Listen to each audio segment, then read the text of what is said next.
My name is Joe. I'm here to say Max and Chloe are hella gay. They are. And that's great. So, this wasn't awful. You guys made it out to be, a lot of you made it out to be that this was going to be like more Zero Escape KG The Room style, like so bad it's good. And don't get me wrong, this wasn't a masterpiece. This is no masterpiece. This was no like fucking like great piece of art, but it did have some cool moments and some cool ideas, and I think it succeeds a fair amount. I don't know if it succeeds more than it fails. I feel like the whole entire story, now that I've seen the whole thing, I feel like the whole point of the story is Max and Chloe's relationship, and that makes a lot of sense now why she doesn't interact with much of anyone else in the whole entire story. Max and Chloe's relationship, and this just basically giving them this time together before she dies, and it's like for Max to reconnect with her friend with missed opportunities, even though Max is an awful person. Also Chloe to have this obviously in both timelines she just really wanted to see her friend again. She had a lot of close feelings for her friend. And she gets to have that before she moves on, and for whatever reason the universe decided to give it to them, and that's my read on it. It's definitely something going on with the blue butterfly and the blue birds, and like there's like a magical mystical area around here, and it turns out that it didn't need them to investigate what Jefferson was doing at all, because like that just happens regardless as soon as Nathan gets arrested. So that doesn't seem like it's a thing that was happening. Under that framing, I kind of feel like the whole entire murder mystery plot, Rachel gone missing, is actually just padding. It's complete filler. It's just that exists as let's give them something to do, and that makes me think it's also like, now my read is like, it's like give them this adventure, give them this thing to do, you know, like give Chloe some closure about Rachel before she moves on, you know, like even though she doesn't really have it when you rewind, but at least one Chloe got to have that closure. Let's let them have an adventure. They get to be like detective pirates, like they like always dreamed when they were kids, like they would have some adventure kind of thing to do, you know what I mean? I think that they could have done more with that, and I think they could have done more with the time travel. I would have liked to see lots more exploration done with that, but now again, like, I'm at the ending and I see the point of the whole entire story that would change the story into something else, and it's clear to me that they wanted this to have this, let's have an emotional connection between these two characters and explore this them reconnecting their lives. Like almost every scene is all about Chloe, right? It's like Max and then Chloe, Max, Chloe, Max, Chloe, Max, Chloe. So yeah, it would be a different game and a different story at that point, and that's clearly not what they wanted to tell. I would have preferred if they told something else, because while I liked this, I didn't love it. I think it would have been more interesting to explore the time travel aspects some more. I think it would have been better if more interesting if they had a better murder mystery.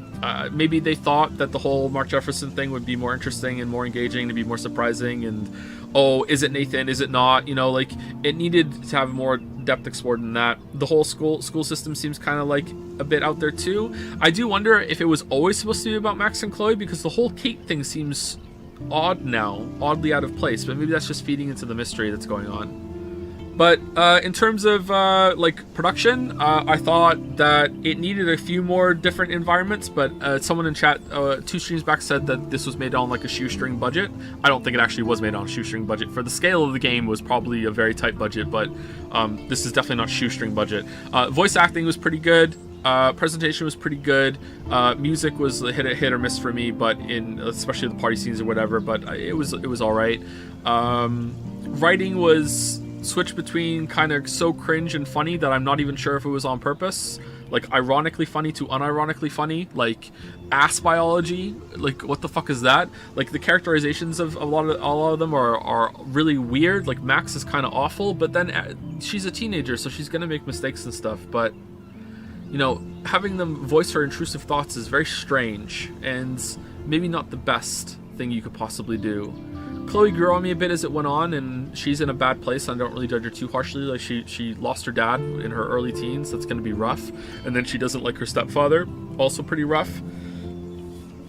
I like that David was pretty good all along, and he was making the right decisions. He just wasn't going about it in the right way. He was also flawed.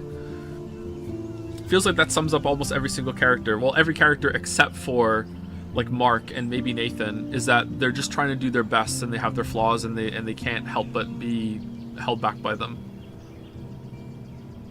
Doesn't excuse people like doing shitty things, of course, but at least you can understand it. Yeah, I like this. This is pretty good. Even Victoria, yeah, Victoria's not that bad. Victoria is like not even in the top 5 of like the worst characters in this game for shit they do. Like it's Max number 1, then probably Warren, then Mark Jefferson, then Nathan, then Alyssa, and then Victoria. I think that's what it would be it. Before Storm gives a little more depth to I kind of nervous about playing it because I feel like it's going to add a lot of context to this that is going to make it worse. I think visually the game has aged very well. There were some weirdness in like lip syncing issues and stuff like that. Some of the environments looked a little off, but for the most part I think it's aged quite well. It's a pretty enough game. There was never any part of it I looked at and went like, oh man, this is not visually good at all. Like it was fine. It suited the theme.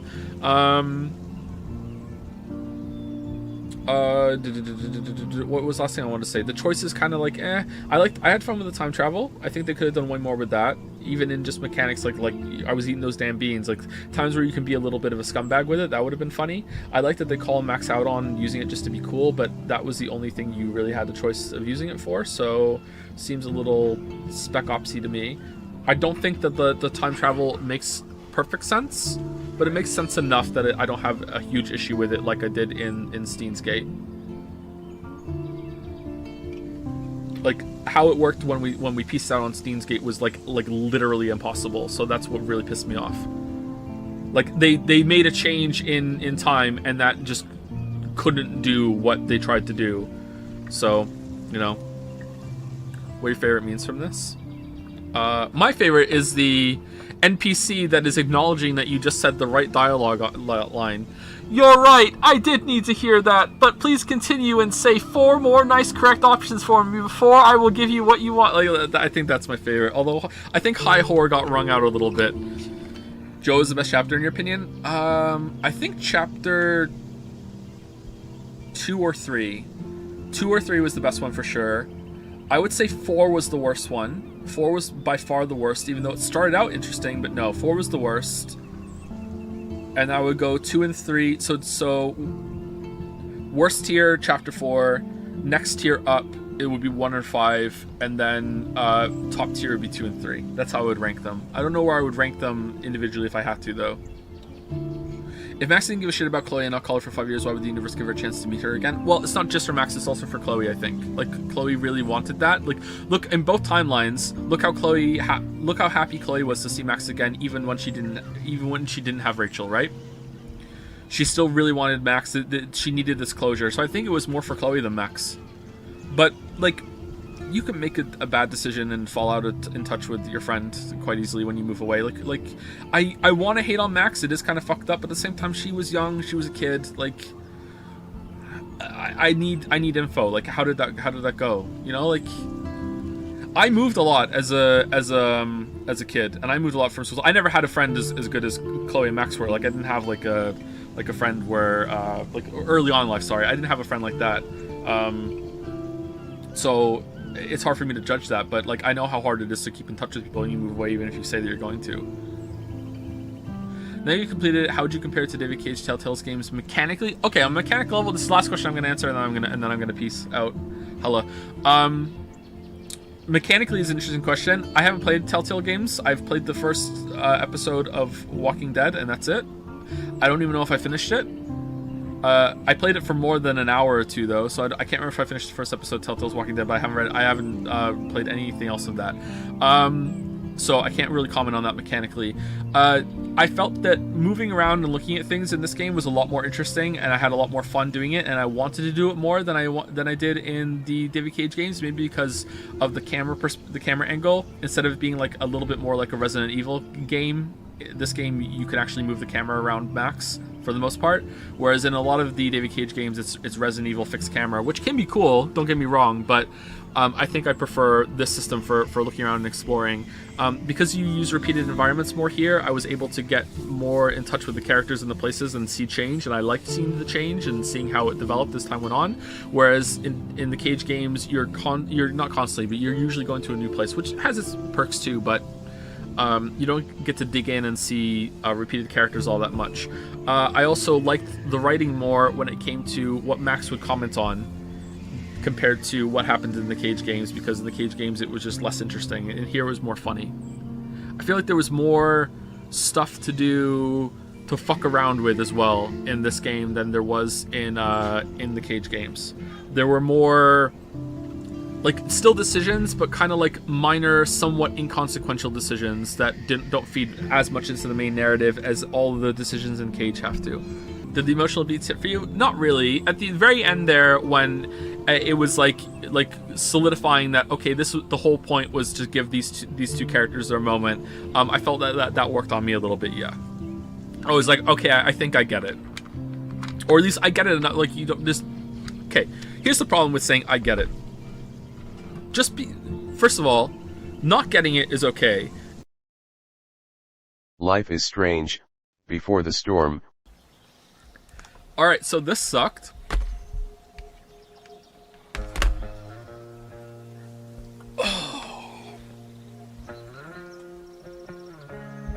This was Hello Neighbor bad. This was really bad. If I worked on Life is Strange 1, I would be pissed about this. This was really fucking bad. Why does this even exist bad? This was really, really fucking bad. This was abysmal. This was like easily in the top 3 worst things that we've ever done on the stream before, with Steins Gate and Hello Neighbor. Like easily. This was god awful. This was a complete waste of time. Completely pointless. It would have been better if it was just 20 hours of Chloe and Rachel just having fun. At least that would be like, you know, here we go. Like, hey, let's go, we're getting a tattoo. Hey, we're gonna go get drunk. Like, just 20 hours of just like bullshit to do in different areas. And I don't think I would have particularly liked that, but at least it would have been something that adds more to the first game. Fuck, it was so bad. Oh, it was so bad. I can't believe how bad it was. I can't believe that wasn't a dream scene. That scene made no sense. This isn't coming from someone who's like, oh, I hated Life is Strange 1, so I hate Before the Storm. I actually kind of like Life is Strange 1. I had a good time with it. Like, mostly positive. 6.1 out of 10. This is like a 1 out of 10. Second best game in the franchise, but I don't believe you. There's no way. There's no way. Life is Strange 2 and True Colors are going to be so much better than this. Like, I have no doubt in my mind. Like, this isn't even like, oh, I'm setting myself for a surprise or shock or anything. There's no fucking way. There's no fucking I just don't believe you. There's no fucking way. Joe, please. There's no fucking way. Is this canon? Can we just say this is non-canon? I care about the canon timeline of Life is Strange now. Thank you, Anu. I care. Before the Storm, not canon. It's not canon.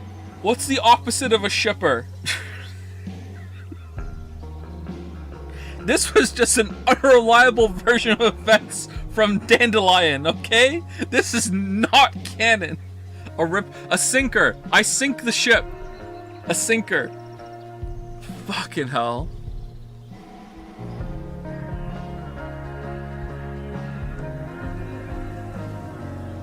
What do you think of Farewell? Farewell was probably the best part of this whole thing.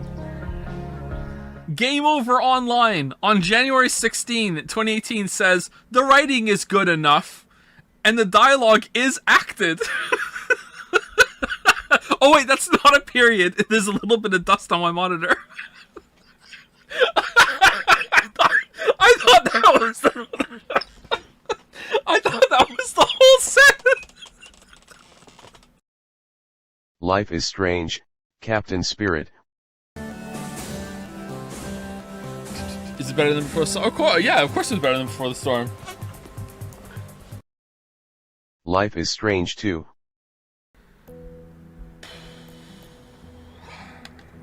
So this sucked. Oh. Better than Odyssey? No. Worse than Before the Storm? No, I don't think it was. It at least had a story it was trying to tell, and if you just remove episodes 2 and 3, you have 3 episodes left, and there is some sort of narrative there, and it does get to something. It is better than Before the Storm. As much as I would love to say that they get worse with every game, I think Before the Storm was worse than this. Before the Storm was entertainingly awful, though. This was boring. Before the Storm was entertainingly awful. The only parts of Before the Storm that were entertainingly awful were the back chat parts, and even those weren't that frequent. Elliot showing up out of nowhere was hilarious, I will admit. I'm hoping True Colors is going to be like that. I hope True Colors is really cringe. Are you not going to watch the other endings? Nah, I won't. Not on stream, at least. Maybe I'll watch them later. Is this better than any of the David Cage games? Maybe Heavy Rain. Maybe Heavy Rain. Heavy Rain is really bad. Not recommended. 3.6 hours on record. I went into this game really hopeful. Episode 1 was great. The atmosphere was great. The story hook was great, and everything felt really immersive. Drugs? It felt like you really were in the shoes of Sean, desperately trying to protect himself and his brother in such a messed up situation. The only gripe I had with it was the facial animations were practically non-existent, and the voice acting was a little rough, and it brought me out of the story at times. I thought little of it, however, as it was still the first episode, and episodes were to take longer to come out than the first game. When the second episode came out, I was more than a little disappointed by the lack of facial animation. I see a trend. Episode 5 review. So when episode 5 came out, there still weren't facial animation. I'm a little upset. Oh my god, it keeps going. This is so long. So I'm such a good... But the voice acting did seem better. The second episode, story-wise, still felt like a natural progression to the story. Though the time skip was a little off-putting, everything still worked. The direction the story was going was clear, the stakes were clear, and it still felt immersive. I had a couple issues with how they handled a few things, but again, I enjoyed it more than I had issues with it. Then comes Episode 3. Still no improvement on the facial animation.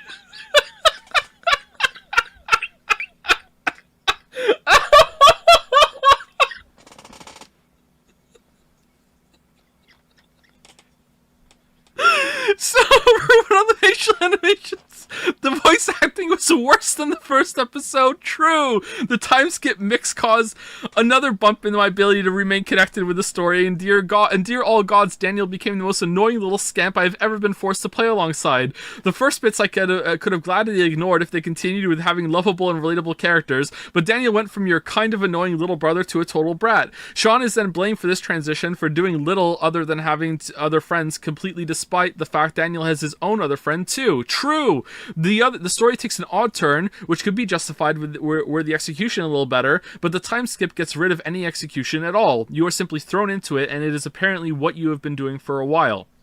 The time skips feel less like a way to keep the story going and more like a way to ignore doing extra writing, and the story is suffering greatly for it. Yeah, I agree with that, actually. The fourth episode. Okay, here we go. The fourth episode, actual spoilers from here on, is what managed to make me lose faith in the game. We were greeted to yet another time skip.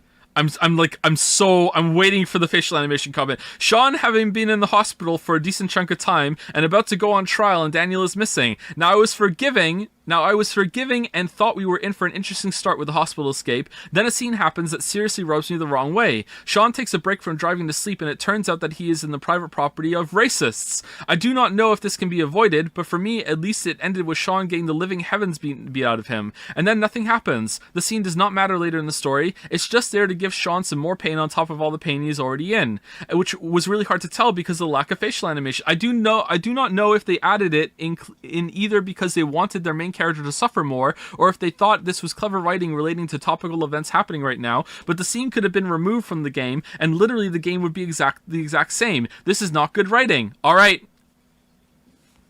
He didn't say it. Then we come to the part where we finally see Daniel again, and he is in some sort of cult and praised as a sign from God. The all immersion of this with the story I held onto was thrown out the window. This is so far away from the original presented story that I do not even know where the writers are taking this anymore. It turned out nowhere, and trust me when I say that that is not a good thing. I trust you. Sean is then promptly blamed for being a bad brother. Sorry, I read that wrong. Despite all the constant sacrifices he makes to keep Daniel happy and healthy. I will bring that up later, because if you have played the game, you know exactly where this goes from bad to full-on unhealthy and problematic. Sean then gets to meet his mother, who I guess shows her face again to save Daniel despite abandoning both her children and her husband. You can tell they try to make you like this character, but as someone who has had both parents abandon them, it didn't work. Maybe for some people it did, but it actually did work on most people, considering that all of them fucking like wanted to bond with her and shit, right?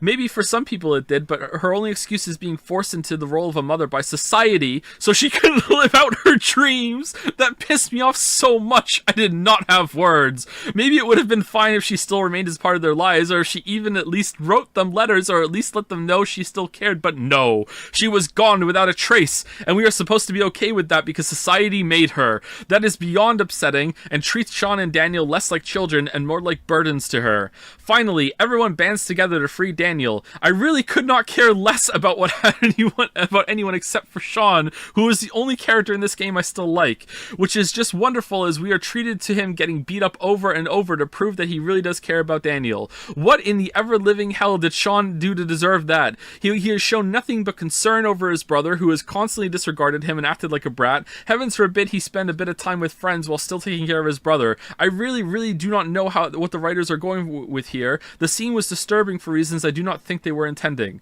The only way I can think of this being anything but poor writing would be if they go with the clever route of actually showcasing this behavior as dangerous and Daniel is an antagonist who refuses to learn. I really think that might be the only saving grace for the story, paired with proper facial animations and voice acting.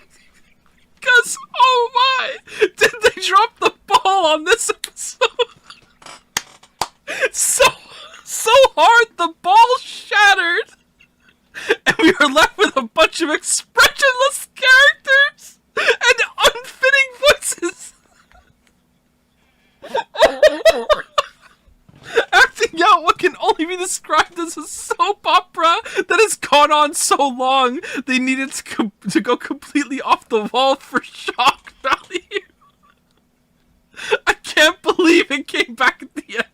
I thought he got over it, and then I thought the drop ball was gonna be about like the story, but no, it was still the fucking expressionless faces. Holy shit. Oh, okay, I think we don't need to read anymore. Life is strange, true colors. Alright, so this didn't suck, but it wasn't great. It didn't suck though. Definitely the second best one. Had some redeeming qualities. I liked some of the characters. The ending was insane. Overall, kind of aimless. I don't really understand what they were trying to do. It feels like they just made a game to make a game instead of having like a story to tell or anything like that.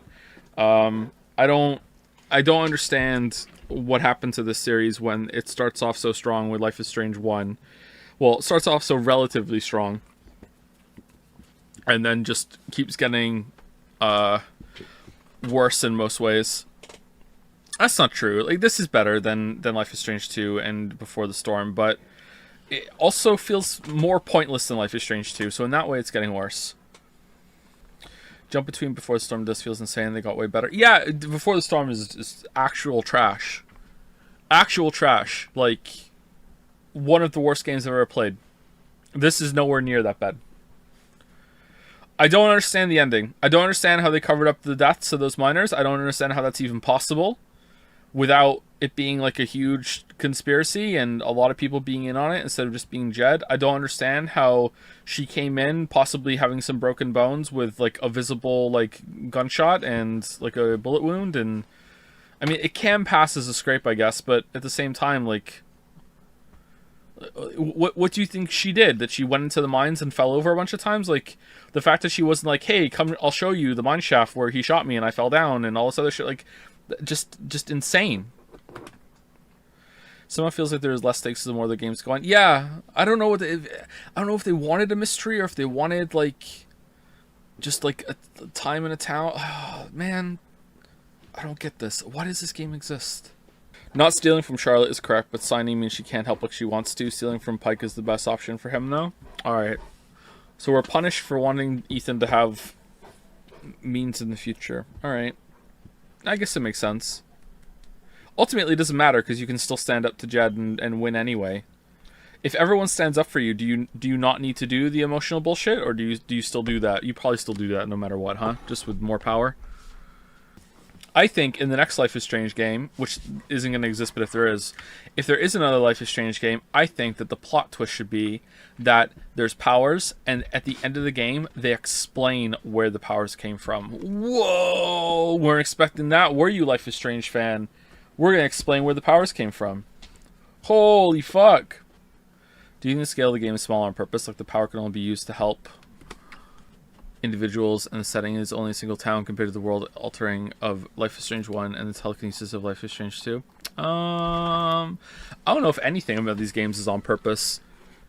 Like, Life is Strange 1, where it's good, is accidental as well, clearly. I like that Life is Strange 1 has smaller stakes, and instead of it's like, oh my god, the world is in peril, it's mostly about the town, although it does hint at the world having issues throughout it. And I'm okay with smaller stakes stories. In fact, I'd rather see more of them than the typical, oh no, we have to save the world bullshit that's in a lot of video games. But, you know, you can have a couple more stakes than my brother got knocked off of a cliff, you know, like, it just... I don't know, I just keep coming back to it's just a waste of time. I feel like Life is Strange 2 is trying more, but failed harder. And True Colors wasn't trying as much and succeeded a bit more at the more focused story they were telling. I also keep thinking they were alluding to Alex actually genuinely hallucinating for large chunks of the game, and the writers were just itching to let the veil drop in this huge exploration of mental problems, and the process a lot of stuff would go to make more sense. Pretty upset, not gonna lie. Yeah, something like that might have been better, but I think a lot of people would have felt cheated if that was the case, and it's like, okay, I couldn't trust anything that happened, and I don't know. AI, the Somnium Files. Okay, so a couple of bad plot points toward the end does not a game ruin. However, it does greatly diminish a lot of the mystery that it's set up. The game gets more serious as it gets toward the ending, and therefore it gets more held against it when it's trying to tell a more serious story, because the tone gets very more, I'm not gonna say dark and grim, but you know, there's no porno mag, oh my god, at the end, you know what I mean? Like it really it takes the gloves off as it gets toward the finale. Both finales actually. I think that overall this was one of the better ones that we've played, Weeb games that we've played.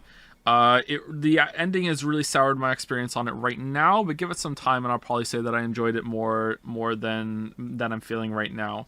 I really appreciate endings, and this was really bad at the end. The mystery that was set up only really makes sense with a shit ton of stupid contrivances, borderline plot holes, just really dumb, shitty stuff. And again, this is always what I come back to whenever I criticize a game for not making sense or for plot holes and everything. Like, I'm willing to overlook a lot or try and change a lot in my head and be like, okay, if it was tweaked a little bit, it would be fine if the result is interesting. And it just wasn't. The fact that it was just, oh, like, they just killed they killed Alice, and then they wanted to hide the body, and then he just somehow found out about it, and because he found out about it, that's how the hit was. It's like all this shit, it's just not interesting. Like it's not worth the payment of disbelief that I have to put into the game, or get over for the game in order to have the payoff. It's just not interesting enough for it. But everything before that was really good. I feel like it's not that great of a mystery because you can't really figure out what was going on until you get a piece of a puzzle right near the end. The body swap thing is brought up very late, although I guess it depends which route you go on. I was under the impression that the consciousness was only one way for a long time. It didn't even occur to me that the machine could body swap. I thought it was just that if you spend too much time, if the sinker spends too much time in Somnium, I thought the subject could overwhelm the sinker's mind and make a copy of themselves, kind of like their consciousness is spreading. I didn't realize it was two ways. So I don't know if that's fair or not, but I guess it depends on which route that you go on. I did enjoy how it made me feel insane for a lot of it, because there was so many different threads and like plates spinning at the same time, and I liked having to guess a lot. And a lot of the guesses, when I finally did have enough pieces and I was the conclusion, I was like, oh, okay, that's interesting. I kind of feel like it might have been better if it was Shoko that was the killer. I don't know, like the whole Saito Rowan thing would just kind of like, it's just not interesting, man. Like it's like oh okay, whatever, you know, like I'm not really that keen on that. I guess the different routes are gonna make it feel different though. Like maybe the path we got was completely different. Is there something that's unlocked in Mizuki's route that you have to do to get something else back? Like if you do that one late, like is that completely optional? Do you not have to do Mizuki's route at all? No, it's complete. You don't have to do it at all. Okay, all right. What do you think about the fact that you work with I and the villain is named Saito? Ooh, Saito, that's pretty good. That's pretty good. +2. Uchikoshi, +2. The story was mostly well written. I thought that there weren't that many bad lines. It was very funny, and a lot of times it was funny on purpose. They set up a joke, they deliver the joke, great pacing, great timing on a lot of the jokes and a lot of the moments. But on top of that are just like these, like just relentless parts where you have to go to this location, go to that location, go to this location, and it's like once you get like to the third round of going to the same location over and over and over again, it really started to wear thin. Also, in like examining everything in the environment, I know you're not supposed to do it, but sometimes, sorry, you don't have to do it, but like the game kind of wants you to because it's there, and sometimes there's some funny line, and I just kind of wish that like combined that with like having to click every single time you want on the character to make them talk. I just kind of think that there was a better way of like cutting that down, and you only click on the stuff that has good stuff there. And it did bring it back a bit when it's like, oh, like you and Alba get to like bullshit and riff off of each other from inspecting these things, and I like that it was called back where it was like, oh, at the end Date's like, you know, this is a meaningless exchange, but it made me feel happy or warm or whatever. I liked that, and I liked a lot of the characters too. A lot of the characters were pretty good. I felt like most of the pervy jokes were jokes first and then perversion after that, but there were a couple times where it was just like, I really felt like the game was just being perverted, and I didn't like that. But of all of the Weeb games that we've played that had perverted jokes like this, I think this has the best hit rate for it actually being a joke first instead of it just being an excuse to have something really cringe. Yeah, I don't know. Presentation was pretty good. I like the idea of Somniums, but I think the budget just didn't support it. I really thought after the first Somnium with the carousel that they were going to be like wild and wacky the whole time. And then as the game went on, as we all saw together, no, that was the most interesting one. They led with the most interesting one in terms of visuals and spectacle. Whereas the other ones, like some of them were cool for the stuff that could happen. Like, don't get me wrong, but the rest were never like wow, holy crap, this is really neat.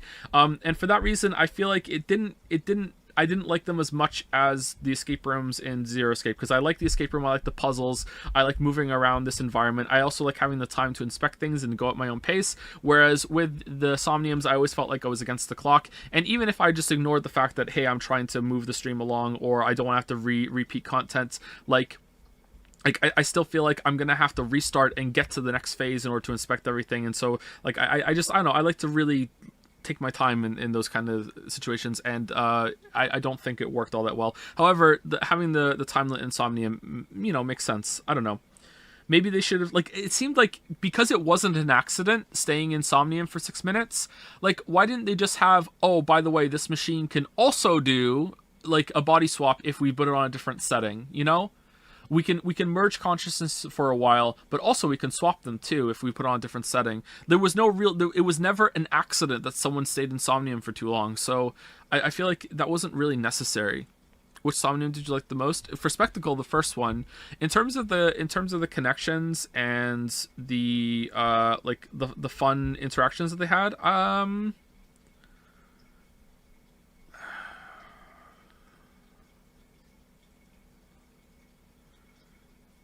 maybe the one with that had the Rube Goldberg machine. Maybe that one.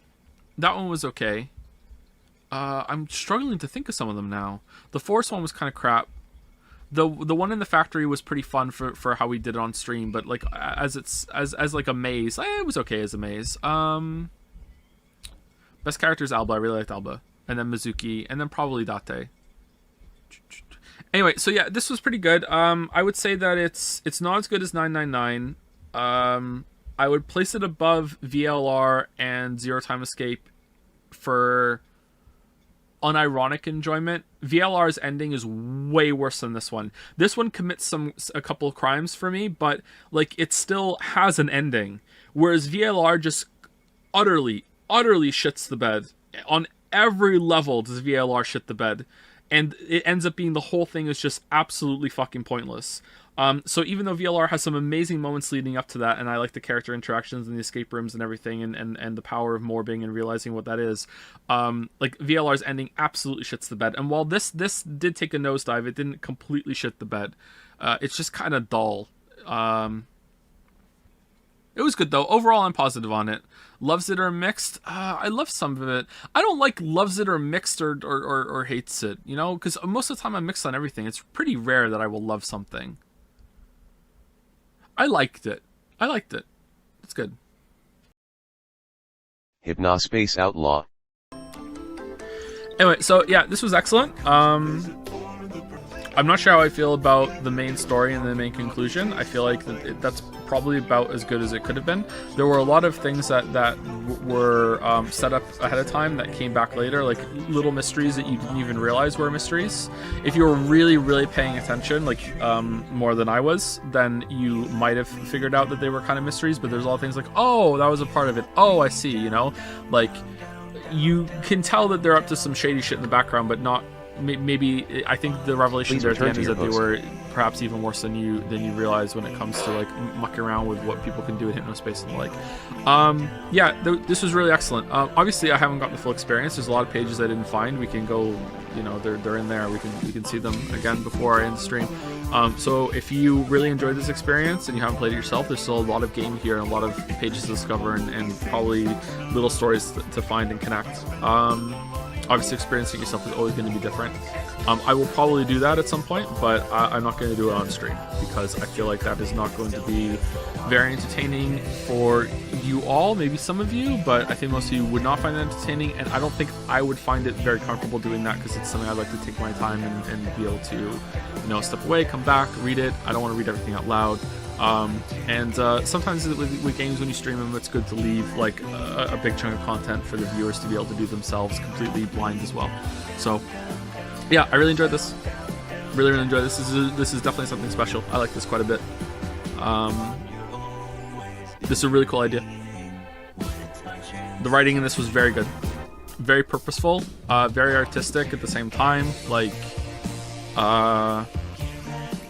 I feel like my only critique at this point, my only thing I felt let down by overall, annoyed. And what annoyed me a bit was that some of the pages were a bit too long and a bit too, okay, I get it. But at the same time, I immediately, my mind goes, yeah, but that's just adding to the authenticity of the pages and the internet and the zones and everything. It's like, yeah, there are, like, not every page is going to be set up just to be entertaining for you. Some of them are just pages, and those need to exist too. Some of them are just going to be people ranting and like, this is what I'm interested in, and if you don't find it funny or you're not interested in it, then it's not going to be all that great, you know? So I don't know how to parse that, you know? So, but yeah, I really enjoyed this. This was probably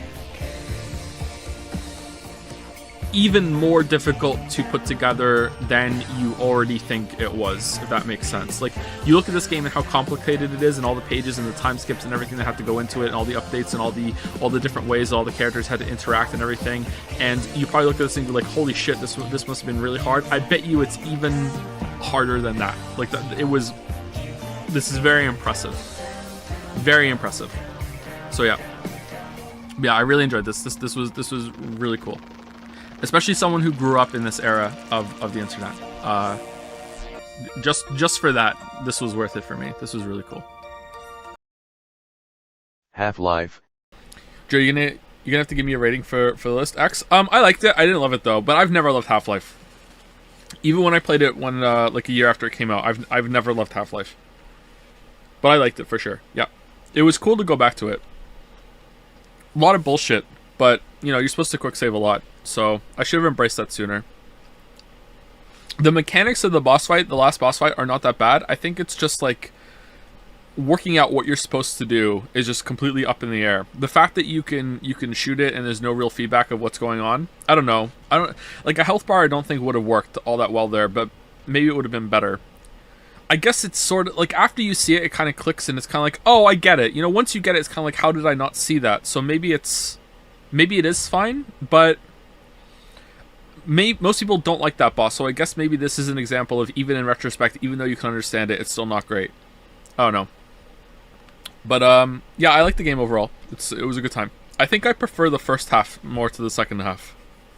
On a Rail was interesting, but it was kind of the water section was okay. I liked it when the platforming was more about where do I go rather than like the mechanical precision jumping. You know what I mean? Actually making the jump. Rather than, I liked it when it was like, where am I supposed to go? Rather than, oh, make this jump dexterity wise. Yeah, the early game was pretty good. I really liked fighting all the alien enemies except for the flying ones and the big guys that have the homing missiles. I think the flying ones could have been better though if we were on a normal difficulty because they take too many hits, I think, and I had to use the fucking sync up cannon for that. But yeah. Half-Life, Opposing Force. Okay, that's what happens. All right, cool. All right, so that was Half-Life Opposing Force. Honestly, I gotta say, not bad. It was all right. It was definitely more Half-Life. I'll give it that. Judging it from modern standards is not really fair. Just like judging Half-Life 1 from modern standards isn't fair. Like it was still a pretty okay time. Like it was good. When it came out, it was probably pretty great. Better final boss? I think so. Yeah, I think it has a better final boss than Half-Life 1, but it still wasn't great. But if like it doesn't need to be like as blatant as like a health bar, but if there was just better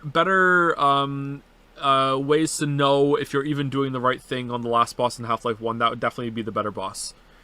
Like the yellow lights around it probably should be enough, but it seemed that even Chad agreed that it wasn't. So that's a pretty good sign that even though it is obvious in retrospect, it needs to be. It could have been handled a bit better, I think. Thoughts on the weapons? It's the only Half-Life where wacky alien weapons fall out. I like it. Well, I barely used them because they didn't feel all that fun to use for me. I think if they could have done them. Well, also one of the gun I didn't even get to fire because it was broken. I wonder if there was a game there where they could have forced you to use them instead of using the conventional weapons. That might have been fun. I don't know. The lightning one was pretty good because it had infinite ammo. Out of 10? I don't know. I don't know how to rate that out of 10. Like it's so old. It's so hard to tell. Half-Life, Blue Shift. What? That's it? Wow. All right. If this was bundled in with Opposing Force, it would have been good. But as its own thing, wow, that's lean. Do you think that they asked them to do this so they could have this character in Half-Life 2, or did they just use this character later on, maybe? Like people said it was supposed to be bundled with the Dreamcast Half-Life 1 port, was it? Okay. I guess it kind of makes sense. I remember getting these for free, so I don't know. Yeah, it depends. If it was for free, then it's decent, you know, it's fun. Half-Life 2.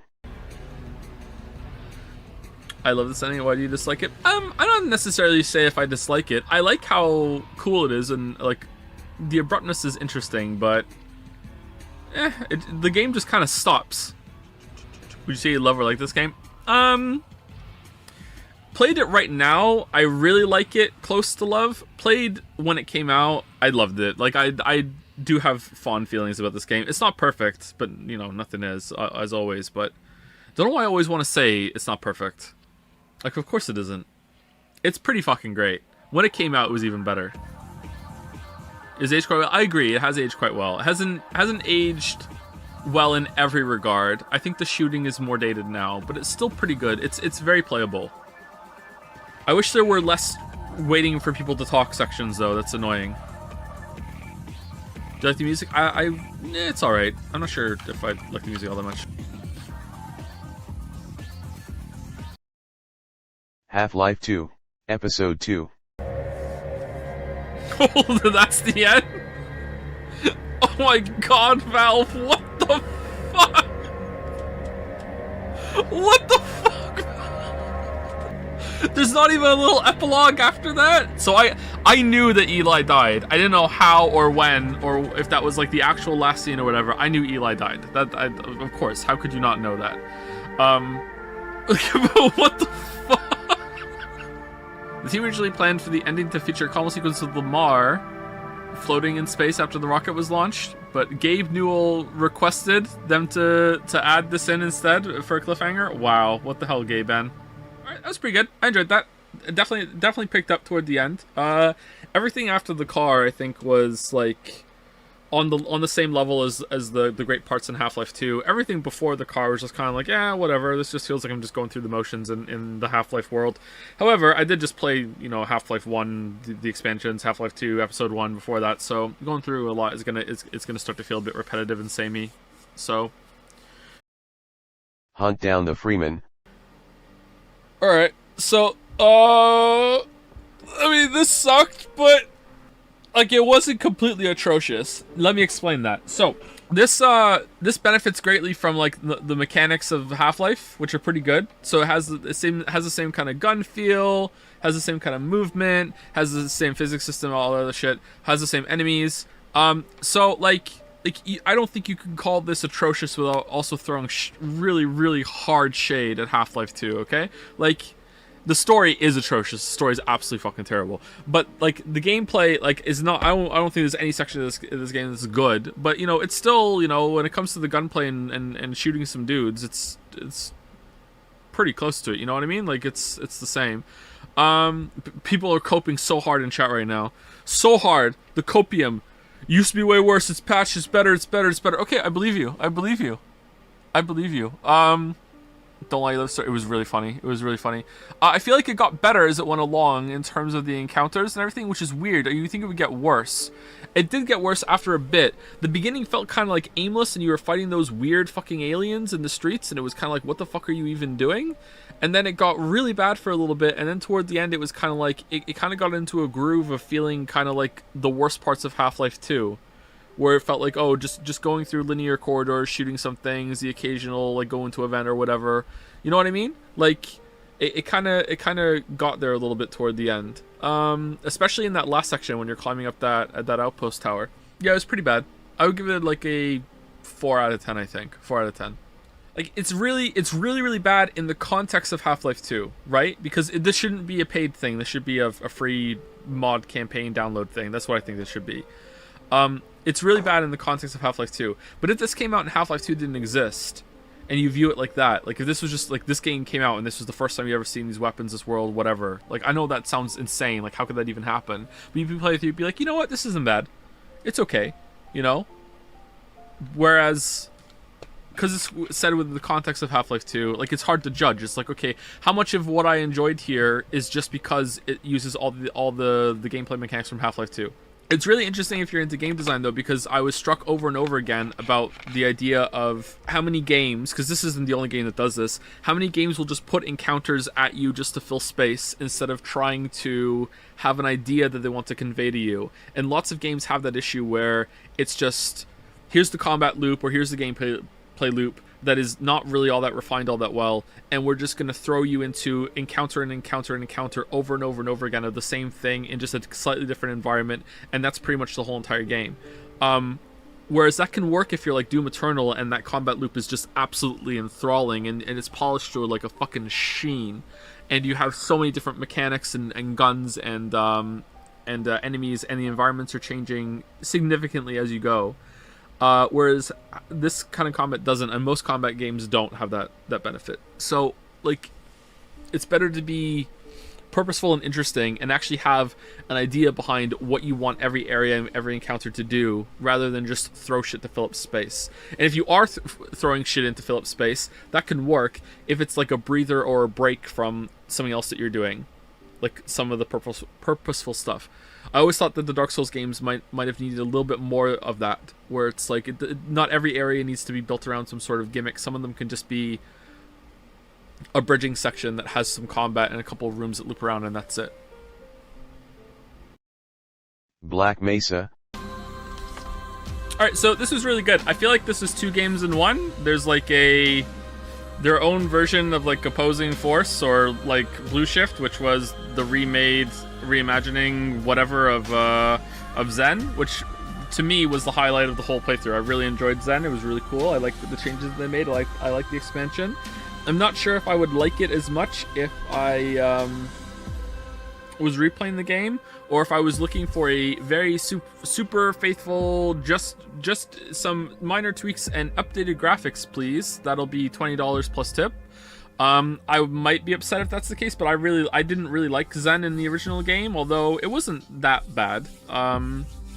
The last boss is the clear winner here of Zen, because it made it really, really fucking obvious what you're supposed to do. And instead of being like, I don't get it, I don't even know if I'm doing damage, I don't even know if I'm doing the right thing, instead it's very clear that you are on the right path and you're dealing damage to the boss. Visual spectacle was really cool. Apart from that, like the airstrike ability that it could do, which was really annoying to see, the rest of it was really good. Felt more epic. Yeah, a little overboard on the chase sequences throughout Zen, but the slow parts were pretty good. The factory section was kind of nonsense, but we still got through it. Some of the conveyor belt puzzles I could have done without, maybe. Laser stuff was good. Before Zen, I felt like it was pretty faithful. The changes they made, I think, were for the better, or at least were neutral. I think the only part that I would say was worse was... I actually can't remember. There was a part that I said yesterday that was worse. What was it? Was it the water part? There was one of the water parts that was worse. The big alien zap was definitely worse. Yeah, that should have been better, or that should have been like the original. Yeah, because you have to make him chase you down a tunnel, and there's like a building of like tension there, and then like kaboom, instead of just being like, oh, just run over to the thing and hit the button and Lamayo, you got him. Yeah, overall, I'm very impressed by this. I would say that of the games that we played, I enjoyed Half-Life Episode 2 the most, then this, then Half-Life 2, then Half-Life 2 Episode 1, then Half-Life 1 base game, then Opposing Force. I don't know if I like Blue Shift more than Hunt Down the Freeman. Blue Shift felt like a waste of fucking time. There were some fun, okay puzzles in Blue Shift, but Blue Shift was kind of like, I don't even know why this exists, whereas Hunt Down the Freeman was at least trying to do something, I guess. I don't know. Blue Shift is really bad. You said enjoyed. Was Hunt Down the Freeman not enjoyable? It was enjoyable as a stream game. Like, as a game itself, it was like, I don't know. Like, I feel like there's a really interesting video that someone could make, not me, that would compare Black Mesa to Hunt Down the Freeman, because in Black Mesa they made some really big additions and expansions, and it shows that they, at some level, I would say even to an intermediate to an advanced level, they understand Valve's philosophy of game design. The way that they structure puzzles, the way they structure combat encounters in the best kind of way, the way they build on concepts and level design and how it feeds into each other. I felt like the Black Mesa devs understood it. And I felt like the Hunt Down the Freeman devs didn't, except for like these faint glimmers here and there where they just kind of accidentally had it. I feel like that the Hunt Down the Freeman dev could have done some really cool things with the parkour system and letting you explore different parts of the Half-Life 2 universe when you're running through the trail of Gordon. Like, I feel like they could have done that. There was that one room where you have to climb up after you get stranded down there, and that one room was all I needed to see to be like, oh, holy shit, the whole game could have been like this. The whole game could have been really creative uses of puzzles and parkour mechanics between some of the fighting that introduced new weapons, and instead almost the whole entire game is just non-stop shooting galleries with the combat of Half-Life 2, which was never really meant to just be pure shooter anyway. Even here in Black Mesa, like when it gets to be a shooting gallery toward the end, they're putting shit in your way, they're powering up your weapon, they're making it interesting. The Black Mesa devs really understood that. Of course, to backtrack that a little bit from that, it's basically just copying what they did with the gravity gun at the end of Half-Life 2, so, they had an easy template to work with, but Hunt Down the Freeman didn't even work with that template, I will say Hunt Down the Freeman gets much better as it goes along, it gets more interesting. I would say that the last half, or the last third of Hunt Down the Freeman, is actually an okay game. Before that, it is terrible. The opening especially is just god-awful. But the last third, you know what? It's not that bad. There are some interesting ideas that they're trying to do, at least. I don't see they're very interesting, but they're trying to do something, at least toward the end. So you got to give credit for that. But yeah, that's where I would rank it. I was really happy to play episode 2. Finally, the last section of that was the highlight of the whole playthroughs of all the games. Really, really like that part. The marriage of the vehicle system, the physics system, the gravity gun, the Strider combat, also having to do on-foot combat while also exploring a wide area. Really, really good. With a new gadget to do too. It's really easy to make something like that and have it be completely fucking stupid and frustrating, and it wasn't. It was really cool. Now, the game also cheats a little bit in your favor by making it so the shots that land with pelting the thing onto the Strider and shooting it, it fudges the accuracy a little bit. We saw that, right? It has a little bit of a magnetic cling to it, but it was still pretty fun. I really enjoyed that section. That was really cool. It was fun to return to the games. I didn't even know Black Mesa was this big of a deal, so that was the biggest surprise for me. I'm really glad I played it. I had a good time. Do you think the opposing force alien weapons being in Zen would have improved it even more? I didn't really use those, so I'm going to say no, or no to maybe. I don't know. It could have. I think having a couple new weapons in Zen would have been nice. Yeah. Maybe 1 or 2. I didn't really like the alien weapons. Maybe some new alien weapons. Just something would have been nice. They added some new enemy varieties and or variants, and that was cool. They could have gone maybe another step further with that. Maybe, I don't know. But the environments were really nice. I really liked Zen. Would you ever try Black Mesa Blue Shift when it's finished? It's a Black Mesa style remake of Blue Shift and halfway done currently. Yeah, like I'll play whatever these guys do next because Zen was that impressive.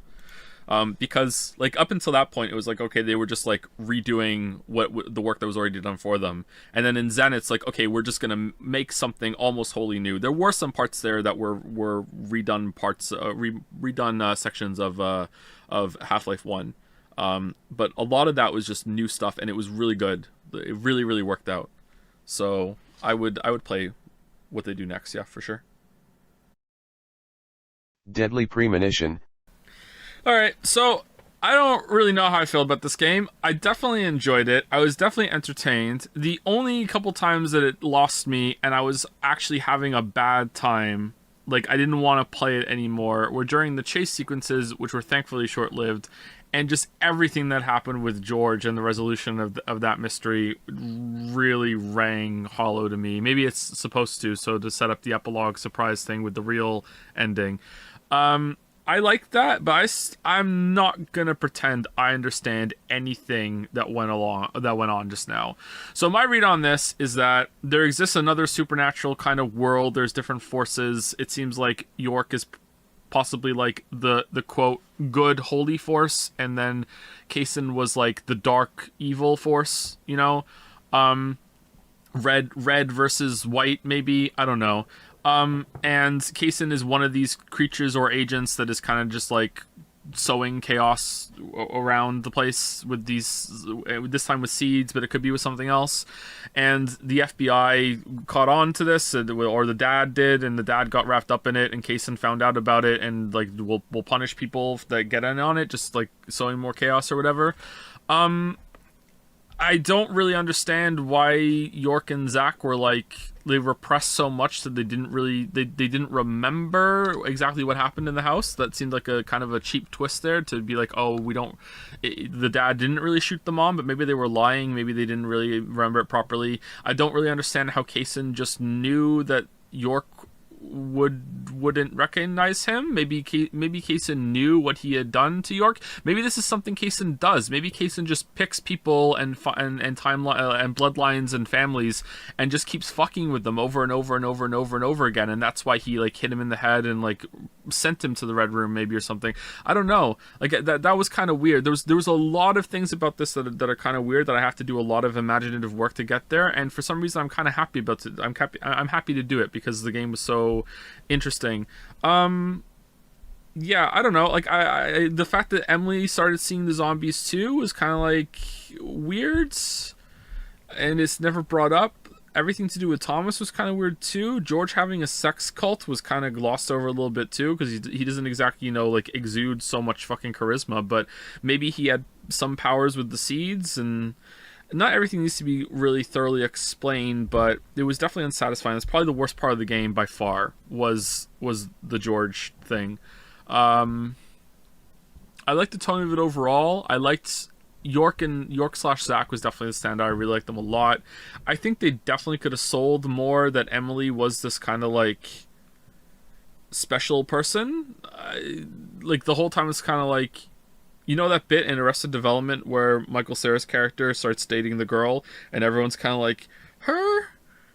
Really? Like, her? It's like I like Emily, she's fine, but her? Really? Like, what? Like, yeah, so I don't know. Like, I actually thought it was kind of sad, and I'm surprised that it got me a little bit when the whole thing happened when York died and went off with Emily, and like that was the moment that Zack lost both of them at the same time. I felt that actually surprisingly worked, even though it was jank like the rest of it. Revealing that he has like shock white hair was hilarious. I don't think they should have done that. I think his hair should have stayed dark. I think the eye matching the scar would have been enough. The hair was just, that was anime bullshit. Absolute anime bullshit. It's funny if you don't shave. Does his beard go white too? But I did enjoy the game. I'm very happy that I played it. Thank you for making me play it. I'd be interested in the sequel, but everyone says that it's not as good. I don't think we'll be playing more tomorrow. If even the person who vouched for this game, Voosh, the most, thinks that I saw enough of it, then I'm good to be fine with that. Oh, the second one looks a lot better. Holy crap. Pizza Tower. Honest opinion so far. I already give my honest opinion. Like the game's fine, it's pretty good. The movement system is pretty good, but it's a little awkward. Just a little, and the awkwardness is getting annoying when I'm trying to do something and the game's not letting me. Because the game's not letting me do it because it needs to have the complexity, like the nuance of the controls, in order to be able to pull off some advanced stuff. I'm thinking. This is the kind of game that it wants you to play it like it wants to be played, and I like to play games my way, as you all know. Sometimes I'm okay to go along with how a game wants to be played, but this is the kind of game that's like, no, you're gonna play it the way we want you to play it, and that's fine. But it's not gonna be like a favorite game, you know. It feels kind of shitty to be like going with the flow, going really fast, doing a bunch of jumps, and then all of a sudden, because you mistimed a little jump, you hit a ceiling, and now you've lost all your momentum, and you're trying to get it back, and like, oh, the floor is just so happens to be like a couple pixels short of being able to get you into the next run. Then you fuck it up. Oh, you ran a little too fast. You didn't duck in time to get under the wall. Now you're hitting the wall. You didn't jump in time. Now you're hitting the wall again. And it's just like you need to get back into your flow state. And it's not like terrible. It's not awful at all. It's just a little awkward. Just play better, lol. Well, I'm new at the game. It's not that hard. I'm not calling it hard. I'm calling it awkward. It's not that it's too hard. It's just kind of awkward. So it's like, if you want to play this game a lot and get really, really good at it, then it's going to be amazing, I'm guessing. Especially if you like the art style. I don't. The art style is dragging it down pretty hard for me, I think. That's one of the reasons. But yeah, like learning it, it's like, you know, it's fun. I'm having a good time, but it's like, you know, art style is hey, that's one of the most subjective things you can do is go into art style, okay? Like, if you like it, I don't think that you're incorrect for liking it. Like, I just don't like it. I don't hate it. It's just, I didn't even, like, I watched Cow and Chicken and is Ren and Stimpy in the same area? Like, the Earthworm Jim game as well is kind of in the same area too, and I don't like the art styles in those games either, or in those shows either. Like, I watched some of them, but there was always kind of like, it's kind of, there's an abrasiveness to it that I don't like. And if you do, that's fine, absolutely fine. If anything, I'm envious. Like, I'm always envious that someone enjoys something that I don't. But I don't like the abrasiveness of it.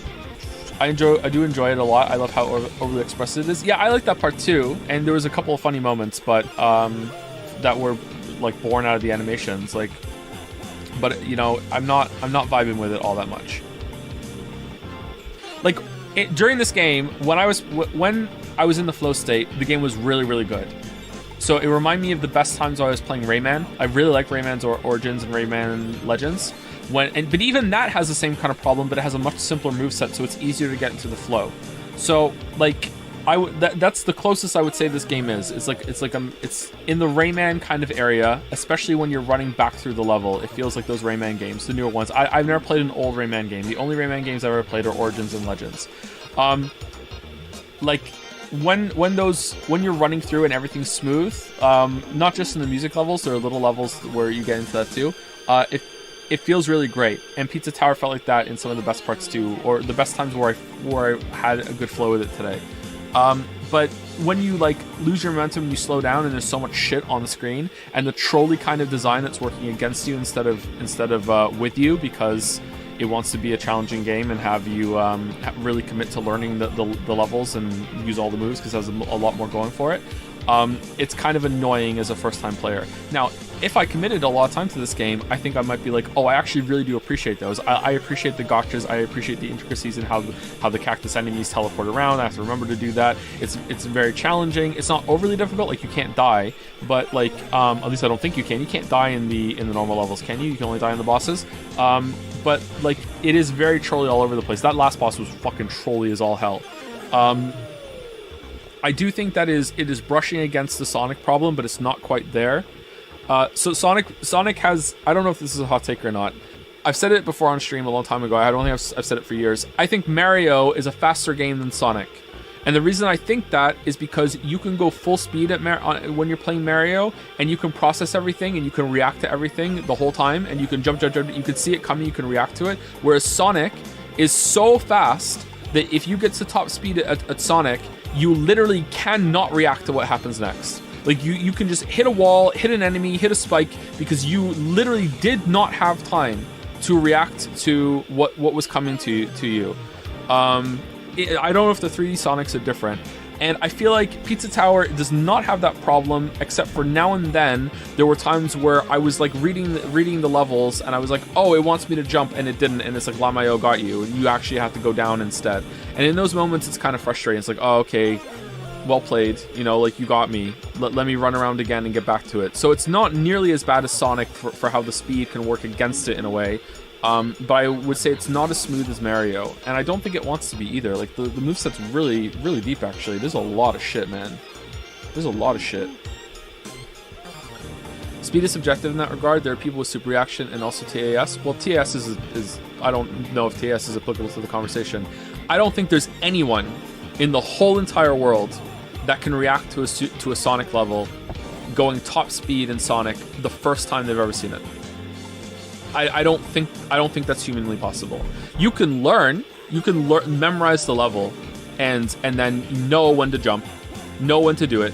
You know, that's not what I'm talking about. I'm talking about you are going so fast that and it's your first time, like, you can't do it. Now maybe that doesn't matter, maybe that's irrelevant, but like, it's my first time playing the game, right? So like, I'm judging it against that, right? Whereas in Mario, the first time you ever play Mario level, like, you can flow through that wonderfully, jump, here I go, boom, boom, boom, I got everything, and it could be your first time ever playing the game, you know? I really like the music when you're running through the levels. It was really good. So yeah, I don't know how I'm judging the game right now. It's got a couple of really important things working against it for me, but I definitely don't hate it. I definitely don't dislike it. I think it's pretty good. It's pretty fun. It seems like it's my kind of game almost, but it has a like I said, a couple of those things I just went into working against it that is just kind of like, eh.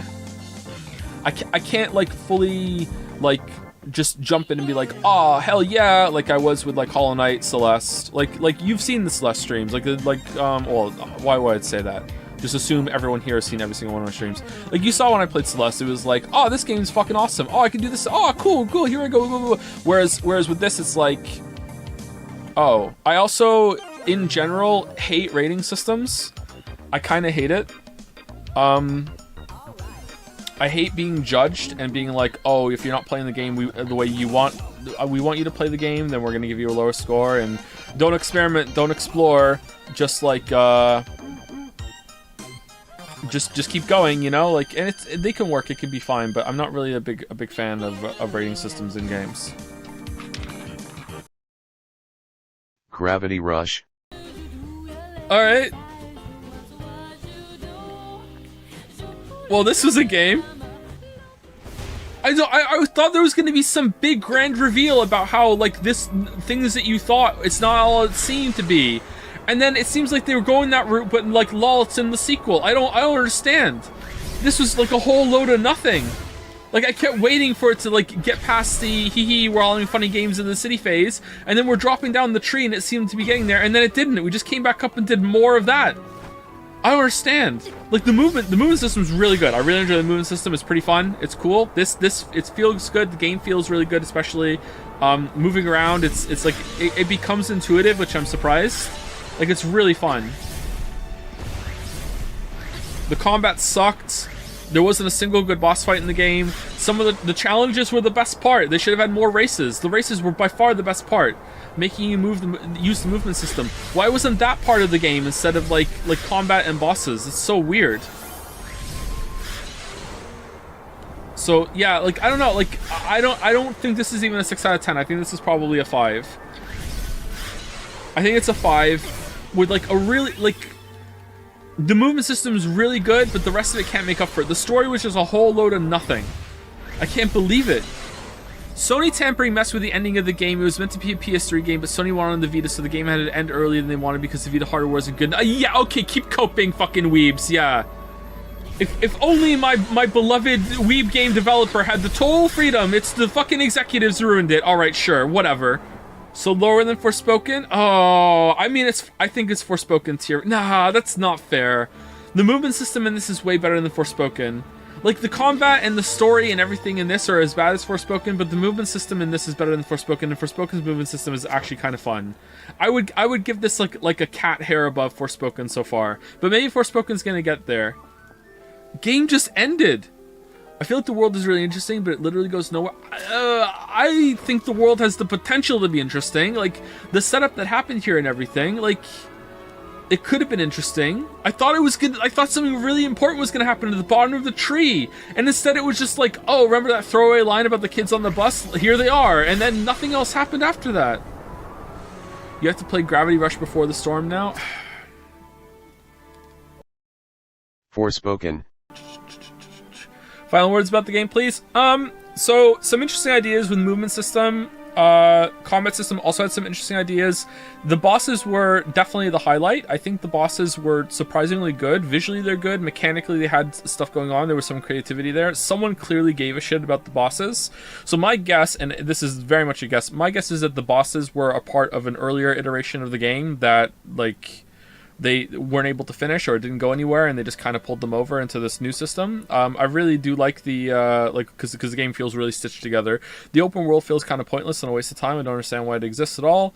It was surprisingly short for an open world game too. Anyway, so the movement system was interesting. I liked the upgrade system. It was way too tanky on hard mode. I wish I played it on normal, but I usually play games on hard, so that's why I want to compare it to. Boss fights were quite interesting. The Sheila one was probably the worst one, and that was still, like, it was decent. The boss fights were definitely the highlight. I wish the combat system was a little more grounded, less floaty. The dodge is just like holding down B and her just dodging for you because you're in a dodge state, I don't think was the right choice. But it also made it so they didn't have to work too hard on the telegraphs and everything. I wish that it was there was better telegraphing and signposting on what to do during combat for dodging enemy attacks and shit like that. I also think that it was a mistake to hold back so much of the move set for so long. I feel like they should have like rushed you through like what we played, and then there was like another half of the game after that to play with all the tools and everything. Like, and I don't mean like I wish the game was twice as long. I wish it was around the same length, but you got everything twice as fast as we did. But yeah, it wasn't awful. I'm gonna give this a 5 out of 10. I think it's a 5 out of 10. If it wasn't so heavy on a story, I would possibly give it a 6. Possibly. But because the story is so prevalent and it's so bad, it did catch me off guard. I really wasn't expecting the cuff to end up to be evil, because it was so obvious that it became not obvious. But because the story really drags it down, I think 5. Although I am tempted to say 4 out of 10, so I can say Forspoken out of 10. 13 Sentinels. Alright, so I don't really know how to judge the ending, because I wouldn't say it fell apart at the end in the same way that VLR, Somnium Files, to some extent Persona 5. I don't know how I felt about Persona 4's at the end. VLR, Zero Escape, 999 didn't fall apart that badly. Danganronpa, usually the weeb games that we play fall apart in a gloriously catastrophic way that makes no sense. This just kind of ended with like a wet fart. Like, I don't know, like after it just kind of stopped, like, and I don't know if that's worse or not. Like, I feel like the big reveal was fucking obvious. Like, you can even find it in the mystery file. Like, are most people surprised at the ending when it's revealed it's all a sim, or no? It has lots of twists and turns, and then at the end there's no like big one more thing at the end. Like,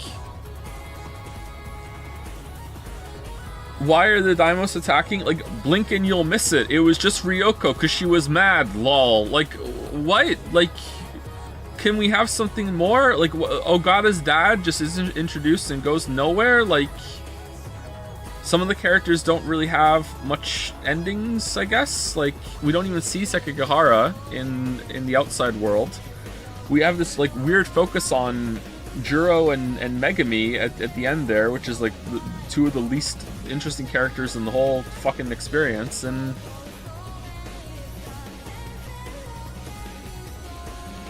there's some, I would call them plot holes, but I'm not gonna get into it because chat's gonna be fucking insufferable, and they're just gonna say, no, it's a simulation, that makes it okay, or no, it's like mind hacking, that makes it okay. But like, who gives a shit? Like that's not really that important. They bother me, but I can't think of a really, really big one other than I don't understand how Megami can see the cat.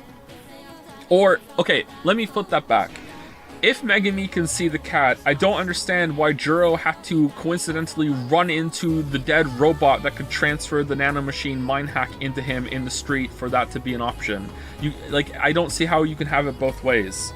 Like, that shouldn't even have to happen. If that's the case, then they should all have like super defensive setup so they don't get mind hacked even more. Like, do you want us to try and answer that? Emphasis on the try. Don't understand how the cat gave her a gun when he's not real. Don't understand how Juro was giving videotapes to Amaguchi when the videotapes weren't real. If you want to say then it's all a simulation, so who cares? Then then why are there even like quote unquote ghosts? They should be able to interact with things normally then. I don't know.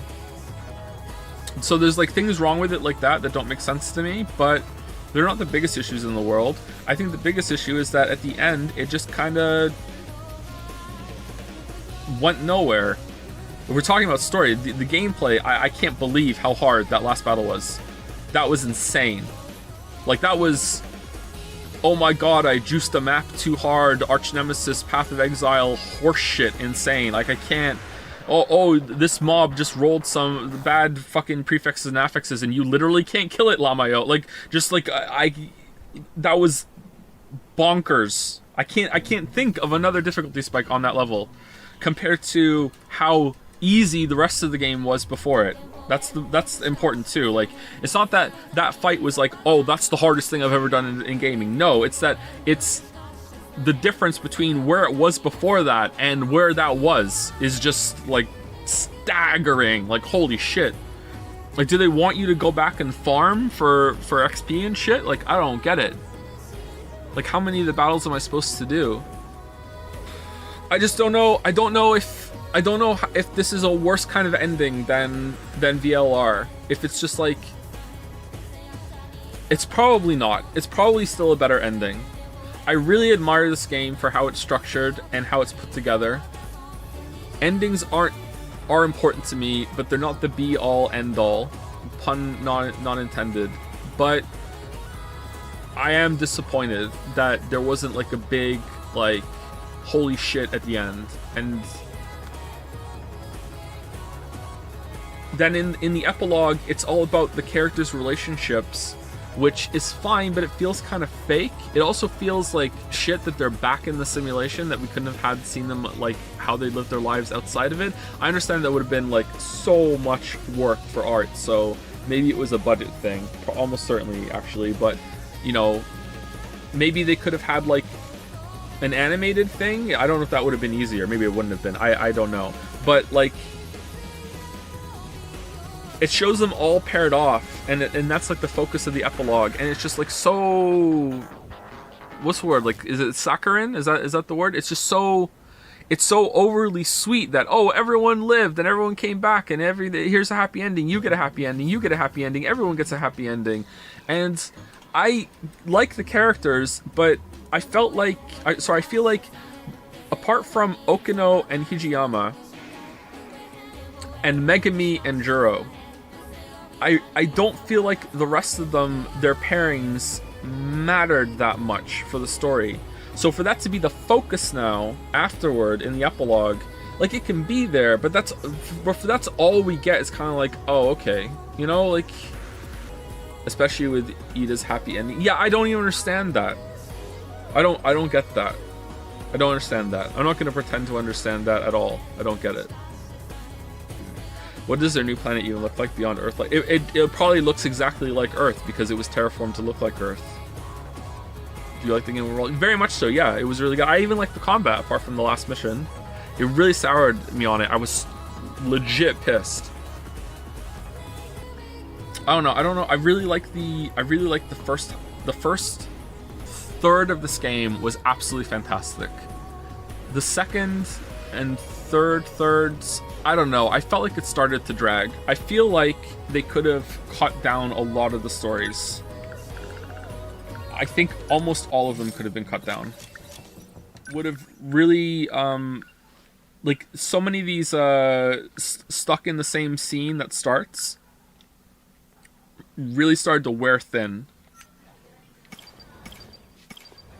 Okay, so Juro's was not bad, but had that issue. They all have that issue, I think, except for me. Yuki starts at the roof a lot. Let's see if we can remember. He keeps starting in the schoolroom with Shiba. She keeps she was probably the worst one. She keeps starting out in the fucking street with Miwa. She keeps starting in the house having to cook dinner and shit. He keeps starting in the street at night. His was actually not that bad. Gota's was completely different than everyone else's. It was just like a straight story, and it was actually pretty good how it was paced back and forth with the interludes. Natsuno kept starting in the locker. Miura kept starting at the street with the sunset. That got kind of tiring. Hijiyama, I really liked Hijiyama, but I gotta say the structure of the yakisoba pond thing, like it was entertaining, so they pulled it off. It was an exception, but it could have gone really badly, and they're lucky that he was so charming that it worked. Ogata's, the repetition was built into the story, and it was therefore like hands down the best one for the structure. But after he gets out, he's done, and I feel like he could have had a whole other story after this. Like, Ogata is the only one where I would have played 8 more chapters as Ogata, whereas everyone else I would have preferred, like, they get 4 cut, and I would have played Ogata like twice as much. Kisaragi was stuck in the future. Hers was okay. It kind of felt like they were stranded, so they were in the same place and they were exploring, but it was kind of boring for that concept. Amiguchi, I can't remember where Amiguchi was. Where did Amiguchi kept starting at around? Building the hallway? Yeah. Amiguchi's was alright. There were some big revelations in Amiguchi's, I guess. So that's okay. Yuki was on the roof. Also not bad, but I like Yuki, so I like the way the character interacted with different things. But yeah, starting the roof over and over and over again got kind of tedious. And Ryoko should be like Ogata, where like, oh, it makes sense that she's starting the same thing because her memory is so messed up. But I don't think it did work because it was just kind of boring, and having to take the pills all the time was just tedious. I don't know. But yeah, that's all the characters. Yeah, I definitely think they could have cut some of it down. Every single character apart from Ogata could have had a couple chapters cut out. Why was the cat so mean to her? I got a lot right as we went through this, huh? Damn. I'm impressed with myself. What were my biggest misses? I don't even know if I'm going to be able to think of it. It's easy to remember the hits and not the misses. How close was the story to the book I read? Pretty close. The same kind of. There was a illness that wiped out the planet. They were in like a virtual nursery. I don't think they knew it either. In space, and then afterwards they went down to the planet after the illness had run its course, and they have to they were I think they were cloned too. They were the clone survivors that were genetically modified in order to repopulate the planet. The book was Idlewild, if you weren't here for when we talked about it a couple streams back. Man, I just wish there was like a couple more things at the end there. I was expecting there to be more development on what went wrong on the station where they developed it all, and to learn more about that and exactly why Ryoko went rogue, and a better reason for Sekigahara for bombing. Oh man, what the fuck? Why? I guess this is at least better than the force big twist at the end, even if it means the ending kind of fizzles because it's coming. Maybe, yeah. I'm curious. It's definitely not worse, but is it as bad? It might be. I feel like it's always better to try and fail than to not try and end up with something just kind of eh. And I feel like the ending... That's so rude to say that. I feel like the ending didn't even try. That's so rude. So you like VLR's ending more? See, I don't know if VLR's ending is trying. Like, VLR doesn't really end either. It's just like, play the next game, motherfucker. Like, I feel like VLR is less an ending and more we wrote ourselves into a corner within a game. And here we go. And you know what? We're not even gonna try play the next game to find out how we got ourselves out of the corner. Spoilers, we didn't. So I feel like maybe VLR is a completely different thing. Somnium Files might be a better one because the ending tries and it's just batshit and it just falls apart. Banger song at the end though. Are you glad to play? Oh yeah, absolutely. I really like the game. It's really good. Thoughts on metachips being in the story? I don't understand how Izumi programmed that.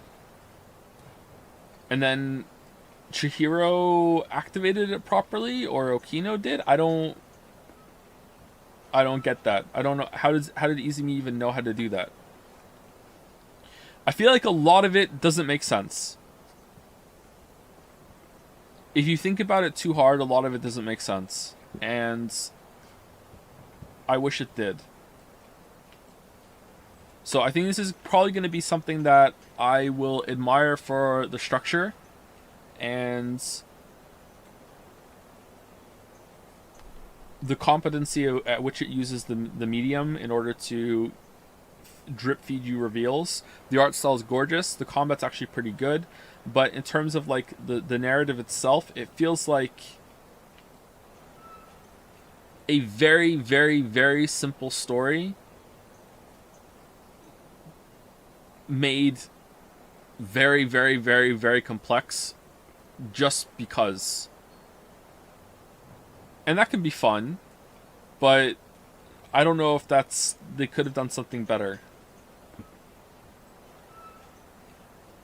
But it had a lot of great moments of like piecing things together, and I really liked that. And I liked making all the different connections. I just wish the connections had led to somewhere better at the end. So it's all coming back to the ending for me, for the disappointment. If they had nailed the ending, then this would have been, I don't know, I don't want to give it a ranking, but it'd be very high. It'd be very good. Anyway, I think that's all I can say. Thank you for watching. I hope it was a fun playthrough. I had a pretty good time overall. A couple little, downward turns here and there, but pretty good. Resident Evil 4 Remake. Alright, this was really good. I really enjoyed this game. I'd like to replay the original and see how it compares. Really, really enjoyed this. Of all the Resident Evil games we streamed, this was by far the best. I really enjoyed this a lot. Rating? Oh, you know what? I think it might be a 9 out of 15. Yep. RE7 is funnier. Oh yeah, our Resident Evil 7 and 8 are way funnier than this, and they're more enjoyable from that kind of experience. But in terms of like gameplay, this was really good. Like there was a part where it just like, I feel like it had a really good start in the village, and then it kind of like meandered for just, I don't know, like 3 hours of the stream, maybe a little less than that, I'm not sure. And then after shortly after you get Ashley, I feel like it was just almost perfect. Just like how it just was paced, and just like one encounter set piece into the next, to the next, to the next. Even the hey, here's a castle to explore, felt like it was in the right place. It was just arranged like so well. Like the only drawback I think was the minecart section, which, like whatever, it's a little spectacle. It was like really well structured throughout the whole thing, yeah. And it helps that the combat's really good too. The boss fight against the guy with the traps was kind of shit. Alright, yeah, so yeah, I really enjoyed this. This was really, really good. I'm sure if I, played it a couple more times, I would find like where I think the pacing kind of suffers a bit, like the weaker parts of the structure when it comes to the combat. Like there's probably some of the parts at the beginning that I'm kind of like glossing over my memory now, because like I could just stream so much of it in a marathon at the end. But yeah, I really enjoyed it. It was really good. Also, I haven't seen the final boss. Maybe that final boss sucks. Gameplay was really great. Combat was really awesome. I really, really, really enjoyed the combat. I don't know if I would enjoy the original just as much. I'd like to play it again to see, because if I do, then I kind of get where people are coming from when they say that this is one of their favorite games of all time. Actually, it was really good. Really well paced. Story was complete dog shit. But who cares? Even for campy fun, I felt like it was kind of shit compared to what went on in Resident Evil 7 and 8. I don't know. But yeah, whatever. Anyway. Tears of the Kingdom. Honestly, I don't know if I want to even keep playing it at this point. I'm enjoying it, but I know that I'm going to hit a wall. Like, I'm going to enjoy it probably a lot for another 10, 15 hours. And then after that, I know it's just going to be just combat's the routine, the shrines are fucking boring, the underground interests me. It seems really hard to get to the sky places, but maybe it gets easier as we go on. I don't know. Do some of the main... Yeah, maybe I should do some of the main quests and see if I can get something new. We still haven't got all the apps on the ability wheel, so maybe I should keep doing that. I don't know. So stop in 10:15 hours. Yeah, but then once I'm in, I'm like, oh, I should just finish, and then because otherwise, if I ever want to finish this game again, I'm gonna have to start away from the beginning, because I'm not gonna remember half the shit I did. I'll be lost. I don't like to come back to games. I like to just, well, sorry, I can come back to games. I just don't like to come back to big games, especially big open world games. You know? I don't know how many times I've played Skyrim, gotten to a certain point, stopped playing, and then like months or years later been like, you know what I should do? I should play Skyrim again, but I can't remember where I am, so I'm going to start again from the beginning. And I start again from the beginning, and I get to almost the exact same spot that I got last time, get bored, be like, yeah, you know what? I'll take a break, and then just not go, and just do that cycle over and over and over. So like, I don't like to do that with these kind of games, but I don't know. So parting thoughts from the stream. I think that so far what I've seen justifies the reuse of the world. I think that the world has been changed enough, and there's definitely enough additions from the Sky stuff, the new stuff around the world, and also the underground. Although I'm not exactly sure how much the depths is like good gameplay or just like one gigantic open world combat gauntlet. I don't know. But yeah, I think it justifies reusing the world. I don't think it's a lazy, cheap cash in or anything like that. I don't agree with that. I think it deserves to cost what it costs. I don't think that it's anything like that. Sorry, I don't think it's like a ripoff or like they're cheating people out of money. I know some people have that take. It's pretty rare, but some people have that take. I am disappointed. Having said that, I am very disappointed that the combat received what feels like absolutely zero changes other than this fuse mechanic, which is clunky as fuck to me. It's somewhat interesting, but it also looks kind of goofy. Like having, do we have it still? I don't think we have it still. Like the weapons just adding onto each other. It's just like I would have preferred if you use two of the same weapon, the weapon just becomes like a bigger version of itself rather than just sticking together.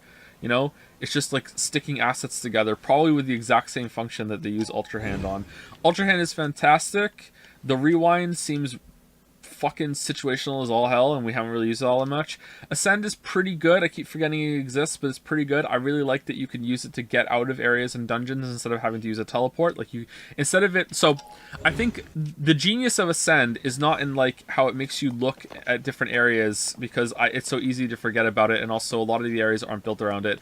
I think the genius of Ascend is that it keeps the party going. So instead of it being like, okay, I'm done with this area, time to open the map, time to go over here, time to pick where I'm going. All right, here we go. This is a reset of the adventure. Whereas at the end of the dungeon, you're like, all right, let's use Ascend and get out of here. Wonder where I'm gonna be. Let's keep the party going. So I think Ascend is really, really good for that, and I like that a lot. But everything else, like the UI is clunky as all hell. It's worse than I remember because I think there's more going on. This like selecting the ammo to do your shots grinds ranged combat to a fucking halt, and it seems like bow and arrow baseline is dog shit, so I don't know what's going on with that.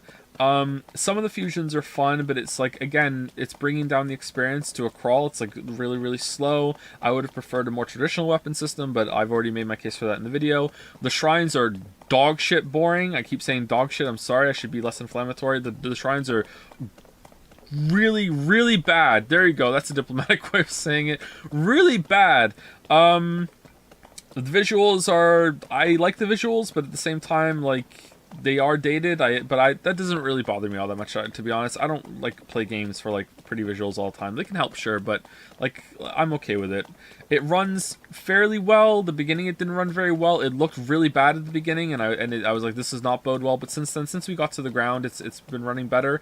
The lighting in the depths is just shit, so I don't know what they did there. Like, as soon as you light the trees, the area just starts to look like you no-clipped through the ocean in Subnautica, and the water didn't spawn, and you're running around the ocean bed without the water there as the filter.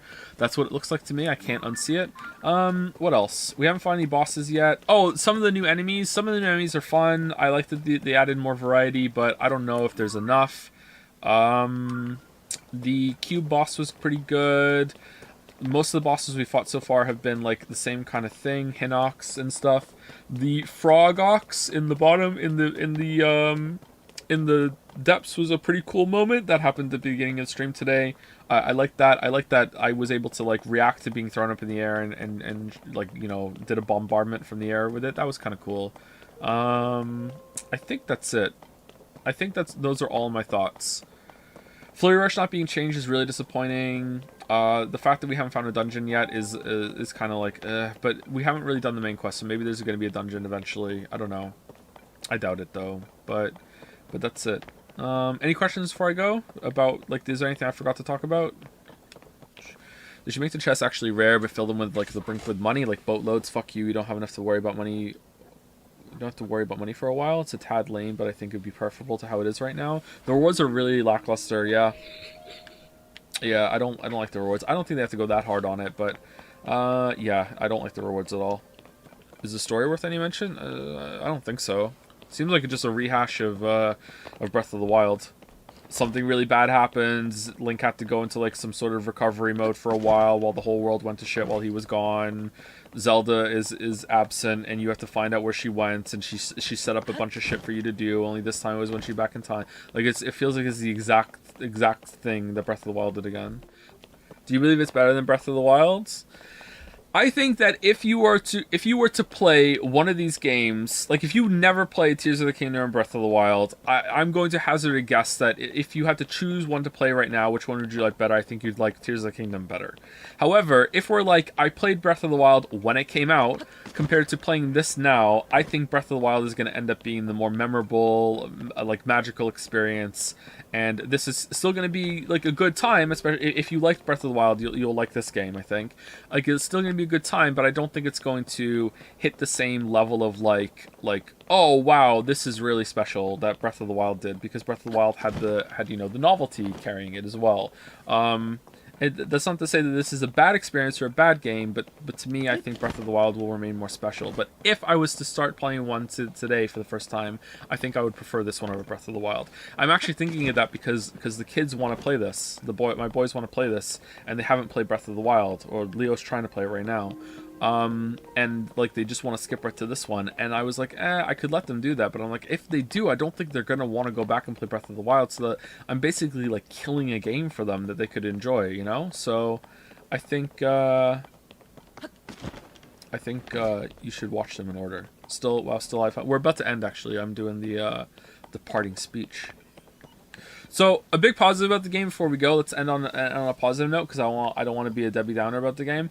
One of the biggest positives about the game so far has been its ability to just chain you through, ooh, what's that? Ooh, what's that? Ooh, what's that? And that's why, again, I think, like, Ascend keeping the party going is so good. Like, get out of the shrine, alright, what's there? Oh, let's go over there. You go through a cave, use Ascend to get up. Now I'm in a new area, look around. Oh, what's that over there? Go there. Okay, grab that.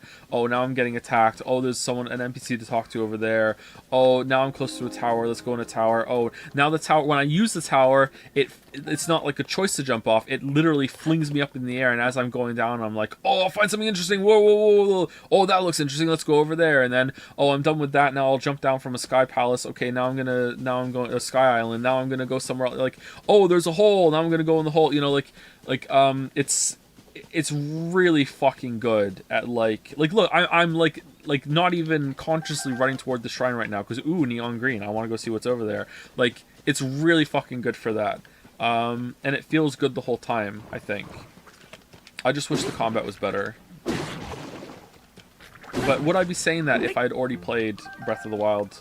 I don't think so. I think the combat was a novelty to it. But the fact that I've already played this for like hundreds of hours, I don't know how long I played Breath of the Wild for now. I think I beat it twice. And then did whatchamacallit? A 3 heart run, which took a while. So I played Breath of the Wild a lot. So yeah, I don't know. I'm stunned they didn't change more. But anyway, yeah, it's really, really good at that. And Ultra Hand is really fun. Really, really fun. Does it deserve the 98.6 meta score like Elden Ring? Ooh, too early for me to tell. Too early for me to tell.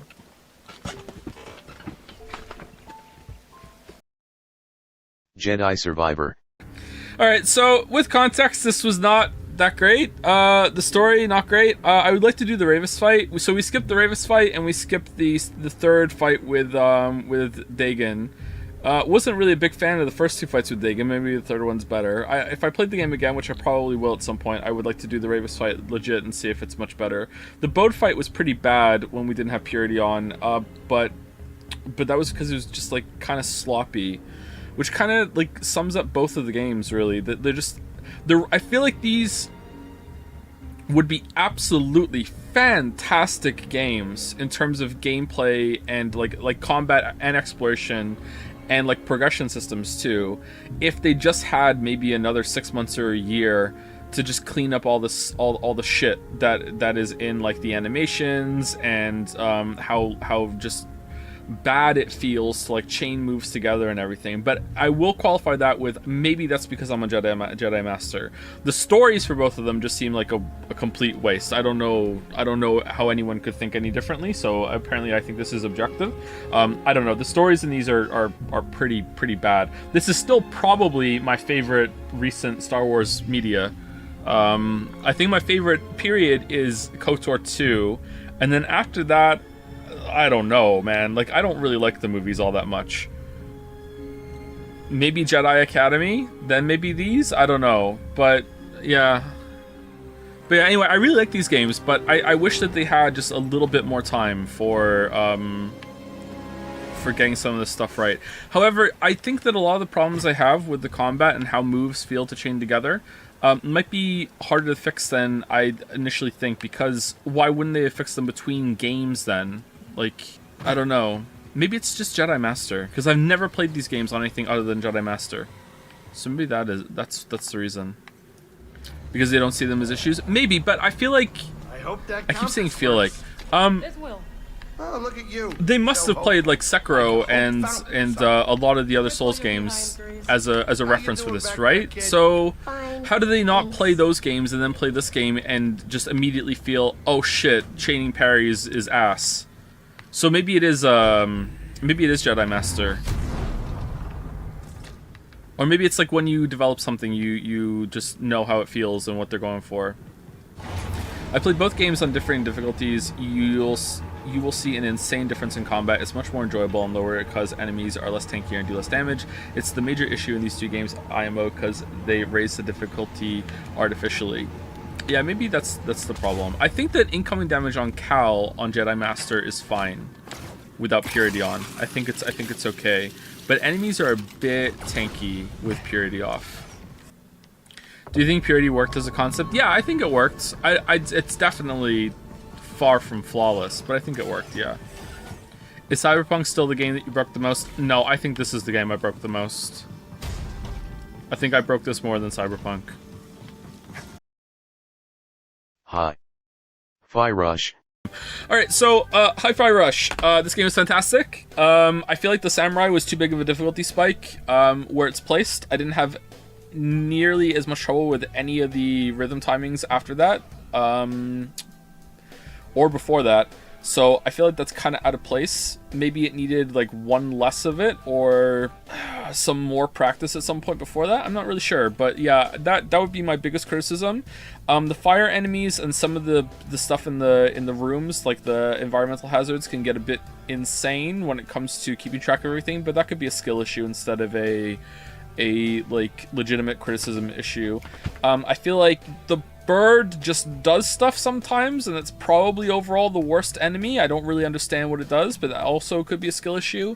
I think that the auto targeter doesn't work as well as it could, but it still works better than I expected for a budget game that doesn't feel like a budget game in any other part of it, so I don't know why I said it, but it is a budget game, so it works definitely well enough. This game is an absolute bargain. It's a steal. You could play it a lot. You get a lot of value out of it. It's really good. The bosses are really good. I would say Kale is probably the best boss, then either Rekka or the first big robot. I really like the first big robot. Mimosa, I didn't really like having to spam all the allies. Maybe there's a faster way to do it. Phase 2 of Kale was kind of bad for that too, having to wait around. The wolf guy kind of did nothing, so he looked cool, but maybe if you fight him in a different way, he's better. I'm not sure. Maybe he's better on hard mode. I don't know how much more is in the game in New Game Plus. Someone in chat is saying that there's a lot of really good New Game Plus content. I will play it again on my own when it's not outside of streamer mode. Best game of the year so far? Yeah, for me, I think so, yeah. What else did we play this year so far? Jedi Survivor? I think this is Resident Evil 4 Remake. I think I enjoyed this more than Resident Evil 4 Remake, although that's up there. I think this is my game of the year so far, but it's still, halfway through the year, so we'll see. Gollum. Chat, do you think there is any possible way this could have been good? Or was it just cursed from the start? Can you make a Gollum game that's good? I'm trying to think, what parts of it did I like? Some of the jumping was okay. It was just kind of bad. All of the stealth was horrible. I didn't like any of the interactions with any of the characters except a couple with Candleman and Mel. I kind of liked the Mel interaction, having the voice in your head as another character that's there talking. The Gollum versus Smeagol things didn't even feel like they were working properly. Any of the puzzles or any of the walking around doing things were really, really bad. But maybe if they had good puzzles, maybe it would have been better. But then, how do you fit them in? Exploring Mountain Doom probably sounded a lot more interesting in concept than it did in reality, because it's like, who gives a shit? That was really terrible and bad. Exploring the Elven place was alright, I guess, because it was pretty, but maybe that's only because compared to Mountain Doom. I don't know. Oh, shit, man. I think this was pretty terrible, and I don't know if there's a way to make it better. It had some good sassy lines. It did have a couple of good sassy lines. I don't know if you can make a serious game out of Gollum. I don't know. The spider chase was like, the spider chase felt like it was something out of the N64 era, like scaled up. Like, what the fuck was that spider chase? And they made you do it twice. What the fuck was the spider chase? Doesn't the spider chase feel like it happened like 5 months ago in terms of our playtime for this? So I don't know like what they could have done. Like, I don't maybe this is just a cursed game concept trying to make a game out of Gollum. I don't know. This is just not good. Not good at all. Do you think this is the lowest a functional game can go in terms of rating, hence your placement at 310? Yeah, I think so. Yeah, I think anything below a 3, you're now in like the range of like it won't even load. It won't even start. It crashes constantly, like all the time. Everything's broken, and on top of that, there's nothing good going for it, even if it was working. Like I think that has to be where it is.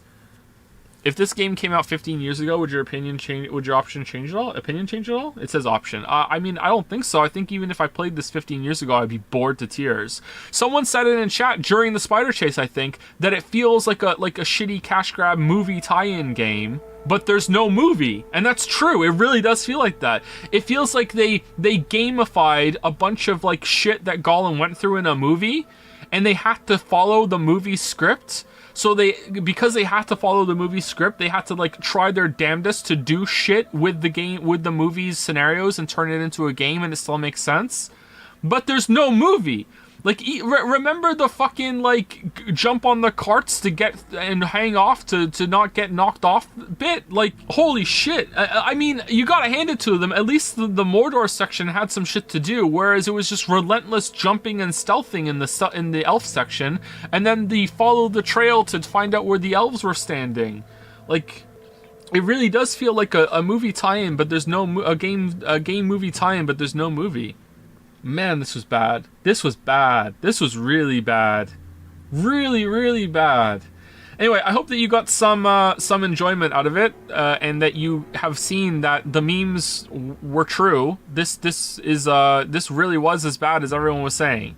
Normally, when everyone is saying this game is fucking terrible, like, usually it's like, you know what? People are being a little too harsh. It's not that bad. This is that bad.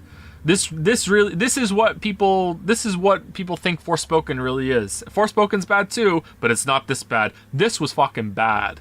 Holy shit, this was bad. I feel bad for everyone involved in this. I feel bad for the people who made it. I feel bad for me who had to play it. I feel this. How dare they charge full price for this? What the fuck? Or whatever, like almost full price. How much was it? $70 Canadian for this. Amnesia, The Bunker. Congratulations on finishing your first playthrough of Amnesia The Bunker. Remember, no playthrough of The Bunker is the same as any other. Items, traps, codes, and more are all random. Play again, experience the horror anew. Oh, okay. Yeah, I think that this is definitely meant to be... I think this was meant to be a permadeath experiment, and they, for whatever reason, it got too long, or they chickened out, or they just didn't want to do it. And I think it would have done well as a permadeath thing, but the game would have to be really, really fair about how it teaches you its systems, and maybe they couldn't get that done right. Because that's hard. Like, if I play this game, and I'm 3 hours in, and I'm fighting the monster, and for whatever reason, like, its AI wigs out, I'm never playing the game again. That also might explain the weird as fuck tutorial. Yeah. But if it did work properly, I would really enjoy that, because I think that would add a lot of tension, a lot of stakes, and also be different every single time. Like, how far can I get this time? Oh shit, I made a mistake. I got impatient, you know. I think it would be pretty fun.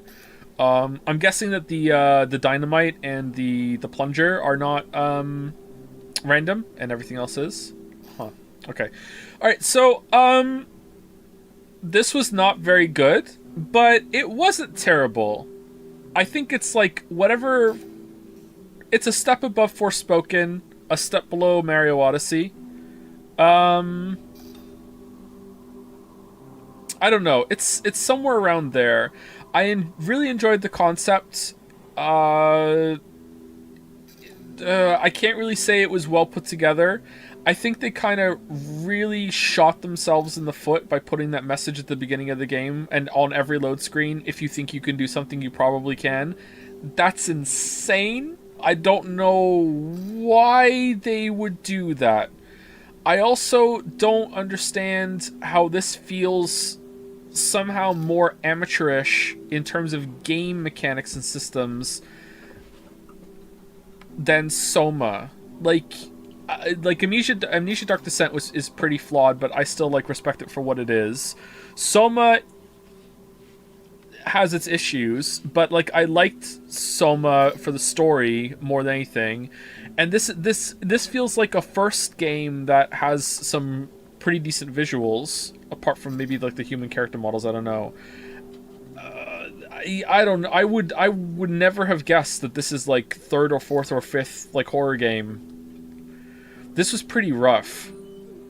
The opening was super weird. I know some people in chat didn't agree, but the opening was so jarring. I don't know what the fuck that was about. That was such a jarring as fuck opening.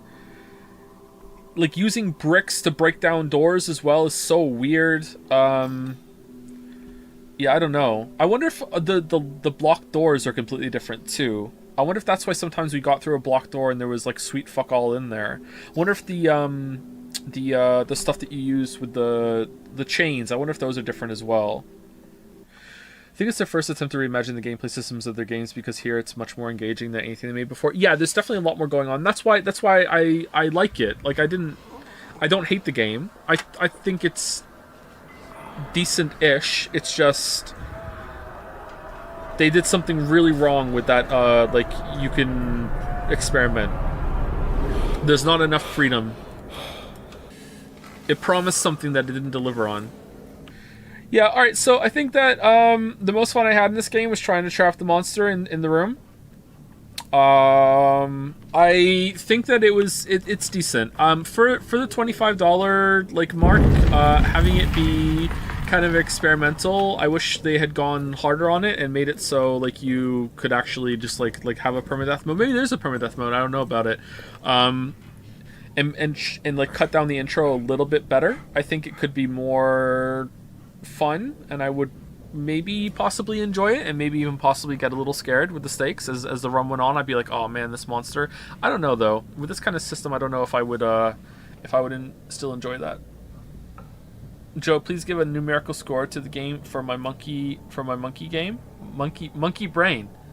5.763219. Repeating, of course. There you go. That's my score. Like the setting, like the concept, like the visuals. Sound design was a little weird, but maybe I just didn't have the right hardware set up for it. It was a bit dark, but it's meant to be, so that's okay. It was a pretty good commitment to it. I wonder how this game would have been received if it came out many years ago. I think it's better than Amnesia The Dark Descent, but I don't know if it's better than Amnesia The Dark Descent for the time. Not the biggest fan of Amnesia The Dark Descent, but I don't, like, hate it. Soma's still the best. Yeah, okay. I think that's it. Gravity Rush 2. Alright, so everything that happened after the first credits was markedly better than everything that came before. However, it still wasn't great. If that's where they started and they had like continued to build after that and did some like movement kind of sequences, I think it could have been pretty good. But like instead it just feels like there was like this whole filler arc game that came before the real sequel, which is fucking bizarre. I think the boss fights are complete crap. I agree, yeah, but they were still better than what, you know, the base game did. I wonder what's like if you do more scavenging missions. Time for the DLC, Raven DLC, it's free. Nope. Nope. Do you think the first game was better? Yes. But I did all the side content in the first game, so maybe the side content in this game is way better than the main content, and if I did it all, maybe I would feel differently, but like, I did a side quest and it sucked and I didn't want to do them anymore. Gotta find out. I'm not doing it, no. I'm done. These streams were painful. We had some good times. We talked, we laughed, we you know, come on. It was pretty bad, yeah. It was pretty bad. This game or Gollum? This game's way better than Gollum. Like, there's no contest. I would give this game a 5, I think. This game is Forspoken tier. Alright, well, I'm glad that I finished the game because it did get a little better toward the end. And it was an interesting experience to see a piece of media, like, hold the real sequel until the very end. So I don't know, maybe they just didn't have a full enough story. I don't know, like, I was thinking throughout this whole entire ordeal, like, it feels to me that, like, halfway through development, like, someone burst through the door and said, oh shit, we're not getting a third game. Oh no, throw it all in, throw it all in, throw it all in. Or someone burst through the door and went, oh shit, like, we're running out of funding in 3 months. Oh shit, run in, throw it all in. Or someone burst through the door and said, oh shit, the quest designers don't know what kind of gameplay we're doing. Oh no, it's like I don't like the first 20 chapters of this are relevant. Pacing's all over the place. Why do you have a game with really cool creative movement and then you don't have, I don't think, a single fucking main quest that uses it except for combat, which isn't very good. It's a little better than the first game, but it still is not very good. Someone actually unironically called Gravity Rush 2 a hidden gem. I can see why, because they probably like the atmosphere and the style, they might like the characters. It's very kind of like, it's a little bit of a bittersweet game. I can see some people really liking Raven and Cat. Maybe the relationship with Sid. The rest of the cast is kind of like, whatever. But like, it's got like a fun kind of atmosphere going for it. The city looks pretty good. It's a vibe. Yeah, it's vibing. Yeah, I feel like if you vibe with it, I can see why people might really like dig into this game. And I'm guessing the side content is better than everything else that came with it, or the main quest stuff. But man, I don't know. I'm not doing it. I can't be fucked.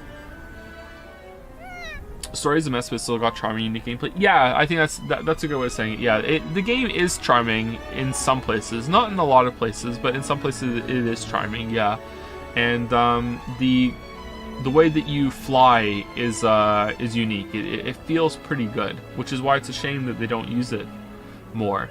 I swear the sliding in this controls worse than the first game.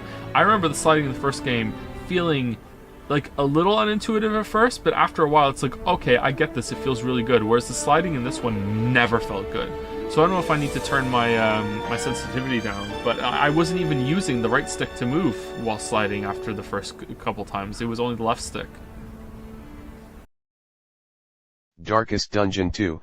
I'm pretty impressed. I'm not gonna lie, like, this game definitely didn't rest on its laurels. It really, they could have just like made the first game again and just added a bunch of stuff like Nintendo did with Tears of the Kingdom. But instead they try to do something new, and it looks better.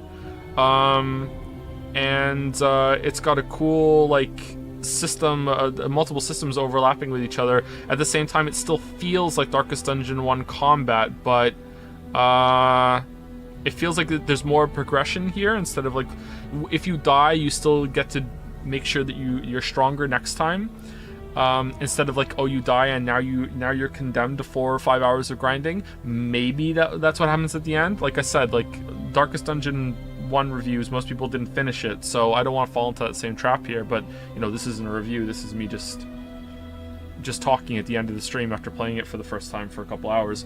I quite like this. This is pretty cool. I would continue playing this, and I might actually. So it's pretty good. I'm impressed. I'm pleasantly surprised. However, the Crusader isn't in, so I can't give it a glowing recommendation. Thoughts on this game's presentation over the first? I think I like this better. I think it's a bit more varied. Although, you know, I'd have to go back and see the first one again. I think they pulled off the transition to the stylized models over the fully hand-drawn stuff from the first game very, very well. But I don't know. I have to go back and see it again. Final Fantasy 16. Alright, so, this was really bad. The gameplay was pretty good. I liked the combat, especially most of the bosses. The mini-bosses, some of them were used too much. I don't know if maybe they should have made some of the hunt bosses part of the mini-boss roster to have more variety, but then that would, like, take away some of the specialness of the hunts, I guess. I don't know. Like, but yeah, this was, apart from the gameplay, this was like really okay. That's not true. Sorry, in my head, there's just like 2 parts of the game, and it's like gameplay and story, and that's it. But that's not true. There's the whole presentation side that I keep forgetting because I don't really like to judge all that much. Presentation-wise, game was excellent in most areas. It was shockingly bad in some parts visually and in terms of lip sync, and sometimes the audio was kind of messed up. Huge difference between like when the game is like firing all cylinders with the visuals and when it's like whatever, like the clouds are pretty bad. However, I do have to admit that I am insane because I took my dogs out earlier today and there was a light shining through a bush in the next door neighbor's house, and the bush was like, the light was casting a shadow of the bush onto their shed, and I looked at it and I thought, wow, that shadow's low res. So, you know, maybe you shouldn't listen to me and only listen to me when I say it's good. The visuals were really good. The spectacle was awesome. I really liked the music. The main battle boss theme didn't get as grating on me as it did for a lot of people in chat, although it was wearing a bit thin by the end. I really liked the last boss music and the last boss presentation. The 2 battles that were when we were Ifrit and Phoenix together, were excellent, and I'm surprised that they were excellent. Maybe they're not excellent when you replay the game. It's only like a one-time thing that they feel good, but I'm surprised at how the moveset was different. It was only a little different, but it still was different. And the scale was like big spectacle, and the scale was shifted. And yet those 2 bosses, the one against Bahamut and the one against Ultimus at the end, felt really good to play. They were really, really cool. So I like those a lot. Most of the bosses were good. I wish that the gameplay had added more combat options sooner, and I wish that they were more flexible in how you could arrange your combat options. I feel like they're trying to push you to do a lot of side content in order to unlock ability points. I understand that makes the ability, the side quests valuable, and the side quests and the ability points valuable. However, the side quests, every single one we did fucking sucked balls. So I feel like if the side quests had been better, I would be more happy with that system. Like, I get a good side quest and I get a good reward for doing it, but now I feel like I missed out on a good gameplay system because there's no fucking way in hell I'm doing those side quests for the ability points. So I'm a little disappointed about that. So visuals really, really good overall, like 9 out of 10 for visuals. Music really, really, really good, 9 out of 10 for music. Like, whatever, like some of the presentation parts were bad, some of the music was graded a little bit, some of the sound was bad here and there, but overall, like, near flawless. Gameplay, I don't know what I would give it for gameplay. Maybe a 7 for gameplay, like 7-ish, 8-ish. It was pretty good. The gameplay was pretty good. I liked the combat. There was just too much game for this combat system. However, I do want to praise it for being a very accessible version of Devil May Cry's combat. Like, I didn't really struggle all that much, and I wasn't even using the healing system, so imagine how easy it would be if you were using the healing system, if you were, like, staying on top of your upgrades and all this other shit. Maybe I'm wrong. Maybe the healing system isn't that big of a deal to ignore. But I'm guessing that, you know, I think the high potions are like pretty much a full heal, are they not? They heal like so much.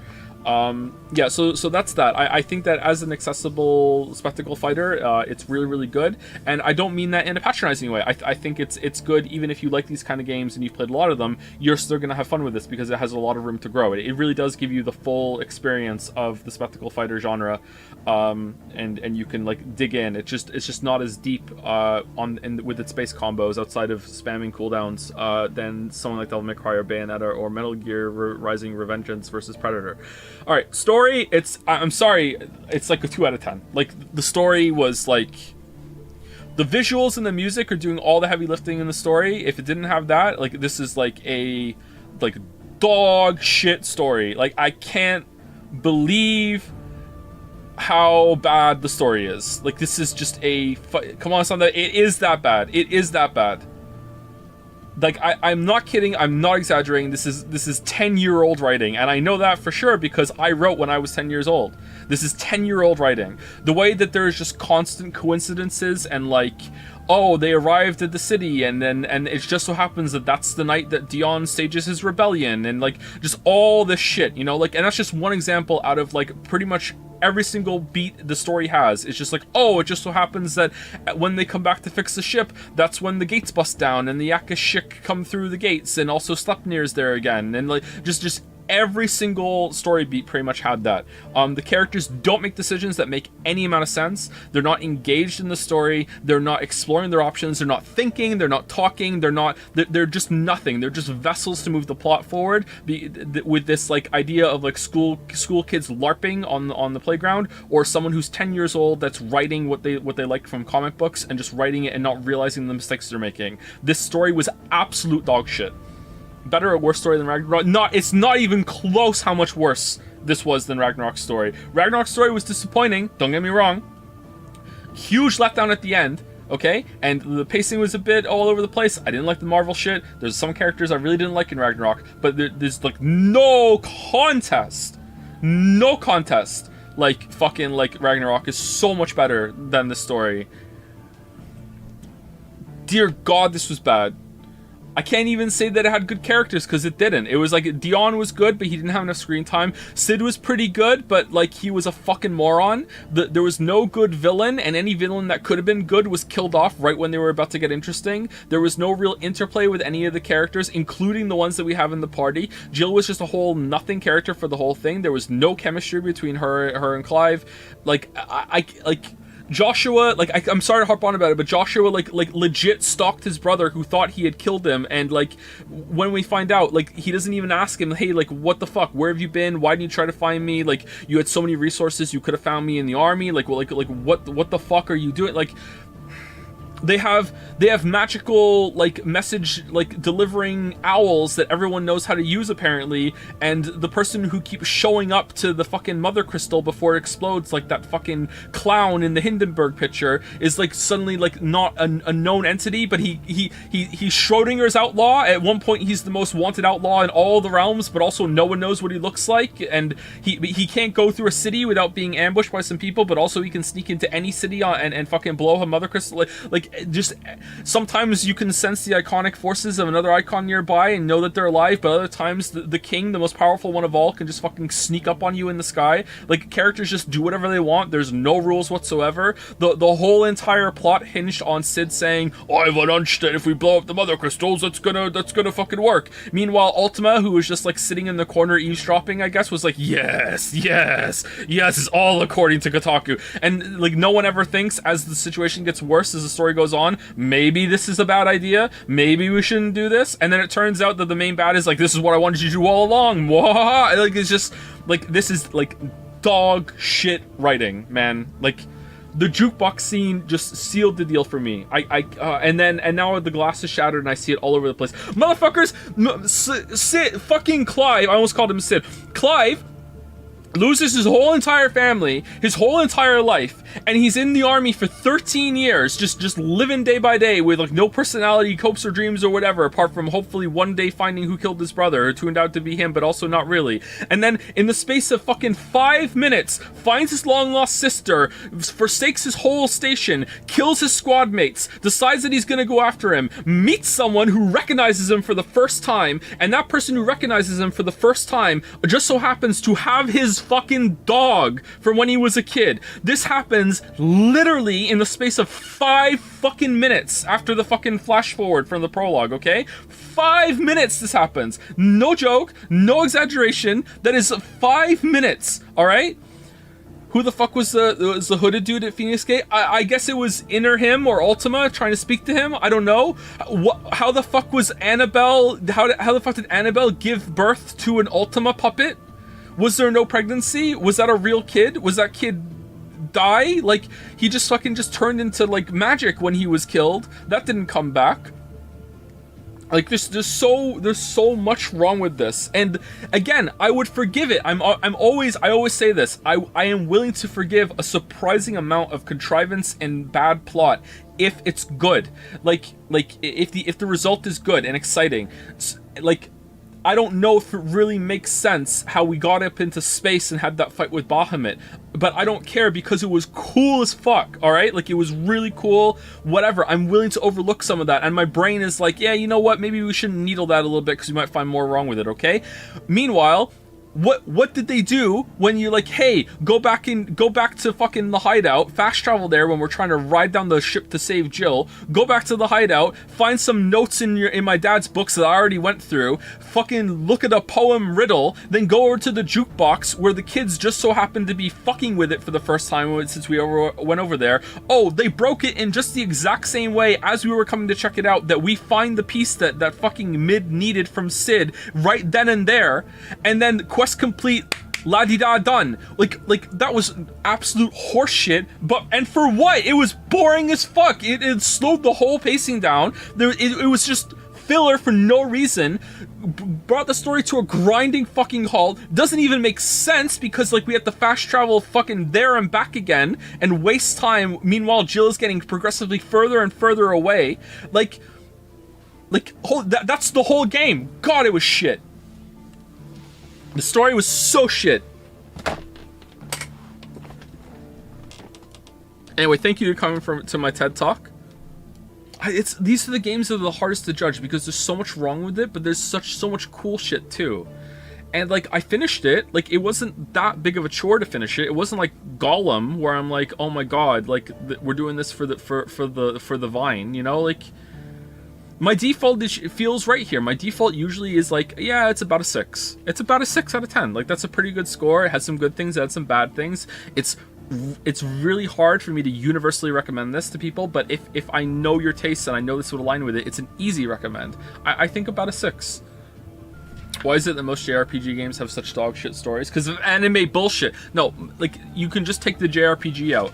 Why is it most games have dog shit stories? There you go, done. It's because writing is not given the priority it needs when they are making the game, and that's for a really good reason, because gameplay and designing gameplay systems and putting it all together is really fucking hard. And also, I would guess, and this really is a guess, so don't like hold me to it forever, that writing for TV shows and movies, which it just happened a lot more now, is also difficult. However, it is a collaborative process that like really encourages improv. Whereas when you're making a game, you can't really improv a character, you know, doing something. Like if it's motion captured and they have a lot of freedom and they understand the scene that they're in, maybe. But like fucking hell, like when voice actors like audition for games now, they don't even know what the game is.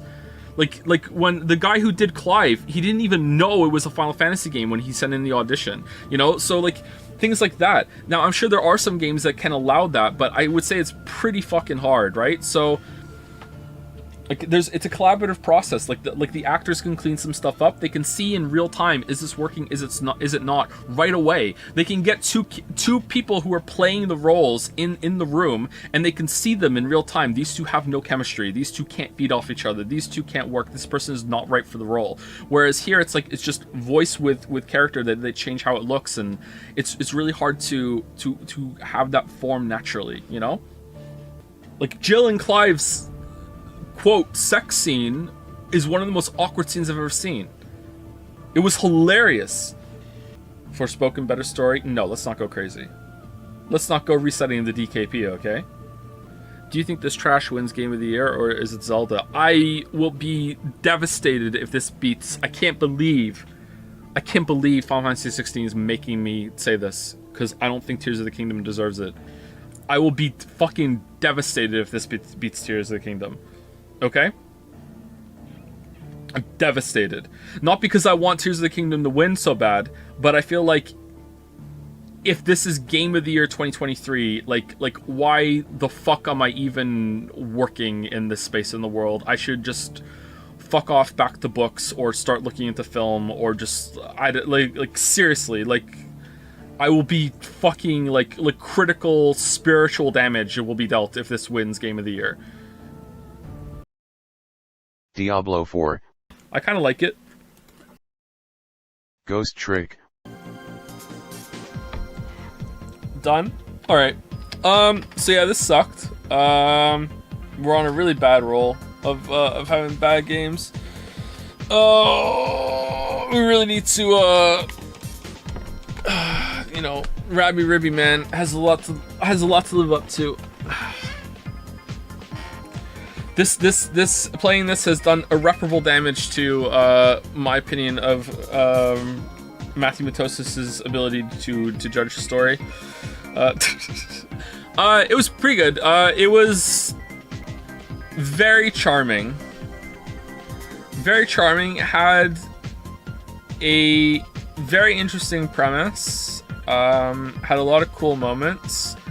I think that if you spent a lot of time going through it, that you would be able to find a lot wrong with how the story is constructed. However, two things that will make me not do that is, one, there's a uniqueness factor. Like I spoke about at the end of the Final Fantasy 16 stream, I said I'm willing to overlook quite a lot if the result is good, and the result here was good. Like, the conclusion of this was pretty cool. There was a lot going on. I liked a lot of the reveals. I liked that it tied everything together in a really, like, holistic way. And I'm pretty sure that if I tugged on a lot of threads there, I would be like, and I don't really want to. So, like, I'm sure you could fix it up. Like if I was looking at this hypercritically, I would look through it and I'd be like, okay, what could these have been fixed in a very easy way, or a way that just is like kind of tweaked or whatever, and I would be happy with that. And secondly, it's the tone. So like the two reasons why I think there's probably some problems and I don't really care is that the result was pretty cool, pretty interesting, and I liked it. And also the tone. The tone is a lot more lighthearted. It does have some serious moments, but they're even those are not like super serious. I'm not saying it's like tongue in cheek. It's not like it's Marvel shit where they can never be sincere. The game is sincere, but you can be sincere without being like overly serious, right? So the tone is pretty good. Pretty good for that. I would say that Ace Attorney, this game deals with a lot of death, and you see the death, and you talk to the people who died. Whereas, like, I would say that Ace Attorney can get a bit more serious than this, and even Ace Attorney is tonally quite chipper, and it allows you to get rid of avoid some problems that come with that. Yeah, I really like this. It was interesting. I like the concepts. The puzzles were, now that I've beaten the whole game, the puzzles in the movement system are all right. I do like that since you're a cat, the way you jump from thing to thing is kind of like almost like a cat. Have you ever seen a cat like climb something to get to something? You can see them kind of like do these hopping motions that are kind of like that. So I kind of like that the way that you move between all the things is kind of like how a cat moves from like when it's climbing up something. That's an interesting little detail about being the cat when you're a ghost. I'm not sure if that was intentional, but it is kind of a neat little link there. But the puzzles and the movement seem kind of like not really the point. They just really wanted to tell the story, and it's a good story. I like the story. The story is interesting. It has a lot of layers going on. I like that almost every single character felt like they were doing their own thing, and I could imagine. I'm actually having trouble thinking of a character right now that I don't think has their own life outside of this story. Even the assassins that were kind of like throwaway had enough character with how they were introduced and some of their lines of dialogue and stuff. It feels like they had their own lives outside of the story, and I really like that. I like when games do that.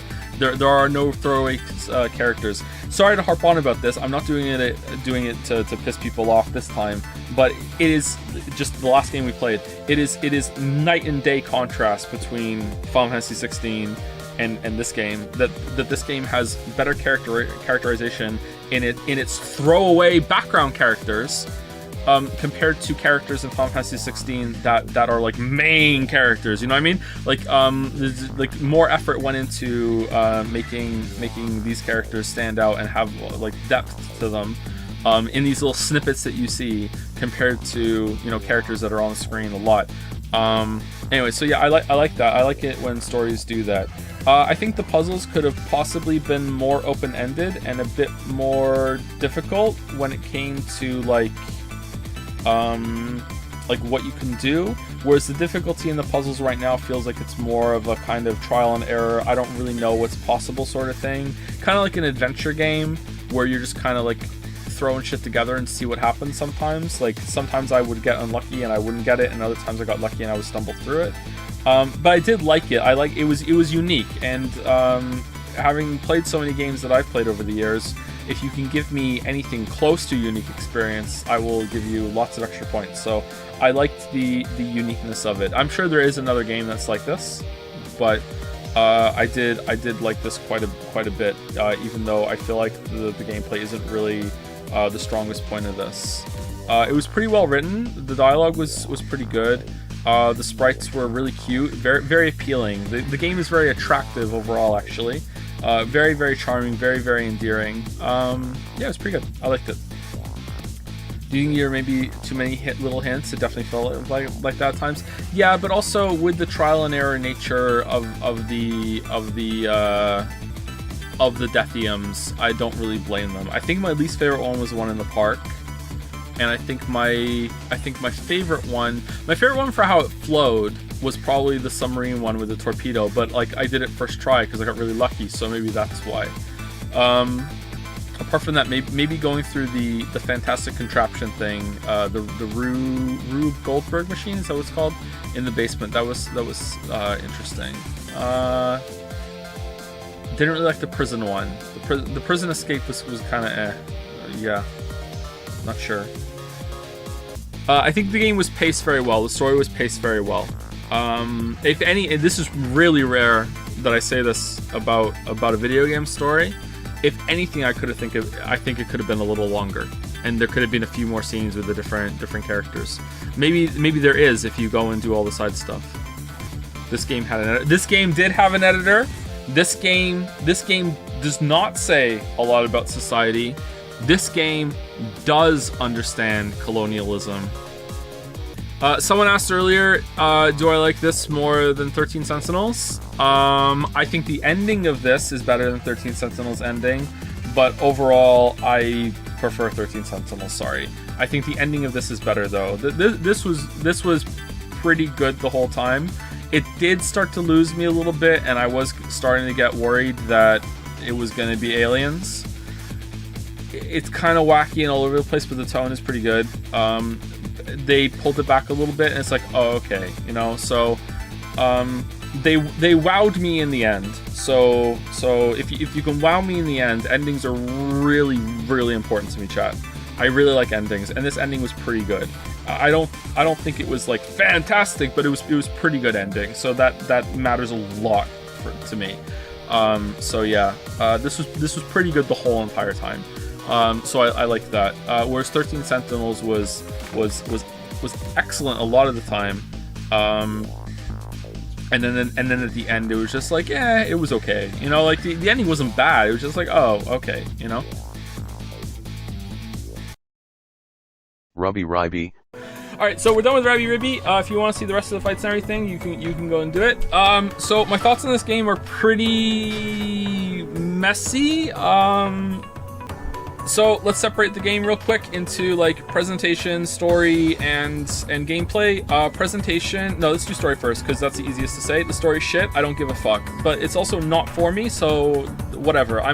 It wastes time. I wish I could have skipped it. If I hadn't been streaming, I probably would have skipped it. But it's not for me. I can like acknowledge it's not for me. I don't know who the fuck it is for, but it's not for me. Okay, not for me. So I don't care. Huge negative for me, but like I can skip it. Whatever. Who gives a shit? All right. Like I don't care about the story. I don't care about the characters. I don't really know what's going on. It's just a mess. Whatever. In terms of presentation, the presentation is kind of mixed. The music is actually pretty good. The sound effects are pretty good.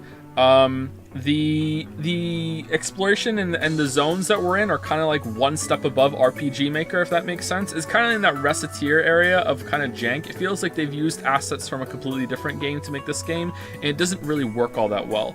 I don't really like the presentation that much. The anime pictures or whatever, the CGs, like your mileage is going to vary there. I don't give a shit, but whatever. Like, if you like them, great. The worst part about the presentation is serviceable though, like it's fine. The part of the presentation that absolutely sucks the biggest ass is how they consistently put the same color projectiles on the background that is the same color. This game has a huge issue with readability, and it fucks me off to think that it's probably intentional, and I really don't like that. I don't think that's good. I don't think that I should have to like have mega eye strain because you decided to put pink projectiles on a pink fucking background, or red on a red background, or blue on a blue background. Like, it's just really, really fucking annoying. I really don't like it. And yeah, someone in chat has just said colorblind mode. Like, I'm not colorblind. I couldn't imagine being colorblind playing this game if it's the kind of colorblind that is going to affect you, or sorry, the kind of colorblind that's going to be affected by this game. Yeah, I think that's indefensible, and if it is intentional and they wanted it to be hard that way, I think that's a dog shit design decision, and that's just bad. Okay, it's probably the worst thing in the game, actually. All right, so now we're going to gameplay. The gameplay thoughts are the most complex.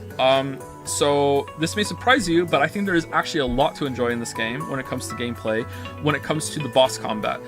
Exploration is okay, the platforming is okay. I had some fun with the platforming exploration, but it kind of feels like the exploration is just filler, putting the pieces together between the boss fights.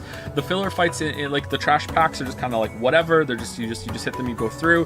The exploration is like very rewarding because you're always like popping walls open and getting shit to upgrade your character, but it also just feels like it's just spraying confetti in your face constantly. Like, look, you got an upgrade. Look, you got your health cup. Look, you got PP up. Look, you got an egg. Look. Like, it's just constantly shoving shit in your face no matter where you go. And that might be fun. Like, it might activate some neurons, but at the same time, like, the exploration doesn't feel as measured as it does in something like Hollow Knight. The zones just kind of like jump scare out of you when you go through a transition screen, instead of it being like it feels like a real place. Excuse me. Like, it's just like all of a sudden you drop through a hole and you're somewhere else you're not supposed to be. It's like Dark Souls 2 all over again. So for that, I don't like it. So I didn't really like the exploration of the world. Exploration of the levels was okay. There was a bit too much backtracking, a lot of trolley design decisions, but whatever. It's like it's not that bad. But I would say that the exploration is like it's okay. It's okay. Level design is okay. All right. So then we come to the boss fights. So the boss fights, I feel like I really hate this kind of boss design. However, I also had a lot of fun mastering the moves. I would be really afraid I was thinking about this while I was walking the dogs last night. I would be really afraid to play this game for any longer than I already have, because I would be afraid that what if this is now the type of gameplay that I need to have to get off? Because I can see myself playing a game that is entirely fair after this, and after I have played a game like it's entirely fair and now it's too easy. I want it to be unfair. I want to struggle. I want to be like caught off guard. I want you to just be like, oh, out of nowhere, just boom, you're dead, and now you have to learn the pattern. You know what I mean? That sort of thing. I would be afraid to play it longer for that, because I can definitely see the appeal, and I don't want to be that kind of gamer. But maybe I'm gonna have to be at some point if I keep playing harder and harder games, because eventually you run up to the issue where a game... I feel like collectively, people who play a lot of games are getting better and better at games, especially because of the prevalence of Souls-like games that are really, really hard and usually very, very fair. And I feel like you see that happening in the Souls games now, where they're becoming less fair. And I think one of the reasons why they're becoming less fair is because it's much harder to keep ramping the difficulty up while staying fair. Do you understand? I feel like we're running into this issue now. There has to be like kind of some unfair moves and some unfair like parts in a boss fight or a gameplay. Mix it in, and then you learn how to do it. And this is like way ahead of the curve if that's where gaming is headed, which it might not be. Who knows? This game is unbelievably unfair, completely bullshit. Right? But after, like, it will kill you just out of nowhere, because fuck you, you don't understand the pattern. Like fight again for another 5 minutes before you even see the move again, and haha, hope you grok it this time so you can get it. And yet there's a lot of appreciation I have for the gameplay when it comes to mastering that, getting through, being like, oh, that attack pattern that was bullshit a couple fights ago, fuck you, I can handle it now. There's something really, really satisfying about that. However, that satisfaction also comes with an immense amount of frustration. Like, it's so frustrating to play this game. It's so fucking annoying. So annoying. But at the same time, once you get past that annoyance, it's like, holy shit, fuck you, boss. You know what I mean? Like, it's really satisfying. And I don't want to be the kind of gamer that needs that kind of gameplay. I want to enjoy normal hard games, not Rabi fucking Ribi, you know what I mean? So I'm very conflicted, very mixed. I really feel like I understand and respect why people like this game and like the boss fights. The bosses have an enormous variety of patterns, and the bosses really are just like pinatas that are there while the effects happen around them, right? You know, they're a moving target, whatever, and you have to pick your moments to attack them and get the most damage in, and whatever. But there's an enormous variety of the attack patterns that come out. There's a lot of creativity. There's a lot of patterns that I even said a couple when they popped up. I was like, oh shit, that's a cool pattern. There's multiple ways to approach it. Sometimes there's an easy way to dodge something and avoid something, but you don't get damage on the boss. Sometimes there's a harder way, and it's really risky, but if you pull it off, you get some damage on the boss. That said, I do think that again, the readability of the fight is a huge issue, and on top of that, there are many fights that the boss just absolutely goes, like, just literally just fucks off the screen sometimes. Like, it's not even like, oh, if you play better, you could do damage to them. Like, no, they're gone. You can't do damage to them. Like, it's really annoying, and I don't like that. But yeah, overall, I would say that I quite enjoyed the gameplay when I was in the zone with it, and I was got past that frustration. I didn't really like the frustration for a lot of it. Some fights were a bit more bullshit than others. I do think that even if you are like excellent at this game, there are still some patterns that can just fuck you, and I guess that's where the bunny amulet comes in. But the controls are a bit clunky. Maybe if you remap the bindings or whatever, it's better. I don't know. But, you know, so yeah, really bad visibility issues, completely bullshit, but I kind of like the bullshit. I kind of like the unfairness sometimes, but, you know, if you catch me in the middle of a fight, I'm probably going to be pretty angry. But I did appreciate the gameplay. I think I get it. Right now, I don't think this is for me, although maybe. If this had a better art style, better readability, I would be, I don't know, if there's another game like this that isn't like fucking weeb rainbow vomit, and like has much more readability when it comes to the the attack patterns like on the fly. I would be interested in playing that to see if I could get on board with that more, because as the game went on, I feel like I could intuitively feel out a little bit more of what the patterns wanted for me, even when I was seeing them for the first time. Not always. I don't think I was very good at this game, but there were times like it was seeing a new attack pattern, I was like, you know what, this kind of reminds me of this, and my brain is telling me do this, and it worked. I'm like, oh, cool, you know. So I feel like there is some amount of learning you can do, but it is undoubtedly bullshit IMO. Yeah. So yeah, that's it. Those are my closing thoughts. Believe it or not, thank you for making me play it. This was interesting. Part of streaming is playing games that I wouldn't normally play. I would never have played this in a million years. And I got to have a somewhat of a unique experience. I've never played a game like this before. I have played some bullet hells, but not a bullet hell that's a side scroller like this. I do enjoy like some bullet hell stuff. But yeah. Yeah. It was pretty good. I had a good time. 4.5 out of 10. Pretty good. Dujana. Alright. So this was pretty interesting. I liked it. I digged it. There's a lot to it. Even though it's pretty short, there's a lot going on. I don't think it's a very good game, but I don't even think it's really trying that hard to even be a game. Like I said earlier, it has games in it in the arcade, but the rest of it is just kind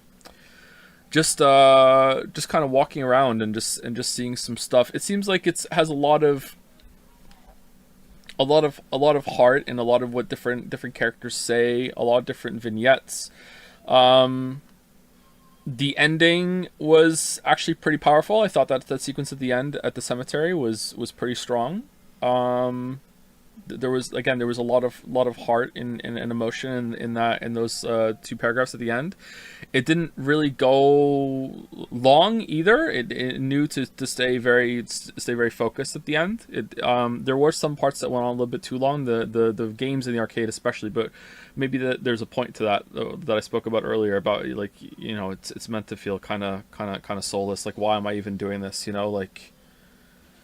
Gets you feeling, you know, that this character has gone through an immense loss, and now, you know, kind of being forced to do this sort of thing, just to have some closure, you know, and it kind of makes you feel like the kind of drudgery that you have to go through after experiencing a loss, you know, because your life goes on. That's a pretty profound thing to experience, is, you know, after something. It can happen both ways. After something big happens to you, whether it's positive or negative, you can kind of feel this, oh wait, life is still going on after this, you know, like it takes some adjustment. Even when something really good happens to you, a lot of people go through a period of some sort of like something close to mourning or depression, because it's like they thought their life was going to change majorly and it didn't, because you're still you. So that sort of thing. Maybe that's the point. I don't know, but maybe I'm reading too much into it.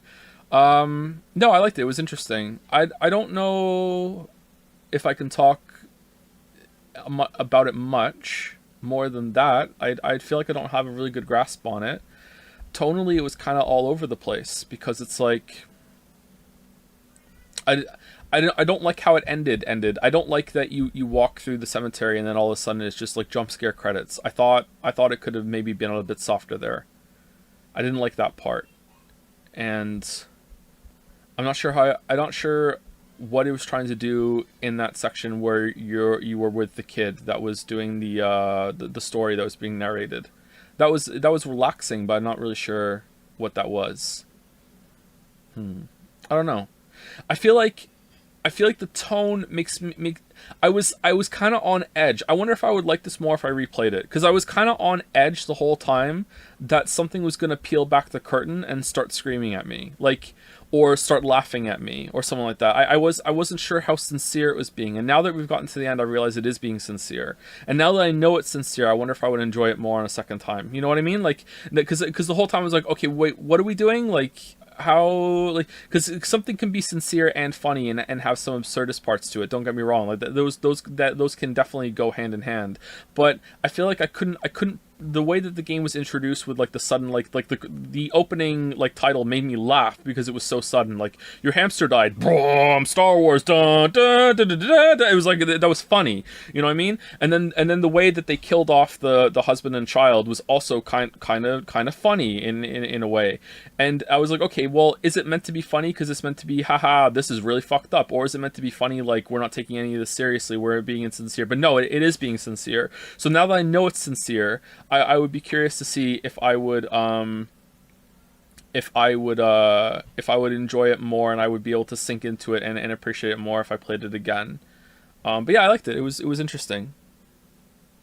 But I don't know, is that a flaw of the game? Should the game have tried to be more serious at the start, or is this the kind of game that you should really play twice anyway? And because you're playing it twice, maybe you consider it more the second time through more than that.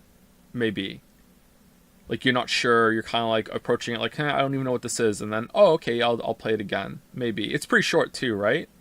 Maybe it's even a little too short.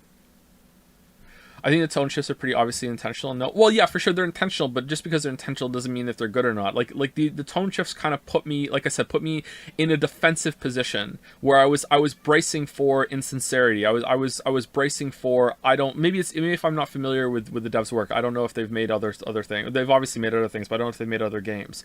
Maybe if I went into it with that knowledge, maybe I wouldn't be feeling that way. But like it primed me to put some shields up. You know what I mean? Like I was going into it kind of like, all right. You know, I'm expect like one of the first things you do is get onto a mech that walks around going boom, boom, boom, boom. You know, so like, and I'm not saying it's a bad thing. I'm just saying it put me in a position where maybe I wasn't able to give myself over to the game that the game requires you to appreciate it a lot. You know, even though I still did appreciate it, I wonder if maybe I would have appreciated more if those tone shifts were handled a little bit better for me specifically. But who knows? Maybe I'm also bringing my own issues in here, where I'm expecting insincerity from most of the games and movies that I consume lately. Not so much books though. Do you think the game explored the theme enough, or was it too shallow? I think that it's possibly didn't explore enough. I wouldn't call it shallow. I think it possibly explored it enough. Again, this is coming back to the idea that maybe I wasn't engaged with it deeply enough. I'm just trying to think of like all the different sections. It's like there was the first place we went to. There was a lot of stuff about like celebration and birth, and then like people were having fun. That's where the arcade is. Everyone's having music. There's the prenatal class, and then you go to the next area and it's people just living their lives, and some of them are having a good time, some of them are not. It's just kind of the midlife kind of thing. And then you went to the next area and that was all about death. So there's like the 3 stages of life, and then there was and then we went to the fourth place and that was all about change and people changing after they've gone through a lot. In this case they were turning into spiders, but like, you know, what does that mean really? You know, so there's all these different phases that the character's probably going through too. So I'd like to go through that and think of and analyze it a little bit more and see what I can get out of it. Not in a clinical way, just kind of like paying more attention. But I think it has some stuff to say. It was paced really, really well. I think it was. It didn't waste your time apart from the arcade machines. But again, maybe there was a point for that. I don't feel like it wasted your time. Maybe some of the walking was a little bit much, but I don't feel like it wasted your time. Maybe the guy in the power plant. Maybe that speech went on a touch too long compared to the rest, but not really. I felt like it was fine what he was saying. I don't know, but no, I enjoyed it. The opening video is actually randomized. He says the game is about something else every time. Yeah, I figured it was that, or it wasn't. I figured it was either that or it wasn't randomized at all. And like he's pretending that everyone gets a different one when really everyone gets catharsis, or it was random. Okay. I like the violence begets violence part with this. So yeah, it was pretty good. How would that have landed though if I hadn't gone down to that place before seeing the sisters? Maybe you can't do that. If I hadn't, maybe it would be a different thing actually. If you went and saw that first and then went there, you're like, oh man, this is where I committed the massacre. Holy shit, you know, like maybe that would be different.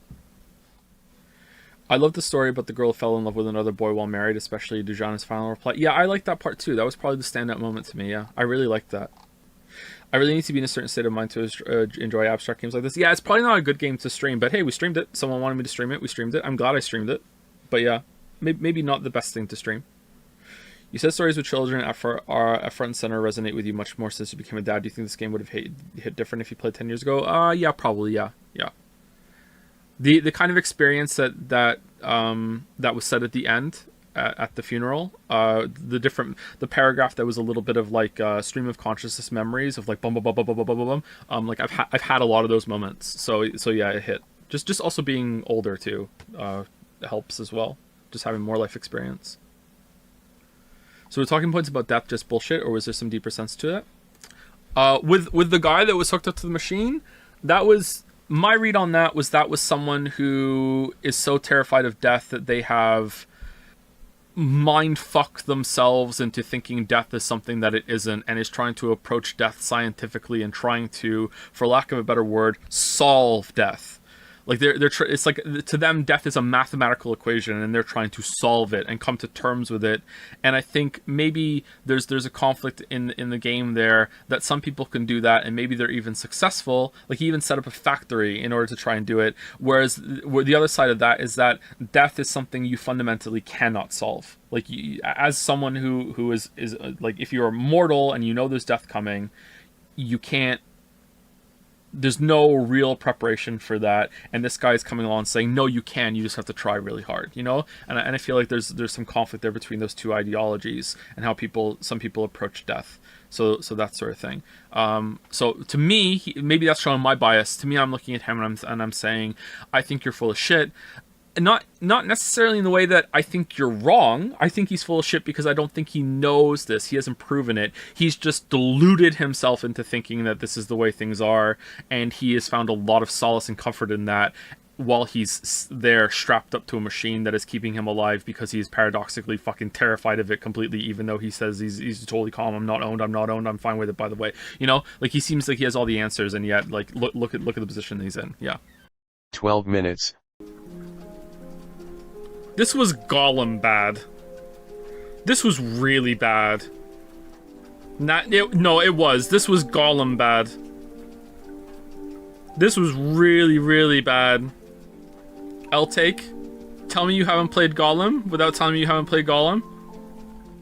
Okay, I will concede that the game is better put together than Gollum, but honestly, not by much. There was a lot of clipping, there was a lot of weird animations, there was considering that it was a forced perspective and there was very little to the game in terms of scenes and shit, like there wasn't, like, I'm surprised at how unpolished a lot of those interactions were. Fucking, like, everyone just putting the shit in their pockets when they put it around, even the NPCs, is like, come on, like, there's not that much to the game, you know what I mean? Like, so, like, I will concede that it was put together better than that, but in terms of everything else, this was Gollum bad. This story was fucking awful, man. This was awful. What the fuck? The trial and error puzzles with the fucking, like, structure making you redo so much of it to get back to try again was just, like, horrendously boring. Can we read the reviews of this game? Yeah, why not? This game has a very strong story and keeps fucking with your beliefs about reality and the whole universe itself. 10 out of 10 would totally get choked again. This user wants to fuck his sister. I would recommend this game to anyone who has the patience to find the right puzzle parts, enjoys engaging stories with a dark twist, or is an achievement hunter. 4 out of 5. Story. The story is the main motivation of this game, and it is very well written and presented. Is it? What do you mean? Whoa! What? What story? What happened? Nothing happened. How did he forget it was his sister? Trauma? He was just pretending the whole time. It was acted. That's true. That's true. That's true. 12 minutes Metacritic. Man, I feel bad for Willem Dafoe. He just can't catch a break when it comes to video games, huh? GameSpot, 90 out of 100. Warren Spector, director of Deus Ex, has said that he would like to make a game focused entirely on one city block because the small space would allow for unmatched mechanical depth. 12 minutes reduces Spector's scope further and finds a rich vein for interaction and storytelling. This game may limit its loop to 12 minutes. It's 10 actually, but I found myself wishing I could stay for much, much longer. The indie game website, this is an indie game by the way, 12 minutes was one of the most interactive and enjoyable games I've played in a long while. The game was interactive, even though playing through the same loop again and again and again won't be for everyone. I found the process of changing up my actions each time and moving forward little by little to be oddly satisfying, and the sense of accomplishment whenever I made a considerable leap forward was unmatched. 80 out of 100 from Screen Rant. For the majority of its runtime, 12 minutes is a delight, with its engaging premise and unique gameplay making the player lose track of those never-ending loops, but it does peter out towards the end. PC Gamer, 53 out of 100. A clever time loop setup devolves into frustrating repetition. Based? Absolutely true. PC Gamer, 100% true. True. Destructoid, 80 out of 100. So with every repeated loop and every new piece of info that leads to more narrative threads to pull on, 12 minutes is certainly fascinating to unravel. Some of it might start to feel a bit clunky when dialogue starts mashing up against itself and characters move in awkward ways, but on the whole, it's a puzzle I kept wanting to piece together, both fascinated and afraid of the answers I might find. It keeps the story driving forward, and if some deep, dark character drama set in a time loop sounds appealing, you'll find what you're looking for here. Deep? What deep? What depth? What depth? What are you talking about? Man's fucks sister, gets in a relationship with sister. Just a week before, sister shot their dad, and then ran off to a different city where she just so happened to meet the brother somehow, which is not explained, in that week. And then father just goes, clap, clap, come to my house, and he just summons like a fucking genie, interrogates him and says, you can't do this anymore. And then fucking they have a fight, and then he shoots him, and then he forgets. And also the daughter was so stupid she never saw the police report that her father died on a different day or whatever. Like what the fuck is this shit? I guess he forgot about the Iron Fleet. I think this is a very good comparison. This is going to be so cringy to some of you. I think this is actually a fortuitous comparison of the game that we streamed yesterday compared to the game that we streamed today. And both these games are trying to be very artsy, but one of them actually has something to say, and the other one just wants to sound like it has something to say. Even though when you think about it for 5 seconds, it doesn't really have anything to say either on top of that either. You know, like, it's... Oh man, this was bad. What's annoying about it is I feel like this could have been good. I like the idea of it. Like, a lot. It's a very provocative idea. Maybe that's why some people really liked it, because it's like, I don't care, I just like the idea. Like, it gave me the experience that I wanted of being like rewinding it in the apartment and trying to figure something out, and that's all I wanted from the game after seeing the trailer. That sort of thought line. So maybe that's why. But yeah, the concept is really good. It's just the execution is not very great, and the payoff. I could forgive the execution not being great if the story had a really strong conclusion, and instead of it not having a strong conclusion, it was weird incest shit, which is unfortunately scarily common in this world. So yeah, I'm not a big fan of that. It's weird. I'm thinking of a book Lily read once and told me about it, and I won't say it because I don't want to spoil the book, but like, yeah, there was a movie based on it too, and she was really put off by where it went, because again, it was like jump scare incest plot at the very end. This was really bad. Anyway, FoodOTK cheered some bits to say, the game needs to drop the awful incest soap opera story and just be about a story of a man or the player doing incredibly worse things to try to break an experiment out of the time loop. Like him killing his wife in a loop sounds like a mind-melting moment that just does nothing. Thank you for the stream, though. 6 out of 10. Yeah, I think that could have been interesting, too, yeah. But then it needs... How do you get an ending out of that, right? I don't know.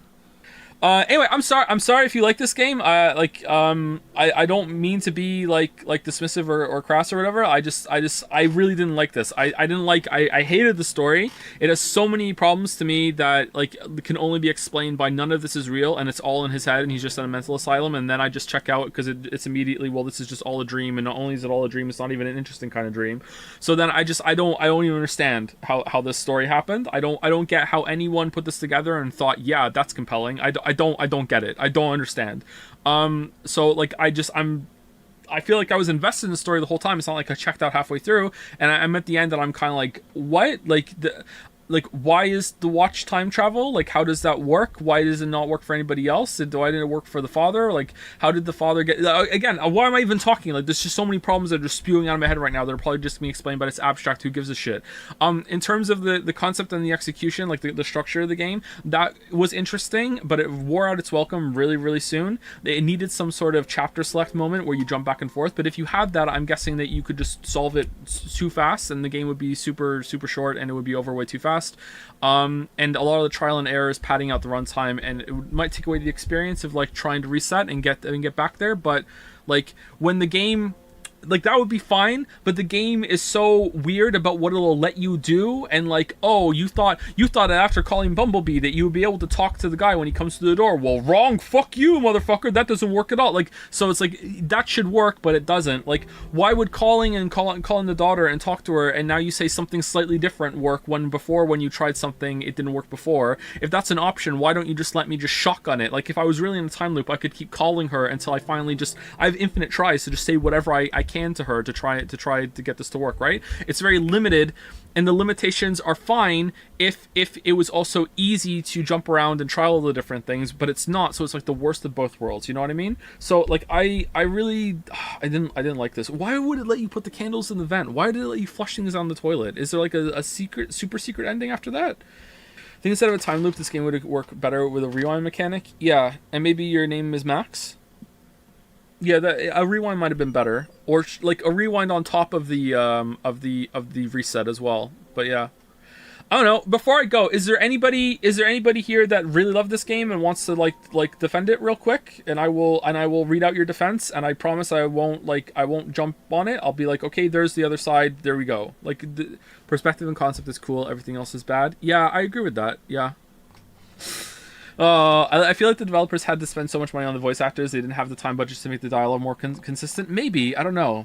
Maybe like doing rewrites and re-records when they did it. Maybe they got everything recorded too soon. I don't know. It's weird that Willem Dafoe like voiced two different characters and they don't explain it or anything like that.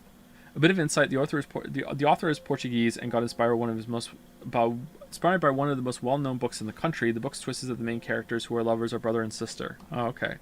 Not that I like it, but it's clearly that the game is about hypno sessions. Father just presents his son the variations of his decisions, which is gaslighting, I guess. So you think the whole thing and the watch is just like hypnosis, like do like listen to the watch. I can see that read, but where are the clues for that apart from it being a watch? And is that good? Why would it be in an apartment with a cop coming along? What? Like, I see that as an explanation, and it does fit with the watch, but I don't. Nah, that doesn't land for me. The cop is his guilt. Why is the cop going for the wife then? Is the wife also him? Maybe there's more. Maybe there's more to like a different ending that reveals that more. Why is it also his father that's hypnotizing him? Does the father know hypnosis, or is that also part of the hypnosis?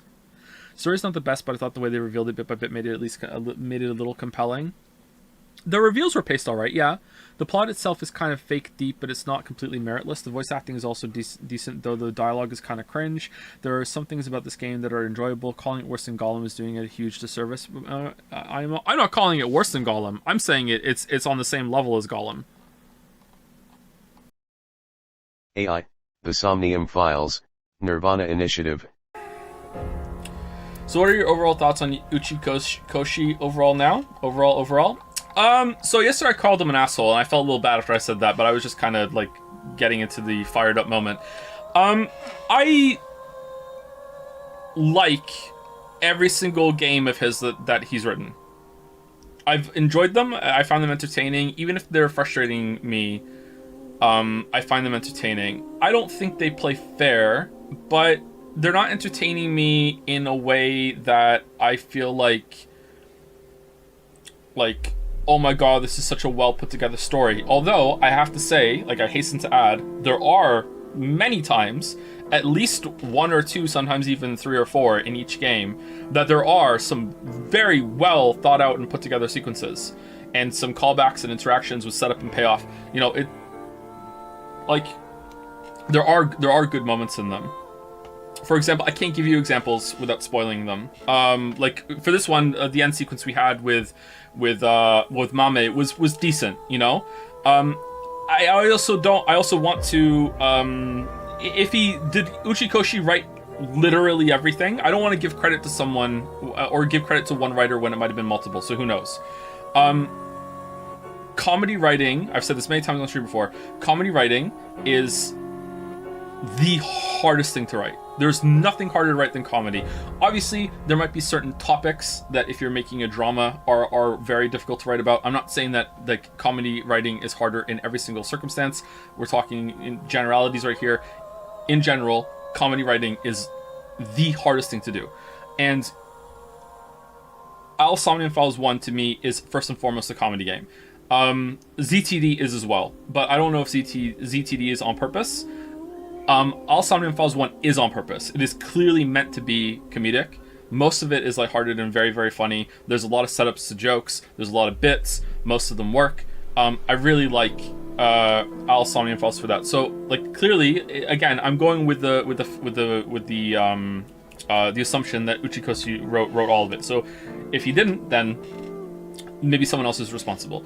I have a lot of respect for that. I have respect, similar to how I felt about at the end of Rabi Ribi. I also have respect, deeply begrudging. I have more, the respect here is more begrudging than it was for the gameplay in Rabi Ribi. Rabi Ribi's gameplay is kind of unfair and cheap, but it's very difficult, and it uses that as a way to really push what the encounters can do, and you really have to learn, and it can be frustrating, but when you overcome it, you can get very, very happy and very satisfied, so you're like, yeah, fuck you, I did it. I have a begrudging respect for that, and I can see myself enjoying that more as time goes on. Here, I have more of a begrudging respect. Like, it's more begrudging, less respect. I don't see myself ever really giving myself over to this kind of storytelling ever. But I do have to say that I did enjoy some of the effects of the bullshit. You know, it's like, there's nuance in everything, right? So like it's hard to just put a blanket statement down and say this was dog shit because it wasn't playing fair. Like, there were times where I was piecing it together and I was like, oh man, you son of a bitch, you fucking, like, oh, you thought you could slip that by me, huh? And that was entertaining and it was fun. It was frustrating, but I have to admit it was fun. Like, I was having a good time. I don't know if I would have had a good time if I wasn't streaming it though. So that's another problem too. Whereas if I wasn't streaming Rabi Ribi, and Rabi Ribi looked like a different game, just visually, the visuals were changed, I would play Rabi Ribi, like, probably on my own for a bit, for that kind of gameplay, and probably have a goodish time, you know? I don't know how long I would have played it for, but yeah. Again, stressing, if the visuals weren't, if the visuals were changed, because, like, holy shit, I wouldn't play that game. That said, we're coming off the high. Someone in chat just said it, and yeah, I have to say that too. We're coming off the high of the past 2-3 streams being paced like beautifully well in comparison to the 7 that came before this. This game is the worst paced of all of the games that we've played from this writer. VLR is probably the second worst paced one. Then Somnium Files 1 is probably the third worst paced one. 999 and ZTD are possibly... Okay, I don't want to be hyperbolic. They're definitely in the top 5 in terms of pacing of the Japanese games that we've played. Like, 999 and ZTD are really well paced. Like, you can hate the story in ZTD, and sometimes I'm right there with you, don't get me wrong. But the pacing in those games is really good. You know? Like, it doesn't really waste your time. You go through it, you know? Like, pacing is really important. You know, it can make a bad game way worse. It can make a bad game come across much better, because at least it's not wasting your time. It can make a good game really great, and it can make a great game fucking, like, it was okay. It was like, and that's sort of what happened here with the bullshit, you know what I mean? Like, the story part had some good parts to it. If they had cut out, like, almost, I don't know, a lot of the first 3/4 of this, and they cut down on the bullshit, I think this would have been a lot better. That would have been a good starting point. But, I don't know. Are you sure you're not just getting Stockholm Syndrome from Uchikoshi games? I don't think so. I think my thoughts are pretty sober right now. Like, there's a lot here that I don't like. And I said that like repeatedly throughout the whole entire process. But I was, for the most part, entertained. And I will say, I wouldn't call it Stockholm Syndrome, but I would say like there's a tolerance built up.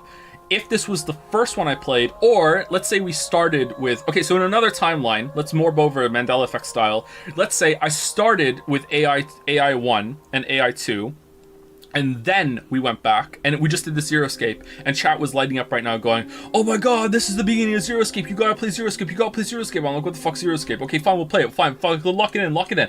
And then we went over and played Zero Escape right now, having experienced the bullshit that is in this game, right? And some of the bullshit that's at the end of Al Somnium Files 1, maybe when we got to VLR, I would have been more conditioned to the bullshit, and I would have been like, angry, but less angry. I would be like, yeah, whatever. I didn't really have high hopes for this ending, because after 999, I had some pretty high hopes for VLR. And you can see how that transitioned into me going into ZTD. I went to ZTD like rock bottom. Like I don't give a shit. I'm just looking for some crazy time. I hope it's like the more bullshit, the better. And I loved ZTD because of that. And I love Carlos. ZTD was wacky, off the wall. In fact, I wish it had been a bit more crazy. You know what I mean? Like, so maybe in another timeline that would have happened like this, right? So we're playing this as the last game, and I kind of been like, you know, phasers set for bullshit, right? So, you know, yeah, it's pretty bad, and it doesn't play fair. But at the same time, like, I really like plot twists. I can see where the writer is coming from here. I can see that the writer is like, I like plot twists. I like them so much that I don't really mind it when a writer doesn't play fair. So I'm not going to play fair either, because I just want to give that mindfuck, that whoa moment. And now that it's kind of like Dark Souls getting hard. I had to bring it back to Dark Souls. It's kind of like Dark Souls, like having this struggle of maintaining its level of difficulty while also being fair. It's the same thing when it comes to like Uchikoshi's stories, is that like you're expecting so much shit now that if it played fair, then you would be like, I see it coming. You know what I mean? So I can kind of respect it a little bit, but I feel like that's just... I think if you tried hard enough, you could fix it with better writing and better presentation. I'm not talking about the visuals. I'm talking about the way that the story is presenting information and moving from scene to scene. I think that you could have cleaned this up. I also, as someone who constructs a lot of stories, I am struck very strongly by the idea that he thought of the twists first, with the timeline moving with the X's, and with the Mizuki BB thing, and with the Ryuki thing, and then he wrote the mystery around the twists, because who gives a fuck about the mystery, really? Like, really, who gives a shit? Like, that was like the biggest nothing of the whole entire story, and usually that is the main focus here, I think, or the main attraction of these games that we played, and this time it wasn't. And so I think the twists are the point. Well, VLR is kind of like that too, actually. Maybe this is just middle game syndrome from Uchikoshi. Maybe this will get a third one, and it'll be the ZTD of Al Somnium Files. And if he plays Date, I would love that. I don't know. Do you think this game is better than Life is Strange 2? Oh, absolutely, it's not even close. This was boring at points for long stretches, actually, and it really needed to, you know, pick it up and cut down on all the NPC interactions and shit. But, you know, it moved better than Life is Strange 2, even during those sections. Life is Strange 2 was miserable. Getting back to Nirvana Initiative, who's your favorite characters overall, and what did you think about the new characters? The new characters were kind of a whole load of nothing. I thought Kizzy was going to have a much bigger role. I thought the Lean and Kizzy thing was going to have more payoff, and it didn't. I don't really understand why they're there, other than to just fill out the crew and just not to have it be Oda and Iris again, which I guess I appreciate.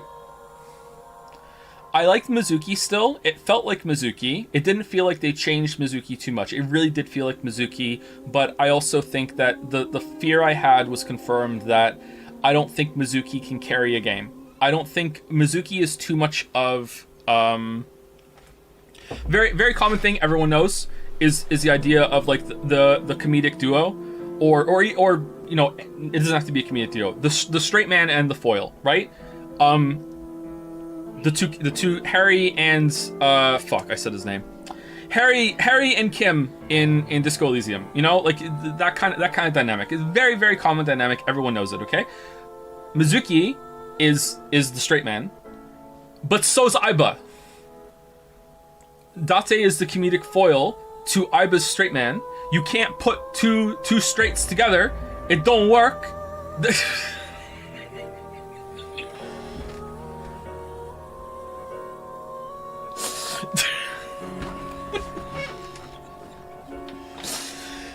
At least maybe I don't think it could work. Maybe they needed to change it a little bit, and they could have made and then it wouldn't be true to the characters. Aiba does have a little bit of Date in her, and Aiba could have maybe been a little changed. I don't know.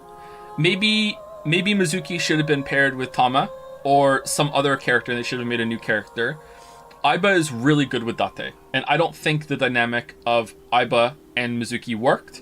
Maybe, and that's making me think right now. My conclusion right now is that Mizuki can't lead a game and can't lead a story. Mizuki's character is not, there's not enough there, and she's too plays it straight to carry a game. But maybe that's not true. Maybe if she had a better pairing, it would be better. Because Aiba couldn't carry the game either, and I love Aiba, and I really loved Mizuki from the first game too. I really liked Tama. Ryuki was kind of I don't know what they were doing with Ryuki again. Every time Date was on screen, I was really happy. So I think that's the dynamics here and the pairings weren't well thought out. And I'm surprised that this didn't come out in writing and editing, but with the way video games are made, maybe, you know, video games are very hard to change. So maybe by the time they realized it wasn't working, if they even agree, maybe they disagree, by the time they realized it wasn't working, it was too late, and they couldn't go back and change it because too much money had already gone into setting up all the shit, right? But who knows? I don't know. Like, that's just me. I'm just guessing. I'm riffing right now. Anyway, so that's what I think. My favorite new character they added is Tama. I really like Tama. And not for the visual reasons, and like in terms of her body type, she's not my type at all, actually. I like her attitude. She had a very attractive laugh. She was she was really upbeat and happy in most scenes. She is just a very infectious kind of character. I really like Tama. I like Tama so much that she carried the Ryuki half for me. Ryuki was just a vehicle to interact with Tama. I really like Tama. I like Aiba too, but Aiba wasn't as entertaining as Tama was in this run. I didn't like Leon. I didn't like Kizzy. I'm surprised they didn't have more to them. I'm surprised that Richie didn't have more going on either, but maybe that was a red herring and making you think that, oh, the rich guy is going to be the bad guy. Chikara, a lot of the characters they kind of introduced and then killed off really fast. So they didn't really have time to breathe. Like, Tokiko was in the story a fair amount, but just was, like, gone. I guess maybe another flaw of the story is because they had to sell the 6-year gap. Once a character was dead, even though they might have had another 6 years of time to breathe in the story, they had to sell the idea that they were dead much earlier than they were. Even on both timelines, in order to have the twist. So a lot of characters didn't have room to grow. So I would have liked to see maybe some more of Chikara that's not in the Somnium. I don't know if I needed to see more of Tokiko because she was kind of cringe. But Tokiko has another problem, that she has no personality other than, I want to get out of the simulation. And there was this little glimmer of her personality when she was talking about her kid, when we were reading the files. And I would have rather seen that rather than have been told it through file form. So maybe Tokiko could have had more to her. Gen was alright, but what was Gen? Was Gen a part of the genetic experiment? I feel like there's a lot of missing info.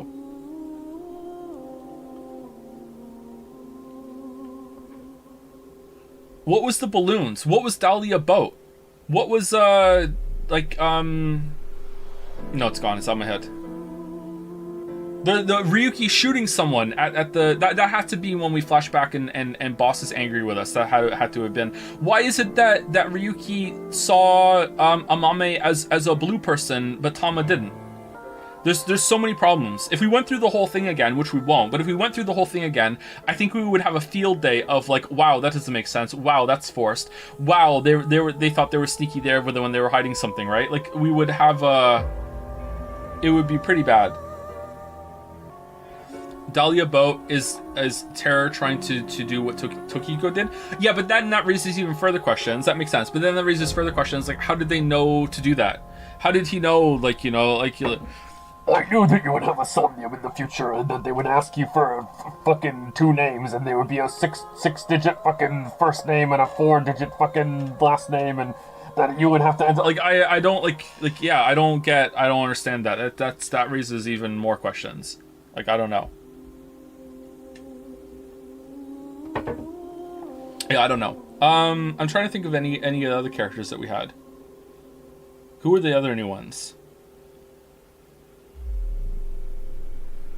Updated Iris seemed a little bit more chill, so maybe Iris could have had more time. I don't know. Maybe in the next game, Iris... Someone in chat has been saying a bunch of times that the next game is supposed to be focused... If there is a next game, it's going to be focused more on Hitomi and Date. So maybe Iris will be more there. Maybe they just seemed... They seemed better because they just weren't in the story as much. There weren't really that many new characters, were there? And the ones that did were killed off pretty quickly. I'm surprised that Amame was the killer. I couldn't get that. They surprised me with that. That was probably the best sequence of the game in terms of having like a serious emotional impact. That was set up and the payoff was quite well. I would say that's probably the best serious moment in the series period. AI 1 and 2. It topples even the Mizuki and Date thing that happened at the end of their line, although it's close. I think that was the best serious moment. It doesn't exactly play fair, but I think it's pretty up there. Were the facial animation satisfactory? Yeah, I think so. I think it was fine. It's like a budget title, right? Like it's not like AAA, but it feels pretty good. Like some of the visuals were in the backgrounds, but the combat was awful. They did a much better job in the first game with that. Inscryption. Alright, so I really like the game. I like the ending. I don't really understand what the story is, though. It seems that Casey worked for Game Funa, found out something about them, and instead of going to the police, made a video game about it? Or, like, I don't understand how there's, like, sentient AI on a floppy disk.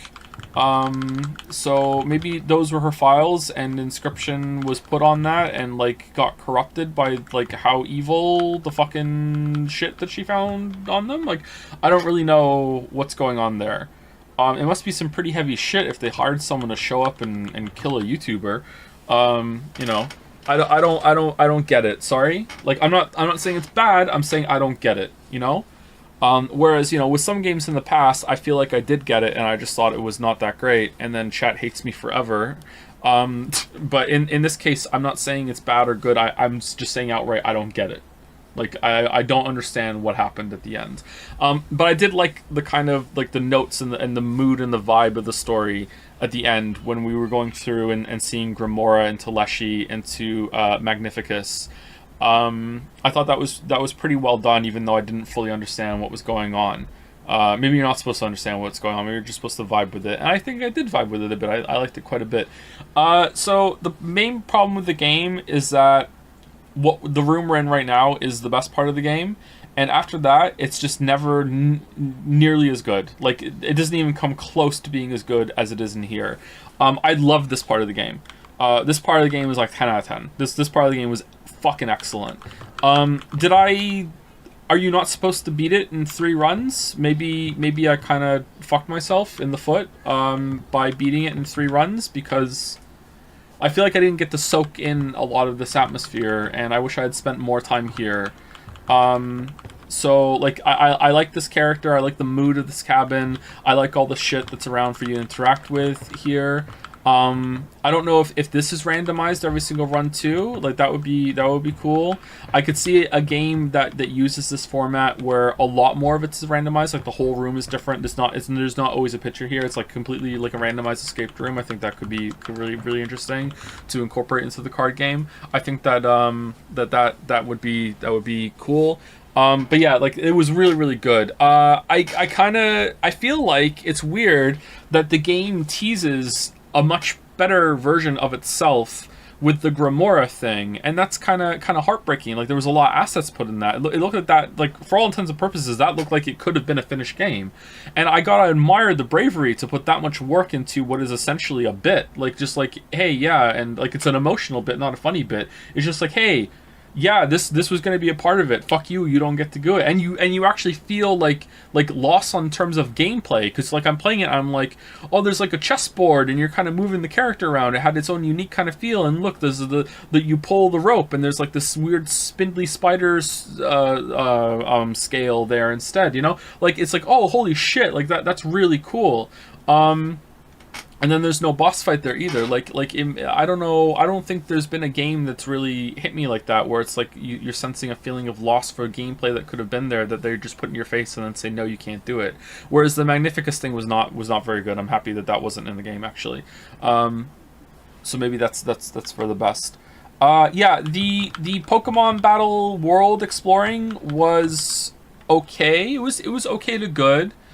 The fact that you just do it again in the robot and it's the same kind of layout was probably the biggest mistake the game made, both because it doesn't feel as fresh and new, and then also because it has to match the scale of the world. There's just way too much combat over and over and over again. It starts to like just grinding through it, just like whatever. Like it goes on for way too long. I don't know if maybe that's the point. I don't know. It just went on for way too long. I like the meta aspects of it though. The boss fights there were pretty fun. I don't know. I don't know if that could have been done better if they had just taken out a bunch of the fights or something. I don't know.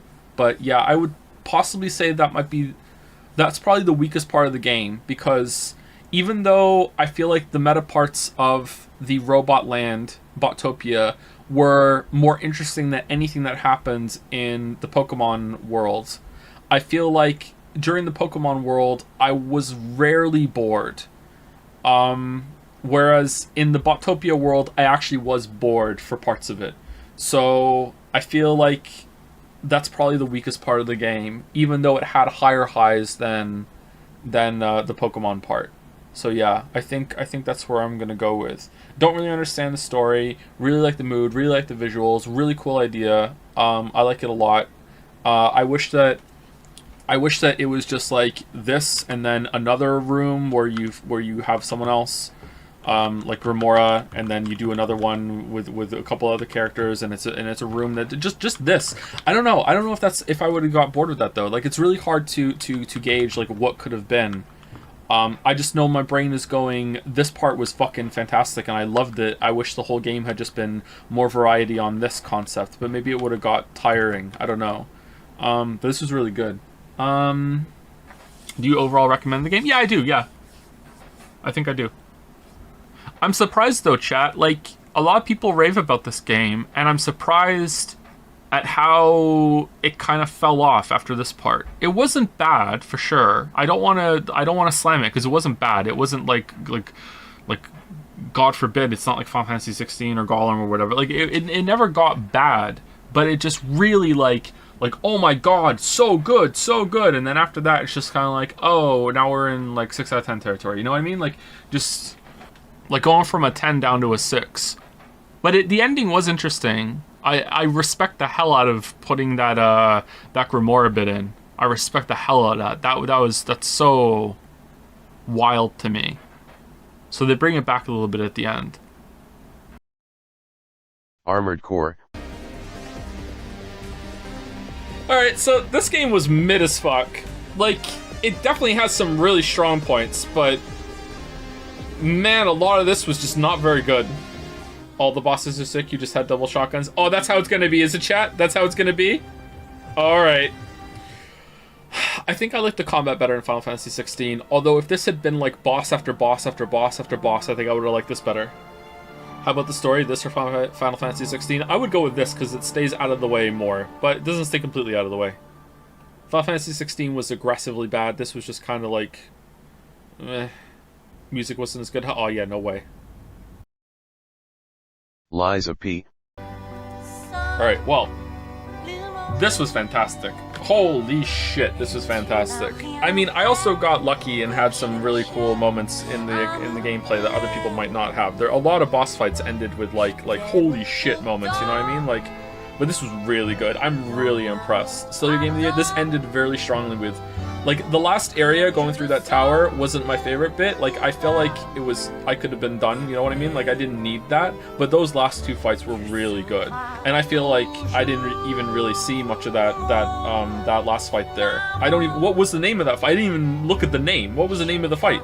That fight felt really good, but like, I don't know, like, it was just like, one with the fight and just like taking it down. I must have gotten really lucky. Nameless Puppet, like, that felt pretty good. Like, it felt like I was fighting Maria. It felt like a Sekiro version of a Bloodborne boss. You know what I mean? That was really good. I would like to see like fight it again slower and see more of it. But the last boss before that had a lot going on too. There was only one move I didn't like in the last boss, and that was the move that the arm would make. And it would make 3 blue AoEs appear below your feet, so you have to pretty much play evasively for a little bit. I didn't like that move. Every other move, like even the ones that it summoned around and it would create a projectile, you could account for it in a really cool way. I really liked it. It was really, really good. But that was the only move I didn't like. Because it made me feel like I was going to get overlap if I stayed in the boss. It looked cool too, like it was a grotesque monster. It wasn't just like another night humanoid. The boss before that was also fantastic. Just 3 really great fights back to back. Just like all 3 of those were excellent. Like, I don't know, I have to fight Nameless Puppet some more because I didn't really see much of it, but like I think the one before that, Laksa, I think Laksa might be my favorite fight. There was just so much to that fight. Also, I feel like those 2 fights, I'm not sure about Nameless Puppet because I didn't see it, but the Phase 1, Phase 2 really worked well, because Phase 1 was like, not easy, but, well, I think the last boss, Manus, did I ever die in Phase 1 on Manus? I must have at one point. I feel like it wasn't easy, but it wasn't stupid difficult, and also the fight built on that foundation. Whereas the one before that, it didn't really build on it, although you could knock her shield down, but like the fight, Phase 2 is over so quickly because she's so susceptible to damage. Yeah, this was really impressive. I can't remember the last time I played such a heavy gameplay focused game. It was this like, surprised it doesn't do it justice. I'm stunned at how I was expecting it to fall apart so many times, and then like throughout the last few streams I'm like, okay, yeah, but they're probably not gonna nail the ending. Like, not even FromSoft nails their endings. And to have not just 1, not just 2, but 3 excellent fights at the end, and they all have 2 phases each, so really it's 6 fights. You know what I mean? Like, holy fuck. Like, god damn. God damn, I'm so impressed. How would you rank Lies of P among FromSoft games? Man, I can't say. Like, I'm riding high on this right now. Like Nakey Jakey says about the goblin gamer brain, the goopy goblin in my head is like fat and stuffed and like slumped over a couch going, I can't believe how happy I am right now. We ate good tonight, motherfuckers. Like oh my god, this was such a good ending. Like, you gotta understand, I just one-shot the last boss, so like I'm riding super high too.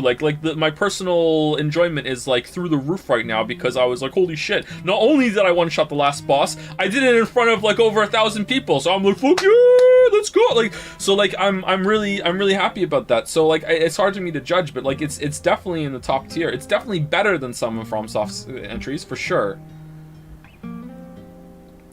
It's not number 1. I think Sekiro is still number 1. And I don't think it's gonna beat out Elden Ring for the amazing exploration moments and early bossing in Elden Ring. I don't know.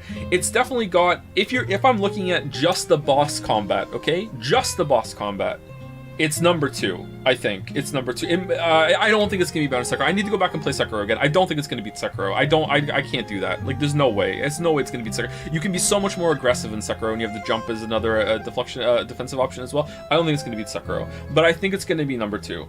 Like, in terms of boss combat, just boss combat, chat. Like, please don't take my words out of context. I'm not talking about the overall experience. Just boss combat. I think it's number 2. Better than Demon Souls? Yeah, better than Demon Souls. Demon Souls is like my least favorite of the ones From have made.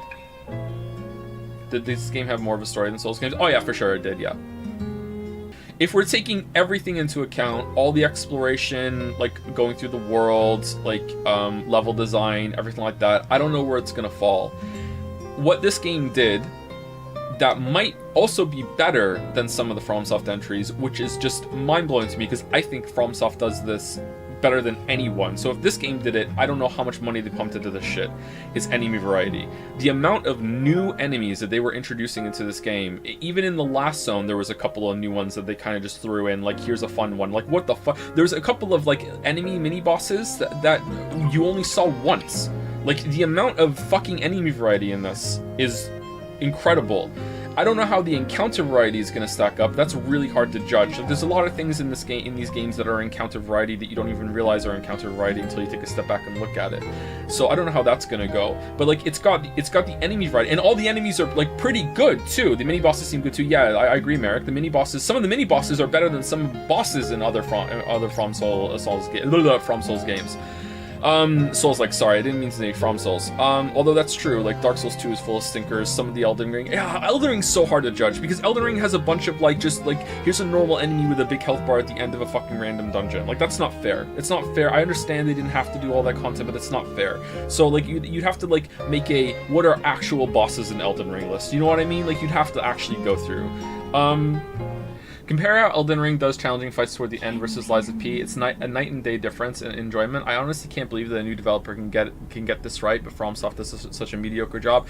Yeah, it's not just the defensive options in fights. It's a whole philosophy that they approached it with. Yeah, you realize you're gonna get eviscerated for that take, though, right? I agree with you, but I've already thrown my gauntlet down in my fucking, like, 90-minute video or however fucking long it is. Okay, I already have taken the flack for this. All right, like, yeah, I don't know, man. Like, level design is definitely level and encounter design, I think, is definitely going to be lower than Dark Souls 1, 3.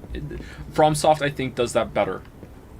But in first time experience, like, the surprise that I have that this game is so good is doing a lot of heavy lifting there. But like, I love the combat system in this game when it comes to boss combat.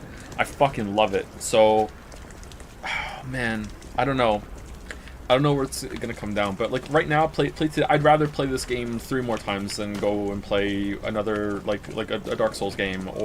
But it's new, so it's easy to say that. You know. Number score, it's at least an 8. It's at least an 8. It might be a 9. I don't know. It's definitely not a 10. The world exploration is not enough for me. I would like more of that. It's definitely not going to be a 10. But I think an 8 or a 9 for sure. I think it's going to be my favorite game of the year. This or Hi-Fi Rush? This, I think I like Hi-Fi Rush's combat more in terms of like the arenas and the normal monsters you do, and I like the boss combat there too, but I think it's more fun in the arenas there. But I value boss combat almost above anything. I think mobility in games is number 1 for me, and then after that it'd probably be boss combat. I like the big, like, here we go kind of moments. So I think it's this is gonna beat out Hi-Fi Rush. I don't think so. It is. This is better than Hi-Fi Rush for me. Sorry, I had a better time with this than Hi-Fi Rush. Mario Wonder. I don't know if we're gonna ever do any more streams of Super Mario Wonder. I just wanted to check the game out. I'll probably play a little bit more on my own in Switch in handheld mode. And I also wanted footage of the game for reasons. So we will probably not continue this. It'll probably just be a one-off. I don't think we need to finish it, but it was pretty fun. I enjoyed it. Alan Wake. I don't think this was very good, chat. Sorry. Is this going to be Silent Hill 2 all over again? I don't think this was very good. It wasn't horrible. I don't think this was very good. It kind of just ended out of nowhere. I'm surprised. I thought it was going to have a bigger ass at the end there, you know, especially given the name of the game. Like, what does the DLC do? I'm really surprised. Huh. Maybe I would have liked it more if I played it when it came out. It has quite a bit of character, cool atmosphere, cool vibe. I like the framing, writing part of it. But the gameplay was a slog. The story kind of just ended out of nowhere. I feel like he was getting good at the end there, and they just kind of end. So it really is Stephen King. It's not over. The second one's coming out, but is the second one going to be a continuation, or is it going to be a new story with the same kind of character?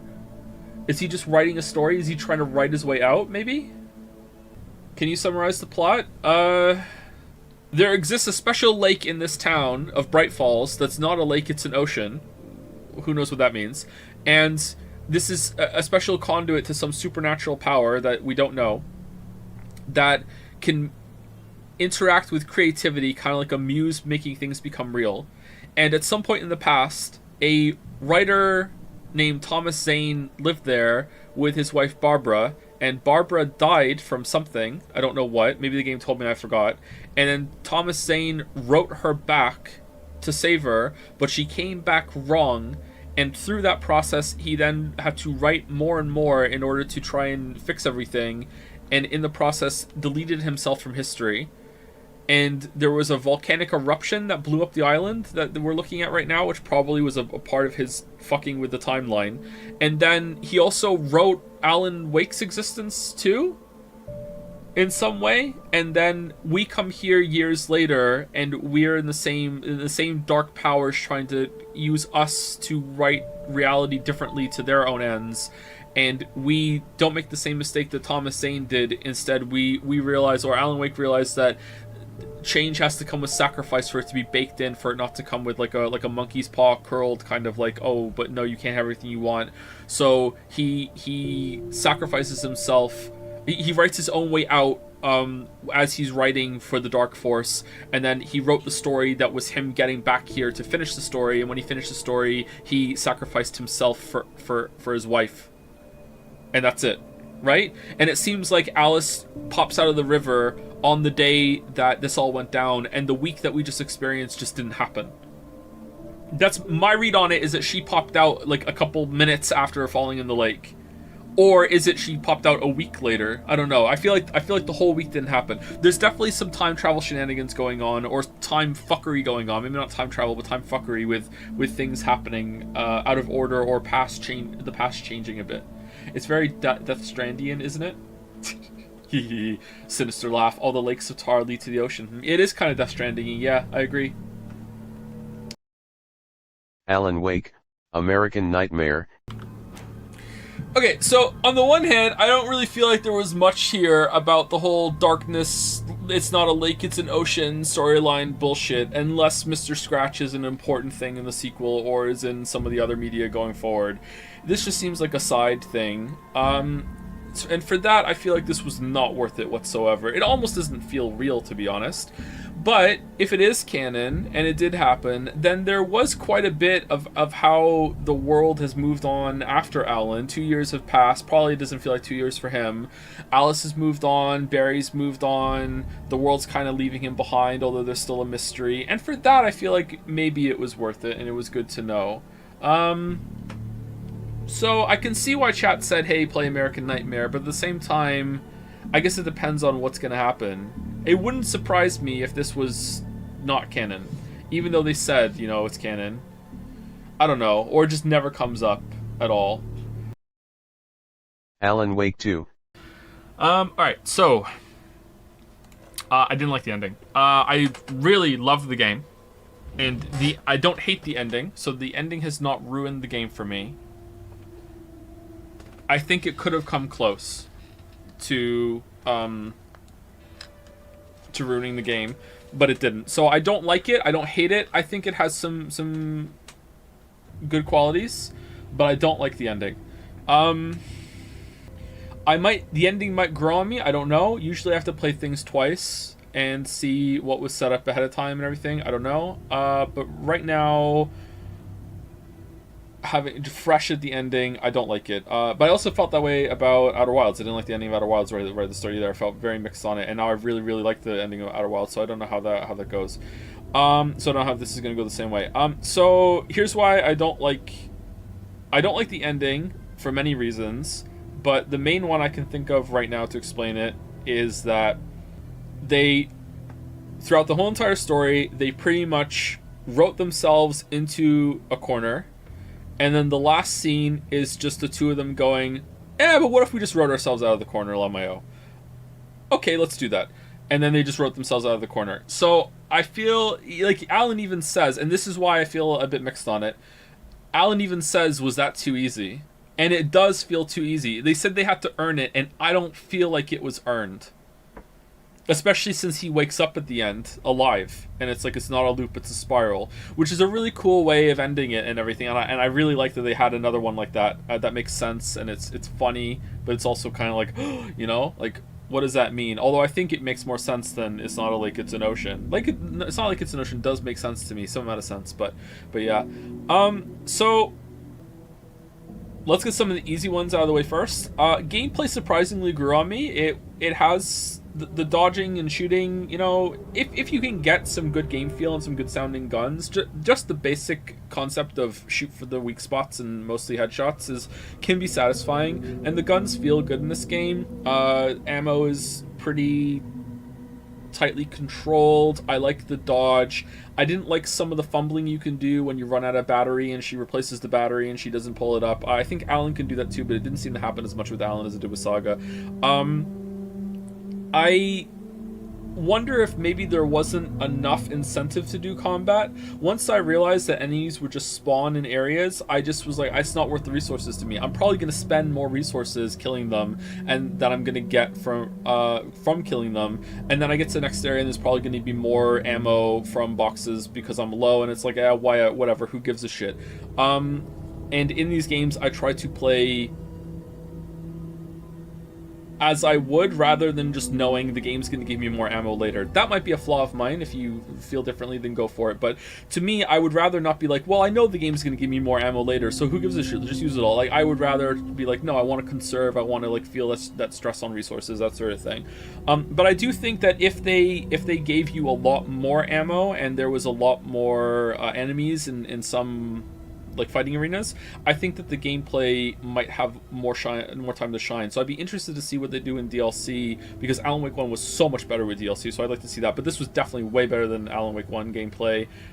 It was, again, I feel like my initial thoughts are about this, not really that changed. It is one step above serviceable, maybe a step and a half to 2 steps.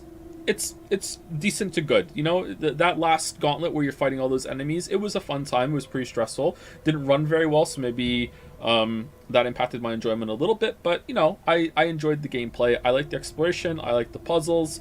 The visuals of the game added a lot to that as well. The environments were very similar in this one, just like the first one for Saga's end and also Alan's end. Both of the environments you both go through, it's either just city and buildings or it's just forest and forest adjacent things, forest on the lake. And I didn't really get tired of it because the game just looked so good. And I think they played with more times of day, that you're, instead of always being nighttime when you're fighting the enemies, sometimes it was dusk, sometimes it was dawn. You know, it's supernatural darkness that still has some light. So I thought that was good. The game was like visually gorgeous. It was very creative. Sounded good. So I think those are the easy ones to get out of the way. So story, I don't know, man. I love how it was presented. I love the quality of writing. If I was to compare this to a book, I would say that the prose is great, but maybe the plot isn't. It's that prose versus plot thing again. I think the plot was great for most of it, and the characterization of everyone except for Alan, maybe, although Alan's situation is very interesting, was quite good. I think a flaw of the game is that it has to build on Alan Wake 1, and at the same time it's kind of charming, and that constraint of like, look, we have to follow from a game we made a long time ago that has story, that writing that might not be up to our standards. There's something probably very creatively taxing about that, and sometimes, often actually, someone who is creative will flourish under the constraint. Constraint breeds creativity. Instead of like having full freedom to do whatever you want, you have to be like, no, I have to tie it to these certain elements, and that makes you like, okay, how do I solve these problems? And because you're solving those problems, sometimes that can lead to some really creative things and some really cool solutions and some cool bits of writing and plot. So maybe there's some benefit from that, but like the first flaw I can point out is that Alice is a completely different character. It's not even character development. She's a completely different character than what she was in Alan Wake 1. That is not the same person. Just absolutely not even the same person whatsoever. And she's so much more interesting in this game. She has so much more agency. She has so much more depth to her character. She's not just like this like I'm afraid of the dark damsel that she was in Alan Wake 1. And I really like that. It's way better, but it also doesn't ring true. It's like, where the fuck is this coming from? You know what I mean? Like, what even is Alan and Alice's relationship anymore? Because before it seemed like it was like a very kind of shallow, you're my muse, but I'm really wrapped up in my own issues and shit, and I don't know, and Alice is just kind of here, and then you see more from her side in this one, but it's kind of coming out of nowhere for me. And Alice, I don't know, I kind of feel like maybe she's going to be more in the DLC or something. I really like the Alice parts in this, but it was almost like I was seeing a continuation of a different game. I don't know. And that is connected to the writing in a corner thing. It felt like this whole entire game was just, how do we write our way out of the ending we had in the first game, while also trying to make everything canon at the same time, but also kind of not canon because it's in the dark place. And then at the very end, they just sit in the room and just kind of, let's just do it, Lamayo. And then he wakes up and nothing has really changed. He's still there. It's still the loop, although it's a spiral. What, we're gonna go again and do better this time? It feels like we're in the exact same place that we were at the end of Alan Wake 1. Now Alice is in there, I guess. So we know a little bit more about Alice. We have more people on the field. But also, no, not really. We know more about Scratch. We know more about the Dark Place. Everything to do with Breaker and Door was really interesting. And Door got a lot of time. And Ati as well. I was expecting more of that to develop toward the end. And then as we got to the end here, I was like, oh, it's not. That's for next time. Okay. All right. I can vibe with that. But at the same time, I wish that the ending was a bit more conclusive. Now, maybe the DLC will do that. Maybe in another reality, Joe didn't play Alan Wake 2 until 2 years afterwards and is playing the DLC in 2025 and is like, you guys had to wait for this DLC for all this shit? What the fuck? Like, whoa, holy fuck, I'm so glad I waited. Like, just like Alan Wake 1 it was, I don't know. But I'm a little let down. Just a little. I love the quality of the writing here. I love the presentation. It had so many cool moments. I love Saga. Like I don't know how she's gonna fit in with most memorable video game characters, but she's already in one of the upper tiers, I would say. I really enjoyed that sequence at the end where she's in the mine place and she's piecing it together. I'm saying a lot. Sorry.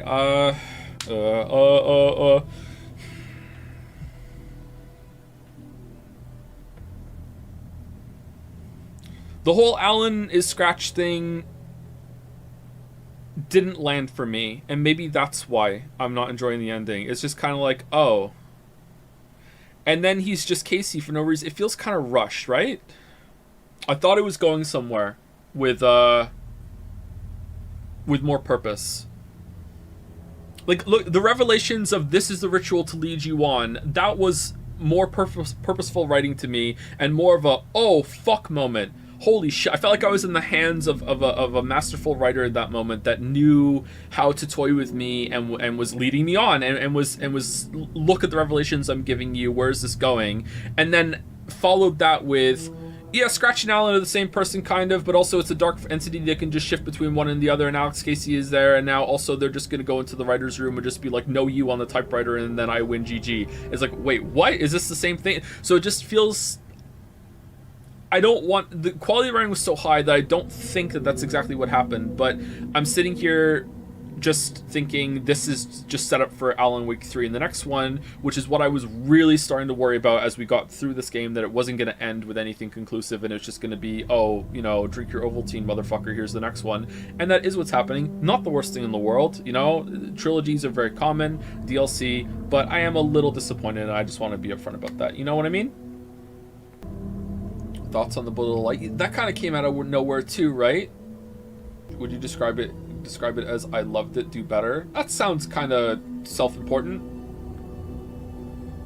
I agree with the overall feeling. I loved it. I wish it was better, sure. Or continue, do better, but I'm not Kratos. Worth mentioning, the creativity and novelty of this game is a plus. Detective segments, the talk show live action. The musical, yeah, etc. Yeah, very creative. The detective parts, someone in chat was saying during the saga part at the end that this is the only time that they thought the detective part worked, and I completely disagree. I enjoyed it throughout the whole entire game. I thought it was neat. I like the presentation. I like that you can go back there and settle yourself. There's a lot of ways that you start to feel like the characters. You feel like Saga because you have this. I'm gonna go back and I'm just going to reassert reality, my grasp on reality. I'm looking at the board. I'm putting it all up there. Look, it goes along with her character too. I have a very firm grasp on reality and facts. I am a very objective driven person.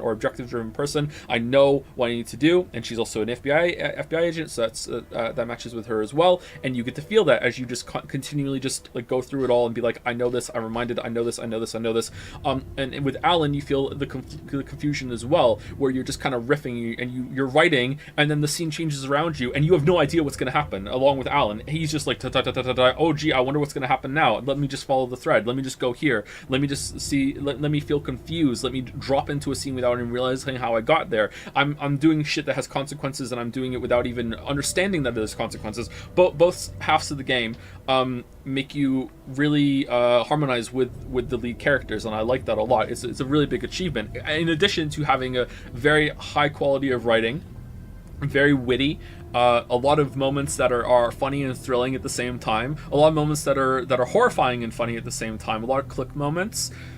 Very impressive. If we're ranking writing in games, I would be stunned if this wasn't. I'd be stunned if this wasn't in the top 10.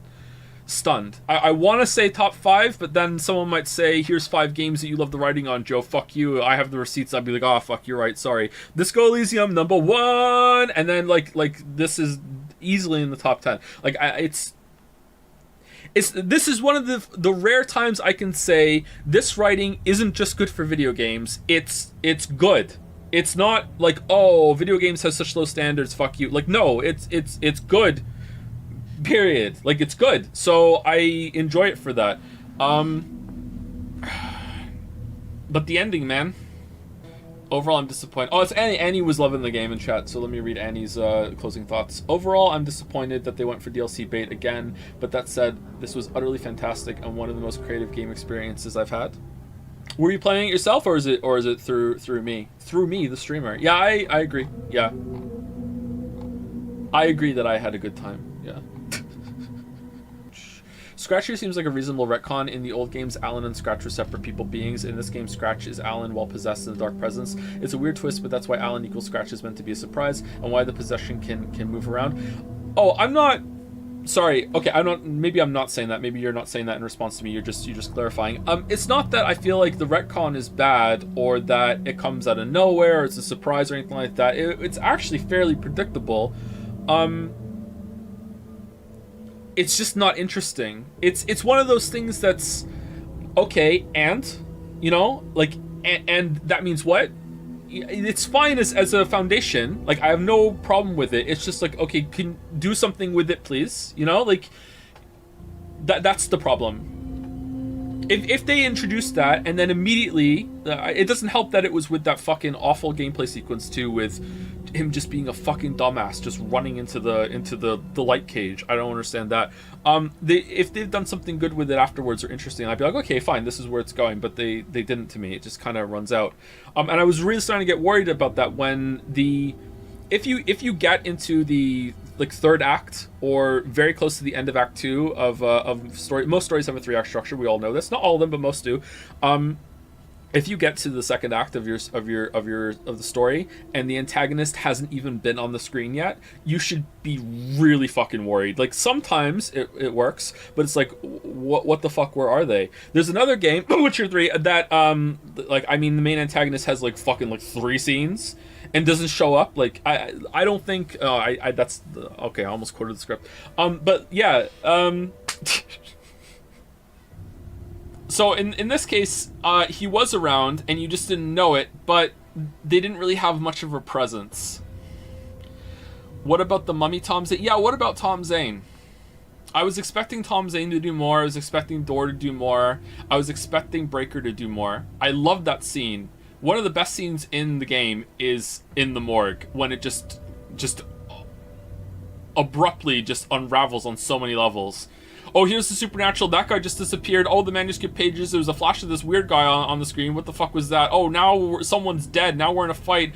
Holy shit. And Saga is fucking cold as ice about it, too. She is so calm. That was such a good scene. And I feel like half of that didn't go very far. I experienced it through you, but I think I'll buy the game once the DLC is out. Thanks to the incredible playthrough and for playing Alan Wake 1 and associated stuff before this. Oh, you're welcome. I hope those playthroughs were good for some people as a refresher or seeing it first in prep for this, because I think the game is much better with that prep. What about Tor and Odin going into the lake? Did you enjoy all the references to Nordic languages and culture? I thought it was quite charming and obnoxious. Yeah, I liked it too. It didn't bother me at all. Some people are gonna be annoyed by it. I mean, fuck it, I'm saying it. Some people are gonna be annoyed that one of the lead characters, arguably the lead character, is a black woman. So like, people are always gonna be annoyed by some shit, okay? But like, that didn't annoy me at all. Like, I liked it. It was charming. Yeah. Alan Woke. Yeah, I know, right? The game balances emotions so well. It's incredible. You can hear the most horrific, realistic audio of people burning alive at one moment, and next you're witnessing a whole bombastic, fun musical. And it's through the whole game, even little things like the radio. Yeah, there's the radio and the advertisements were very well integrated. The parts where you're finding the manuscript pages, those were so much better written than Alan Wake 1. Oh my god. So much better. I think Alan Wake being a Stephen King kind of character doesn't do it for me either. I would prefer it if he was a more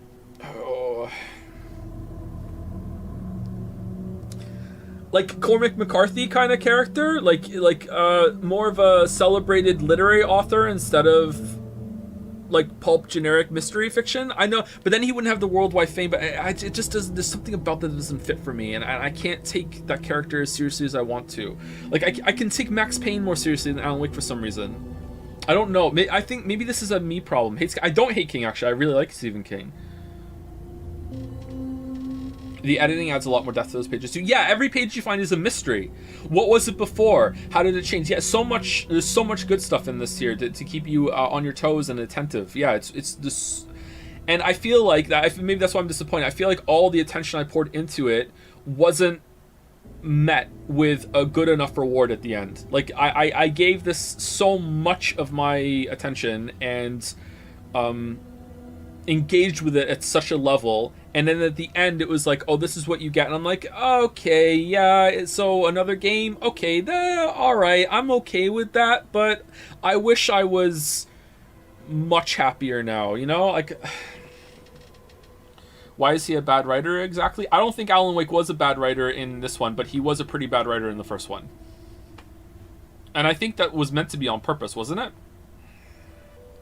Someone on Twitter said it perfectly. Alan Wake thinks he's Stephen King, but he's actually Dean Koontz. Oh, the burn!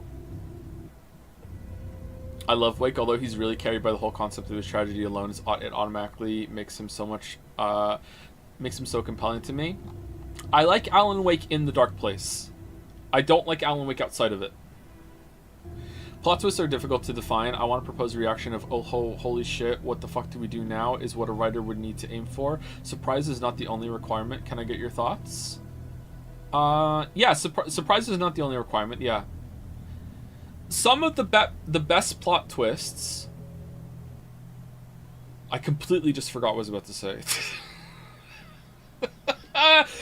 Some of the best plot twists still hold up even when you know the twist. There we go. That's what I was going to say. I've said it before.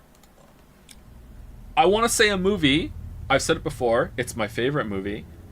You watch that movie knowing the twist, and you're like, damn. Like, it can even make it more enjoyable the second time. You know what I mean? Not always. There's always exceptions to every rule. Okay? I also feel like some writers write the plot twist first and then retroactively fit everything around the twist. Now, you are absolutely allowed and also encouraged to change some things around the twist that you have, but if you go into writing a story being like, well, I wonder what the plot twist is going to be, can't wait till I find out, then you have to be an extremely talented improv and editing to pull that off, and some people can, but some people can't. So a good twist is incorporated in that way, and is a complement to the story that adds a lot to it, but isn't the whole point of the story, you know? And I feel like Alan Wake 2's twist is like that, but it's just, they just don't do enough with it afterwards. How do you feel about Remedy doing their MCU thing now? I feel like you have to play Control 2 now to understand Alan Wake 3. Yeah, I'm here for it, man. I'm fine with that. I like it. It's interesting to me. I don't know if I'm going to like it 3 more games from now.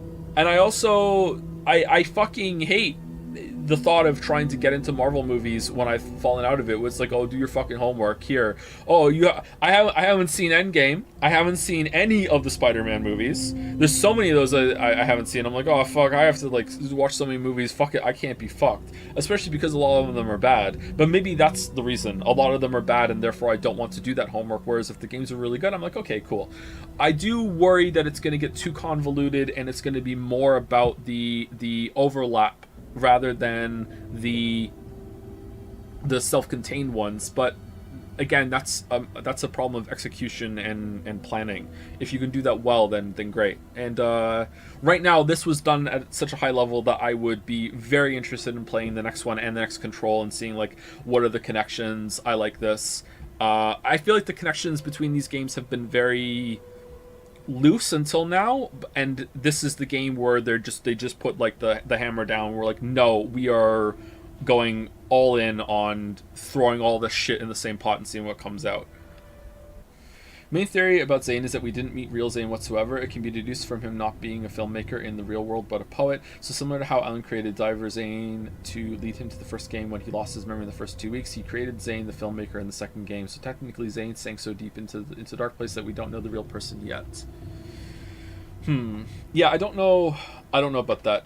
Right now I would say that Alan Wake and Zane are the same person. That Alan Wake is to... Oh, thanks. Alan Wake is to Zane. I was gonna say Saga, but no, he didn't make Saga like that. No, maybe I'm wrong. I'm hitting a wall there. The fact that they look so alike makes me think that they're the same person, and that was him trying to write his way out after he got stuck in there. Everyone with some supernatural powers also called Alan Tom every time. Yeah, thank you for reminding me of that. Yeah, that too. Yeah, so I just think it's just Tom.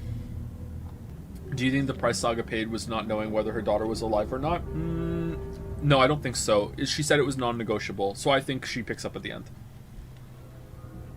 Maybe the sacrifice they did was that the audience doesn't get to know, but if they look at it close enough, they'd be like, okay, but I know, but I don't get to know for sure.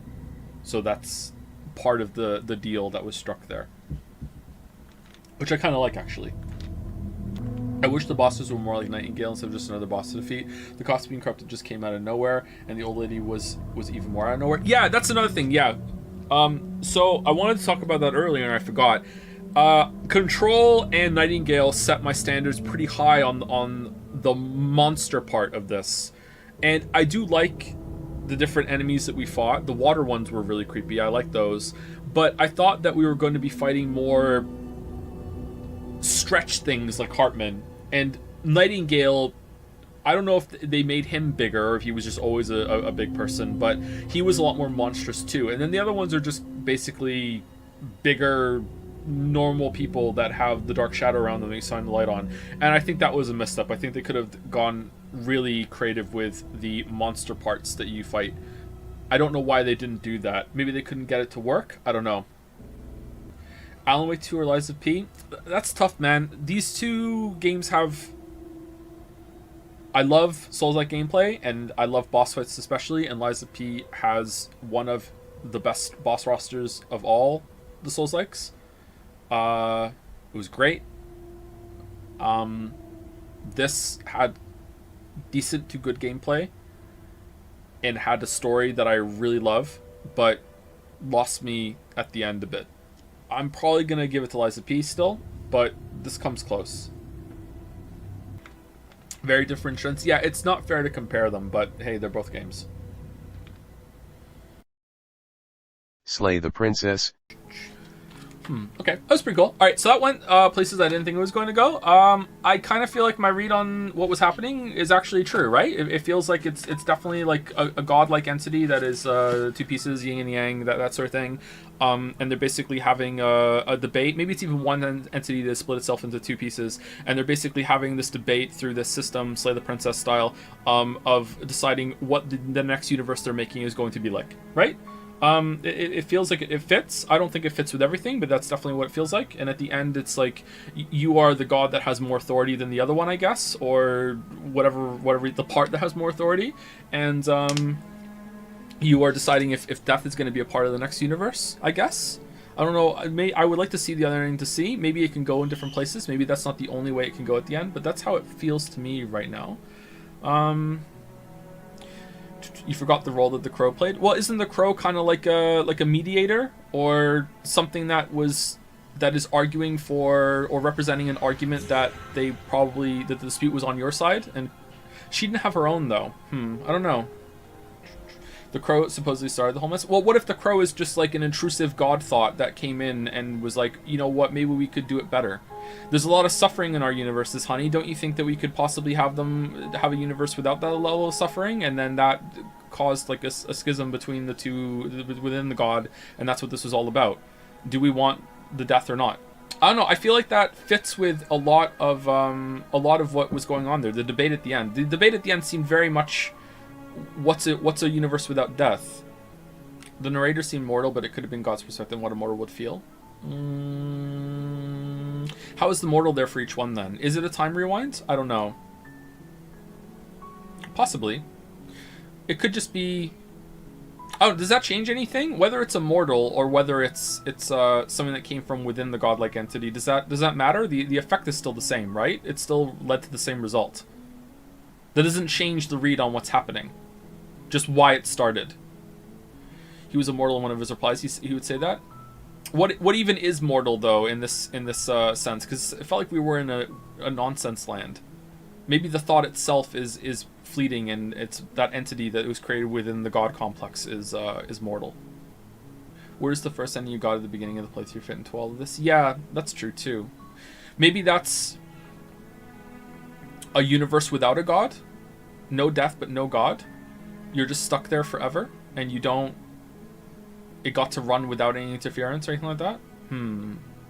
What about the voices? What are they? The different aspects of the argument and the different parts of the entity that are bringing different thoughts to the table. That's what I think. I feel like the whole experience is trying to make something that is inherently intangible tangible. So there's going to be a lot of, and I like that a lot about it. So there's going to be a lot of things that are like, how does that work? A lot of metaphor, a lot of this represents something else sort of thing.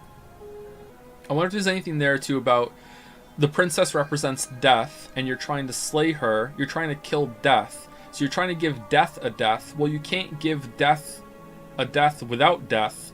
So therefore you can't kill her. Because for her to die, she needs to be there to like lock the death in. And if she's not there, then death doesn't exist. Therefore, you know what I mean? That's kind of weird. Does that make you the god of death then too? Kind of. In most thoughts of the two biggest gods, well, no, I can't say that. It changes. But usually the duality of the gods is something to do that humans look at is the one that brings creation, the one that brings destruction, which arguably is just because we just live on a planet that has that has a day and night cycle. So we just see duality everywhere. The sun and the moon, day and night, that sort of thing. I would say that a lot of how we view reality has a lot to do with our environment. So that would be the two aspects of this like higher being. Maybe God is the wrong kind of one. I don't know, man. I like this. I feel like chat is a little more down on it than I am. There are some big fans in the chat though, so maybe I haven't been reading the chat much throughout this time, so maybe there's a little bit of conflict there. But I really like this. I feel like some people in chat are down on it more than I am, but maybe there's some mega fans here, and it's gotten a little obnoxious. I don't know. I'd have to read chat back, and let's be real, I'm not going to do that. I enjoyed it. I don't know if I fully understand it, but I feel like my interpretation of how I'm looking at the ending, it feels like a lot of it fits. So I like my interpretation. So, I don't know. I gotta say, I do feel like some of the repetition was wearing thin with me, and I wonder if they should have allowed you to skip further to some things. Sometimes it wouldn't let you skip, and it was something we had seen before, but you couldn't skip it because there was a new voice along with you that would add something to it. So I think maybe the format could have been cleaned up a little bit, that you get back into the cabin faster. I don't know. Is it meant to facilitate multiple playthroughs? Is it so most people who play this game have slightly different experiences from one another? I really did like, so this is me, I really did like that all the entities that you built into her all came back and you saw something from their perspective. That was cool. I liked that a lot. It's not a game. Is it? Feels kind of gamey. Maybe it's not. Maybe it's not a game. I don't know. It doesn't matter to me. Valhalla. Alright, so I admire the game, how it uses very few assets to tell quite a long story, and I never really got tired of those assets apart from the bar background. You know, if you pull the game apart, there isn't really that much going on how many things you're seeing. It looks pretty good, the music is pretty good, and it manages to tell quite a long story with a lot of returning characters. If I was to criticize the writing in that department, I would say that it does seem a little convenient that a lot of things that are relevant in the news keep coming back into the bar. The way people just show up in the bar afterwards is kind of like, you know, it's like sometimes you can look ahead and read the news and be like, oh, I wonder when they're going to show up, and then they do. It's kind of, that's bad writing to me. But then the answer to that is just to put more shit that you can read in your house, and now we're adding even more stuff to do there, and that's already killing the pacing. So it's kind of a cursed problem in a way. But it's the kind of game that you could probably just play forever. You know, just continue having this routine, keep going through the characters, like just sitting there and enjoying the person's conversation. Like it doesn't have to go very far, and it's still somewhat interesting to see this part of the world. I don't know, I feel like sometimes it's a little too zany for its own good. I liked how the characters returned and the story was updated. I liked that there was a bunch of mysteries going on that you're not really a part of, and you just get to see a little bit of each character's story in their life, and you know, it's none of your business really. But I don't know how far that goes when you talk to them a bit more and maybe get them drunk. Seems like a game that you could spend a lot of time tinkering with and see different sides of different characters through those different interactions, and that's cool because there's a little bit of depth there, but at the same time, I really don't care about a lot of the characters enough to see that. It wasn't interesting enough for me to want to grab that. I liked Sei. I didn't like Sei at first at all, but I like Sei a lot. Sei's probably my favorite character. I like Sei a lot. Stella grew on me. Hated Streaming Chan. The whole thing with Jamie and Gillian was pretty good. Gillian grew on me. Boss was weird. I didn't like Kim. That was pretty bad. The backstory with the girlfriend kind of came out of nowhere and just seemed like they needed a way to get an emotional core to have an emotional ending at the end, and I'm kind of like, but Dorothy might have ruined the whole entire game for me, actually. I don't know. We've beaten the game now, and the game absolutely does not justify having that content in it. And being hit with that so early and being so uncomfortable, and then them doubling down on the sex jokes and references with her and what she does, just being like every single time that she's on the screen, I'm kind of like, oh my fucking god, like why, just why? And then she could show up at any moment too, and then that puts me on edge for the rest of the story, and that makes me, if there's a really really bad part of a story, then it hurts the rest of the world and the rest of the story just from like ripples going out from them. I don't know. So I don't know, man, because AI Files owns it and is utterly ashamed. Oh, are we talking about the difference? I mean, there are several key differences between what this game does and Somnium Files. I mean, and also the characters. You can't compare Date and Aiba's riffing back and forth to Dorothy. Like clearly, the difference is that this game is way funnier. AI is way funnier in this game, IMO, but you know, it's gonna be subjective. There was very few times this game was funny to me. There were some, but yeah. Gotta compliment a Weeb game for having an okay LGBT representation. Is this even a Weeb game? Is it just Weeb themed? I agree with the representation. It was refreshing. I don't know, I wasn't keeping track, but I think most of the characters in the game are either gay or bisexual women, aren't they? It would be a little minority, but I think they are, aren't they? Yeah. Do you think a character like Dorothy would have worked if the game was a lot less horny in general? Nope. Nope. I could talk about what the story would need for it to work, but it would be a very difficult conversation, and I don't want to have it with Twitch yet because this is very complex and it comes with a lot of inherent biases. It's an ick topic for a lot of people, and to have a proper conversation about that sort of thing we would need probably a moderator for it to go anywhere. Like, chat has already devolved several times into people screaming at each other over this, you know, more politely than most chats because our chat is fairly good. But there have been, you know, some bad messages in chat about this topic already. We're not even going into it. So no, I'm just not doing it. How much would you say you can feel the Chan board culture in the writing? A little bit, maybe. When it actually is the board, then obviously yeah. But when it's like elsewhere, felt a bit more like Reddit writing to me. Overall worth playing? I don't know. I don't want this to be harsh, but I think if I had started playing this on my own, I like finishing things, but if I was playing it on my own, I probably would have just not played it again after the end of the first session because I wasn't really that engaged with it. But I don't know. If I was on my own, maybe I would sink into it a little bit more like a book, and I'd be like, I want to see where this goes. I don't know. But also, at the same time, my experience has been one of reading it out loud, and at the end of the session, I'm exhausted. So there's exhaustion in my mind at the end of the session that might not be there, or probably wouldn't be there if I wasn't reading out loud. So, okay, here we go, you know? It would also have been a lot faster. So, yeah. I probably would have finished it. I don't know, if this is, if you like the setting, I think it's definitely worth it. Writing is definitely better than in most games. It wasn't poorly written at all. I spoke about that yesterday, but I think that a lot of the horniness comes across as insincere, but the rest of it isn't insincere. There's some sincere moments with the drama and the character interactions. Every character seemed to have their own distinct voice, and they were consistent throughout the whole entire game, except for maybe Sei. But a lot of the first interactions you have with people, it can become good writing because the first time you see someone, they might be coming out of the shell a little bit. They're a little nervous, and then they show more of themselves as the game goes on. You know, so that really happened clearly with Virgilio, who I'm surprised never came back. Would you have preferred more involved gaming mechanics in terms of drinks? I would actually have preferred less involved gaming mechanics, and that I could spend some money early on to just have a button, and I hit the button, and the button dispenses the drink. I just mixing those drinks, did nothing for me. You know, it's barely a game if at all. You know, if you want to double down on that and make it more involved, I think that would just get in the way rather than amplify anything about the game.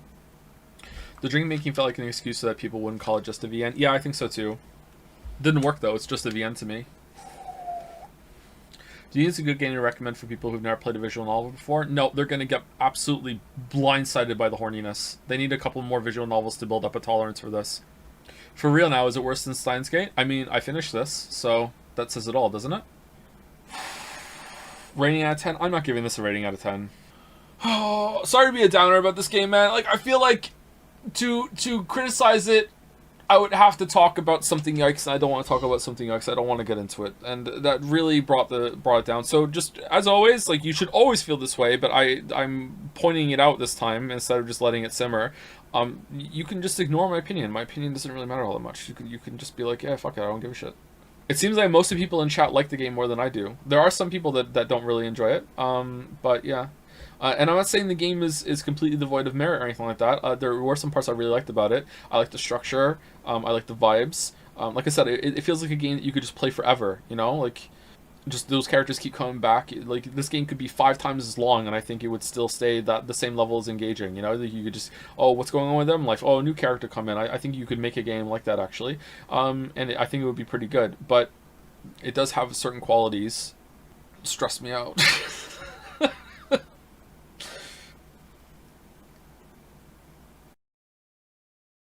Life is strange, double exposure. I can resolve the bet, just answered if you liked it.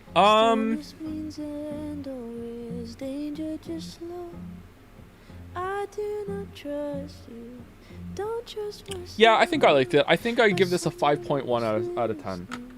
Just to have it above the halfway mark. I think I give it a 5.1 out of 10. I liked it. I think it was decent.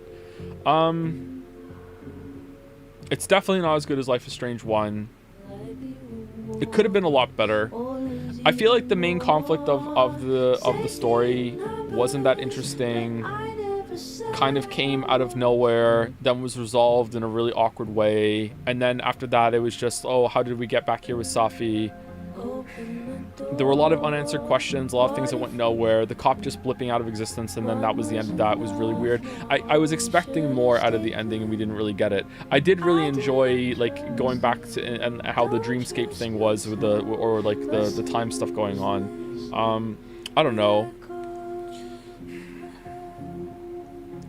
What's really heartbreaking about this series is that Life is Strange 2 clearly had the biggest budget. Every single chapter in Life is Strange 2 was at a new location with a fresh cast of characters with, like, unique things going on. Like, Life is Strange 1 was somewhat low budget, still had a decent amount of stuff, like, going on in each location, but definitely had to reuse a lot of the assets. Life is Strange 2 was like, look, big road trip, every chapter was completely different, and it was so boring. True Colors was a return to Life is Strange 1. I think that being in one place and having those characters interact with a lot of each other has its worth, and I think that's a good thing. However, this game in particular was just the same locations too often. It needed more. I don't know, man. Like, they looked pretty, but at the same time, it feels like a very, very limited scope and limited budget. And I wonder if that hamstrung them a little bit. I think it was worth the return. I do not think this was a train wreck. I think that most people who are hating on it are probably just mad about Chloe. I think maybe they should have chose that Chloe died, and they just would have went that with the canon instead of the choice at the beginning. It was really awkward and never really came up and didn't really, well, it's not that it came up, it's that it never really came back either way, so who cares, you know? I think it would have been better to just pick that one. I'm a little sad that Chloe didn't come back even in a flashback or anything like that. She showed up. I don't know why they decided to treat that with such, like, reverence, that they didn't want to fuck with the decision people might want to make, but also didn't want to bring her back at the same time to let Max scream. You know, like, there's that whole thing, right? Like don't say that she screamed, bring her out and let her scream when it comes to writing. Like, I feel like there was a lot left unsaid there, but maybe that's the next game. Maybe we're going to go see Chloe in the next game, and this was just kind of like an interlude. Are you glad you played it? Yeah, I'm glad I played it. I'm glad that they brought Max back. Max is kind of an interesting protag. She's not a very nice person, but she can make for some entertaining, you know, observations and everything like that. Like, I've played worse protagonists in games in terms of fun. I don't know. This is the kind of game that would make an interesting video, because I feel like I have a lot to say about the story and where it's missing, and I see a lot of potential in it. And usually when I talk about potential, people don't like videos, so maybe it wouldn't be a very good video, but I would enjoy making a video on this game because I feel like there's a lot that could go on here. Life is Strange 1 has, like, gotten better in my mind as time has gone on. Like, again, like, I cannot praise the rewind mechanic enough for an adventure game where you get to, like, see all the different options, fuck around, find out, rewind, see what happens, like, and then pick one, and it's all made canon and everything. Like, I like that a lot, and it really helps the format, and I'm upset that they didn't use it in this one, but at the same time I'm even more upset that the reason why Max didn't use it makes perfect sense to me, and they didn't double down on that. Like, I feel like it would have been way better if she could still rewind, but she was tempted constantly to use it, and she very seldomly did it, and it was more of a conscious choice that she was making that was showing that she's grown as a person, instead of it being like, oh, I have these new powers, you know what, I'm not using those smelly rewind powers because of what happened last time, but time vortex going to the timeline, vroom, here I go, I'm all in. Like, I feel like that would have been better. Or a different direction to go. I don't know. It was a very flawed experience, but it definitely, again, way better than Life is Strange 2 and True Colors and Before the Storm. It's not even close. I can't remember what Past Joe said, which one was worse, Life is Strange 2 or Before the Storm. In my memory right now, Before the Storm is the worst one. Like in hierarchy, it goes Before the Storm, Life is Strange 2, True Colors, Double Exposure, Life is Strange 1. Because Before the Storm is just completely pointless and boring, and at least Life is Strange 2 is trying, and it has varied locations. You know, like it had some amount of heart put into it. It was just a fucking boring ass heart, and I kind of feel the same way about this game. It just is a bit more successful. I don't know how. Maybe it's a different team or whatever, but Life is Strange 1 has some interesting ideas to explore. I feel like this one didn't. And the stuff that it did have that was interesting, it didn't dig deep enough on. Like, Safi is an interesting character, and the dynamic with Max has some you know, something there to be mined, but she's barely in the fucking game. And then when she does show up, it's like, oh, brief conversation, and then we're right down to taking down Lucas, and it's like, oh, okay. I would have liked to see more interactions between Max and Safi. I would have liked to see more interactions between Max and Moses as well, instead of most of the game being wandering around, overhearing people, and that sort of stuff.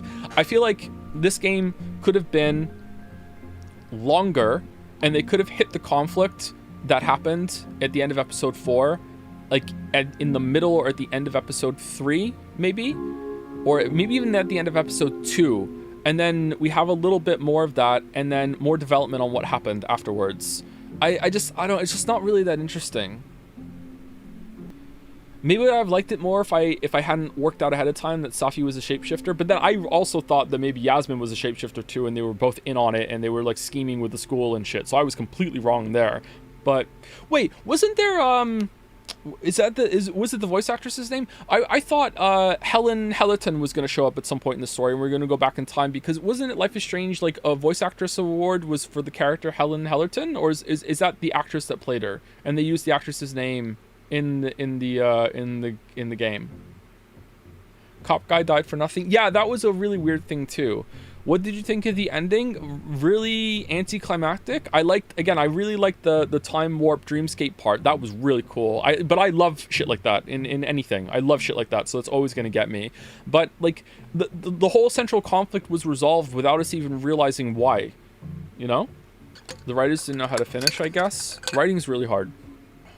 It's quadruply hard when you're writing and you're not even in control of how it's produced afterwards, because, you know, oh, I wrote this thing, well, I'm sorry, we don't have the budget for that, so we're gonna have to make some tweaks. What's gonna work? I don't know. Like, chat seems to be very mad that you don't hate the game. Really? I mean, I don't love the game. Is that enough? Do you think Daniel and Alex are coming back in the next game? God, I hope not. What do you feel about the sort of Avengers X-Men stuff? I will believe it when I see it. Would you choose Max's VA for performance of the year? No, but I didn't play like hardly anything this year, so no. I think she did a good job. Like there was a couple lines where I was like, what? But most of it was pretty good. Okay, let's go back on the negativity a little bit. All right, I feel like the side characters this time were mostly interesting, except for Diamond, Reggie, and I feel like they didn't use Gwen that much. Lucas was interesting in like a fucked up way. He was a fucked up character. Safi wasn't used enough. I really like Moses. Vin grew on me, but again, he's kind of like a little scummy. Amanda was really good. Loretta wasn't used that much, but there were some pretty good scenes there with the side characters that weren't in the other games. Locations were good. It was really pretty. It was kind of glitchy though. The character writing was decent. It was usually well acted. It has a lot of positives. It's just let down a bit from the overall story. I thought this was building to something more interesting. Life is Strange 1, for all of its shortcomings, kind of builds to an ending, and it wows you a bit. Like the last two parts of Life is Strange 1 are pretty exciting. You know, a lot happens, and it's like, oh shit, here we go. You know, like, and the mystery was better integrated into the story, whereas like here you find out what happened, and then the very next part we're resolving it with this like party ambush scene, you know. Like, what are your thoughts on the series? How does this game change them? In my mind, there are only 2 games in the series. It's Life is Strange 1 and then this Double Exposure, and then Life is Strange 2 is in another thing all entirely, True Colors, who gives a shit, and Before the Storm shouldn't even be canon. Like that's what I think. Like, God, Life is Strange 2 is so fucking boring. I'm sorry if you like that game and I'm just like relentlessly shitting on it, but I did not have fun with Life is Strange 2. Feels like this game suffers from the modern trend of everything has to be a sequel or thing you know from a recognizable IP. Yeah, that said, they did have a chance to break out in a different direction with True Colors, and that just flopped right on its face. I wonder if this will even get another game. Astro Bot. That's gonna be from everyone. I think the game is like selling out around an 8 out of 10 for me. I don't know if it should have won Game of the Year. I know that's the big controversial the conversation that happened throughout the whole entire playthrough. I can understand more why it won. It definitely is a fun time. It's a big celebration. It's a feel-good game. It has a lot going for it. It's not just a cheap kind of ad caching whatever. It's definitely like a Smash Bros kind of platformer kind of thing. It's pretty good actually. Like I recommend it. It's really fun to play. If you love Sony as a platform, then there's gonna be a lot of smiles, as you can see. Like look how much heart went into just this area around here with everything, right? Like it's really good. So yeah, I'm pretty positive on this. I don't think it's gonna beat Game of the Year for me personally out of Shadow of the Erdtree. If it was between this and Balatro, it'd be pretty hard to do that, because it's like, I don't know, Balatro's kind of hard game to judge fairly. It's like Solitaire 2, you know what I mean? So it's I don't know. It almost feels like they should belong in different categories, you know? You haven't played Metaphor, man? This time for sure. The Weeb's Gambit, alive and well. You just gotta play Metaphor. 9 Souls. Do you forgive Yi for his past sins? I don't know. It's kind of hard when it comes to immortal characters, because then you have to look at it and be like, how long of a penance is you have to start measuring like what lives are worth and everything like that. I guess there is no forgiving, but like learning to live with it, I guess.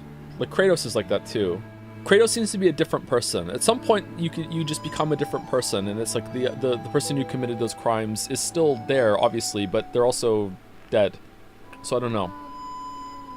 So is Aigon your favorite boss? Yeah, that was a really good boss. I didn't like it at first, but I grew with it at the end. This is probably Game of the Year 2023. It had some really good bosses. I'd like to play through it again to make sure, but yeah, I think so. It was really good. I do think that there were a couple moves on the phase transition that were like, okay, what the fuck? But it was also taking me longer to get back there because I wasn't using talismans, so it's harder to judge. At the same time, I feel like I also got lucky with the phase 3 one especially. I feel like in another reality, I'm still not understanding what to do in phase 3. If I hadn't just been like, okay, should I downward dash or jump the red one? If I hadn't had that thought, I might still be wiping to the boss, you know what I mean? So, yeah, maybe I just got lucky. So it's harder to judge. But it was really good. I feel like this game needed a few more bosses to truly explore the potential of its combat. Still Game of the Year 2024. Yeah, I agree with that. It could use some more bosses, which is a good thing to say, you know? I have the same opinion about Sekiro. It needs a couple more bosses. Or just a little bit more game. Like a quarter more game. But I thought you hated Elden Ring? It's true, I do. But I'm a contrarian at heart, so I made it my Game of the Year. To own the libs. Would you say this game understands colonialism? Oh yeah, it absolutely did. The aliens came to Earth and colonized it. And it was brutal and violent, and they ate their brains. Yep, absolutely understands colonialism. Genuine question, were you not using talismans to chunk into phase transition intentionally because chat was annoying? I noticed you had done it for past bosses and specifically weren't using it initially because of the interruption of flow. Did I use talismans on any of the main bosses? I didn't like the talisman how it felt, and then, you know, chat made it into a bigger deal than it should have been, and then it was kind of like, okay, fuck it, I'm going to see how far I can push it. But I also didn't really enjoy using them. I think I used talismans on one of the side bosses, didn't I? I'd like to play the game again with talismans to see how it feels, but yeah. Aside from the kind of bad story section at the end, I almost universally loved this game. Yeah, it did get a little long at the end there with the story. Many parts that I expected to hate even. Never thought I'd end up liking Sean so much. I enjoyed Sean's bits too. I just think there's maybe 3 too many of them. The setting was pretty interesting actually. I feel like the story is kind of nonsensical, but yeah. It still was pretty good. I like the conversations with Heng too. Is Nine Souls better than Hollow Knight? In terms of combat, yeah. In terms of art style and exploration, no. Music, I prefer Hollow Knight's music, but this had some pretty good music too. But it has better combat and better... Oh, I don't know if it has better boss battles, because Hollow Knight has way more. So... And I really like... I probably enjoy Hollow Knight combat more than most people. I really mesh well with that movement system, and I like sneaking in hits. As you can probably see from when I play games, gameplay games, it's rare, I know, that I play a gameplay game on stream, but I'm a very, very, very aggressive player. I always like to be, like, in the boss's face, doing as much damage as I possibly can, just constantly, like... I hate playing evasively, I hate playing defensively, I always want to be aggressive. And Hollow Knight lets me be aggressive, except for a couple fights. And the movement and sneaking hits in Hollow Knight, I find a lot of enjoyment in that. But the combat system in this is better, but overall Hollow Knight might have more bosses. Would you play it again with talismans? Yeah, I just said that. Maybe you weren't here when I said it. Yeah, for sure. I love that Heng's messages aren't hallucinations, but just effectively emails taking hundreds of years to travel through space. Yeah, that was probably the most subtle twist in the game. And it doesn't really matter for the plot, but it was still interesting. I thought for sure she was going to have been possessed in the roots or something, because she said she could hear them. So I don't know if they did that on purpose, or it was like a cut story beat and they couldn't realize it, or if it was just, you know, subverted expectations. That old chestnut. Below Hollow Knight or equal overall? I don't know, I just finished it. So like I'm on recency bias right now. This combat system slaps, man. One of the best combat systems I've ever had in a game. Like, it's Sekiro tier, man. Like, the combat system in this game was really good, and they did really cool things with it at the same time. So, I don't know. I think there's a lot of evidence for Shan being Heng's reincarnation. Yeah, that's where I felt it was going to as well. When Abacus said something, and also Kwafu said something like that too, right? How does Egon compare to Sword Saint? I really like Sword Saint, but again, I don't know. They're around the same. They were both really great ways of exploring all that the combat system has to offer, let's put it that way. I think it took me longer to kill Sword Saint than this. If it really only took me 2.5 hours to kill this boss, I think it took me longer than that to kill Sword Saint, but I don't know. To me, this felt like longer than how long it took, so maybe my memory's off. I'm probably better at this game than I am at Sekiro, even though I've played Sekiro a bunch more. I don't know why. I find it easier to parry in this. Is the parry timing more forgiving in this game than it is in Sekiro? Nine Souls barely had any reviews despite 10k reviews on Steam. Oh man, we need to get this in front of the eyes of some game critic YouTuber that can put it out to the masses. We need to do that shit. Jamie, pull that shit up. Let's go. Persona 3 Reload. Before we get into it, I just want to say that the final thoughts of the game are that it's not a bad game, but it is a pretty bad story. However, I think that the Persona 4 and 5 stories aren't that great either. It's more about the characters and like the feeling and the experience of having a friend group in high school, that sort of thing. This Persona 3 had the best cast still, the best hangouts, the best friend group, that sort of thing. But it also had a story that I can see how to salvage, whereas Persona 4 and 5 are just complete, like, whatever, just shit happens, you know? I don't really remember 5 that well anymore, so I can't tell you about that. I will say that Persona 3 has the most potential out of all of them. The best way I can say this is that it is a good story incompetently told. So they're like whereas Persona 4 and 5 are just bad stories, like told like however, like whatever, whereas Persona 3 is a good story incompetently told. So if you don't like the problems, if you don't care about the problems that I'm saying, then you won't care, so you'll just see a good story in that, and it's completely fair and valid. However, to me, the game suffers from a pretty common problem in a lot of media, in that it is slow when it should be fast, and it is fast when it should be slow. There are so many times in the story where they should be like drilling down on a point, lingering on a point, exploring a point. Like I know this may sound like off the wall and people might say it's the wrong kind of story, but just like it hinted at it, and the drama that it was bringing up was so interesting to me at the beginning. Just getting into the ethics of enlisting like teenage high school soldiers to go and kill shadows for you, and the group is maybe all not that great or whatever. Like it is a really compelling idea, and they try to hint at it, but then it turns out no, it's just set up so Yukari can have an emotional moment about her dead dad that can be the emotional like foundation for every single interaction we have with her for the rest of the game, and it's boring and just keeps repeating the same thing over and over and over again.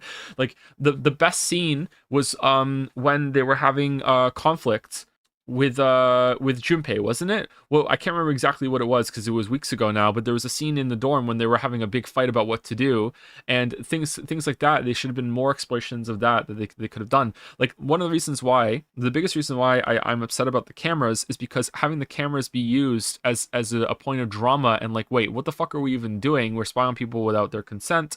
There's a lot of ends justify the means, like, ingredients here that they don't cook anything with.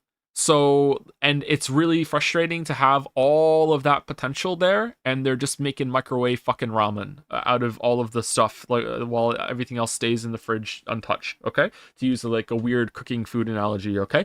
Like, I enjoyed my time with the game for the most part. It is the worst one of the three, not because the good parts weren't as good as the rest of it, or the bad parts were so much worse than the other. In fact, I would probably say that this might have had the most even, like, smooth, like, quality throughout the whole entire thing. It's just that there was just so much fucking nothing for so much of the playtime, and the social links did not save it. This would be a very different, like, pseudo review at the end of the playthrough if the social links were actually worth a moon, and they're not. So most of the optional content in this game is a waste of fucking time. It needs to be completely removed entirely, or made mandatory so they can write around it being mandatory and there can be interlinks between the social links. One of the most interesting parts to me that shows, again, a lot of missed potential was when they went to the spa, and you could see the social links that interact with each other, and it's like, whoa, it's like holy shit, there's actual characters going on here, and they exist when you're not looking, and they have their own friendships and side friendships, and the interact, like, whoa, like, it's like that, like shit like that is what they're missing.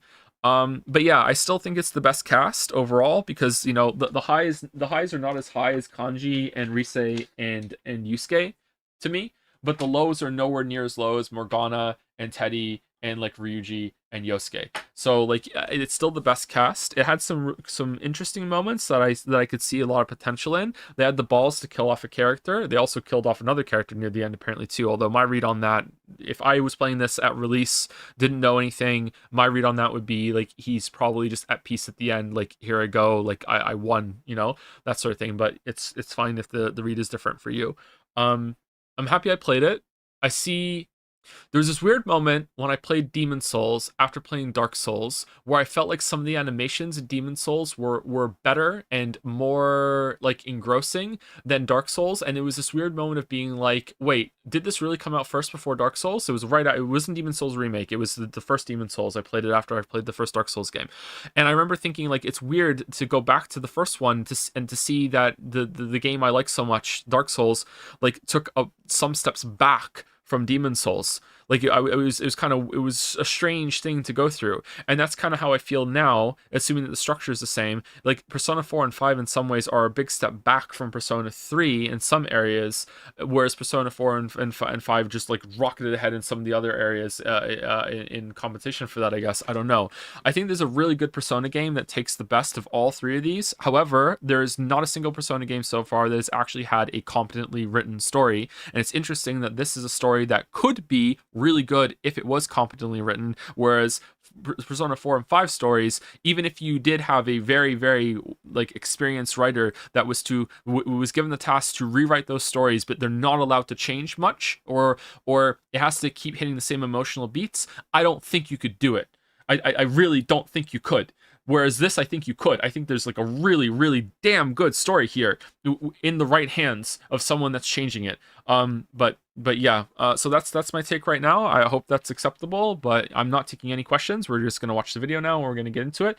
But yeah, that's my my post game pseudo review. You know, that's where my thoughts would start if I would make a video on this sort of thing. And that's that. I did like the music. The music really grew on me. The only two songs I don't like are the Tartarus one, and I didn't really like Mass Destruction all that much. I did like it. Like, it's not a bad song. I just don't, like, love it as much as I love Takeover and Last Surprise and that sort of thing. But I really did enjoy the music. Visuals were good. The characters were good. The voice acting was really good. The menu is awesome. Of UI, awesome.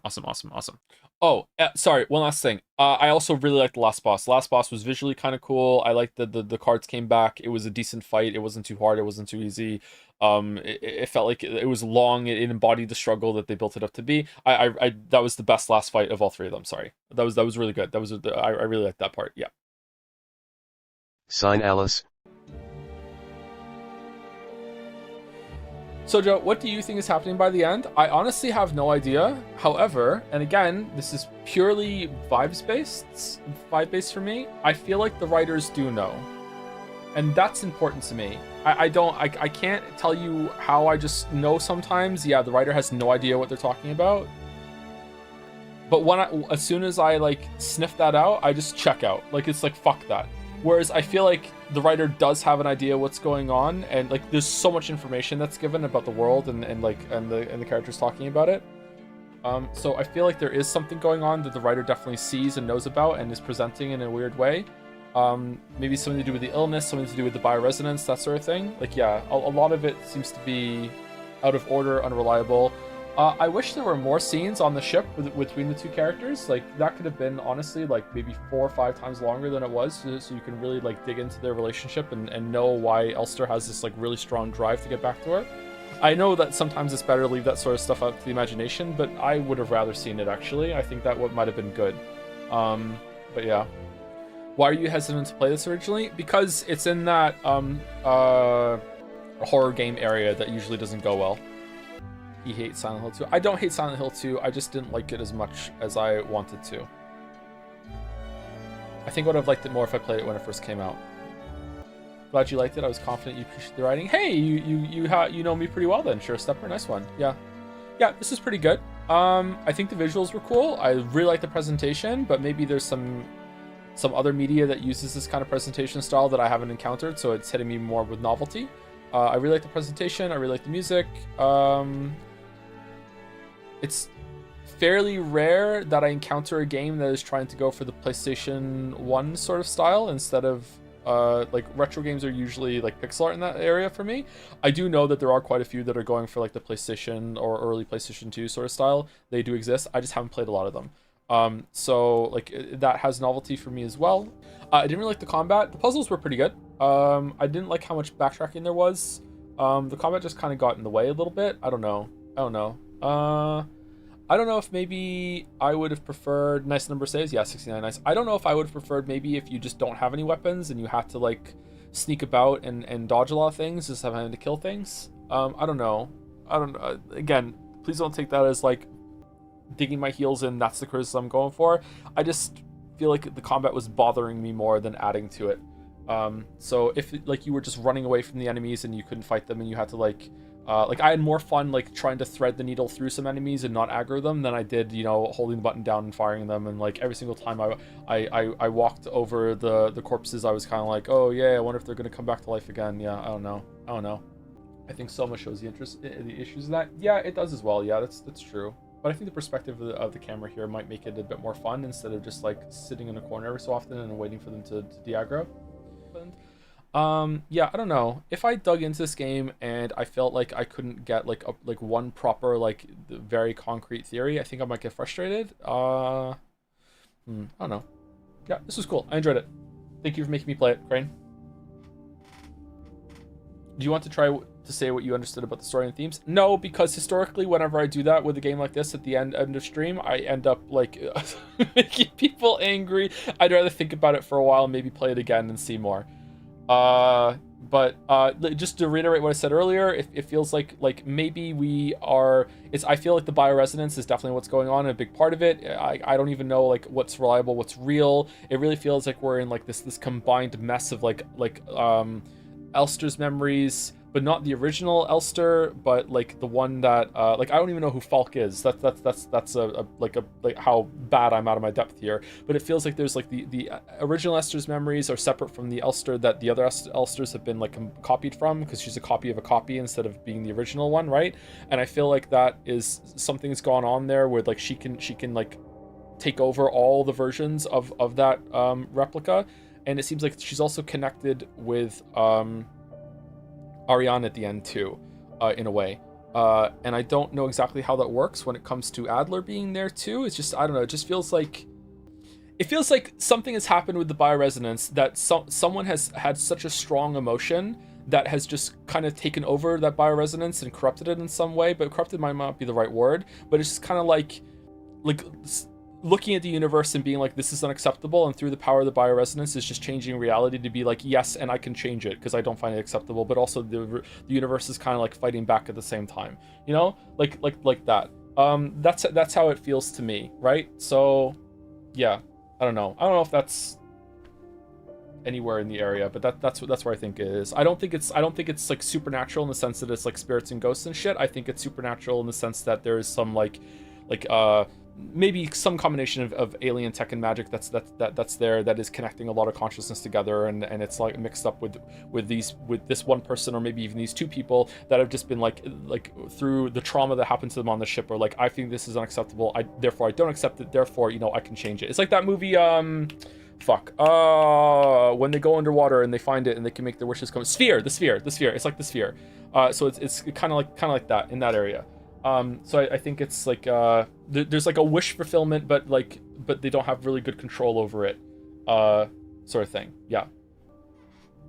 But anyway, that's my read on it right now. Maybe that can be completely wrong, but I'm pretty happy with that read at the moment. Yeah. Returnal. The sound. Returnal out of 10? I give a 7 right now.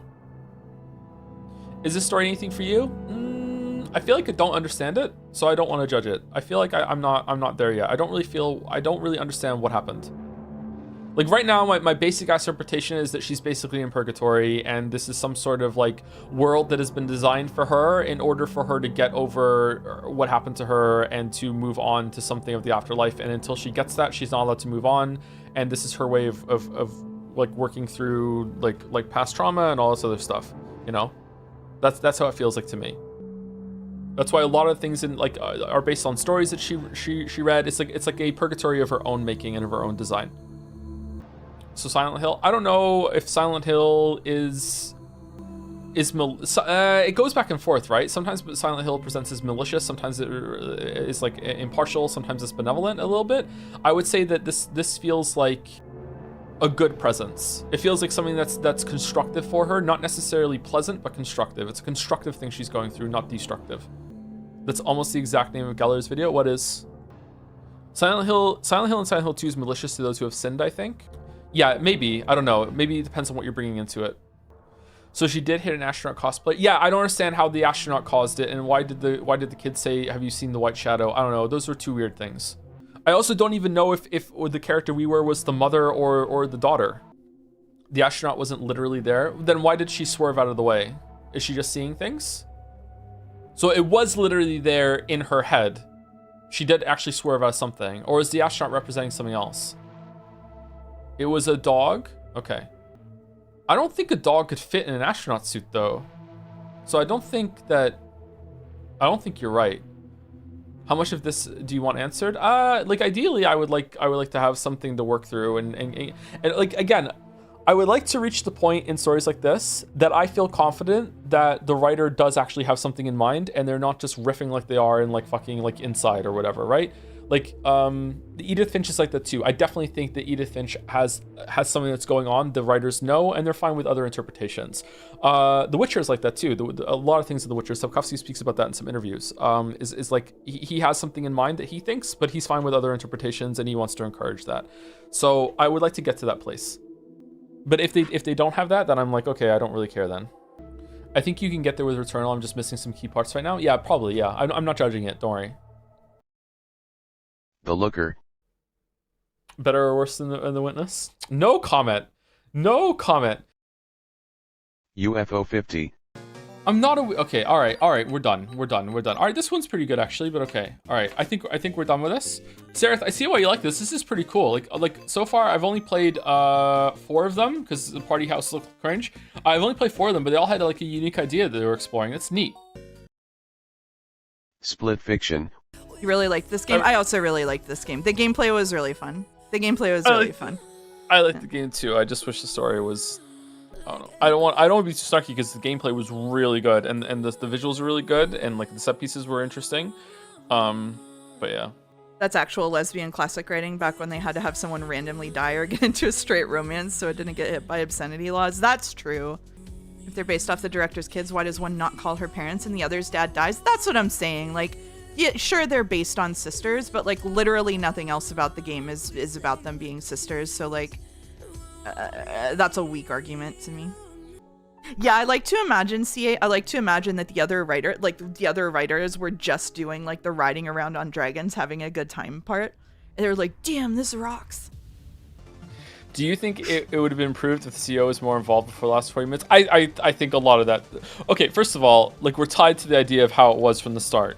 Like we're trying to improve a flawed idea, right? So yes, but at the same time, I don't know. The direction they went from the beginning is just inherently stupid. Like again, remember, they could have just turned the machine off and just restarted and it would have been fine. But like, yeah, I don't know. I think they should have nixed the serious parts and just made it as campy as that final battle was. Like, I agree that there was a lot of tonal whiplash with like trying to do the Hazelite thing of like making it about self-therapy and stuff. Like, I feel like they should have just leaned into making it fun. Yeah, like maybe their subconscious gets activated because they go in the same machine accidentally, and it makes like a lot of things they have to overcome and just make it about their emotions and have nothing to do with the outside at all. You know, they just come out of the machine at the end, like having forged this friendship and everything, and a good bond. They could have just done that instead. Oh, they did say that if they turned the machine off, it'd wipe off all the work. I don't actually think that the length of the game was an issue. Like, I think that the game was fine. Like, the last parts dragged a little bit, but they like Joe said, they mostly dragged because it was like trying to be super serious about it. I don't know. Yeah, but I think it dragged because of that. I think that stretch where they were in the subconscious double back, I think they should have had the side stories in that for sure, and then made them shorter. But I really do like want to praise the game for having so many varied set pieces, varied controller methods, like different like gimmicks that like explore a point and then move on. And it was smooth pretty much the whole entire time. It was really fun the whole entire time. It was really intuitive. They switched a lot. It was really, really good. It was really, and it looked great too. It was like for a lot of this game, it was like non-stop like Uncharted 4 level like set piece kind of land, and I really liked that. That was cool. I can't answer either. Also, Paquetto, I don't think that more CEO would have made it better. I think they should have just kept it as campy as that ending was. Like, what? No, I was gonna say. I was gonna chat. Did we miss any side stories? That's it. Oh yeah, did we miss any side stories? Because it felt like we did 0 today. But I think they cut it off when they did move into that like the last final levels where it was just their subconscious.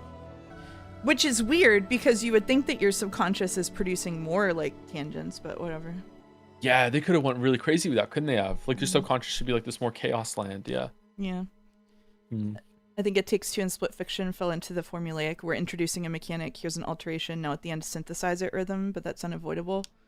And It Takes Two is pretty good, but it didn't have as many varied mechanics going on. Yeah, I think that this was overall like on the same formula as It Takes Two, and that it does have that kind of like super designed feeling. It does have that super like game designed feeling. I didn't mind it so much here, and I thought that the side stories were really good content to break it up. Like the mini games in It Takes Two were not fun for me really, but the side stories were.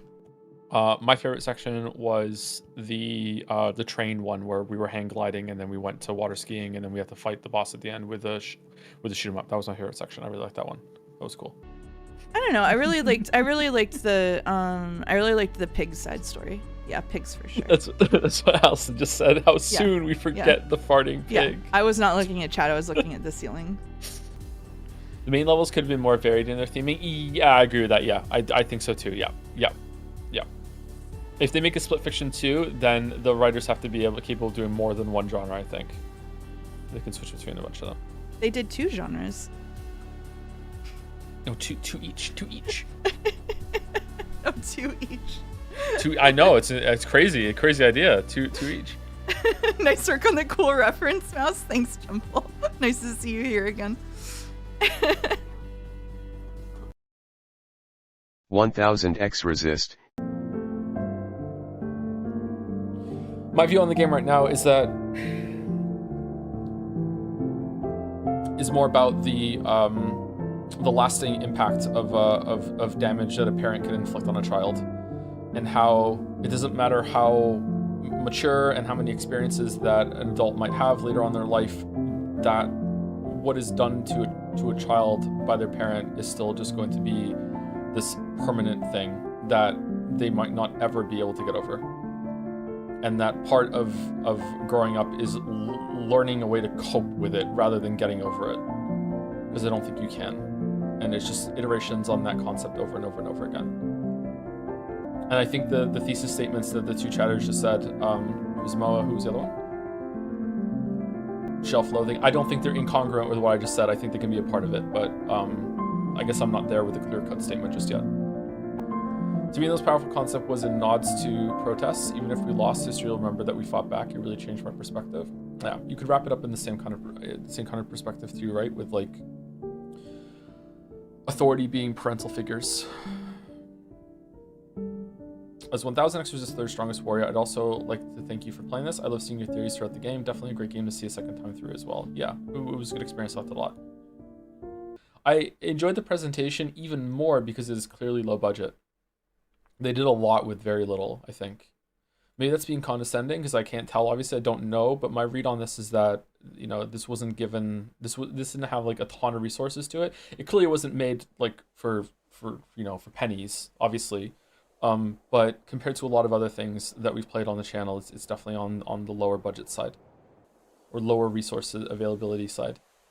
I like that they didn't spend a lot of time discussing the aliens, and then by the time we do get to the alien and we have a conversation with them, I'm not sure what's the right designation to use there. They've already been kind of like corrupted by humanity in some way by staying, and it's not really an alien we're talking to anymore. It's some amalgamation of human and alien put together. I think that my favorite part of this game, I'm gonna probably have like 3 favorite parts.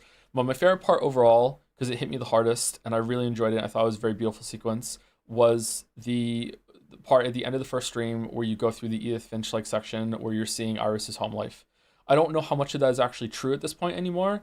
I don't know. Like the hamster in the microwave doesn't seem to fit Iris to me. Maybe that was more meddling by principle. I don't know, but it doesn't matter because I still really liked it and I liked how it hit at the time, and that's okay. I really liked that part. That was probably my favorite part, period, I think. Second favorite part was being given, because it used the medium in a really good way, was the part where you go into the communion with Knower. Was it Knower? Knower's communion, where you are learning more about the alien from the alien's perspective and going back and saying the statements to say resonance. I feel like that gave me a lot to work with, and it wasn't like insanely difficult to realize what the game was putting down, but it wasn't condescendingly easy and straightforward like a lore dump either.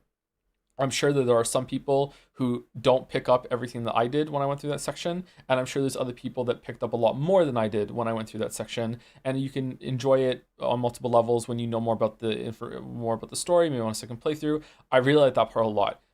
Those 2 parts are really going to stick with me. And my third favorite part is this is really important to me, so Chad will probably be happy.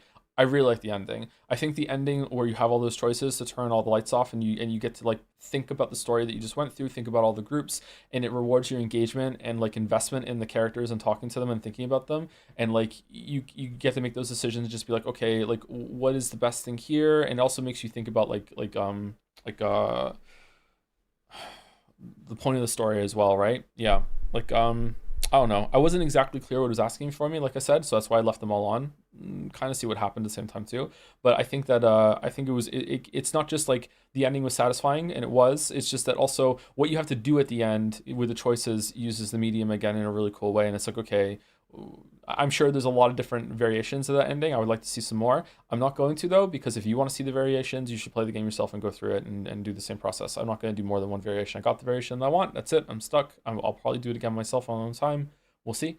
Yeah, but I think it was really good. How do you feel that now you disobeyed the crane and streamed this game and ended up liking it? It just shows you that was thematically on point, wasn't it? Did you enjoy this more or less than Disco Elysium? I enjoyed this less than Disco Elysium, but it is surprisingly close. I don't know. Criticism for the game is that in some parts, it is way too drawn out with exploration, with talking to people. I do think talking to almost everyone was worth it and helped build up familiarity with the characters and the location. I just think it could have been easier to get around. I think it could have been more contained. or it could have went on a little bit longer and shown different perspectives, but then again, they were building to that twist where it turns out that you were in a communion the whole entire time. Maybe the game is lesser for committing to that kind of twist. I'm not sure. But yeah, I would have liked the game to be longer actually, and I would have liked to have seen more of the world and the interconnectedness of the different groups and factions, because you only got these little hints of them and they weren't given a lot of time to breathe. But I think that might have been like a budget issue and also a pacing issue. They wanted to keep it pretty brisk, and they did, and I appreciate that. But at the same time, this is the rare kind of game where I feel like they could have lingered a little bit more in some areas and more story sequences, and they could have found the time for it if they had dramatically cut down on all the back and forth walking you had to do. Even the train section, which was linear left and right, had too much walking between different sections to mimic the passage of time, I guess, and to show progress being done. Even that got a little tedious, I think. Yeah. Do you think the story behind the two characters, Iris and Blue Watcher, kind of limited because we go through both, as in the whole is less than some of the parts? Yeah, okay, so it's not an unreliable perspective. Oh, I guess it is an unreliable perspective considering what Principal did. It is a limited perspective. It's very close to a first-person perspective in books where it's written from the I standpoint. I did this, I did that, I did this. I think that the story here and the world that happened, the situation that they're in, would have benefited or could have benefited from being a third person perspective in air quotes. And we saw a little bit of that happen at the end when we saw a scene from Principal and Prime Jiao, right? Like we weren't there to see that. We were just a disembodied floating like head there. And I think more scenes like that could have worked really, really well. I would have liked to have seen more sides to what Noah was going through. Now, that said, this is coming from a place of pure speculation, like seeing more of what Mauve went through, more of what Chris went through, more of what Bartender went through. Again, so let me re-say it now. This comes from a place of pure speculation that there might have been a great benefit and a lot to leave you wondering and being like, oh, it's just hinting at things going behind the scenes and much more grand things going on between the different leaders and factions, stuff like that. Leave it to your imagination, and then the reader will fill it in. And maybe it didn't need to be that interesting, and I'm just just wanting more of it because I really enjoyed the writing here, that sort of thing. So I'm not sure. Do you agree that Hong Kong video is an incredibly effective use of video games as a multimedia? I think going through so much of the game with the clunky value neutral models animations makes the sudden switch to the remarkable clarity of a live action memory hit that much harder.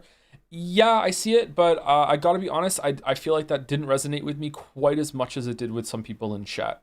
I did like that sequence, and I feel like I was picking up what he was putting down, but I don't know. I feel like that didn't hit me as hard as the other three moments that I spoke about before. Was it just me, or was the middle portion where the game where you play as Blue the weakest part? Yes, I would agree with that. Yeah. It's when things just happen big time. It was like resetting an episode in Umineko. Things just happened big time, and it was like build climax, like fucking just drop off in terms of tension all the way to a reset, and you have to build it back up again. And sometimes that can work beautifully. Don't get me wrong, but in this, I don't think it did. I think it was more like a wait, huh? It was very jarring. It was very like, wait, what's going on? We're this now? Is this even us? Is this us from the other thing? Like, what's going on? Like, instead of being like really captivating, interesting, being like, I want to keep going, it was kind of like oh, we're just starting over from the beginning again. All right. I think that could have been done better, maybe. I don't know. I would say that's probably the biggest flaw in the story now that you brought it up, actually, and I'm thinking about it. Watching this after having already played it has made me appreciate so many small things so much more. I would like to see if I appreciate more of the school sequence, because I didn't really like that at the beginning.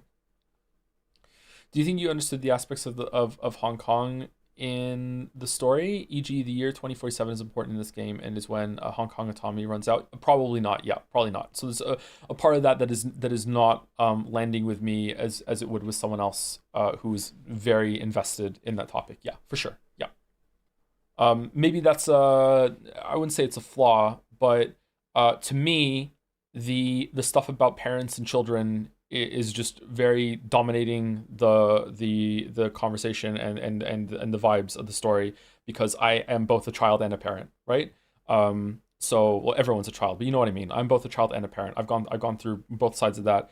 And as a parent, I think about that like almost all the time. It's a background process running in my head all the time. Whereas someone who's played this game who isn't a parent might be hit by the stuff that their parents have done to them, but they're not going to be thinking of like what they've done to a child, or like the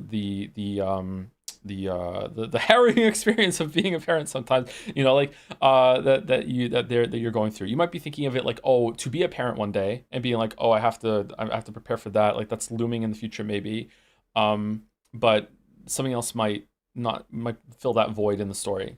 And if you're really invested in that topic, then maybe it will come up instead. I think it's the strength that different aspects and scenes can hit through people so differently. Oh yeah, of course, yeah, that's the strength of just all art. Yeah, there's a lot that is done very well, and people will find what resonates with them the most. Yeah, for sure. Resonance. One issue I had with this game is that it felt like a lot of the ending factions felt mostly like direct metaphors: religion, iris, fanatics, accelerationism, mauve, etc. And I don't have as much time to develop. It works for the ending choice and closing out the backpack thing, but it could have been used more. Yeah, that also could lend a strength to how they were kept at arm's length. Like, you don't really understand a lot about the iris thing, the iris replacement thing. It's just a representation of like the first third of the game. So maybe not exploring it is better because it's just a stand-in for that. So you're saying that it might be a flaw. I could possibly agree with you, but right now I think it's better to keep that simple and straightforward. However, an issue might be that mixed in with those stand-ins for different groups and factions and outlooks of how society should be run, you have these really complicated figures that I'm really sympathetic to, but at the same time, like, I don't want to judge them, but I feel like the game is making me judge them equally with these other groups, like Noah and Principal. And Mauve to a certain extent too. Like I see that and I'm like, okay, well, they never asked to be fucking spat out of the clone machine, which is the same as saying that no one asked to be born. No one asked to have all this damage to them and have to like land on your feet already running in this world that doesn't make any sense. That, with all these groups that are already there. So the we didn't start the fire song. I think about this a lot actually. I find it hard to judge a lot of people in the world because of that, and maybe that's a character flaw of mine. I'm not sure. Yeah, so seeing more of those might be a good thing, but it also might be a bad thing because it might rob that sense of like, oh, these are some issues that I can clearly decide on, whereas I can't.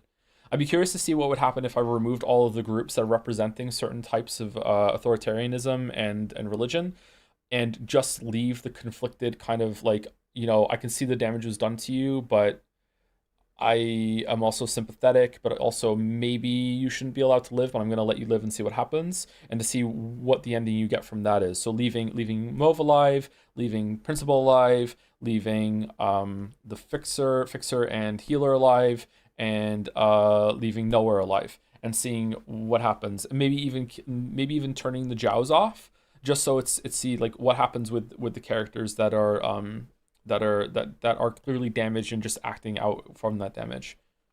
A lot of the game has more importance in the significance than what really is the real thing. And why? One thing I noticed is that the whole thing about the alien, because you cry, the alien causing you to cry until you die, is pretty much what Tear Gas says. Yeah, I thought of that yesterday after stream. Yeah, making you cry. I don't think it's the real reason, but I think that's what the devs maybe thought about it. Yeah, I think it is too. Yeah. I thought about it yesterday, and I wasn't sure if that was the comparison they were going for, but I think there's something there. Yeah. Are you also just happy that a sci-fi story actually explained almost everything for once and had some conviction with something solid to say? Oh yeah, this is one of the best sci-fi stories in all the video games and movies for sure. If only for that reason. I'm not saying it's the best one, but it's one of them. It's one of the best. Like, chat, you don't understand. Maybe you do if you've seen a lot of sci-fi medium. Okay, like this story like would have probably in most other sci-fi like even books, in most sci-fi books, TV shows, and movies. Like in games, this story would have ended when we got back and killed like fucking Iris again and floated up through our fucking magic jumping through the roof of the flooded fucking ark. That it would have ended there, and everyone would be like on the, oh, what a fucking like mysterious ending. Oh, I have something to speculate for the rest of my life. Oh, you just don't fucking get it. Like no, it's so much better to actually, when it got interesting, you just keep going and explore it and see what happens and give some answers and actually put your foot down and be like, no, this is the point we're making, motherfucker, and this is what happened and this is what happened. Like, and you still get that kind of speculation at the end because you get to like pass judgment on all the different groups and everything and see the different endings. What a good game, man. What a good game. I'm glazing. To be honest, I cared about the relationships in this way more than the sci-fi elements. I do too, but I also like the sci-fi elements. So, and I'm glad, and they both go hand in hand, right? So like they both were interlinked, and therefore the more you learn about the characters, the more you're learning about the sci-fi at the same time. Yeah. Hecky grace. Hecky fucking grace. Okay, last comment. Oh, actually, hold on. Do you want the answer to the fate of the First Sisters? Yeah, what happened? What did I miss there? And let me read this comment by Jeremiah, then I'll say thank you, and then we will go raid Mouse. The most interesting idea to me was how post-apocalyptic societies build society. It's always taken for granted that there are humans that are using imitations of the old world in misunderstood ways. See Fallout, but there aren't many stories that actually explore the dynamics of cultural memory and how different parts of the past are explored and used to justify their systems, which is especially interesting when their interpretations are completely wrong because we live in that time. This story definitely went in a way that really didn't shy away from like the really cold, hard reality of what a society like this could be. Whereas Fallout, everyone just feels like they're just playing in the backyard with fucking sticks and stones. Okay, that's why I don't even in my beloved New Vegas. Sometimes it feels like, yeah, you're not taking this world seriously. You know what I mean? And I love New Vegas. Don't get me wrong. Holy shit, don't crucify me. But I really love New Vegas. But even that, I think, could be done way better in the future. This one, I think, really leaned into how like still something comical to do here, but how deathly serious the situation could be, man. Like holy shit. Are you telling me the Elvis cosplayers aren't taking it seriously? Anyway, where's the information about the sisters? When That Was Next Resist was also crushing at times for me, having lived in Hong Kong when younger, having lost family members, and how intimately much of it relates to some Asian America diaspora experiences. Yeah, see, that's lost on me, Putty Master. I'm happy that well, I'm not happy you got crushed. I'm happy that it resonated with you. Let's put it that way. I don't want to be indelicate. I think you know what I mean. Yeah, it's even better then, because that part of it is not hitting me. The first sisters left with Iris to the other side. Iris left behind the youngest as punishment. We don't get a concrete answer what happens after for what I'm aware. Okay, so that's what I thought too. Okay, so I remember the scene they got on the train with her, and then they're just gone, so we don't know what happened to them. Okay, all right. Do you think maybe they just like, Theresa Maid back in... Sorry to use that reference. I just love that image of her just like doing the sneaky walk. Do you think they just went back at one point and just blended in, or like, yeah, it's me, I've been here the whole time,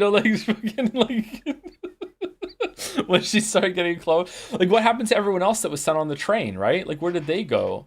Do you know you can rewrite resist to sister?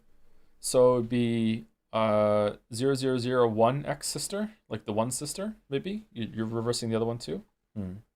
Yeah, pretty cool. The game was inspired by 13 Sentinels and Signalis. I can see the Signalis, I can see 13 Sentinels influence as well too. Yeah, actually, yeah, I can. There are theories hints about Noah possibly being the original purple, and also that some sisters were sacrificed given to the occupants after being sent over. Neither are 100%, though from what I know. I could definitely see Noah being eldest, yeah. 100%. Yep. That's where my mind immediately went. Yep. I could also see maybe youngest knowing that Noah's eldest too, and just casting a blind eye to it. Yep. Indiana Jones and the Great Circle.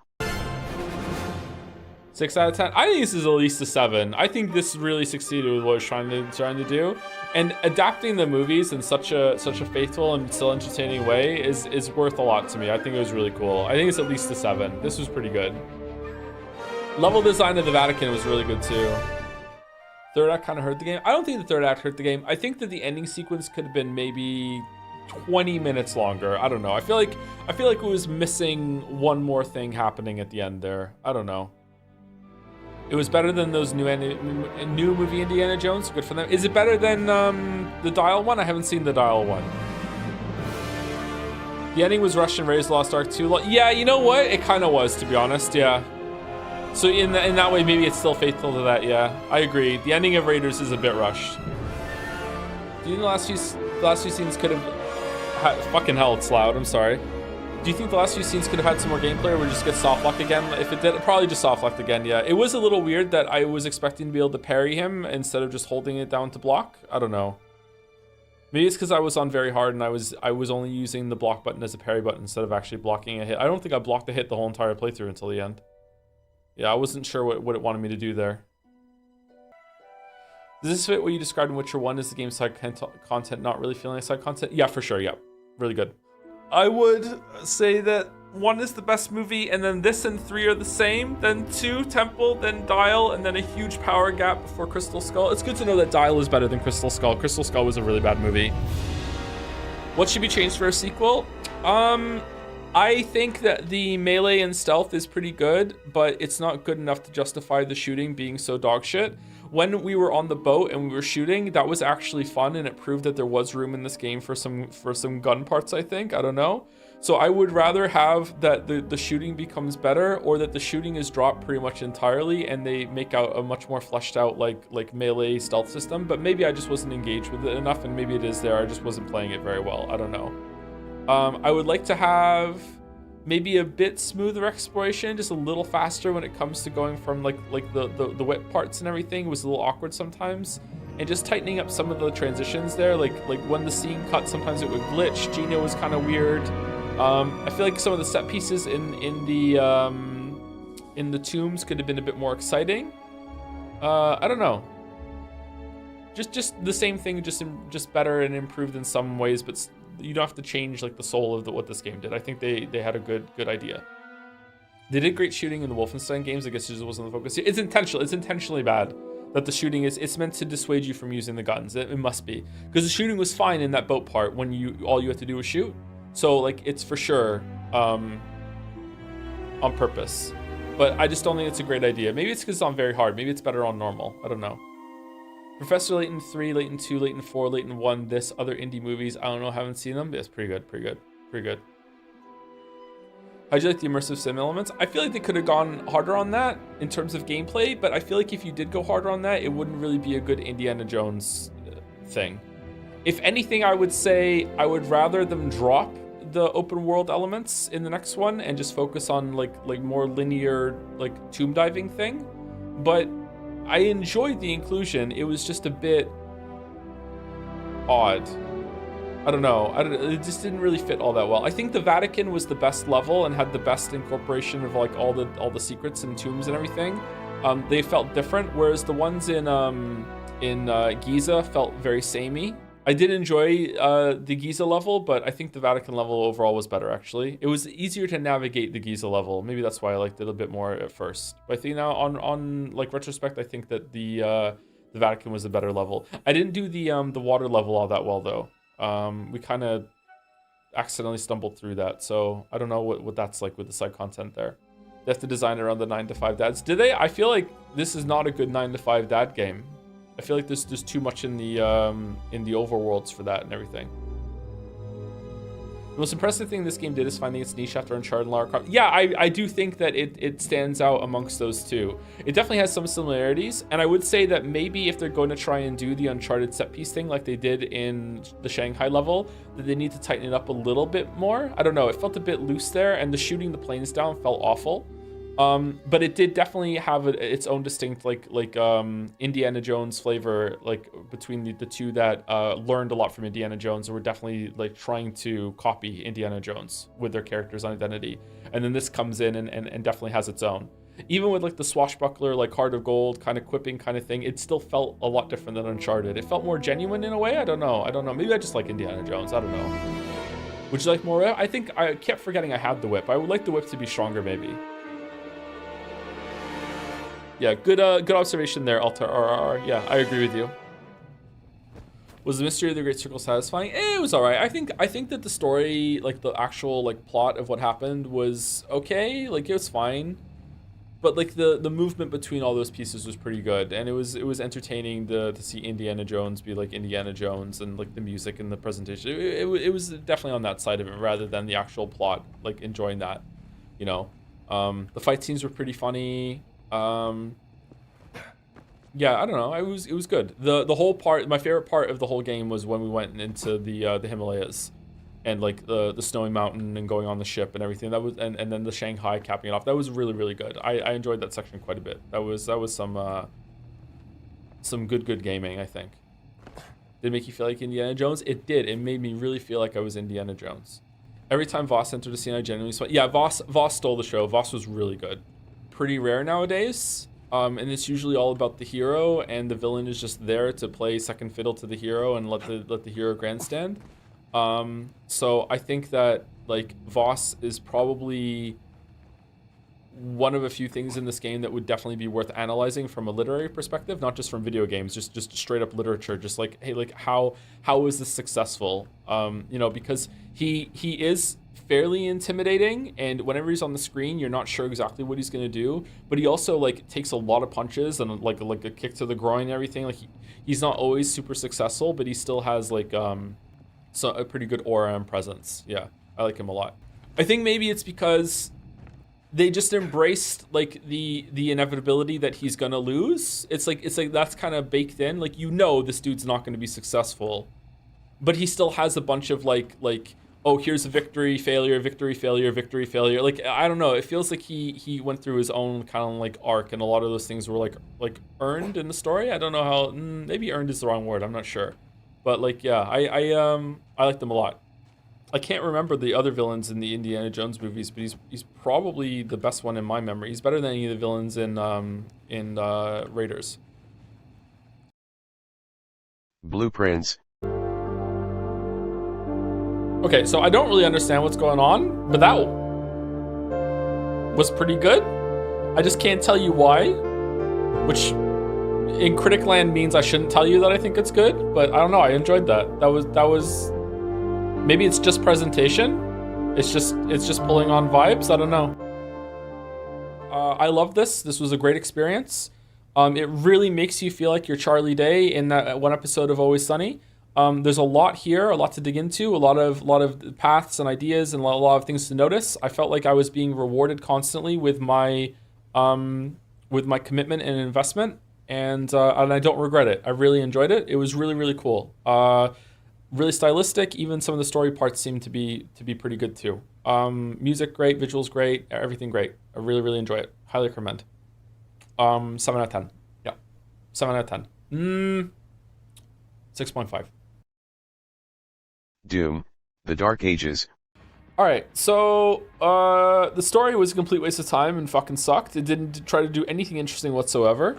I thought it was going to do something interesting with the weird angel Star Wars Jar Jar Binks guy up in the sky. I thought it was going to like do something like, but nah, it didn't do anything interesting whatsoever. The story was a complete waste of time, and I don't really know why they did it other than adding like creative juice to setting up scenarios and stuff like that, and just to have like fun settings and like that sort of thing. So hype moments in Aura. I don't even think there were that many hype moments in Aura though. Him breaking out of containment was probably the best part for hype in Aura. And after that, like, I don't know, it just doesn't sit right with me that Doom guy is meant to be this ultimate badass, and he got yeeted off a cliff at one point. That he just straight up died because like an angel touched him on his arm. And like, I don't know, like it's kind of strange. Like, to me, Doom guy is the kind of guy that he should never ever lose in a cinematic. Like, I apparently have strong Doom guy opinions, and that's mine. I don't think he should ever lose in a cinematic. I think he should always win. If I don't have control of him, like whenever he dies, it should be my fault because I didn't play well enough or something like that. I don't know. Or at the very least, it should be Doomguy should be like The Rock's contract in movies. If he ever loses a fight, it should be a draw. So I would be fine if when they went down there, like they all touched the angel cooties in Thera and they all exploded and they're like, oh my god, what's going on? And it was like a reset. That'd be fine. But it's like losing is like man, that doesn't sit right with me at all. He's meant to be this indomitable badass that is like always like angry and just is always just gonna power his way through. Anyway, that's story. Who gives a shit about story? Visuals, it was great. Music, I think, was pretty good, but it was broken. Sound effects were good, but also broken, so they need to be fixed. But I think once they're fixed, they'll be definitely like not a negative. They'd be good. Gameplay. I am unbelievably Doom guy about why. Id Software, right? Id Software was clearly capable and confident to create not just two, but three pretty good boss fights and understood how to make them work from first-person perspective. And one, didn't make any more, and two, put them all back to back at the fucking end. What? Like, spread them out, my weebs. Oh my god. Like, what are we doing? Like, it would have been great if there was like, I don't know, like a few more boss fights, and they were spread out throughout the whole entire experience. Maybe they put them all at the end because they wanted to give the whole game to get players to get used to parrying instinctively or something like that. I don't know. I think the boss fights were really good. I really enjoyed those boss fights. Like, I would say they, like, in terms of gameplay coming at the end, they were kind of a highlight at the end there. I really enjoyed those. They were really good, really cool. Lots of different mechanics. Like, they used the, like, it wasn't just one-on-one about the boss either. You had to, like, pay attention to what everything else was going on. Also, why was the boss fight they did at the end in Hell the worst one? Like what's like fighting those two together, and then it's just another rematch against the guy, and he's less powerful than he was upstairs? I don't understand that. I don't understand what the fuck they were thinking there. There's a lot of weird decisions in this. The content's really good in there, and it's just presented in a weird way.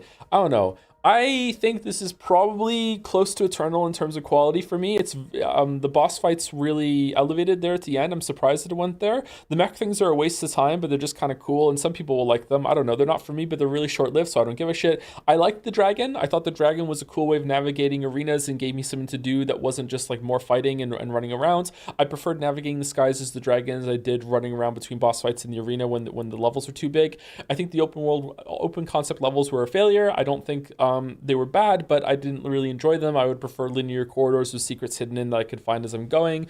Sometimes the level navigation felt a little too big and a little too unwieldy for its own good. I would have preferred more focused linear hallways that are taking me from arena to arena, just let me fight. I really miss the Slayer Gates, but I feel like the Slayer Gates could have been better implemented in the world with more complex arenas that were fights there. I don't know. I also remember the Slayer Gates had like different rules to them, right? So the Slayer Gates were like a different kind of, like, you only use this one, you can't take damage, you can't do armor, whatever the fuck it was, you can't heal. Like, the Slayer Gates had different like remixes of the enemies, right? I missed those a lot. I think the Slayer Gates could have definitely been involved here. You remember? Do I remember wrong? I thought for sure didn't they have like different rules at some point? That's 2016 Rune Trials. Okay, well, they could bring them back with that then. I'm getting with 2016 mixed up then. So we could bring that from 2016. Those were pretty good. This campaign could have cut like 8 chapters. Yeah, maybe. I don't know. Those are the Rune Trials. Are those in Eternal or no?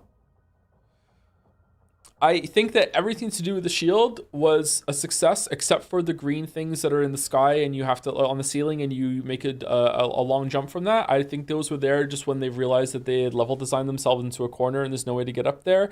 The shield charge was great. The shield throw was great. The parry was really well done. It did have a couple moments where I'm like, I don't know, but like for the most part, really well done. First person parrying, it worked really well.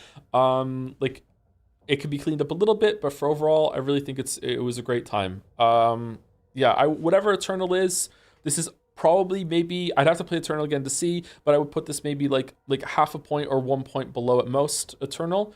Like, Eternal's gameplay is like almost perfect to me. This is further away from that, but I appreciate that it was in a different direction and they did a lot with it. I really, really liked it. It was a really cool game. Really cool game. I like it a lot.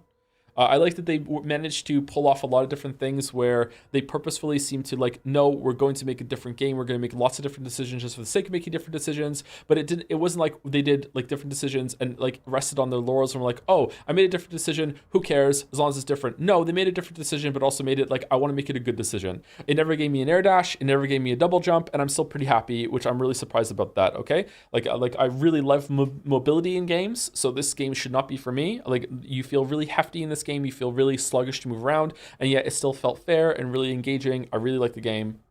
Definitely close to Eternal. Way better than 2016. I don't know where it would be in like my favorite shooters of all time. Like Eternal's probably number 1. I don't know if this is number 2. Maybe there's a couple shooters here and there that are above it, but like I don't really think about things that much, to be honest with you. So I don't know. I really, really liked it. I really, really enjoyed this game. Felt too much was thrown at the wall, to be honest. They should have went 1-1, then... Wait, what? 1-1, then, like, juggle 6 things? What do you mean? Went all in with 1, then juggle 6... What 6 things do you think they juggled? I think the only things that are complete, like, yeah, never do that again, are the mech fights and the open levels. But... like, I just said that and now I regret it. Because the mech stuff was really short. It's fine. And the open levels, I think the open levels could work, But even if they did, I don't know if I want them to. Like, I don't want to explore in a Doom game. Like, I like, especially these kinds of Doom games. If they rebranded Doom and it had really great, like, open world exploration, that sort of thing, okay, that could work. But in this kind of trilogy that they've done after the other Doom games, like, it's definitely based in, like the core gameplay, like 95% of the game is you go into an arena, it has interesting layers to it and things like to interact with, like things to jump through, like dash through, like use your shield on, and you just fight a bunch of demons, and that's it. And after that, you go to the next room, and that's the core 95% of the gameplay. And the open levels just go against that and just make it so that there's a lot of protracted walking around between those fights.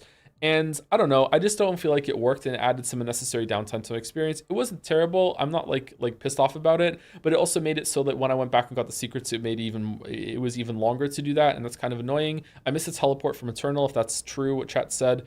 But overall, yeah, I think it's cool that they succeeded while making the game so different. Press says they did the parry mechanics so well with the mix of parry particles and weapon attacks with the bosses, and it felt like a bit of a waste with the rest of the game not really having that perfect mix anywhere else. Most enemies either have weapon swings or particles, which feels undercooked, but good game. I'm definitely playing this myself on Game Pass. I do think, again, that made me think of like another criticism of the gameplay. I don't know if it's because I was on the hardest difficulty or whatever, or I was just playing badly. I do think it very often, it's probably a skill issue because it happened less as it went on, but it did happen toward the end there. When I died, I didn't know why. So I think maybe there could be more visual clarity on what's going on with things on the floor. Maybe damage dealt from you when you're not looking at it needs to be reduced more, or maybe even just deleted entirely. I feel like the fodder enemies are only really there to add more context to you mowing through hordes, and also there to like kill, and like sometimes they respawn just so you can kill them and get health back, right? So I don't know. I feel like maybe if you I wouldn't want to know about it, but I feel like maybe if you're not looking at an enemy and it's not like a mini boss or a big enemy, it shouldn't be able to damage you, man. So like the smallest enemy that should be able to damage you is like the big imp things or the Hell Knights, those sort of things. The spider brains, like all those, I feel like that they should still be able to damage you if you're not looking at them. But the little shits that only do little clawing attacks, the little zombies, and the little imp things that like make the two projectile spawn and have a laser between them, I feel like maybe they shouldn't be able to damage you if you're not looking at them. I don't know. It's kind of irritating. Did you prefer the game in this Shield or God of War Ragnarok? They're really similar, actually. Probably in this game, the shield is better utilized. I really like the shield in God of War Ragnarok, but there's more to it than that, and the shield is just a part of a really good kit. Whereas here, the shield is everything with the shooting added onto it. So I think the shield was more successful here. Like the shield is kind of like the axe and the shield put together from Ragnarok, because you can throw it and recall it back, right? What do you think of the music in this game? I think the music was pretty good. Liza P. Overture. All right, that boss was really good. That boss was really fucking good. Wow, what an amazing way to end the game with such a high level test. It's like nameless puppet to a much higher degree. Wow, that was really hard. How long was that? Like 2.5 hours? And an original boss. Let's not be too hating on, you know, the most critically acclaimed developing studio in the world. You know, let's not go too hard on them. Best Souls-based IMO? It's up there. I don't know, man. This DLC introduced like 3 contenders for all-time greatest. Like, I think fighting this guy was I think Guardian was more fun to fight, but it wasn't as hard. Guardian had this really cool sense of flow to it, with having 2 targets that you can choose between that are right in front of you. And also like choosing when to destroy the crystals, like the way that parrying felt like really cinematic when you're like knocking him back, and the way the camera worked. This was definitely more difficult than that, but I think maybe Guardian was more fun. I don't know, just smoother, flowed better, but this fight was really good. Oh man. I think Marchiona is possibly the best designed Souls fight I've ever seen at this point, but it's not my favorite in terms of like the gameplay. It's just really impressive on a technical and mechanical level, whereas I think like I prefer Guardian and this guy more than Marchiona when it comes to fighting it. But like just the elegance and the mastery of designing that kind of fight for Marchiona just blows me away.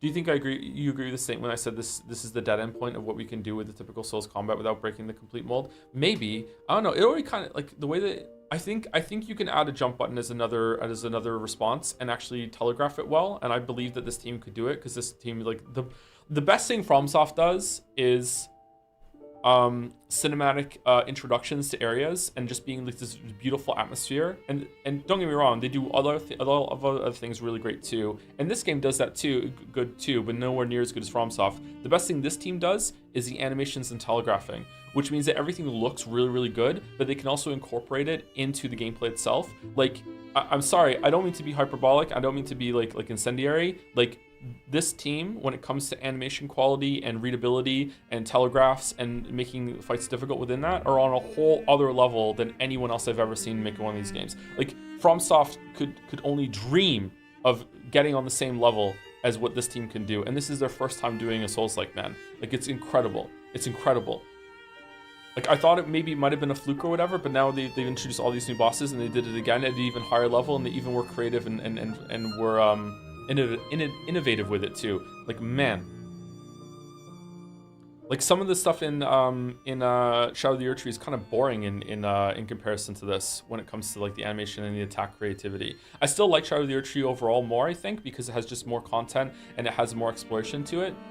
It's more fun to explore the areas, whereas in this game, going through the levels, it's enjoyable, but it's like a 7 out of 10 enjoyable, like going through the areas and killing all the monsters or whatever. It's the boss fights I'm really here for, whereas in Shadow of the Erdtree, I'm there for the exploration and the boss fights. So even though the boss fights aren't as good as the peak in here, I still prefer Shadow of the Erdtree overall, I think.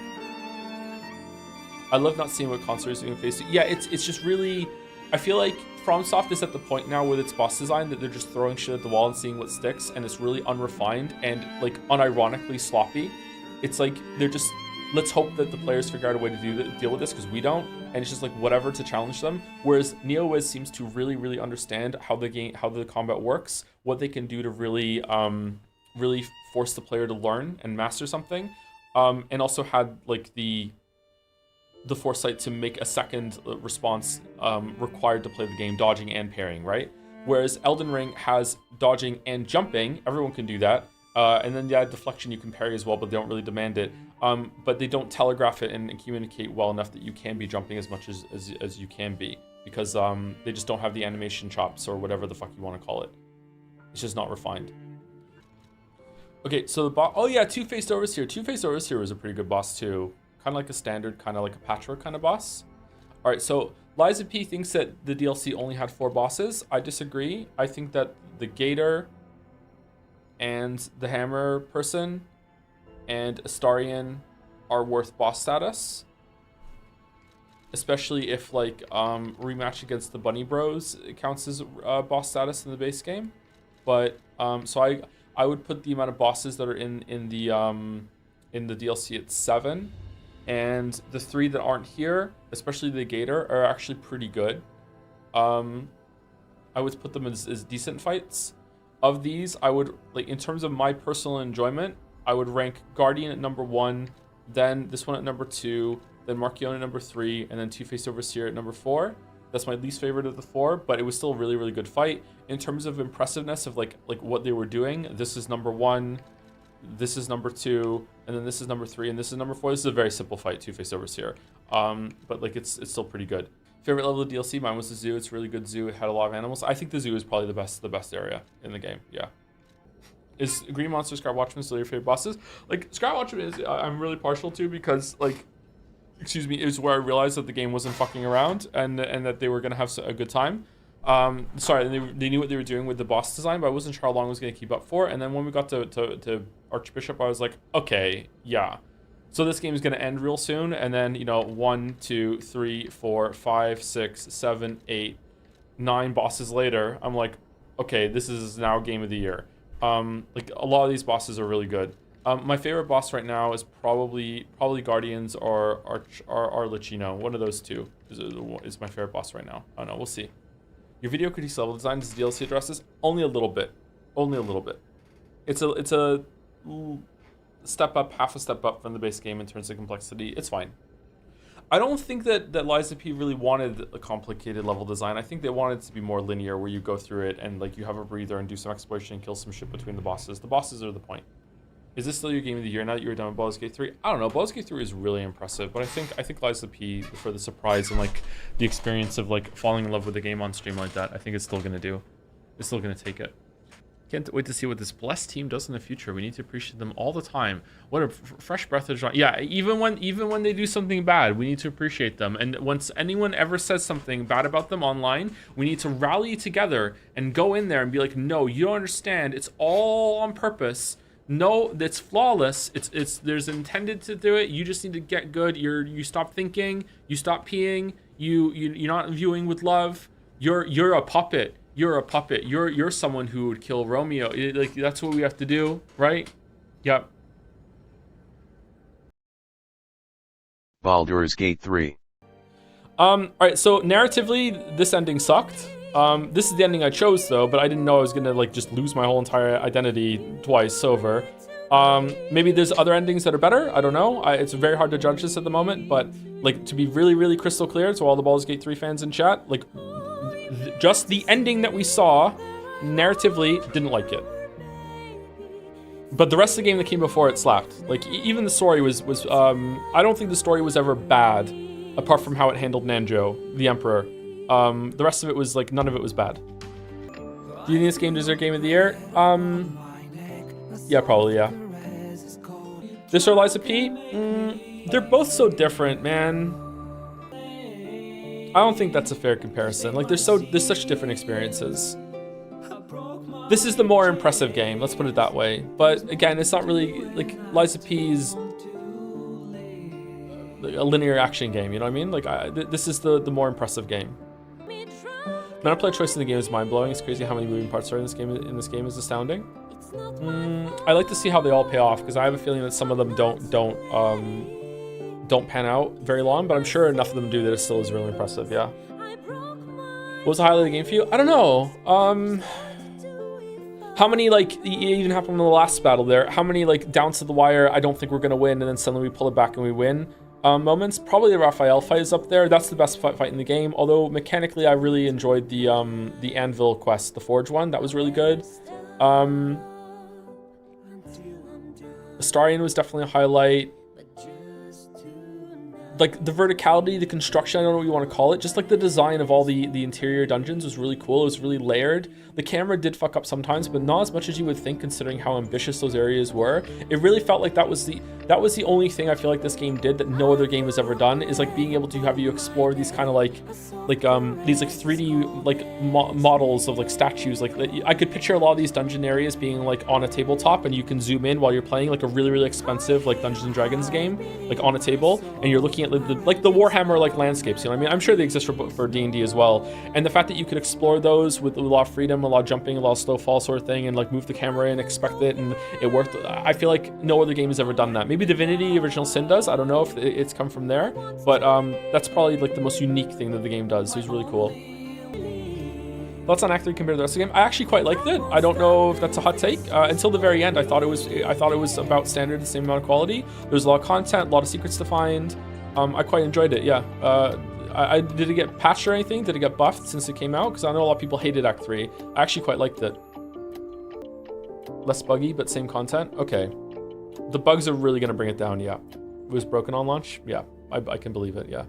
Thank you, Flysteel, for the bits. Congrats on beating Baldur's Gate 3. Can't wait to hear about your thoughts on other characters in the future. Lae'zel is my favorite. Yeah, Lae'zel we barely even know. We barely know Lae'zel. We only got to know like half of Shadowheart. She probably regains her memories after she overcomes it and is a completely different character. Yeah. Gale, we didn't even talk to Gale, yeah. Enjoyed your streams, Joe. Congrats and hope you had fun. Thanks, I had a really good time. It was really fun. Really enjoyed it. You never met Blonde Shadowheart? Well, I have, but just not through the medium of Baldur's Gate 3. You should see what Gale can accomplish with 2 hands. Whoa! Which antagonist was the weakest? On my playthrough, Gortash, because we never spoke to him. We turned him into Gore and Ash. Like, he's fucking done, man. Like, the ones that we did speak to, Orin was kind of a nothing. Ketherick was also kind of a nothing. I don't know.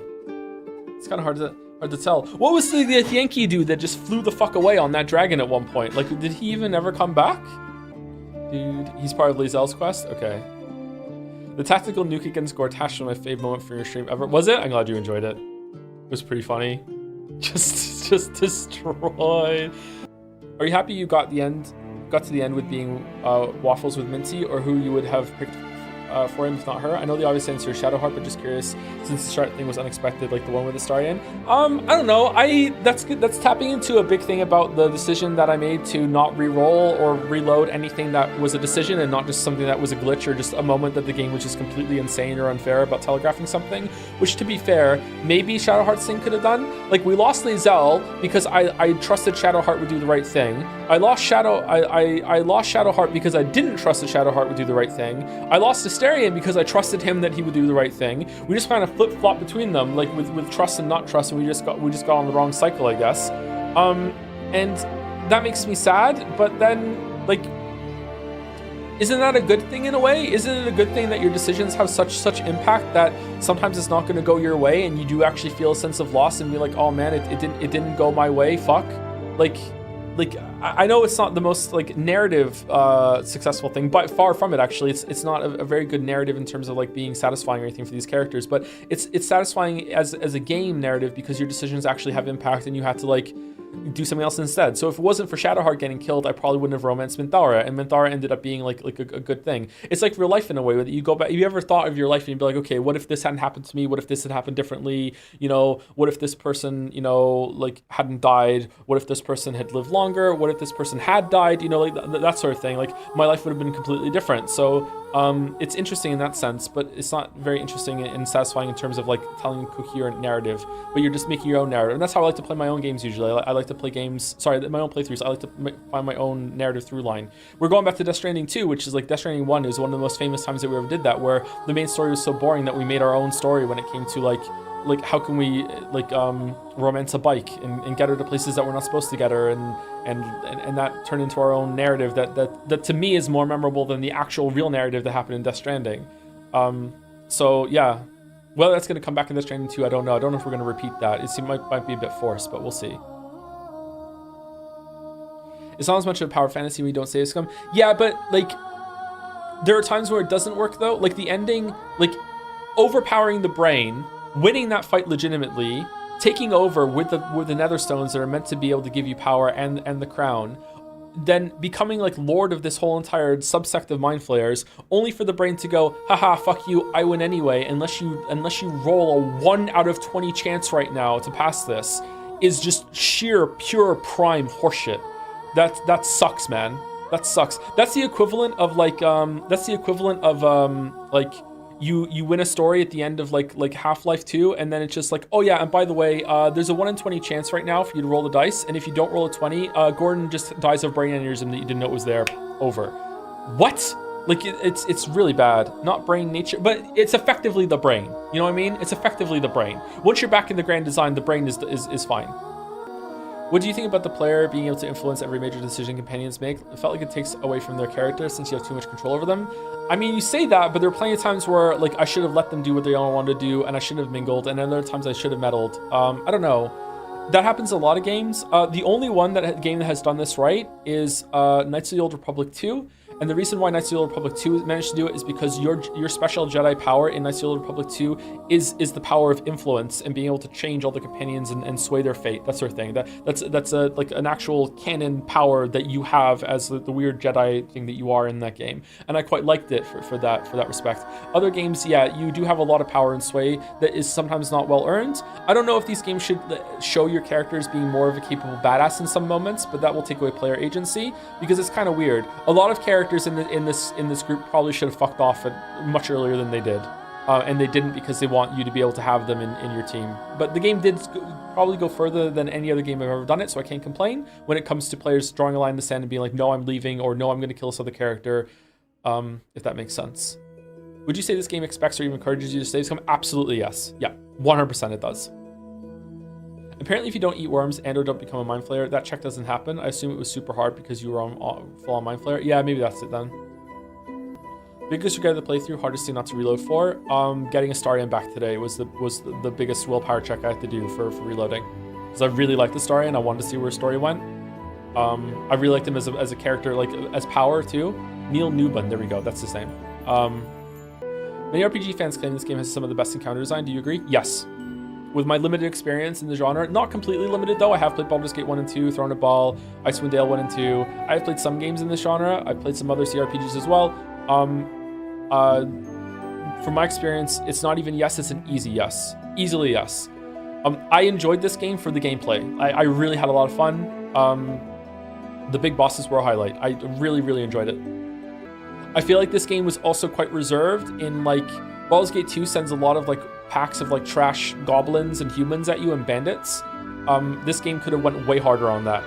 I feel like it was more selective and reserved and understood that it shouldn't fill up literally every single hallway and room with combat. It felt like the vast majority of the combat encounters in this game had even like a story narrative reason for why they would be there. So like big thumbs up from that. Really, really good game.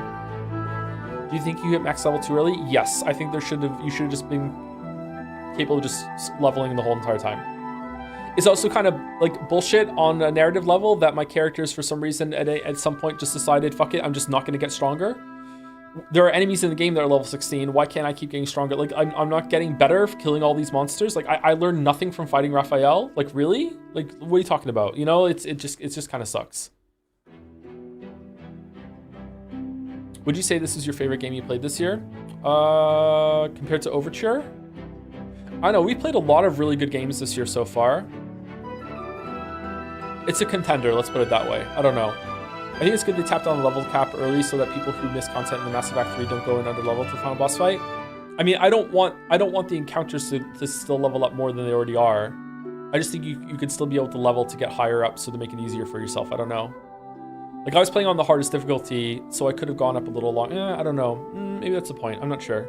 Level cap was put into place because level 7 spells that you get at level 13 are absolutely busted and difficult to implement. Yeah, they could have just not done that though. They could have tweaked. They already did some tweaks from the D&D design, right? So they could have just said you just don't get those spells. You just get more spell slots, right? I feel like there could have been a way.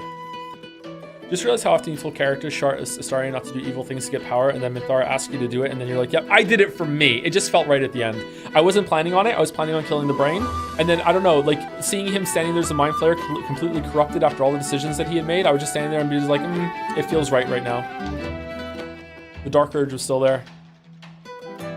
What surprised you the most compared to your expectations for starting the game? How good the level design was, like I spoke about earlier. How good some of the character writing was, because I heard a lot of criticism about that. Maybe I just like stumbled my way through some of the good ones, I'm not sure. That Act 3 wasn't a complete trash fire, heard bad things about that, although I do see where people are coming from. Strength Plateau happens in real life too. I don't want to appeal to realism with the Dungeons & Dragons superhero characters, but you are right, yeah, sure. How many choices there were and how like the characters would interact with each other and try to kill each other was also very unexpected. Music is great, yeah. I also didn't expect to hear Down, Down, Down by the River, the motif, so much as I did. Do you think the game is too long? Yes. Better than Liza P? It's more impressive than Liza P, but I personally think I'd like Liza P more because I enjoyed playing that game more than I did this, but it is surprisingly close. Let me do like another playthrough or two over my own time, and then I'll tell you, because a lot of this might come down to how the game reacts to different decisions and a lot of the content that I missed.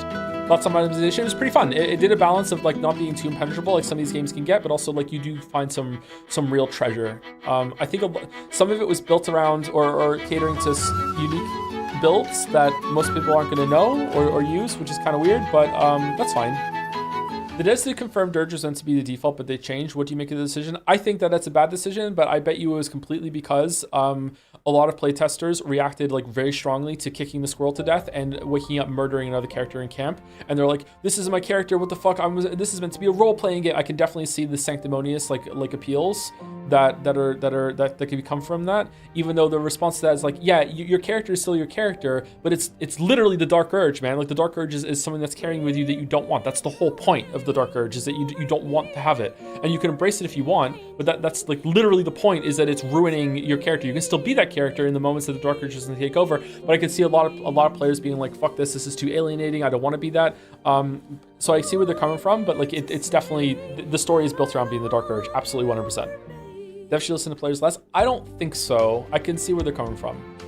Could 100 unarmed people kill a Mind Flayer? Yes. Thoughts on Wither's role in the story? Was expecting him to come back and do some more at the end, and he didn't. Thoughts on Gale? You gotta hand it to him.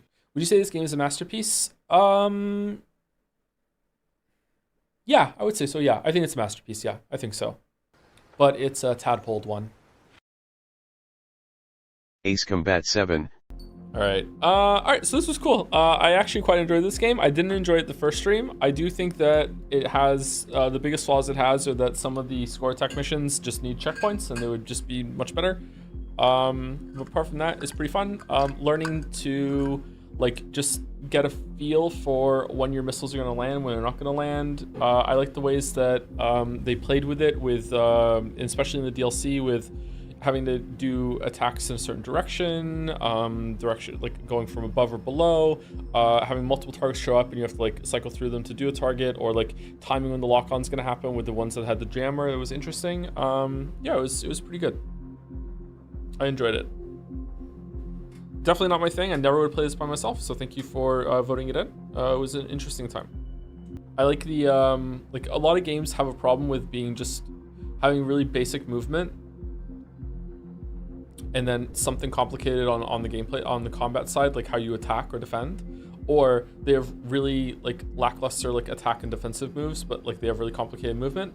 And this game is not like ultra complicated or anything like that, but it does have a decent amount on both sides. So like learning how to fly the plane, and making sure that you're not crashing, which I'm pretty bad at, like learning how to do like the tight turns and all the little tricks that you can do, probably a lot more than like a master of this game is gonna like move the plane completely differently than I can. But it also feeds into like how you can attack and defend yourself. So it's pretty good. Yeah, I like it. Like the level design of this game. I like the visuals of the level design. The level design itself, apart from some of the times that it had you doing some like fancy flying through tunnels and shit, was it's mostly just land to fire on, right? Or land to fire at. Death Stranding 2. Okay, so it is, to me, and this might change as I play the first game again. So just please like let me just like preface that by saying I don't really remember the first game all that well. Like a lot of it is just coming through just like half memories and chat saying stuff from their memory too.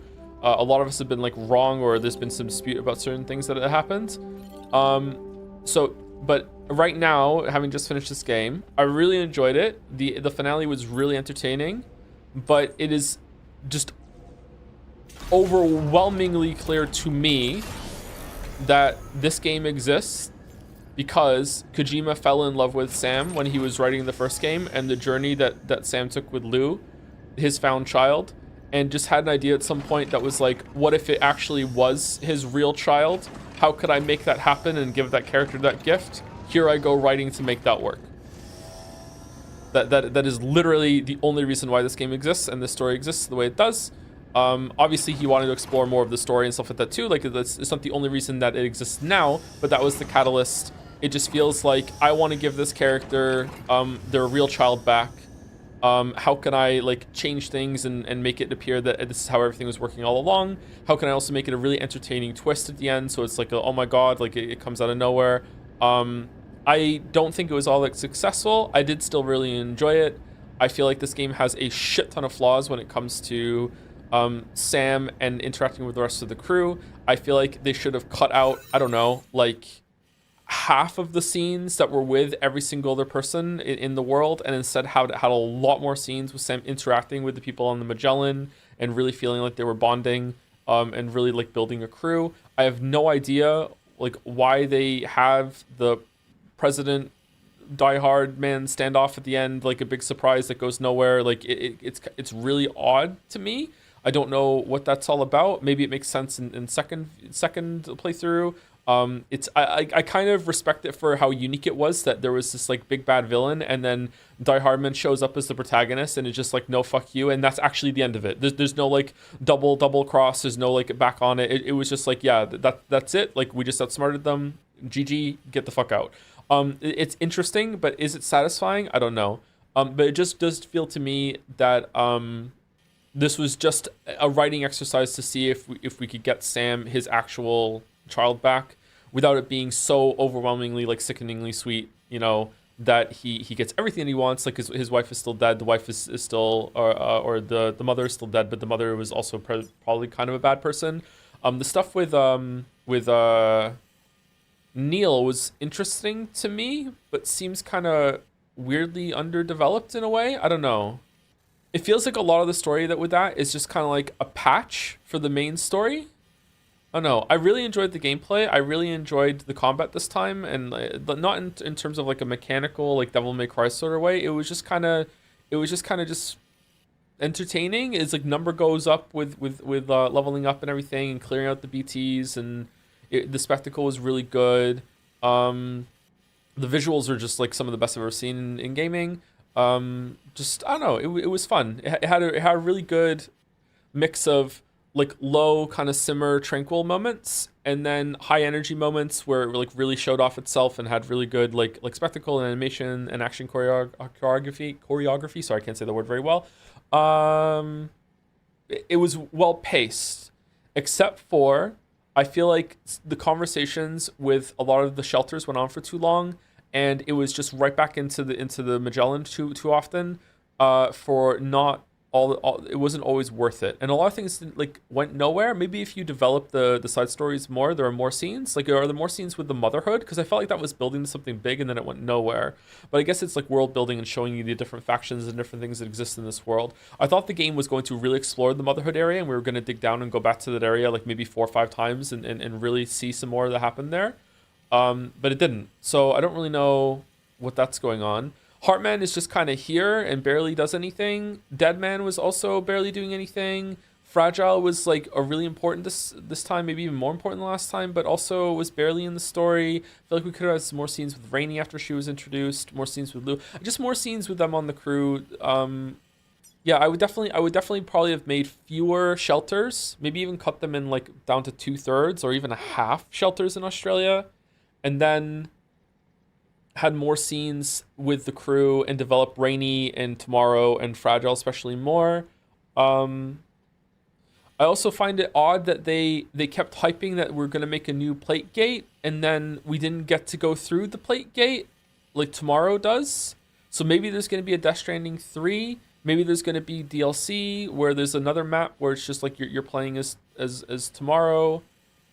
That was really odd. Don't get me wrong, it's not that there's not enough game. There's, if anything, there's too much game, and the Australia map is so much more interesting than the America map from Death Stranding 1. Like, it's probably twice as good. Like, the Australia map is just really, really well put together. Probably one of the best open world maps I've seen in a game, especially visuals. It was really well done. I liked it a lot. I also would like to go back and like build the roads up more. That appeals to me. I really like that a lot. But like, I don't know. I feel like there wasn't enough here compared to Death Stranding 1 in terms of story development and everything. I feel like the Death Stranding 1 had way more to tell, whereas Death Stranding 2, this felt like a big rehash of the first game, almost like beat to beat. There was a lot of similar things. Metal Gear Solid 2 is like that too, but it has a really good point that it reveals at the end. This one didn't have that really. And I'm left wondering, in terms of story, why this exists, other than the theory I just spouted out off the top of my head that it feels like it was just to give Sam like a happier ending, instead of him being so sad, but with, you know, some sacrifice at the same time too. It's not completely like saccharine or anything like that. It's like I think it saccharine or saccharin. I think it worked, but I feel like it could have been, there could have been more. It was really entertaining though. It was really funny. It was really having a lot of fun. I like it when games and just anything really is having fun. Kojima's expressed himself at a really, really well at a high level like that when it comes to just riffing, and it works more the time this time than it did in Death Stranding 1. There was nothing on the level of Mario Princess Beach, Sam I Am the Beach. It did nothing like that. It was so much like Metal Gear Solid 2 and 4 that it felt like a return to form, and that was really fun to see. But at the same time, I don't know. The first one is more interesting and more unique of an experience for sure, especially in the story. I don't know where my thoughts are going to settle, but in terms of gameplay, I definitely would enjoy this one more. Yeah. Anyone else have anything to say or any thoughts to expand on what I just said or anything like that? It sounds like a record the game about interactivity and community building without indigenous groups feels wrong on quite a few levels. Kojima wants to make this diverse world, but fails to exploit diversity in the people Sam connects. I don't know anything about that, so I'm not touching that topic. Sorry. I don't feel like this game is trying to explore any serious stuff, especially in that kind of area, which is why that the few times it did dip its toes in, like stuff with the motherhood, it only happened twice. Stuff with the motherhood, and then when we saw what society was like, I don't know what, 10 years prior. I don't know how long ago it was that the void out happened when Sam was there. It doesn't feel right to me. It doesn't fit with the rest of this world. It seems like everything that isn't with Sam is a lot more of a dangerous, gritty place that is more realistic and shows like the darker side of humanity, whereas everything to do with Sam shows the nicer part of humanity, and everyone's trying like warm and working together, and here we go, it's great. Like you know, they're electing the absolute best representative to man the fucking like terminal to talk to people, to everyone looks great. I don't know, apart from Higgs. So it's not congruent to me. I feel like you could have cut Neil completely. It felt like it was just so Kojima could do more shooting segments. Also, I know Sam is pretty reserved guy, but I was expecting a bit more of an emotional response when he reunited with Tomorrow at the end. Yeah, that too. Them not having they were hugging a little bit. They obviously felt that there was a connection between them. Like those were the two that hugged instead of him and Fragile or him and Rainey after he was brought back to life in the fire. That was a really good scene. I think the best scene in the whole entire game was actually the fake out at the beginning, but that's just because I was the person who said, no, I'm good, I'm not going to do this, and then it owned me. That was really good. That was probably the best scene. I feel like them showing more scenes with them bonding, like, I don't know. I feel like again, my thoughts are collecting a little bit, but I would like to experience it again if I was ever going to say something more formal. But right now I feel like this suffers from what a twist syndrome or whatever, where like the writer clearly wants to have like the thriller moment at the end where like everything clicks into place and you're like, oh wow, it's because of that. Whereas I would have much rather preferred if Sam and Lou found out that they were father and daughter maybe 2/3 of the way in, and then they could have actually bonded and explored and worked together, and you can see them like going on like doing some Porter stuff together, and then they're fighting together, and it's like look, that seems more interesting to me rather than at the very end being like, oh wow, it was I don't know, a lot of stories suffer from that, you know, especially considering that it was so goddamn obvious. I don't really understand like why they were hiding the birthmark and everyone else must have known it was. I don't really. This is not criticism. I'm not saying that it doesn't make sense. Maybe it does make sense because maybe they were keeping some things from him. I don't understand why Sam was kept in the dark about like 3 or 4 like monumental fucking bits of information. Maybe the crew didn't know some of them either until later on, or maybe they were worried about telling him. I don't know. Like it's very odd to me. It feels like they're just trying to set it up for like the big twist moment. What do you think the movie they're making will be about? I don't think it'll be. I think it'll just be based in this world. I don't think it'll probably be during the Stranding, like the first days of the Stranding is my guess. But maybe I'm wrong. Maybe it'll be like the plot of the Stranding 1. I'm not sure. All the Sony sequels, Last of Us 2, Ragnarok, and this have worse story than the first entries. Agree, disagree? I think this is a worse story, but it's better told. It was more interesting. It was paced better. Sorry, it wasn't more interesting. It was more entertaining. It was more entertaining, and it was paced better, and it was having more fun. But underneath all that is a story that wasn't as interesting, and it wasn't as like, it didn't grab me as much. But it is a sequel, so maybe it doesn't have the uniqueness factor that's carrying it. I don't know. I do agree that Ragnarok and Last of Us 2 have worse stories. Yeah, really felt to me that like Sam's friends fucked them over. Yeah, like you really feel alienated and isolated, and maybe that's on purpose. I don't know. Just now that we're at the end and we realize all the things that were going on, it just doesn't seem that necessary to me. I don't know. I feel like there's a better way to do this. I don't know. Do you think you'll 100% the game on your own time? I don't know for sure. If I ever get back into like full production video stuff, I would like to do videos on Death Stranding 1 and 2. Again, that's not saying I'm going to. I'm saying I would like to do it. There are like 30 games I would like to do videos on. these two are among them. If I did do that, then definitely I would 100% it. I would play it through 2 more times. I'd play Death Stranding 1 probably offline, do it myself, and then do another playthrough where I like interact more with the online system, and same with this one. Yeah, I don't know. I would definitely like to start over and connect the roads and everything. Is the Sam Higgs fight a homage to Metal Gear Solid 1-4, or is it Kojima being stuck in the same themes? It is absolutely 1000% an homage or homage to Metal Gear Solid 4. Like to me, it could not be more clear. Like the way that the health bar showed up, the camera angles. He is definitely like being like, I get to own this. This is my shit. I get to do this. You know, like you can't hold me down anymore. I already showed you that I didn't have to do this sort of shit in the previous game. This time I can do it. I don't know. I am kind of annoyed that they reused Higgs though. I feel like I would have preferred a different one. I kind of want to talk about Metal Gear Solid 2 a little bit right now, but it would involve spoilers for Metal Gear Solid 2. But basically, trying to remember that Metal Gear Solid 2 kind of did what this game did, but it had a reason for it at the end, and this one hasn't. Or at least it hasn't had as clear of a reason. There are a lot of spooky similarities between this game and Metal Gear Solid 2. Really, really spooky. Why is this map fucked up with different squares missing? Higgs was better done in this game than the first one. Yeah, because in Death Stranding 1, he's just a crazy person that you don't really understand his motivations, or at least I don't remember his motivations. Maybe they do make sense. Sorry, again, it's been a while since I played it. In this one, he just really, really, really hates Sam, hates Amelie, kind of hates Fragile, and I get it. I can understand hatred and revenge. I get it. You know, it's like he's so unbelievably shitty and petty to them, like singing that song, like really being like weirdly like sexually fucking like dominant in some of the scenes. Like it just really really fucked up. Like he really harbors so much fucking malice for Sam, and because he has a good reason for it, you know, from his perspective, it works. It's not like the most interesting thing in the world, don't get me wrong, but it definitely works more than the first game. Yeah. Anyway, sorry. Before I go, anyone else had anything to say? And also thank you to Mew Draco for the resub. I think the contrast between past events being real and the current events being dreamlike with the wackiness does have something going on with it. I wonder if it's intentional though. It might be. Yeah. I don't know.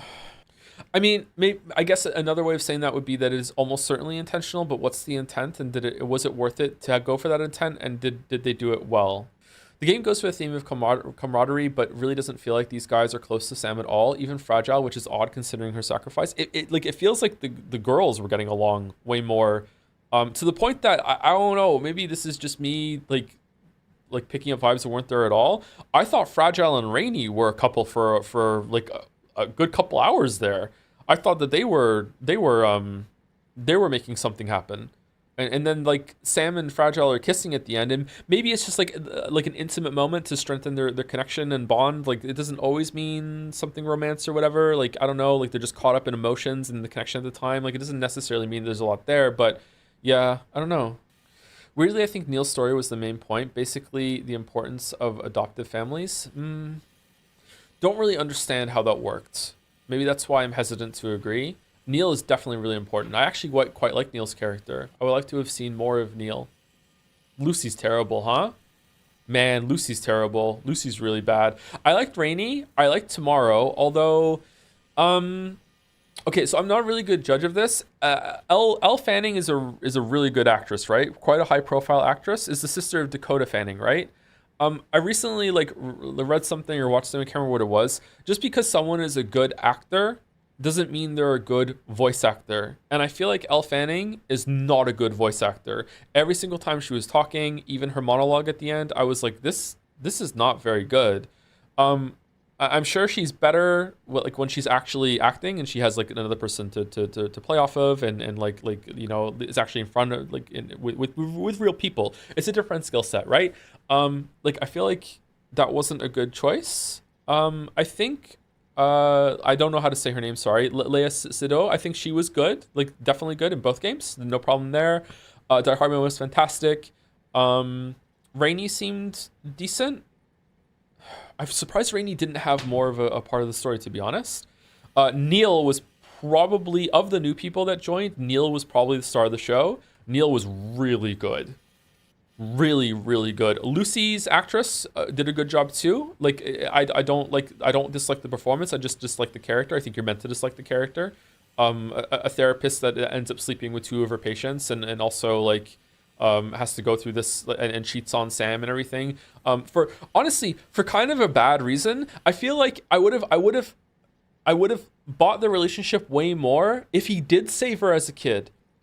But because it's like, oh yeah, you're the one that left me behind in that rock, and now we have that connection forever. It's like, wait, really? That's it? That's their bond? Like, what? Like, I understand why she slapped them, but then for them to bond over that and to like hit it off is odd to me.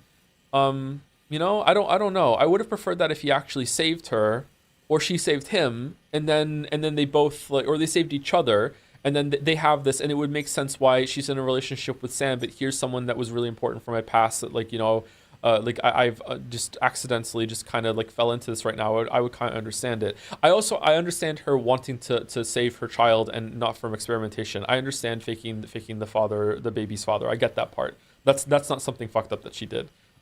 It's the sleeping with her patients and cheating on Sam that's bad. There's not this much interesting shit to say about the first game. Was there not? I don't know. Maybe I was just kind of checked out in the first game. I don't know. Maybe I just wasn't in a good mood for it. I remember going in kind of salty that it was just a fucking running simulator. And for the first few hours, I think I went into Death Stranding 1 pre-checked out, unfortunately, which is probably one of the only times I've ever done that. Maybe not. Maybe I'm not being too hard on myself. I don't know. I just remember starting it just kind of being disbelief that this is all that there was in the game. It can't be for Sam to have another ending, I think. The last game ended with Sam being with Lou too, so it's basically the same status for him, except Fragile is dead, so there has to be another reason to end purpose for the plot. Do you like the game finale, the final fight with Higgs? I really do like the final fight and finale with Higgs. It is not the same thing to me. It is very different that Sam has a child that is like a found child that he's looking after that he didn't realize was his at the end of the first game, and through a lot of trauma that he's gone through, he succeeded. He has had a lot of closure with his adoptive mother. He's had a lot of closure with the Stranding and the world and putting it right. He's got a lot of closure with his job, and he has a closure with his dead partner and his dead child by like finding new purpose and renewed hope in his life with this baby that he didn't think he was going to be able to keep and is bonded with during his journey. It is a very different thing now at the end of this game that it turns out that baby actually literally was his child all along, and he didn't know that completely recontextualizes the ending of the first game. And I feel like if this was the plan all along, there would be way more hints in the first game for that. IMO. Maybe there are, and now that we know, playing the first game is a different experience. But that's just my take on it. You might absolutely be right, by the way, Underdog Keep. I'm not saying this is definitely the take and this is the way it goes, but like to me, it's a very different thing now to see the ending, the first game ending. This is a different place. IMO.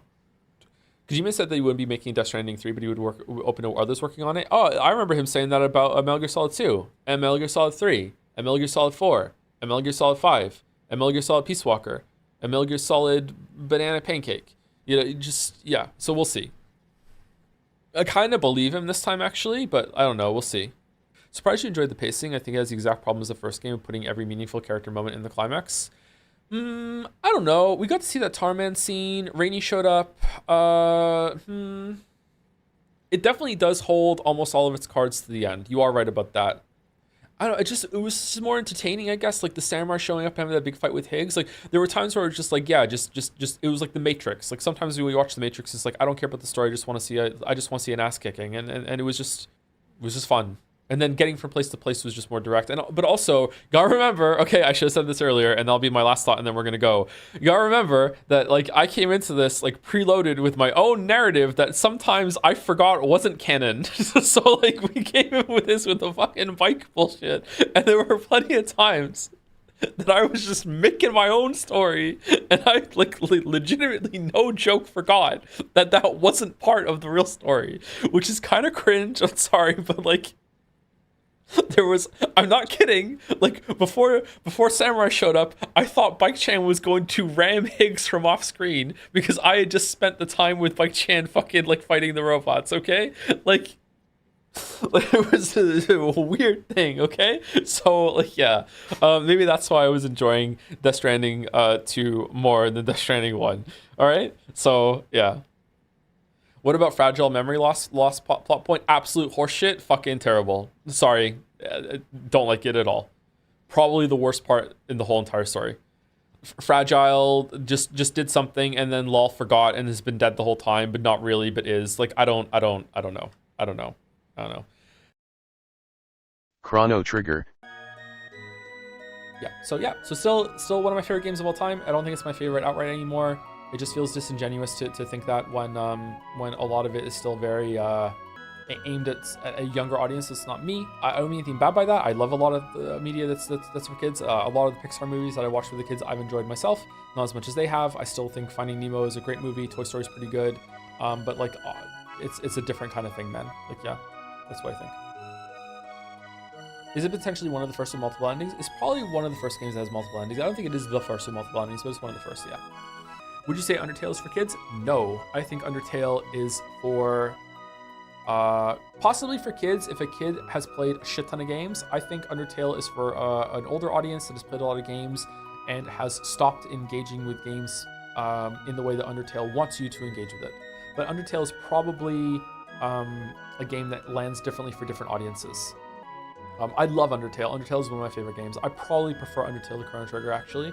Undertale says a lot about games, and I think about Undertale quite a lot still. Undertale is really good. For some reason, it didn't really occur to me until today. This is a lot of people's favorite game. It was also mine. It probably still is going to be up there for me. You know, like, sorry if I unnecessarily like criticized it or whatever like that. It just hit me differently. But I see this was a very formative experience for me. I learned a lot about myself replaying this. I definitely view games and stories and probably a lot of media through the experience I had with Chrono Trigger. Like its pacing, how it handles plot, setup and payoff. Like even some of the things that were set up in the first came back at the end with the Rainbow Shells side quest. It's really good. Really good experience. I would love this kind of structuring game for something that's aimed at like my age group. I would love that so much. Anyway, Raid's going through. See you tomorrow for 5 and 6. And then Expedition 33, which is going to be that, right? Expedition 33 is Chrono Trigger for adults, right? Right? Final Fantasy VI. Okay, so the game held up quite a bit. The first half held up way more than the second half. The second half feels kind of aimless a little bit and felt like they were trying to test the waters with a non-linear sort of thing, and it didn't really land as much because you couldn't have as many set pieces. It was more about dungeon crawling and also just getting the characters back in the group. And I think that like collecting all the magicite and everything and leveling up normally will make it more fun. So grinding my way to the level 99 probably ruined it a little bit, but I have played this game multiple times before, so you know, like I think it's all right. First half really held up. The characters were really good. The story was better than Chrono Trigger, I think. It had more going on, more scenes of drama, more like twists and intrigue and stuff like that. But at the same time, I feel like Chrono Trigger like being about the end of the world and like, oh, here's how it happened in the timeline. It's about Lavos destroyed the dinosaurs and all this other shit. I feel like it has more of a dramatic like big moments like that, whereas this had better character moments. I think Final Fantasy VI has aged better than Chrono Trigger in a way, but Chrono Trigger looks better. The combat is better, although it's faster here. I think that Final Fantasy VI might... I feel like I misjudged it or I didn't appreciate it much back in the day. Final Fantasy VI might have the best OST of all time for me. Like, there are so many hits on the soundtrack. Chrono Trigger was above it for me before, but now I'm thinking that maybe not. Maybe I'm just like the OC remixes are the ones that I'm thinking of more than the Final Fantasy VI. This might be the best soundtrack I've ever heard. Like it also just means a lot to me because I listened to these songs when I was a kid, and there are like I do remember a bunch of the bangers on them, but I didn't realize how much I like the Figaro music and like Locke's theme, you know? How the motifs come back from the different characters and are used later. So when someone asks me in the future what's your favorite game, will you still say Chrono Trigger and Final Fantasy VI? No, but I will say those are my favorite games when I was a kid, so they'll always hold a special place in my heart. I don't know what my favorite game is right now. It's probably going to be Outer Wilds. Cool for how old this game is, how It's cool how cinematic can be at times. Very inspired. Yeah, they do a lot within the limitations that they had. Yeah, that's pretty good. The music is carrying big time. Umineko. Oh man.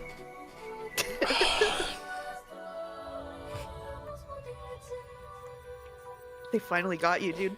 Yeah, they did. That was not fair. Holy shit. That was not fair.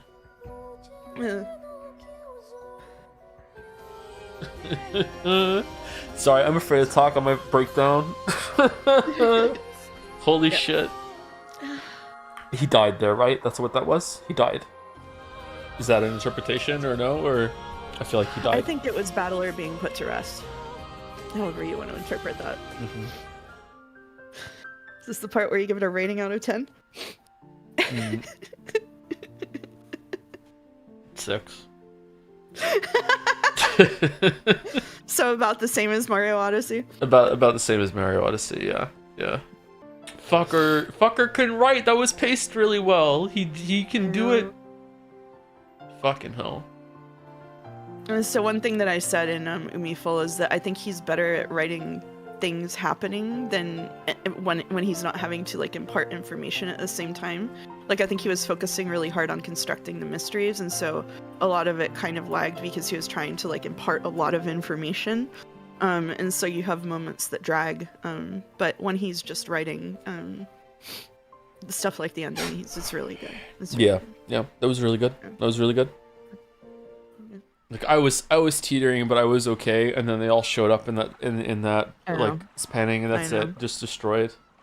I know. That's oh, it. Yeah. Fucking hell.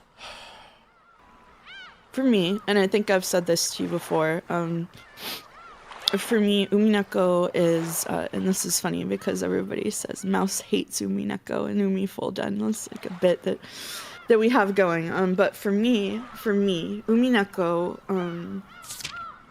transcended all of my resistances to many of the things that happen in Umineko, and went beyond it because Umineko, I think, is like one of the most unique reading experiences that I've ever gone through.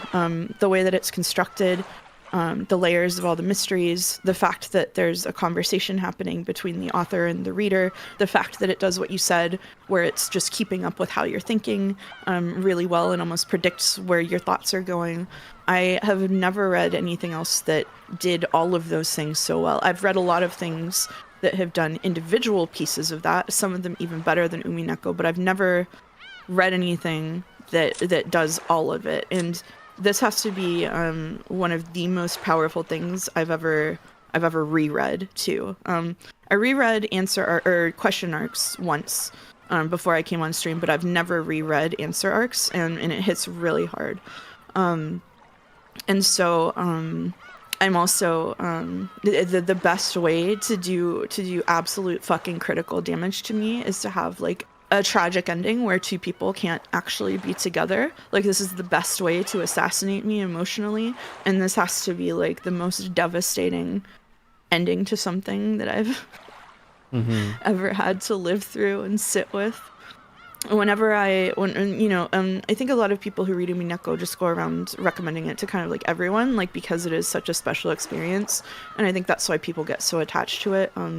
I think for me, the people that I recommend this to are the people that I know will benefit from and really appreciate this sort of really special relationship that you develop with a text like this, which is why all those months ago on Leap Day stream, I said to you, hey, you should stick with it. It gets better. This is the worst part. Get past this next scene and it'll all be okay. Just get past this. We have maybe your thresholds are a little bit more permissive than mine for tolerating the anime shit, but I think that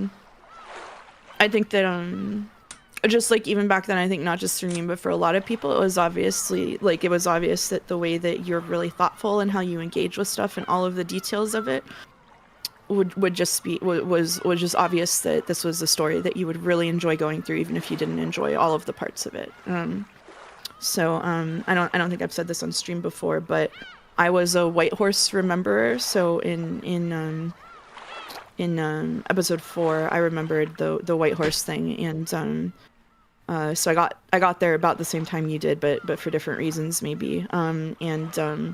And my favorite episode is episode 6 because by then I'd sort of pieced together most stuff, and it was just so devastating then to this question of who am I at the end of episode 4, and the fact that he just can't remember, like there's something so minor has such an effect on someone and he just can't remember, is just like so tragic. And once I got to episode 6, it was like just the entire thing being constructed around him having forgotten this one thing, and the metaphor of the message bottles, and Toya sort of writing this to work through it, right? Like Battler, the message bottles were Beatrice's story, they were Sayo's story, and then the stories that came after it were Battler struggling to reckon with like what happened and what could have possibly gone on, until he eventually arrives there. And episode 6 is when he arrives there.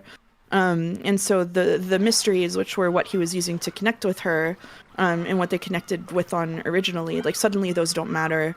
And what matters is the story of what happens between them and the things that he can imagine between them, which I think is just like, again, it's just like a really unique and incredibly powerful framing. So no, I don't hate Umineko. I really love Umineko. Yeah, I really love how the story. It's crazy that it gets saved till the end too, but it wrapping up with the fact that Battler and Ikuko, I guess Toya and Ikuko, are working together to kind of process the memories in his head and using creativity as like as a therapeutic process. I also use writing as a therapeutic process, and so the fact that they were working through it that way was just really relatable to me. It recontextualizes the whole thing. And going back through it, I think what's really special is that you can see, like in the first two episodes, this is Sayo's voice, even if you didn't know it at the time. This is Sayo's description of the family and Sayo's understanding of the family. But after that, you see Toya digging through Battler's memories, sort of figuring out what his family was like, remembering what they were really like, at least in his perspective, and the characters change as they go. And at some points, it's like the characters don't even matter. Like episode 5, they're just playing around with the characters, and they feel flimsier because it's doing other kinds of work. But at the end, you do have this cast of characters that you have like this deep relationship with, and all of them have so many layers to them.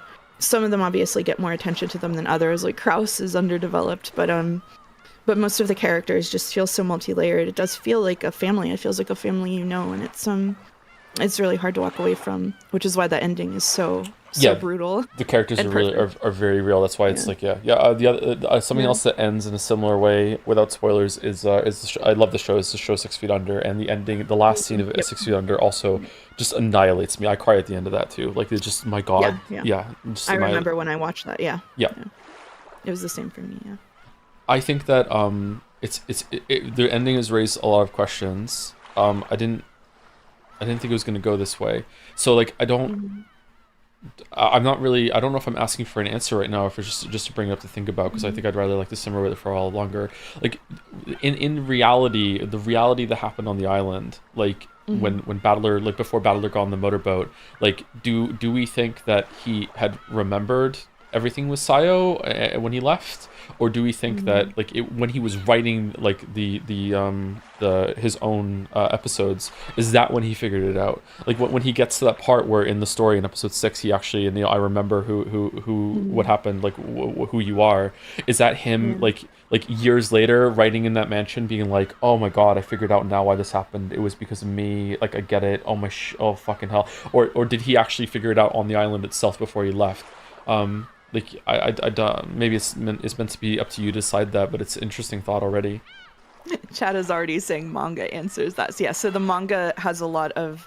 So Ryukishi has decreed that the manga is canon, like canon that answers a lot of questions like this. But a lot of people, it's interesting. A lot of people dislike the manga for that reason, because they preferred it to be left unknown, because it seemed more in line with the sort of Catbox idea. But the manga, I think, is for a different kind of reader who likes to have the solid answers to these things.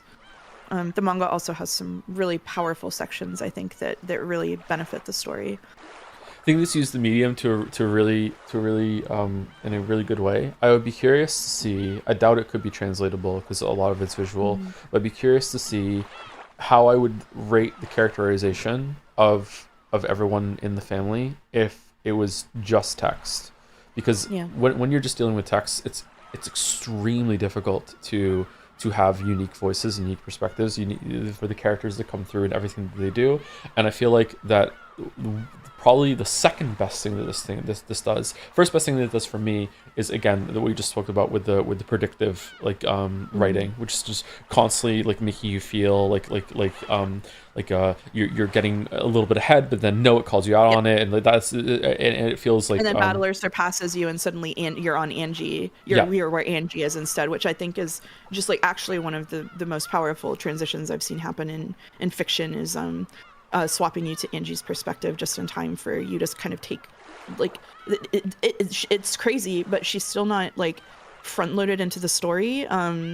But you are in the position of Angie even before the story sort of turns its attention to her, which I think is just like amazing work. This I would put below it kind of seems juvenile to rank like what I like about it, but like close to that, number 2, whatever, is how strong the characters are.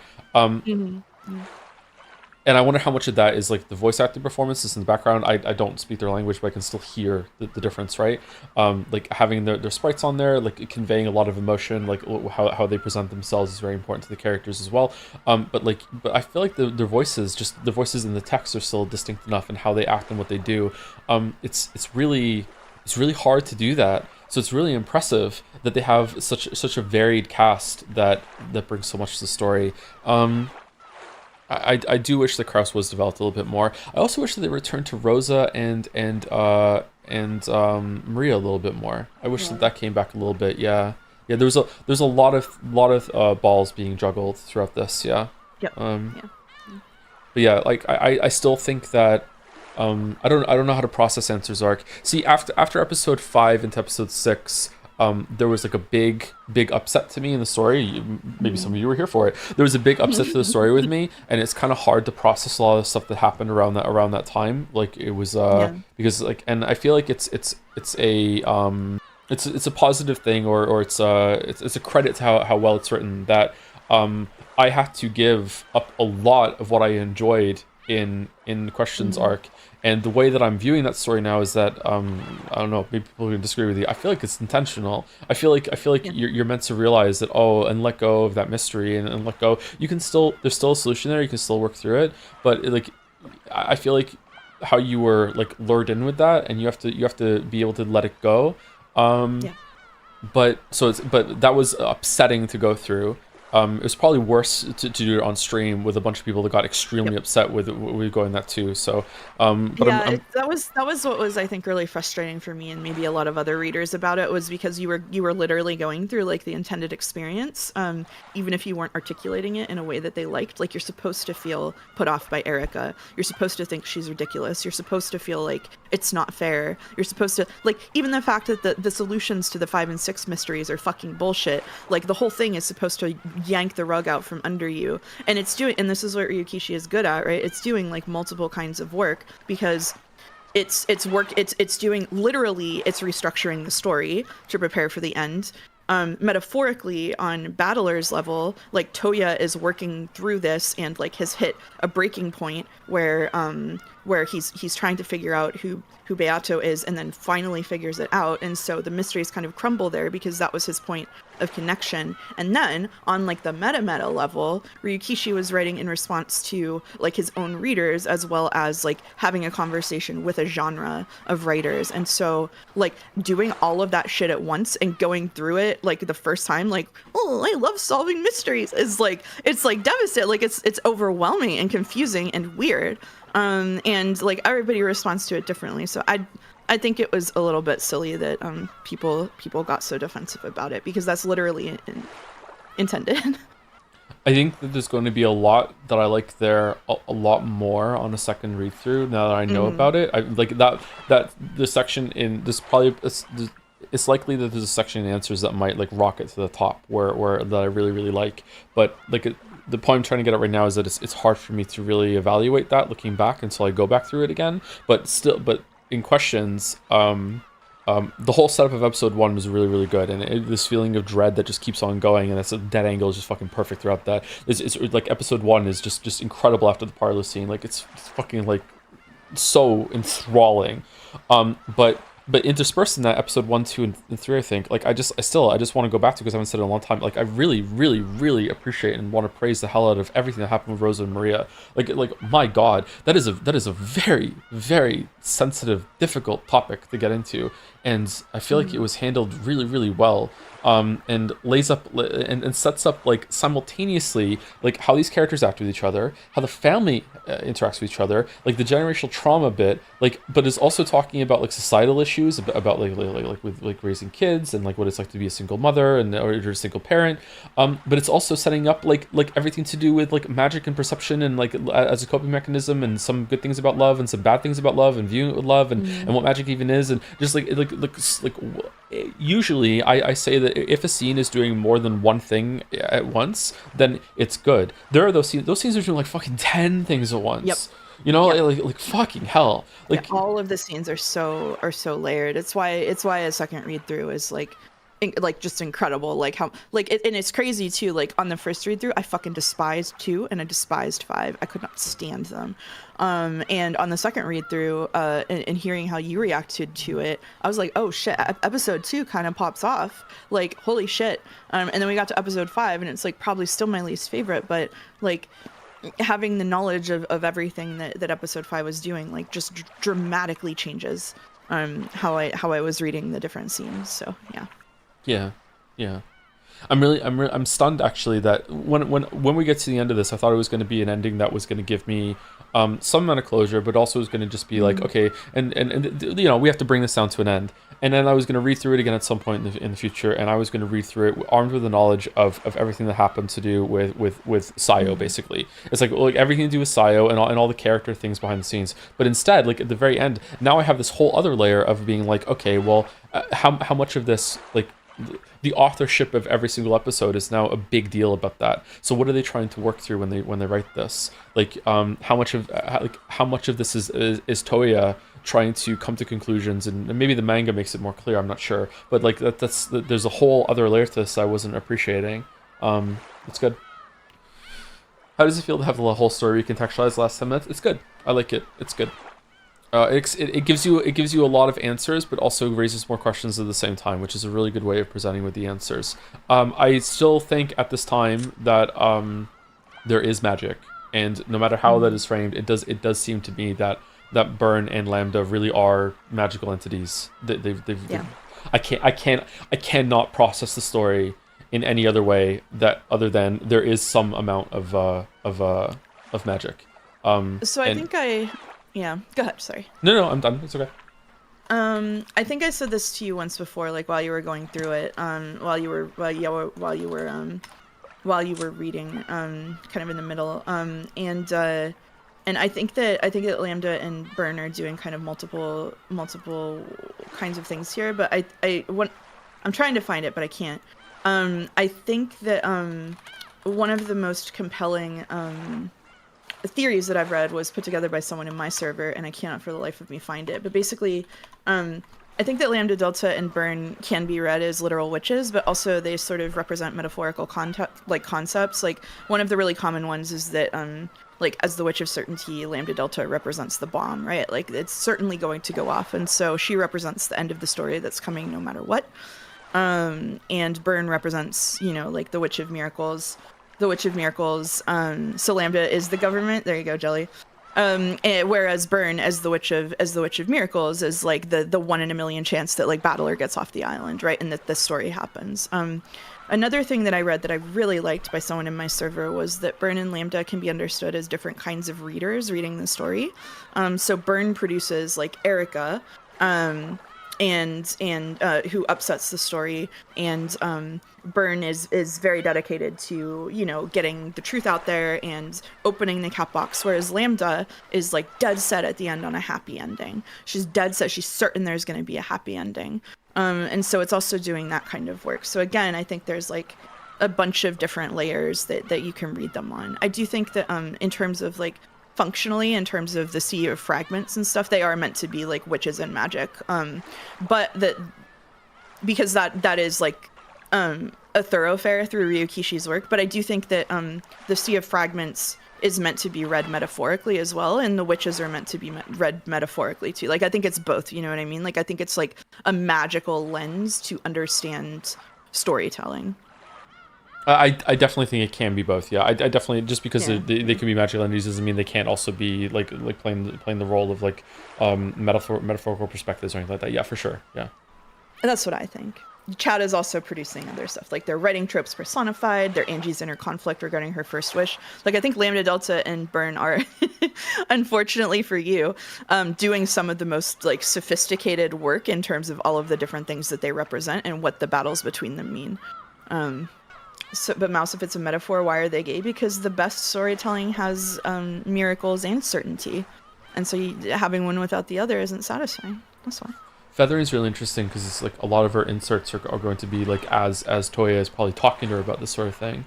But there's also another path for getting in there too. It's easy to focus on Battler, Angie, Beatrice, etc. But it's wild to me how devastating the death of a character like Jessica is. Her simple feelings and focus on a lightweight childhood love become devastating in relation to a brutal death, despite certain parts of his character. I think this applies for George too. Well, yeah, well that's where it becomes like why magic is so appealing, because you don't want to accept that.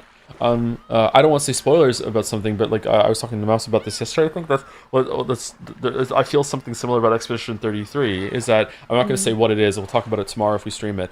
There's a tendency to like when you realize something and then you're like, oh, this is happening, and then the next step you realize, oh my god, that's horrible. Like you have this pullback where you're like, maybe I don't want that to be true. Like if it is true, like I want to reject that. Like it's the same thing here. Like yeah, like you might have. I don't know exactly when it happened, but there was a part, I don't know if it was in questions or answers, it was a couple episodes in, embarrassingly enough, that when I realized that they were dead forever, like you can hear the realization in my voice when I'm like, oh shit, it doesn't matter what happens anymore. Like they're dead. Like everyone died. Like wait, what? Like holy shit. Like it's really sad. Like Nanjo's sad. Goto's just doing his work. Like he's just showing up just to make food for everyone. And he's fucking dead. Like it's really really upsetting. It's really sad. Yeah.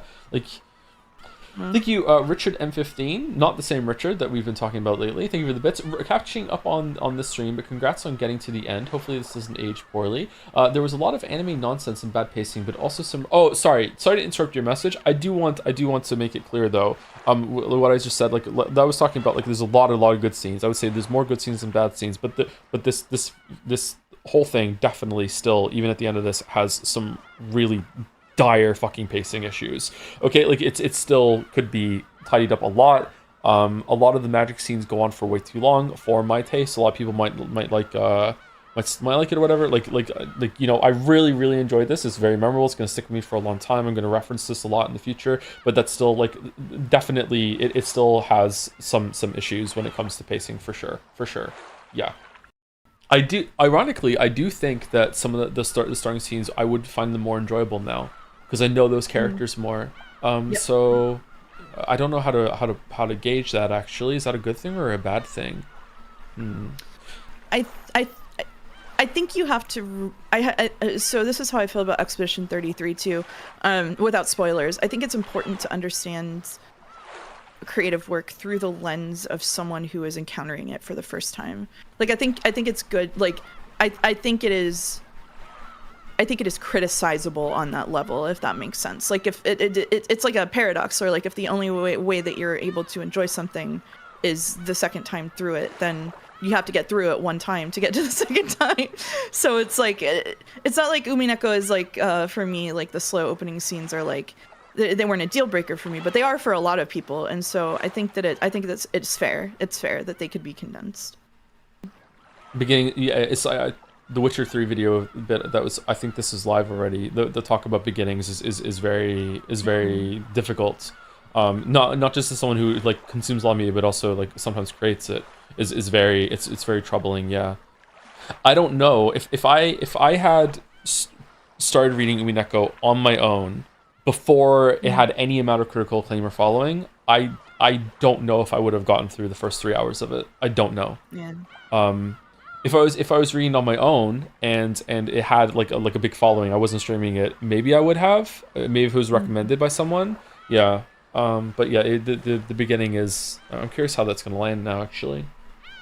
It definitely for me to get through it needed a boost from like people that I trusted as artists specifically. Like it was because I read Misericord and then went to ZC's Twitter and found out that they were super inspired by Umineko. Like for me that was why I was able to, that was the advocacy that I needed. Like it wasn't even friends, it was like a writer who I trusted really liked it, and so I was like, okay.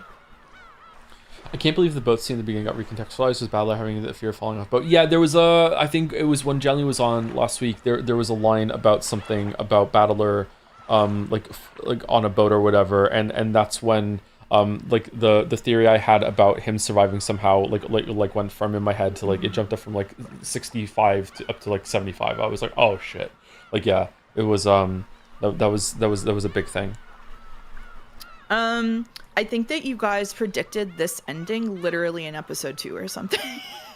No, we didn't. I think you said no. Jelly definitely said. I think you guys morphed the message bottles, and that this was stories being written by someone. And then I'm pretty sure Jelly was like, I think we're gonna have to pick, like whether it's magic or not. Like that was actually just it was episode 3. Yeah, you guys figured out the ending of Umineko in episode 3, and then I think what you two were really good at was talking yourselves out of correct theories, which was really, it caused a lot of strife in Umiko, where one of you would think something and the other would be like, no, that can't be it, that's dumb. It happened between both of you a couple of times.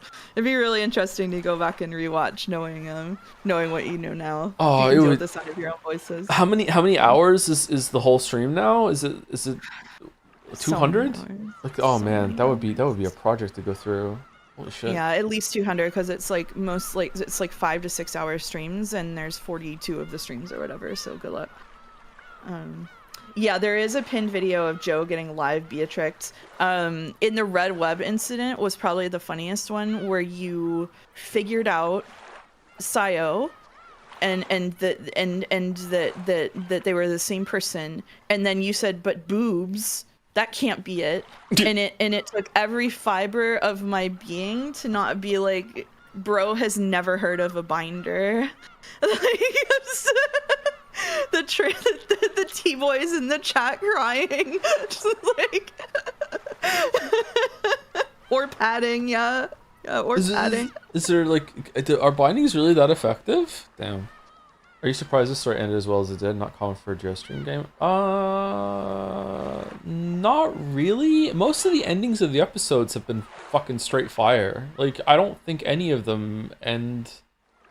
Like, even if I don't really enjoyed what was going on with the plot at the time, like, they still were paced well to a really good climax. Like, he's good at that.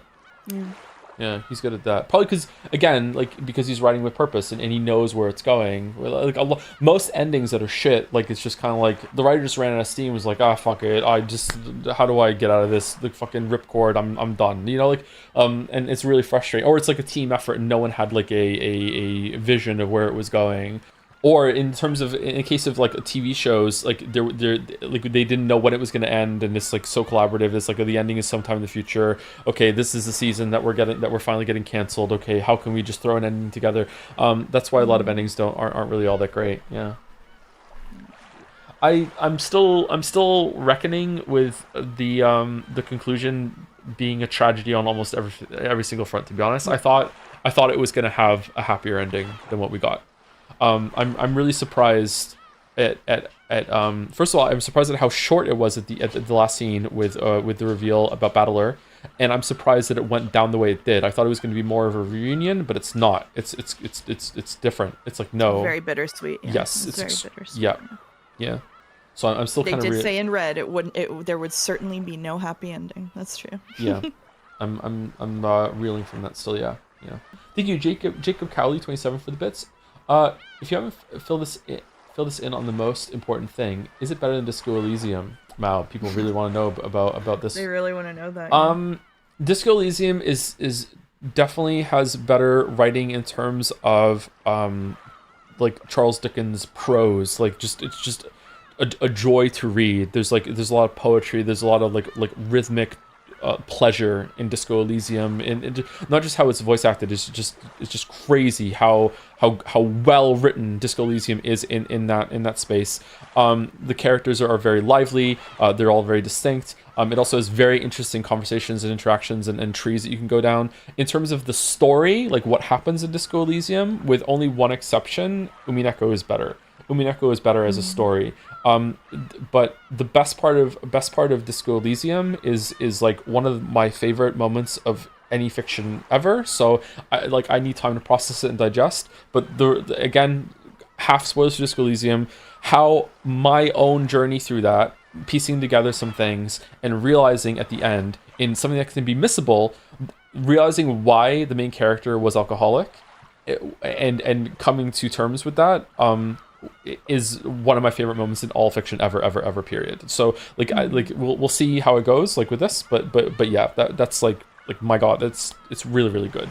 And there's way more to like a Disco Elysium than that. Yeah. But highlight the best like little bit. Like if we're going to a tiny fraction, it might be the ending actually, or it might be the part where Erica is talking about her boyfriend. If we can go a little bit out more, I just really love the ending of episode 1. It feels like you're going crazy. It's like wait, what? Like it really hits hard. Yeah, it's so good. And if we can raise it to a whole episode, I think episode 1 is still my favorite. I really like episode 1. Yeah. Mm-hmm. What do you think about Umineko's message about seeing with love, especially how it relates to people like Kinzo? I really like Umineko, but it's one of the big parts that makes you go, I see what you're doing, but I don't think it worked for me, regarding how he's portrayed. I think Kinzo is an example of the VN doesn't do it often, but it does do it often enough that's on purpose. Sometimes viewing something with love is a bad thing. And that's one of the cases that it's a bad thing. Like, in the hardest one for me to reconcile is the way Maria views her life with Rosa with love is probably a bad thing. She shouldn't have to do that. It's good, like it's really difficult to take that away from her, because like this is her coping mechanism, is making her life thing, but like she deserves better. Like she should know that she's like not like she should like sorry, like I'm kind of floundering a little bit, but yeah, like sometimes like it's not always a good thing. And with Kinzo, the thing to understand about like how Genji and Nanjo and Kumasawa are treating the situation with Sayo is that they're looking at Kinzo with love, and they shouldn't be. They should be looking like to Sayo with more love than with Kinzo, and what they happen with Beatrice. But like whether or not that was an objectively like bad thing is like probably impossible to figure out, but like it worked out okay in that scene. But like fucking hell, like how many times did they view Kinzo with love in the past and facilitated some really bad fucked up shit, you know what I mean? Like so yeah, I think that's probably one of the most difficult things, maybe it's even the most difficult thing to go through the VN afterwards, is to figure out when the view something with love statement is a negative instead of a positive. Yeah, I think it's I think that part especially is so when you look at the kind of meta layers on it, the way that she imagines Renove and Virgilia, who are the two magic characters who are just basically straight taken from Genji and Kumasawa, and the way that they are sort of caring for her, and Virgilia especially was like obviously a mentor to her and cared really deeply for her as a kid, and all of these different ways that they were attentive and caring, but at the end of the day they also carted her off to Kinzo. Like it's really tough to reconcile. On. Fucking hell. Yeah, they made her put the fucking dress on, right? Like, so what's the overall rating? I don't like ratings are mostly just to have a fun thing, but like this is probably a 10. It's probably a 10. Like, it has to be. How could it not be a 10? Yeah, it's a 10. 10 doesn't mean perfect. It's a 10. The Sekimeiya. Oh, we're done. Okay, well, I enjoyed this, but I also enjoyed streaming it. I enjoyed reading it with you. I think that the mystery is very complex for the sake of complexity's sake, and I think that for some people, that's the dream. So congratulations to those people. I enjoyed some of the complexity. I think that I would have enjoyed this a lot more if it opened with a warning that said this story contains an overwhelming abundance of coincidences to make it work. And you just have to accept that. I feel like I would have been able to be okay with that. But yeah, this was a couple bridges too far for me personally when it comes to characters and coincidences lining up to make something happen. The last thing I want to say is that surprisingly, I think that there was room for like an emotional core to the story with a lot of the characters. Surprisingly, I quite like Sai. I'm a sucker for unrequited love stories when it comes to like Katsuki and Shiroya. I don't know if I've ever said that on the stream before, so I kind of like that. Mia was really interesting. This like the fake friend with Isla was interesting. The moments of flashes of like Akaro and Kate's personalities coming through was also interesting as well. So like I feel like there could have been like the egg chair story was interesting too. I feel like there could have been a lot more here when it came to the characters and seeing things from different perspectives instead of just the three that we saw, and like the emotional journey that we're going through. I think I would have enjoyed that. Yeah, and that we that's didn't. Sekimeiya for me. The Sekimeiya for you. Yeah, we didn't actually go through this in the dev book, but I agree with Hallie that people should read it if they've watched all these streams. I am told there's a section in there where they talk about the plot and say that it's like one of their regrets that they weren't able to develop the plot more because there was like a hyper focus on the mechanics and getting the mystery down, and then once they got through that, like as like someone who was just writing because they felt like it's a tall order to also have like an emotional core to that story. But I feel the same way as you. Like I really like there's like small gestures to it, right? And there are small moments in the story that are really fun and feel really alive. I'm definitely in the same boat as you where like I said like last stream or something that it really is like the setup for the loops and like only all of this stuff has to happen this way in like a world of possibilities in order for the story to happen the way that it is like is an author's like dream tautology where it's like that's just a coincidence. It's like, well, there was a possibility that this coincidence would occur, and if this coincidence occurred, that had to happen for the story to happen, which is like a bit cheap. But again, since it's a story that is more about setting up the conditions for a puzzle, it's like, well, all of those coincidences had to happen for a puzzle, you know, like so I feel a bit torn about it. Yeah, I do think like it is the case, and I think everybody knew this going in, that is like this visual novel is not made for a person who is like me, like for sure. But I did have a lot of fun. I had like a sort of, I think I said you had like a bell curve amount of enjoyment with it or something, where I really enjoyed chapter 2. Like I really enjoyed chapter 4 where it got really silly with Zen and stuff and like action movie. Even parts of Shibuya City I enjoyed, though not most of it. And then whenever it came to the sort of like long traditional visual novel, nothing happening set up at the beginning, and the kind of how everything got explained at the end, those definitely were where I lost me. So it's the ultimate explanation in this game. The past Seki did it. Yeah. Oh, it was probably lost in the chaos, but in the Sai elevator explanation, the past Seki's virtual loop create the coincidence by brute force trial and error until he arrived in the elevator. Yeah, it's like that kind of thing where it's like if there's infinite possibilities and one of them it just has to be possible for it to happen. Expedition 33. Okay, so it is almost certain to me that that it's a holodeck situation, and the people inside the canvas are nowhere near as real or sentient as the people outside the canvas. It could be that they do have some amount of sentience or whatever you want to call it, but they can get overrode by the painters or everything like that, and they have to like they're very suggestive to what they want to go or whatever thing. That's my read on it. I don't think my read is objective. I think you can definitely like interpret this game in the other way, that they do have sentience and they are independent thinking people that live their own lives and have like you could definitely interpret it that way. I do not interpret it that way whatsoever. Like this ending has like I was like, I don't know, at like 65% before I went into this ending sequence, seeing how Renoir is just immediately the conversations between Renoir and Maël feel like so much more like two authentic human beings that have like the full consciousness and sentience like active and are engaging with the situation that they're in. Like just it's just so it's unbelievably so clear to me how much more of a real authentic interaction that was than anything than Ciel and Lune ever had at any point of the story. Just like it's just immediately more more real. Verso is also immediately more real. Just so much better. And then this where like Mael is like living some hellish life around her fucking ChatGPT paint buddies that she brought back to life, and that she's dying in this fake world. Has sent up to like 95% at this point. So like again, like I'm near certain. I again want to make it really clear because I hope people listen to this part I'm going to say next, because I'm going to repeat it.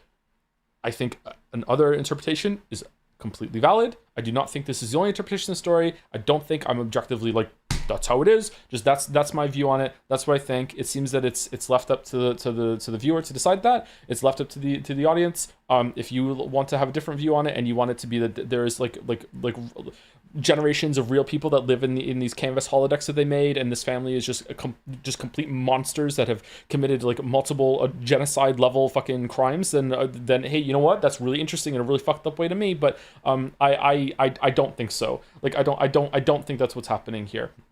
It could be that they don't realize it either. It could be that the family doesn't realize that they are painting real people. It could be that's another take. Like maybe they don't think that they're sentient, and they don't realize that what they're doing. You know, that would be like a cool way to go down. But like, yeah, but that's how I look at that. Anyway, that's it. So yeah. Pretty sure the last shot is Mael using her powers to force Versa to play the piano. Do you think so? My read on that was that she was dying, like because she looks like she looks similar to how Renoir showed us what Aline looks like outside the canvas right now, like the paint on her, like that. Yeah. Play the skill painters do not have light behind their eyes. She also says in the tower thing, like this is a fake thing. You know, like there's I think there's lots of support. There's lots of support to support the interpretation that they're not as real and sentient as people outside the canvas. However, a lot of the interactions that start at the beginning of the story, when you're Gustave and Sophie and Miles not even there, and those interactions, that's also a lot of support that they actually are sentient and they actually do have like something close to free will, or however close to free will you can have. There's support on both sides. I do not think there's a definitive way to put your flag down and be like, this is for sure what it is. If you want to be really certain and you want your interpretation to feel really solid in your head, then go for it. More power to you. I don't begrudge you that whatsoever. But like to me, it seems clear that that Lune and Ciel are definitely not as alive, real, sentient, sapient, whatever word you want to use, as Mael is, and Alicia, Renoir, Aline, Clea, and to some extent Verso. That's my read on it. I don't know, man. Like, I feel like it's like to now step away from that and give some criticism to how, like, no matter what the interpretation is, these characters could be used more. I think that it is a very disappointing missed opportunity, letdown, that pretty much when Gustave died, like, or maybe a little bit after Gustave died, Lune and Ciel could have died too, and the story could have just been Mael, Verso, and Minoko, and not much would have been different. I think that is a huge letdown. At the very least, after Act 2, the Paintress is gone. Lune and Ciel are barely in it anymore. They barely have lines. They barely say anything. You know, like, I feel like if they wanted to have, like, strengthen the interpretation that the people in here have free will and like and have like actual lives that are worth living, that they should have had way more agency and part in the plot and step forward and become that when they realize it and engage with it. Instead, like, the most they have are a couple lines where they step forward and spoke to Renoir, which sounded like eerily like Persona fucking 3, 4, 5, like you don't understand who you're dealing with. Like, it just feels completely unearned. Like, what the fuck are you talking about? Like, what character development did you go through? Like, what? Like what are you even saying right now? You sound like fake fucking people that are just saying what Mael needs you to say right now because she's the most powerful one here. Like yeah, I don't know. And again, this is really hard for me to say because I really like those characters despite it all. I really like both of them. I think they're really, really good. I think there was a lot of with Gustave especially. I think there could have been a lot more involvement with them. Thank you, Phoenix, for the bits. 500 bits to say, chat was really maddening during this playthrough, Joe. Enough that I feel compelled to try and offset it a tiny bits. I hope the pointless real fake debate did not end up souring too much. I find the topic of grief, as it is discussed in this game, very touching personally. I imagine that's why it resonates with a lot of people. Thank you for the playthrough, and while I'm at it, thank you for all the entertainment throughout the years. Yeah, there's definitely some parallel to like probably, I wanted to say alcoholism, but it's just addiction in general.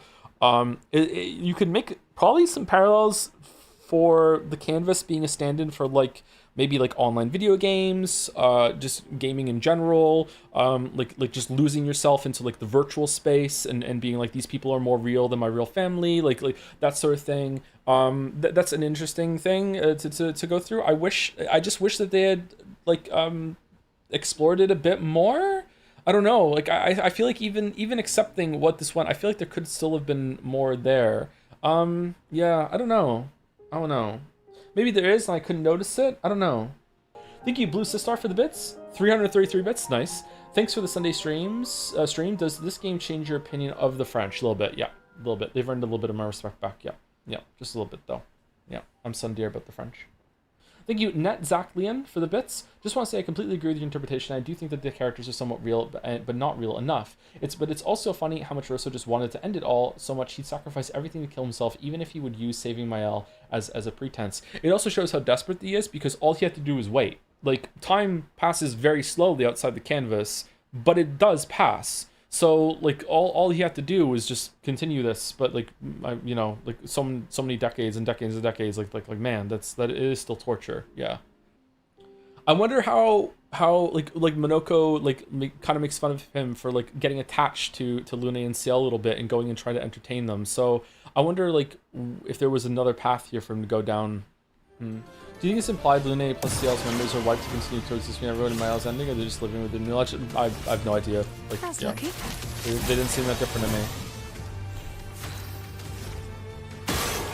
I hate it when characters don't engage with the situation that we're in, and this game is just like the king and queen of that when it comes to Lune and Ciel. So how you feeling about the mom after all that? She's still fucking monstrous, but it seems like Renoir is also monstrous too. But I don't know, like it depends. Like, do they know what they're doing, and is there actually sentience to the people? Like they're making people and destroying them like on a whim. Like it's crazy.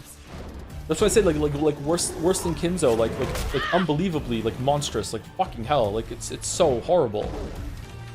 I can't believe chat fucking like jumped down my throat about this and made it like this big huge ongoing thing when it seems to be like one of the most pressing things about the whole fucking story. What's wrong with you, chat? Like what the fuck? Like this is this like an ongoing debate thing that people who played this game are having, and they're just trying to preempt that and make sure that like a community or a streamer is like going to the right side at the end or whatever?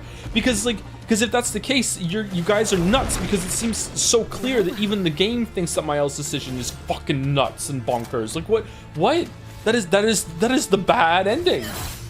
Is this what I have to contend with now as a streamer? I have to like get caught up in fucking like interpretation culture wars before I'm even done the fucking thing? Oh, that's on combat. Really, really good, but perhaps a smidge too much of it, and also the side content needed to be like peppered in with the main content. They could have like extended the main story by quite a bit. I think they should have done that, definitely. And also it should have been better balanced. This game or Astro Bot? Definitely this game. Like Astro Bot was fun, but like, you know, overall though, for like what more people are going to enjoy, like I don't fucking maybe Astro Bot. I don't know. Like my kids love Astro Bot. Would they love Expedition 33? No. Ironically, after all of that, I feel like Gustav would have sided with Verso at the end, not wanting Mael to die. Yeah, that's true. I think Gustav would have understood, especially that everyone has died. I think he'd be like, no, this world has to go. I think Gustav would have sided with it. I'm surprised Gustav didn't come back at the end to talk to her. I guess Charlie Cox really was that expensive. Yeah, I really feel like that would have been really compelling, actually, to have Gustav come back at some point and him being like, no, it's time to let us go. You know, like, yeah, that would have been good. Oh, is that proof that maybe he wasn't told what happened? Is that proof that they're more fake at the end? Like maybe they were mind wiped. Expedition 3 versus the Persona games? No contest, Expedition 3. Although the Persona games do some things better. I believe Mael should have been the protect after Gustav died. It makes more sense story-wise, and we could have had an actual interesting social links with Lynn and Sal. Since no, haha, why don't you tell me a story instead? We could also learn more about the world through Monoko, and this way Verso can be treated more mysterious and him lying so so much would feel less insane. Yeah, I think so too. I don't know why Mael is not the main character. I don't know why. How would you compare this to Baldur's Gate 3? Since about expecting popularity was expecting a year almost immediately. I personally think this is really interesting to see one type of games people playing really hard in such a short amount of time. Baldur's Gate 3 is a lot more impressive to me in many ways, but Time to take risks. like this is really good. I'm now that we're done with it, maybe I have to go through it again. Maybe I'm just being a dum-dum and there's some parts of it I don't understand. I don't quite get why this has received the insane clinging to my new favorite thing that it has. I understand like liking it, of course. I understand like loving it even, but I don't understand why this has had such a phenomenal reception. I don't get it.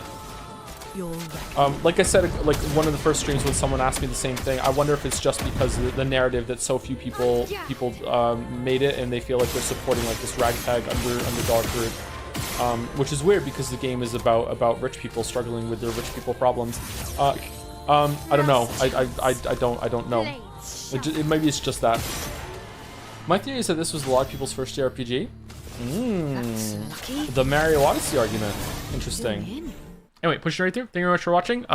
Really good game. Liked it a lot. 8 out of 10. Easy. I'm not sure if it'd be higher than that. Definitely not going to be lower.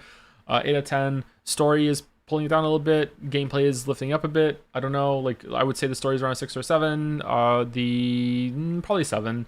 And the gameplay is like a 9. So, like, we meet in the middle, around 8. Visuals, presentation is like close to a 10. Like, really, really good. But frame rate dips and everything. Problem, yep, but really good game. Liked it a lot.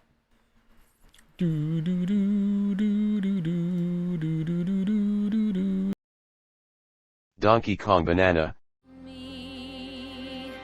Alright, so as much as I would like to dislike this, to own the Nintendo fans once again, this was pretty good. The first hour or two, like, there was the novelty of the digging that was fun for the first, like, I don't know, 10 minutes, and then after that it was like, and then it got pretty boring for a while, and then after, when we got to the level where you have to choose to go to the jungle or the frozen place, it picked up considerably, and it was a pretty good time after that. There was a couple of bosses that were okay. The last boss was excellent. That was a really, really, really good boss. I really liked that you have to incorporate all the moves you collected. I'm sad that you don't get to use the bird and the snake there. Maybe there is a good way to do it there, but I just didn't find it. You definitely could use the zebra to get close to the boss if you run on the gold wave if you're not close enough, and I wasn't really doing that. But yeah, that was a really good boss. I really like that. I'm not sure if there's bonus content with like secret super hard worlds at the end. If there is, then it's even better. But this is so much better than Odyssey. It's not even funny to me. Just more exploration of its mechanics, interesting systems, like more linear sections where you're tasked with like doing some jumps and proving that you can actually, you know, control Donkey Kong instead of just going to shrines and just having a little bit of like fun for like 5 seconds and then just bad out of it. Yeah, it was good. It was really good. It shows a lot of improvement and iteration on the Odyssey formula. I still don't don't get me wrong, I still don't love it. Like the nostalgia of like all the Donkey Kong Country callbacks at the end that I haven't had Donkey Kong nostalgia battered over my head like I have for Mario since I was a kid, so it has a novelty for me. I do understand that it's completely subjective bias thing. Like if someone hasn't had Mario nostalgia battered over their head, then maybe Odyssey would hit harder for them, but I was like so over it that who gives a shit. Whereas Donkey Kong Country, I feel like there was a lot of loving callbacks to this that I was surprised that happened. So like that is helping a little bit. That's elevating it, I don't know, by half a point if we have to put a number on it, maybe, I don't know. But like the gameplay and the exploration of like the movement and even the combat, you know, it's like this was pretty good. This was pretty good. Definitely at least a 7 out of 10. I still think there's a better thing that could happen. Maybe there's a lot of really good side content at the end that would elevate it even more for me, but like this definitely like a whole point, maybe even 2 points above Odyssey. That's what I think. It still has a lot of flaws. Like a lot of the bosses were a complete fucking waste of time. They don't even feel like they went through any balance passes whatsoever, especially compared to how difficult the last boss was. Like imagine this game that has this level of like testing that actually builds up properly over the course of the game that leads to the final boss here. I can't imagine someone playing this game as one of their first games like having an easy-ish but like acceptable time, and then they get to King Rule at the end and they're like, what the fuck? Like Like this legitimately took me 3. Like I didn't die right at the beginning because I fucked up. These were legitimately 3 tries to beat this boss. Whereas, you know, there's some fights in Dark Souls Lies of P that have fallen over like way faster than that. You know what I mean? Like the difficulty bump at the end here. I'm not saying that the boss was excruciatingly difficult or anything. I'm just saying the difference between where it was before King Rule and then at the end is insane. And also add on to that you have to have a run back before you get to try again. What the fuck were they thinking? And that necessarily doesn't mean that, hey, that fight needs to be easier. The rest of the game should have been more difficult and smoothly ramped up instead of like what the fuck we got. But yeah, this was good. I enjoyed this. I'm glad I played this. I hope there's a lot of cool side content. I do think like the shrines are a weird step down. Most of the pretty boring in comparison to Mario, where I thought they were usually the highlight, whereas most of the ones in Bonanza weren't very interesting. I don't know. Maybe there's a higher hit rate on the Odyssey ones, but the hit is not that great. I just feel like the movement and the digging in this game stayed more interesting with what mechanics they were throwing at you to do it. But maybe, I don't know. Don't get me wrong, moving Mario and Odyssey is really good too. Like it has good movement as well. It just doesn't do enough with it, as I have famously spoke about for fucking 2 hours on the YouTube. SILKSONG. 2 whole days in this? I know, right?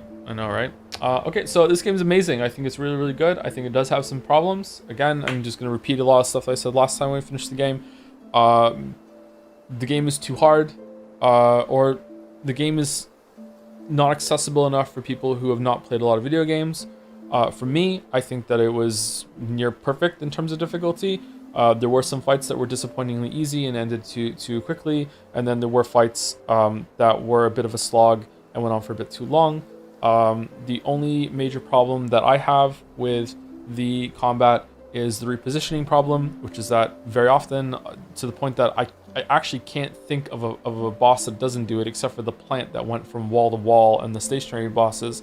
They all have a problem with just appearing either where you are or where you're going. Movement needs to have a telegraph, or contact damage has to go away, or contact damage has to go away during those moments. It is extremely frustrating to have a combat system that is this good and it has a problem that is so obvious. Like, there's no fucking way that the playtesters didn't figure this out. Disagree with you on the reposition genuinely. I think it's important for the game. It makes you respect the boss. I think it's just a difference in taste. I think it's fine if you know that the boss is going to move and you know they're going to move in a certain pattern, but when I'm moving away from another move, or I'm repositioning myself and the boss just appears where I am, that's indefensible as far as I'm concerned. Like, unless there's a tell for where they're going to go, I think the answer being like sometimes you just can't move is like, okay, but like I have to move for some of the other enemies, the attacks that they do, right? It can lead to these checkmate moments where you're responding to an earlier move that they did, or you are trying to get away to a safe position to heal, and then the boss just ends up where you are. Maybe we're talking about different things, but to me it's pretty much indispensable that the bosses can do that. Yeah, I disagree with that. I think respecting any position and what it's capable of avoiding potentially is part of the dance. What are you respecting though? Like, you don't know where they're gonna go. You just think there should be parts of the fight where you just don't move? I agree with Sarah 3. The game is trying to discourage you from spam dashing and freaking out and rolling everywhere like people do in Souls games. But I'm not freaking out and rolling everywhere. I'm repositioning to get ready to attack the boss. Like, I'm not panic dodging. I'm like, I want to go somewhere. Oh, the boss decided to go there too. Well, shit. Game of the year? I think it's probably gonna be Game of the Year, yeah. What's I mean, you're trying to stay on top of them the whole time. You consider perfect fight well when you're attacking them the whole time. Yeah, pretty much. Either I'm attacking or responding the whole entire time. I don't understand. What does that have to do with I move somewhere, the boss decides to move there at the same time? There's absolutely no tell, no telegraph, no indicator that they're going to move there. And then they just appear where I am, and then I take contact damage. I don't understand how are the two linked. I think there should be periods where you aren't necessarily attacking them. I'm not attacking them either, though. Like, I'm just moving, and they move where I am. Favorite area? I don't know. I like the mood of Greymore a lot. If I can do the whole entire city, probably the city. The city's really impressive. The city's really beautiful. The music there is great too. Probably the city. But that's like kind of cheating because it's so many areas combined. I really like the Sands of Karak and the Wormways kind of area, the Blasted Lands. The left side of the map was really cool. I liked the Bileways or whatever. They were interesting. They were kind of irritating though at some points. The bile duct or whatever, and the dilapidated, I can't remember what it's called. The top rightmost area was really disappointing. I was expecting more out of there. Finding that was like, oh cool, there's gonna be another big area to explore with a boss or something, and it turned out to be just practically nothing. It was just there for the fleas. The fleas part was actually kind of cool though.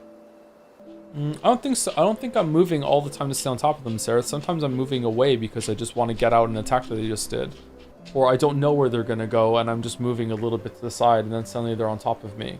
I don't know. Call me old-fashioned, but I just feel like if I'm ever gonna be risking taking damage, there should be some sort of telegraph. I don't think I should be able to take damage out of nowhere through no fault of my own.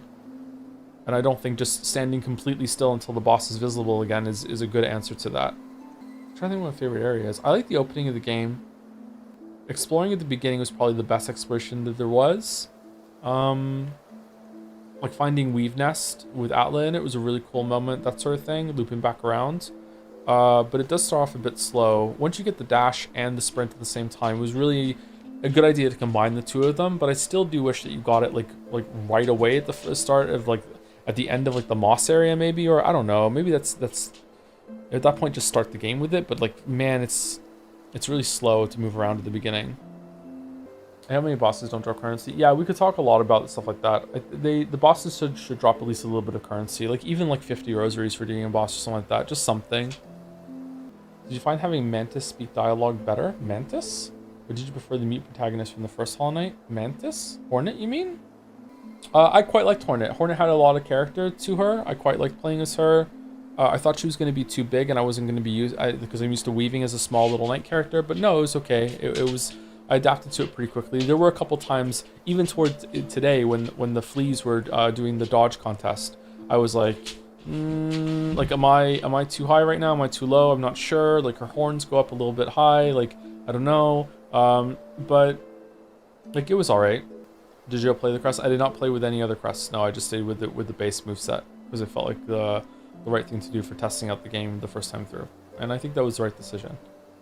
I never was set to farm mobs. I farm mobs twice, 3 times. I farmed them at the beginning because I didn't know where Chakra was going to go, so I wanted to buy the compass and the quill and the maps at the beginning. I think I had to do like 3 extra screens of fighting. It only took like a couple minutes, and then I lost some of my rosaries at some point, so I farmed at the top screen of the city just a couple rounds. I think maybe I killed like maybe 8 of them. And I think I did that once more later on for some reason, I can't remember. Or I went and found some enemies to find some rosaries. Not sure. Would you rate the bosses in online tier list? It's too late to do that. Lace at the end is probably going to be number 1, even though I do have some problems with her. Then it's probably going to be the singer one that we did earlier today. Then First Sinner, maybe? I'd like to fight them again, though. I feel like some of the bosses don't have enough health, and other ones have maybe too much. I was at like rank 3 nail for a while, so I got a pretty good feel for it. I feel like the plant one that goes from wall to wall didn't have enough health and died fairly quickly, whereas the singer had maybe too much health and was quite an ordeal toward the end, especially since there was a gauntlet before her. I feel like the one at the top of the coral mountain maybe didn't have enough health, but then again there is a gauntlet before there too, so... But like... he was actually fairly easy after you clock how he attacks with the things coming out of the wall in the second phase, in his enrage phase. Thank you, Jacob Cali27 for the resub. Hey Joe, I haven't really finished the game yet, but so far 40 hours in, it really reminds me of how I felt about Elden Ring on launch. An amazing game, and undeniably a huge step up from its predecessors in a lot of ways, however, much more glaring flaws that leave me very conflicted as balancing, overtuned difficulty, and the like. Do you kind of agree? Thanks for the streams. I kind of agree. I think it's an accessibility problem. I think that, just again, repeating a lot of points we said earlier in streams, but it's good to say at the end here. I think every game should have difficulty options. Either they should be at the menu before you start, although I don't like that. It has some problems, but it's still sometimes pretty good. Or it should be like within the game, and you have options that you choose, like parts of the mechanics that you want to double down on. Grinding for power, like leveling up in a game, can be a difficulty selection. How much you do that. Like if you find like a very powerful weapon, or tooling yourself up that they're like, a boss is weak to fire, so you go and find a fire sword and you level with the fire sword, like that sort of thing. That can be a really good way to make organic difficulty selection options, and you can cater to different skill sets of different players. And the game just didn't do that enough. I don't know if the crests are more significant and they need to be easier to find. But I don't know, I feel a lot of very, very hardcore kind of game feeling from this game, where it doesn't want to do you very many favors. I feel like the tools, everyone was screaming at me to use the tools, and then I used the tools a little bit, and I was really surprised by how not powerful they were. I don't get it, man. Like, maybe if you level them up by getting all of the tool upgrades, maybe, but like at the point that I was using them, I had a level 2 tool bag for damage and a level 2 nail, so they were both the same, and I feel like the tools weren't really doing much at all. And the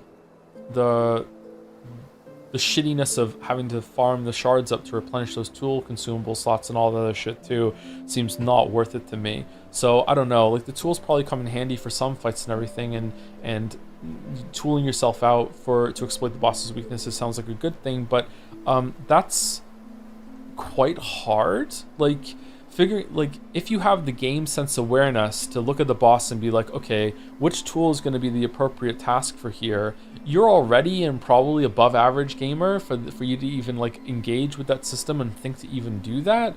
Like, so the tools to me are to give an edge to someone who's an intermediate player, or someone who has played a lot of games and has a lot of good game sense, but doesn't have a lot of like dexterity, or not very good at twitch responses. And there are a lot of people like that. So those players are accounted for with the system, and that's great. However, I feel like there's a huge part of this audience that liked Hollow Knight, because Hollow Knight had this big mainstream appeal, that have never played a hardcore game like this before, that just relishes in killing you and is very punishing if you die twice in a row. They got nothing, man. They got nothing. Like, what are you doing? Like, you're taking 2 masks of damage. You're taking a lot of contact damage. The nail upgrades come really late in the game. The mask shards are like back-ended too. It seems like it. The crests are like, even just thinking of a new player to even thinking to experiment with the crests is like, okay, like, what are these? And they force you to use them for a while, and you lose your compass, and you have to fight your way back to a bench afterwards too. I could see a lot of new players just being like, fuck it, I'm out. I can't even get back to the bench. I'm done. I don't even know where I am because I lost my compass. I don't know. I feel like that in terms of like making the game a lot more accessible and easier for that audience, the game fails utterly. And for me, I don't care. But for like a huge part of the audience, man, oh man, that is a big flaw. Now, if you're watching my stream, like if you're enough of a gamer that you're watching my stream, this probably isn't you. But like that Reddit comment, like my girlfriend can't even get past Morwing or whatever, and all the Redditors being like, it's optional, why should she even do it? Like, you're missing the point. Like this game, for a lot of the people that bought it who loved Hollow Knight, it's too hard, and it needs to have some options to smooth that out big time, and it needed to launch with them too. So like, I don't know, like, I could see a lot of people getting stuck really early on, and really early on is nothing compared to where the game ends. Like imagine someone who takes like 10 hours to fucking beat like Morwing or whatever. Imagine them beating Lace like that we just did. Like, what? Like Morwing is nothing compared to that, right?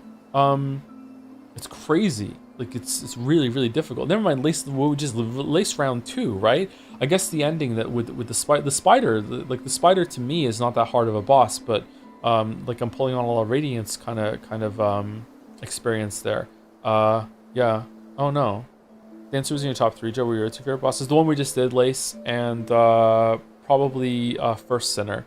I also like the spider boss at the end. The spider boss was good. I'm looking forward to the rematch against the spider boss with like a souped up moveset and everything and more health. Wonder if I would like it to with a level 1 nail or something. Do you think the compass should just always be available? Yeah, like, I like the little narrative touch of thinking that you're preparing for the task ahead and being like, okay, where am I going? What are the charms I should put on? That sort of thing. But when it comes to the point where it's just like, why would you ever take this off? Like, it's very easy. Like, the game's huge, and if you're new at navigating areas, like, it just, even if you're someone that's really, really good at navigating places, I'm not particularly great at it, but I'm not terrible. Just the added like quality of life loss of being like, okay, where am I again? I was here, I moved to the left, I'm over here. Okay, like at the beginning of the game, weirdly, it might be better to do that because you're like building a path and you're remembering where to go. But at the end of the game, it's like, okay, I just teleported back with the dogs and I ran into the elevator in order to get to a different part, and then I ran down to the dog station. I jumped on the dog and I went to a different station, and I went back in the elevator again because I realized I went the wrong way and I went to the left, and I'm like, where am I again? Like, just like, who wants to go through that process? Like when you're moving around and testing things so quickly, like you just want to hit the map button, like, okay, there I am. Like, I don't know, the rosaries, like, being magnetically attracted to you too should also be baseline. I don't understand, like who wants to have to go and pick them up? Like, it's just unnecessary busy work on a game that's already very, very long. But like, I don't know, maybe I'm just grumpy about these sorts of things. Even with the magnets, sometimes you have to wait before you go to another screen because they haven't ran into you yet. Annoying that Spike's eating rosaries when they didn't do the Hollow Knight. Yeah, I don't know why they did that either. Maybe they saw people jumping into the spikes to try and get the rosaries, so they didn't have the magnetic thing on, maybe? Don't know. I would love some setting to just instantly retry a boss without the run back and gauntlet, just so you can train on a fight. First Sinner was my favorite because I could just bash my head against her without having to do 2 minutes run back and gauntlets. Yeah, the run back is a problem for some people. For me, it depends on the fight. Depends on the run back, depends on the fight. If the run back is like less than a minute, but when I get to the fight, about a minute, but when I get to the fight, like I actually get to fight the boss for longer than the run back, I'm okay with it. Like, especially if the run back is something that's very easy and I can just chill out to and I can think of like what I'm gonna do.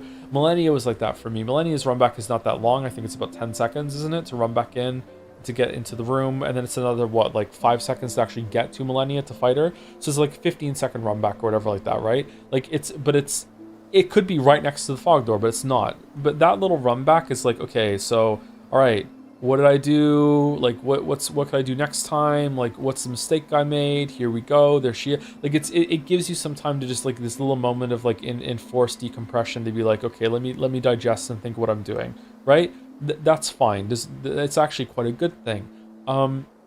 But if it was a lot longer than that, and when you get there, the boss can kill you like Lost Judge can in like literally like less than 10 seconds. Like if you don't, like, okay, what's that tell? Oh, okay. Oh, I'm taking damage. Oh, okay. Now he's followed up and did another damage. Oh, okay. I'm dead in 3 hits. If I don't go into full health, I'm dead in 2 hits. Shit, I'm done. You know what I mean? Oh, like he didn't attack. I dodged in a bad way. I dodged into him instead. So I ate the attack. Then I did contact damage, and then he hit me with next attack. Like, it's really, really easy at that stage of the game to die in like 1 hit, really, because you just responded to it poorly. And then to have that run back, which isn't face roll easy. Like there's like an actual thing to do for the run back. Like you have to like do some platforming, so you can't just think about what you're gonna do on the fight next time. And if you fuck up the platforming, now you have to go back to the bench, or you're going to the fight with a couple masks down, and you might lose your rosaries if you don't get there. So there's a little bit of tension too, because you want to get back to and get your cocoon.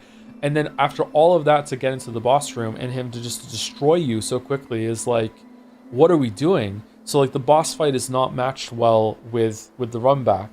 I don't know how I feel about bosses having a fight before you do the boss. It didn't bother me on the singer because it was over so quickly. But if I hadn't one-shot Grohl, man oh man, I might be a salty piece of shit right now about that, because I hated fighting those enemies.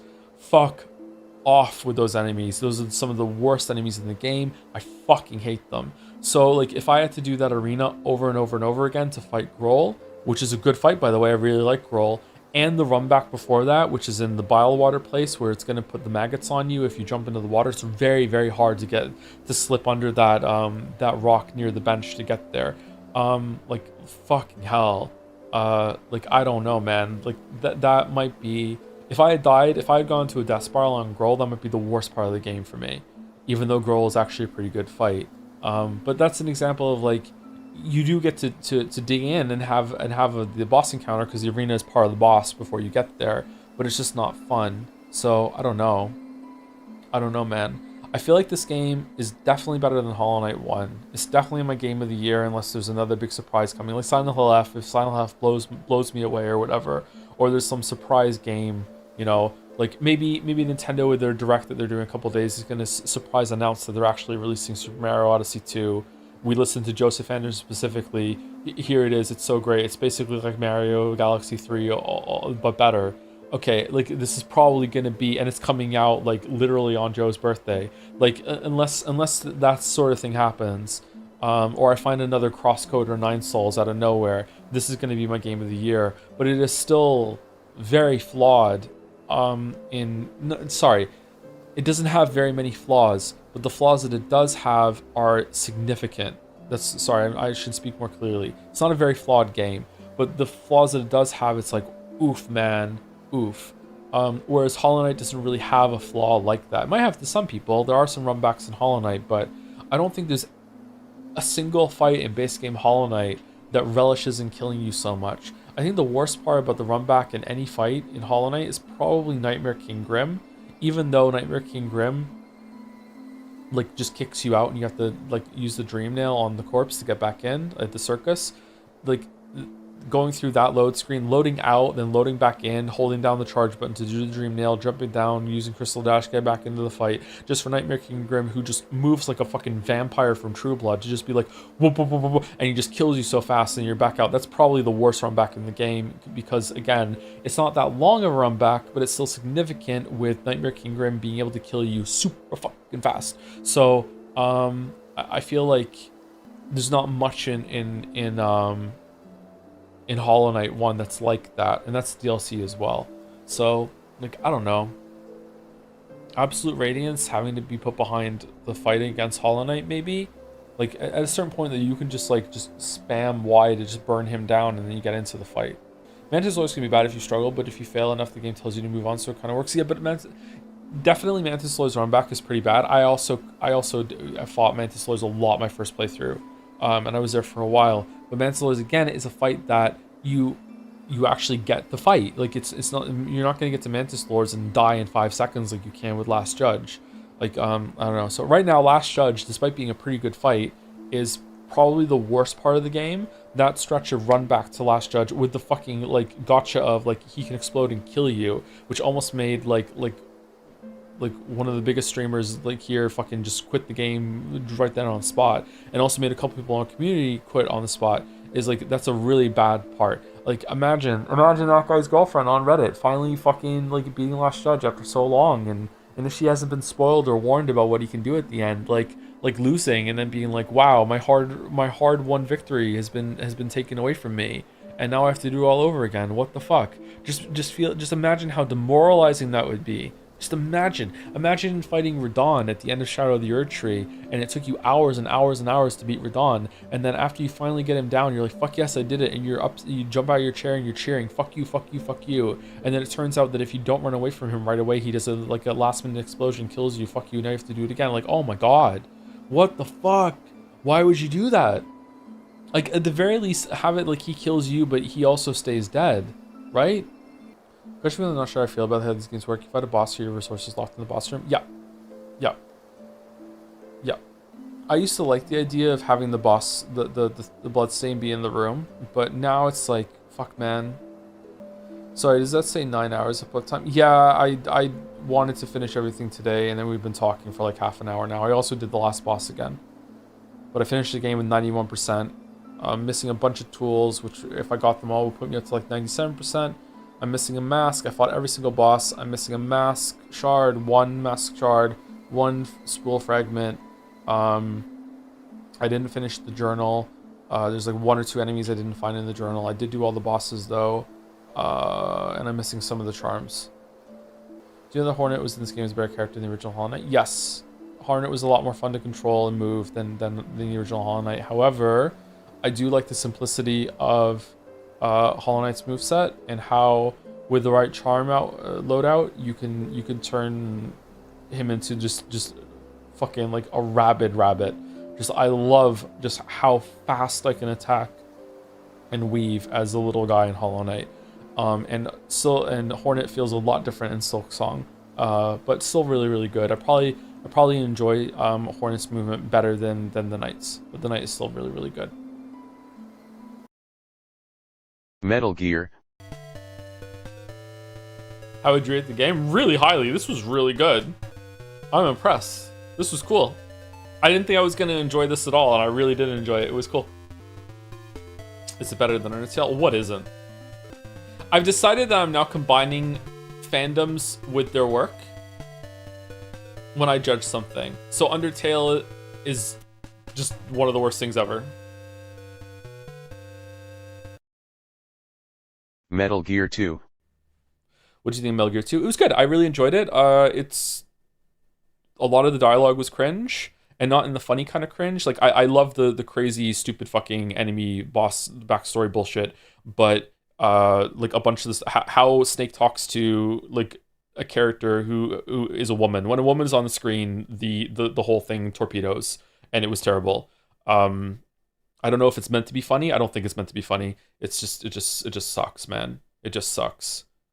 I know a decent amount of media was like that back then, but I don't think it was quite this bad. What's it like being a woman having to go through this shit? It must be so fucking irritating. But in terms of gameplay and tone, it was quite impressive. Gameplay especially. Even presentation was pretty good for the time. I think that it was a really interesting experience. I'm glad I went through it. I have a lot of context that was missing now for the previous games, although they're pretty much in line with what I thought in terms of story. There was more wackiness than I expected, and that was a surprise. But in terms of like what happened, it was very very loose, very like just very direct. There's not much story sequence. It didn't interrupt the flow of it very much. I am also surprised that there was that scene in the sewer hallway where he was talking to Gustava, and there was this like pure Kojima blast of story tidbit that is just out of nowhere cringe, like even with context you're like, what the fuck are we doing?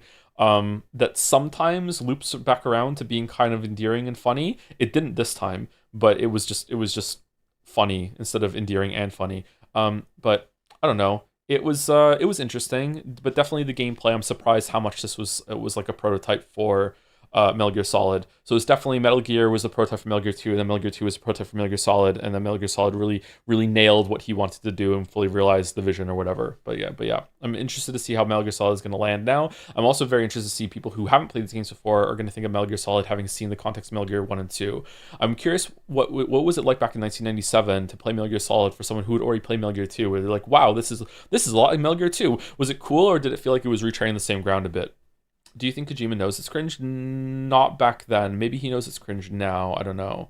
My opinion so far is seeing what was shown. Metal Gear doesn't feel like that well written, but just very Kojima-like. So people like the Kojima of it more than the quality of writing. Yeah, it's a retroactive enjoyability, right? Because we know how Kojima is, and we see his fingerprints all over this. But like, if Kojima never made another game after this, I don't think people would be enjoying the story or anything or the characters in this game like in a positive way. It would just be let's laugh at it instead of laugh with it. But now that we know more about Kojima, we're laughing with it sometimes, but laughing at it most of the time.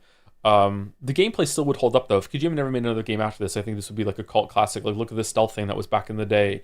This is cool. Like, look how many ideas this had even back in 1990. It's like I think that would hold up still. Metal Gear Solid. Anyway, so that was Metal Gear Solid 1. I thoroughly enjoyed revisiting this. It was a bit tougher than I remember, actually. Not used to playing games like that anymore, I guess. I really enjoyed it. We'll talk more about the series as it goes on. But yeah, this is the beginning, and it's all uphill or downhill from here, depending on how you react to what happens next. Metal Gear Solid, Twin Snakes. Okay, so let's talk a little bit about the endings. I will try and keep spoilers to a minimum, so if you care about going into Metal Gear Solid 2 and 3 and the rest of the games completely blind, you should probably just mute the stream until the credits are over, or like I'm going to keep it to a minimum. I just want to talk about how the series handles these endings. So it wasn't clear which one they were going to go with when like the trailers started dropping for Metal Gear Solid 2, and to be honest, in a weird way, it's also not clear which ending follows the games follow after this, because strictly speaking, it has to be the Meryl ending because Meryl isn't dead. because Meryl isn't dead, it has to be the Meryl ending. However, the Otacon ending is definitely the one that Metal Gear Solid 2 follows the most. In it, you may have been picking up on Otacon and Snake being kind of a couple here at the end. That is something that this series leans into heavily. It is not something it shies away from. They don't like overtly become a couple, but they are definitely like partners big time, like after this ending. So in a strange way, it is both endings at once. It is they Snake and Otacon become pretty much life partners after this, but Meryl is also alive. So Meryl survives. So the Meryl ending has to be the canon one, and then I guess Otacon and Snake meet up like very shortly after this, and they bond very, very tightly with what happened here, and they go on to, you know, work together, and that's where Metal Gear Solid 2 takes over. So that's why I thought it was important to see both endings and to give everyone context of what the two, even though it wasn't that different, I think the context was important for both endings, and also it was important to see Twin Snakes and the different Twin Snakes mates from the original. It wasn't as outlandish and crazy as I remember it being. It is a big step up in the crazy, don't get me wrong, but it wasn't quite as bad as I thought it was going to be in terms of how wacky it was with the combat and shit. But it was interesting, weirdly, to see how the script had changed, and also how much the voice acting mattered. The acting and delivery of these lines carries so much of the script, and I don't know what that says about Kojima, that just some, like, I don't know, changing like 20% of the performance made a lot of these lines fall completely flat and hit in a completely different way. So like, yeah, Twin Snakes is, I think it's a fine intro to the series if you want to play this. If you can't stomach PlayStation 1 or this is the only one you had, I think you get the gist of it. But Metal Gear Solid 1 definitely has the better performance, the better delivery, just better vibes overall. I think it's a really good game. I think this is also a pretty good game, but the original for the PlayStation 1 is also is just better, and even today, I think. The game hasn't aged as badly as I thought, but there are a lot of really clunky lines. There is some sexism. Even the sexism against men is weirdly misogynistic. Like, I know how that sounds, but like, fucking hell, like even when the women are being against men, they're still putting women down in some way. It's like what the fuck? How did you pull that off?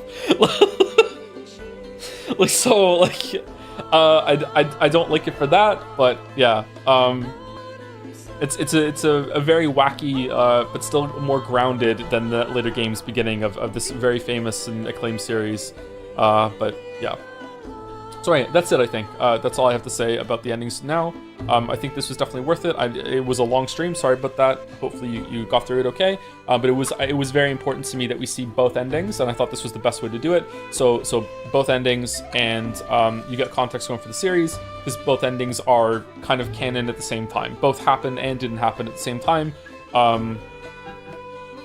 And we got to see the context of, like, I even forgot about that. I forgot that Campbell was Meryl's dad. I completely forgot about that.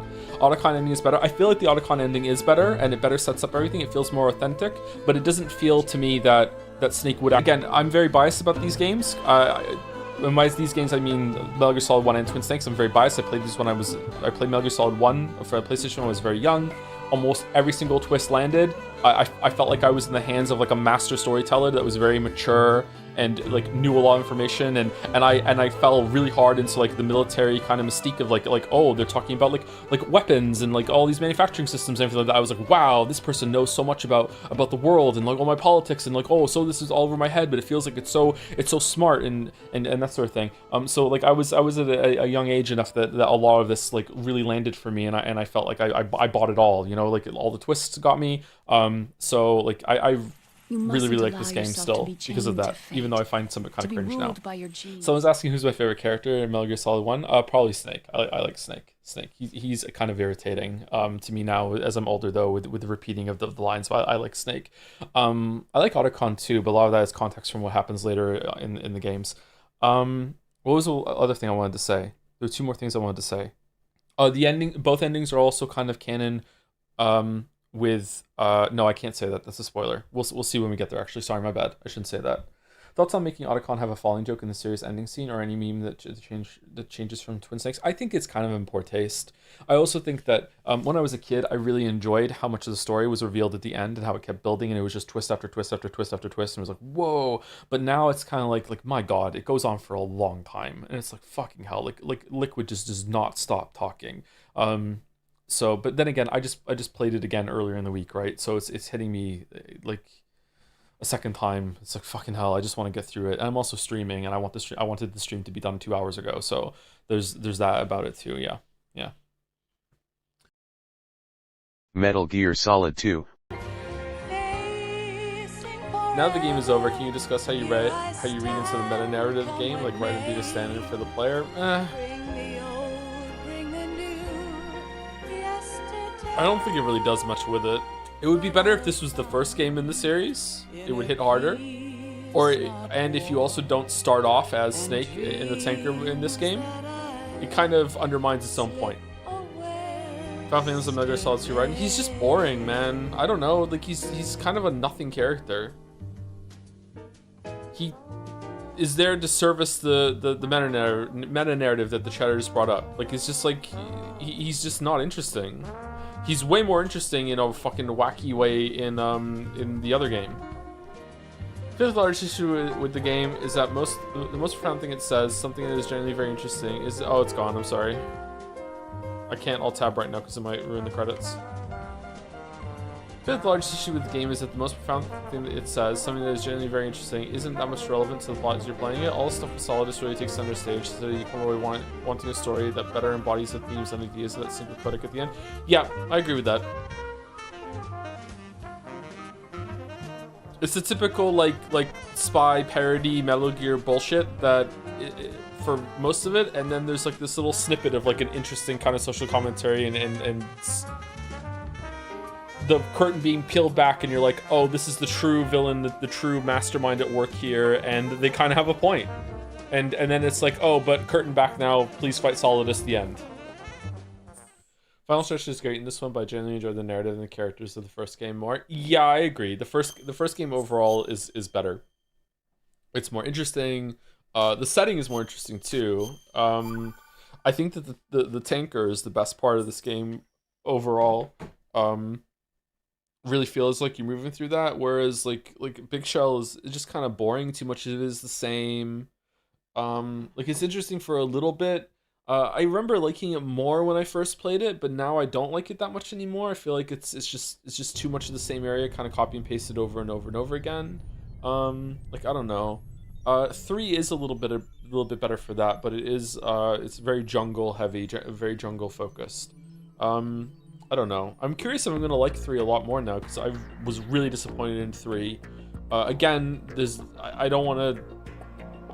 Do I want to? I'll say this now then, because it's more relevant for this too.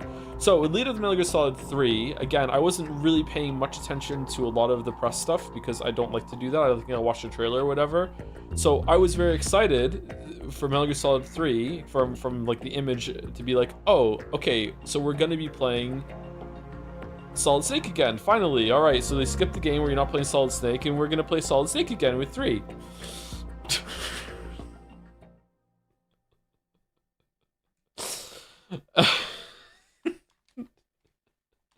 So, and then I think about a week before it came out, I was sitting in my apartment. I just moved out on my own somewhat recently, and I'm sitting around my apartment. I can't remember how old I was, 19, 18, something like that. I can't remember how old I was when Metal Gear Solid 3 came out. We can figure it out. So I'm sitting around and I'm kind of like, what war would that be?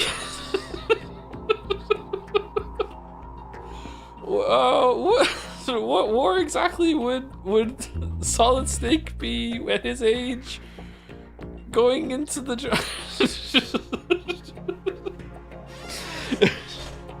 and then it came to me, I'm like, oh, we're probably gonna be Big Boss, and we're still not Solid Snake again. And that is it. In case you don't know this, Metal Gear Solid 3 is a prequel, it's not a sequel. It is a prequel to everything that happened, and you are Big Boss.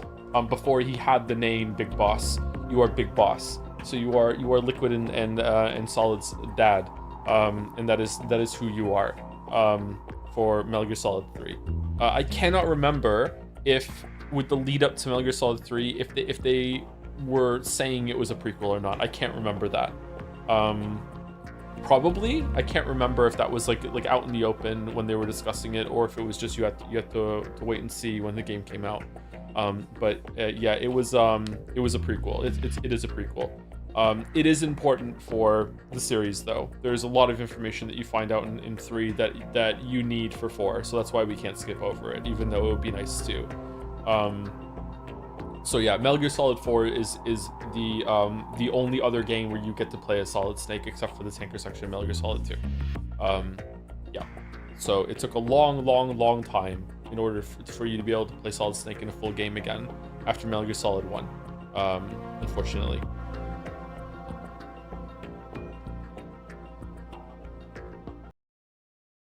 Metal Gear Solid 3. Final thoughts on Ava. Ava is just, again, so the fact that Ava is playing Snake the whole entire time, but is also can't help but get involved in everything what's going on with the boss and everything. Jelly? Okay, Jelly. We'll rate Jelly then. Okay, I don't know how to parse this game, because to me it is obviously I'm also informed a bit from watching Super Bunny Hop's video on Metal Gear Solid 3, which I barely remember now, so I should watch it again. But Super Bunny Hop has some really good videos on Metal Gear Solid. I also watched Matthew Matos's videos on Metal Gear Solid. But like I watched these videos. I think I watched Super Bunny Hop's videos like when they came out, or like a year after they came out. I think I watched Matthew Matos's videos on Metal Gear Solid as they came out. So like I haven't watched them again since then. So we're like talking a really long time ago now. Like I barely remember the videos. Like I barely remember the game. But I do remember the Super Bunny Hop. I feel like Matthew Matosis had some really interesting things to say about the gameplay and a lot of the Easter egg stuff. But Super Bunny Hop had way more interesting takes on the story. And went really into, especially on Metal Gear Solid 3, and made me think that maybe I misjudged Metal Gear Solid 3. I feel like he had a good take on, or good take is the wrong word. It probably was a good take, but it was an interesting take on Metal Gear Solid 3. So a lot of my memory now and my reading of this game is kind of informed from that. So I can't help but look at this as like a I think the word he uses was deconstruction. I'm not sure though. It's parody. I think Jeremiah called it satire in the spoiler chat earlier today. It's satire, but it's not meant to be. It's not. Sometimes people think that is like it's meant to be like funny and making fun of it, but not. It's not always making fun of something. Sometimes it can also be, maybe most of the time, it's also like playing on the tropes and playing on what happens in it to make a point. And I feel I can't look at this without thinking that it is doing that to the Bond movies and just spy stuff in general in a very deliberate way that Metal Gear Solid 1 and 2 is not doing. Metal Gear Solid 2 also has some commentary and is not just playing for laughs the whole entire time, but Metal Gear Solid 3 has a much more of a point and much more of like, this is what we're doing, and we're playing on this kind of story, and that story is James Bond. Did this come out before Casino Royale? Because weirdly, I think Casino Royale is a lot like Metal Gear Solid 3, because Casino Royale is also self-parody, self-satire, whatever you want to call it. Casino Royale is a response to Austin Powers is also making fun, is way more of a parody. Austin Powers with Mike Myers is a big parody on James Bond. And my understanding is that Austin Powers went so hard on James Bond and made fun of it and just ripped it apart with the stupid fucking like everyone's falling over in love for James Bond for no reason. Like it's just ladies throwing herself at him, all the stupid gadgets, all the stupid fucking spy shit, like just ridiculous kind of thing. And Austin Powers like ran with that so hard that when they did Casino Royale, they have to be like, we have to like get as far away from all the wacky bullshit as we possibly can. We have to make ourselves like gritty and serious and like go into like more realism that's more grounded but still kind of like fun. And you can see that in like if you watch I watched a lot of Bond movies growing up. And I really like Pierce Brosnan as Bond, and I loved GoldenEye on the N64. So I've seen almost all the Bond movies. My grandfather, my dad's dad, who might still be alive, I'm not sure.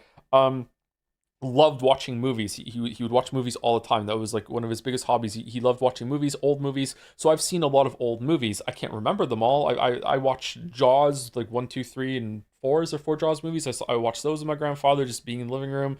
We wouldn't talk. He was a very kind of like, I don't know what I'm talking about my grandfather, but he didn't want to talk about the movies. It's just we're just watching it and that's it. And I watched like almost all the James Bond movies with my grandfather, and we didn't discuss it at all. So I saw almost all the James Bond movies. I really like Pierce Brosnan as Bond, but even Pierce Brosnan is kind of wacky and kind of like all over the place with the gadgets. And then Casino Royale comes out with Daniel Craig, and it is like he gets fucked up, man. Like he gets fucked up in that movie. He gets betrayed in that movie. He gets betrayed again in that movie. Like it's like I think Jason Bourne is kind of in that same sort of way where it's like instead of playing it straight and it's like, okay, like let's just go and have some wacky spy adventure. Like Jason Bourne and the new Daniel Craig Bond movies are kind of like a response to basically Austin Powers making it like you can't do this shit anymore because we've already made fun of you for it. Anyway, Daniel Craig and just spoilers for Casino Royale, I guess. Casino Royale is eerily similar to this game. So if this game came out before Casino Royale, that's wild to me that a set of writers basically did the same kind of twist of subversion, which is like, okay, like not as all as it seems. He's gonna fail a lot. He's gonna go through hell. Like he's gonna get fucking mutilated. The air quotes Bond girl is going to be like playing him and is going to betray him, and he's actually really going to fall for her, and it's going to be really tragic and holy shit, and also has an ending that goes on way too long when you think it's done. So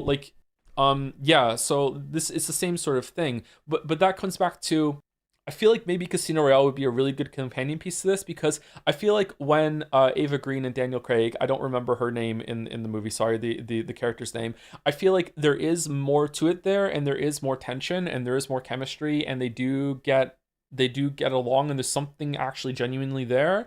Whereas every single time that Ava and Snake are flirting, I'm like I think Baldur said it, does Snake even know what sex is? Like it's so awkward and cringe, and I don't know if it's cringe on purpose, man. I don't know. There were books before movies. Yeah, there were books before movies. Casino Royale was the first book, wasn't it? I think. But I don't know if the book is like the movie. I haven't read it. If it is like that, then it's very telling that that's the book that they chose to adapt for Daniel Craig's run when they're trying to be really, really serious, right? Whereas that hadn't been done before. But yeah, it was a book first. Yeah, there was a book first. Is that Ian Fleming? Alexander Fleming? Who am I getting? Am I getting my names mixed up? God, do I have them? I might have some of the Bond books. I'm not sure. I haven't read them. I haven't read the Bond books. It's absolutely on purpose. In the scene where she pulls out the noodles, his head snaps onto them, and he does not know what sex is. Yeah, I guess so. I don't know. It's played for laughs, but it's kind of odd. I almost wish that they were a bit more earnest with it, because I feel like it's such a hard thing to judge. It's just constantly just like it's undercutting itself, not quite in a Marvel shit way, in kind of like a wacky Easter egg sort of way, and it's a common anime trope. Maybe it is just an anime thing that I'm just not understanding a lot of the time. The snake not being realistic with sexuality. Did I say that bothers me? I don't think that's what bothers me. What the problem I'm having, and I'm not even sure if it is a problem, but like the kind of thing I'm kind of circling around right now is that the Casino Royale handled it better, I think, than what Metal Gear Solid 3 does between Ava and Snake, because I find it hard to take it seriously. I feel like they're playing it for laughs too much. It's undercutting itself in a way that undermines the point. Maybe I misunderstood. Then sorry. No, it's okay. It's good that you clarify, so I can clarify the point. Yeah, because maybe some other people are misunderstanding it too. Yeah, chemistry between Craig and Green was incredible. It's hard to top that. Yeah, that's actually kind of an interesting thing an interesting observation. Apart from, like, I'm gonna bring up a cursed term. Apart from Geralt with sometimes Triss and also sometimes Yennefer, video game characters in romances typically don't really have that much chemistry. I feel like chemistry is something between actors, really, and you get lucky if you land two actors that can have that chemistry together when they're trying to show romance. And I feel like that is something that video games don't really do all that well. Can anyone think of of an example of two video game characters that have like a shit ton of romantic chemistry, and you're like, whenever they're on the screen, we're like, holy shit, like you can just feel it, like you can with some characters in movies. Elena and Drake. Oh, Elena and Drake do have that chemistry. Oh, what a good pull. Damn, that is a good example. Elena and Drake do have that chemistry. Were they mocapped for that in the same room? Beatrice and Battler. Beatrice and Battler is also a really good example of two characters having great chemistry that they're not even animated, and you can feel the chemistry they have with their dialogue back and forth. But I also don't hear their voice acting. So if it was in English and the voice acting performance wasn't up to snuff, maybe I wouldn't have felt it. Geralt and Yennefer. I already brought up Geralt. I already brought up Geralt and Yennefer, and sometimes Triss. Yeah, they have chemistry. Yeah, the guy from Final Fantasy 16 and the girl, I forgot the name. Okay, that is a great example. Clive and Jill is a great example of how I feel about Ava and Snake, except Ava and Snake sometimes have jokes and laugh, whereas Jill and Clive are just like where fun goes to die. Like, holy shit. So yeah, I don't know, like if Metal Gear Solid 3 was live action and you had a pairing of characters that like got along great, maybe I would view Snake and Ava completely differently, and even their jokes would be like, okay, you know, like to me their best scenes were like on the codec call. And then after that, the best scene that they had was the joke, because we left the transmitter in where the weird shadows are going on the wall. Like that was the only scene I felt that worked, that was fun, and I almost felt some camaraderie between the two of them. It was like, okay, whereas everything else is like, holy shit, this is cringe, man. This is cringe. I feel like Snake and Paramedic had better banter. Yes, yeah, for sure, yeah.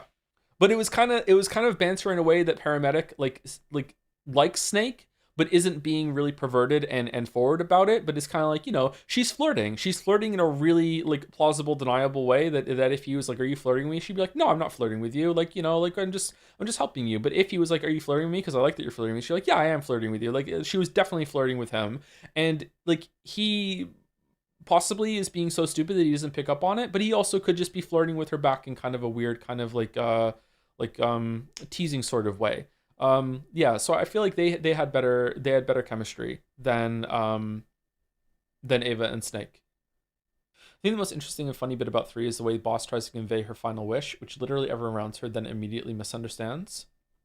Even I misunderstand it. I'm gonna be real honest with you, chat. Like at the end of this game, I'm kind of like, what was the boss even trying to do? Why was she doing that? Why couldn't she have just spoken to Snake? Like, why is she going along with the orders? Like, she has to, but also she's not. And if you didn't kill her at the end, would she have killed you? And just I don't know. Like, I don't really understand what happened at the end. Feels weird that Kojima criticizes soldiers and blind loyalty, but also shows them as badass, like, and stuff in the ending. Do you also share that view, or do you have a different take on stuff like this in the series? I don't know. He definitely does. He straddles the line of being like, these are awful people doing awful things that have awful histories, but also trying to humanize them, and also does give them their moments, especially when they're about to die, of moments of badassery. Yes, for sure. I don't think at the end of this it was kind of badass. It was more sorrow and beautiful with the fight between the boss and Snake here at the end. I don't know.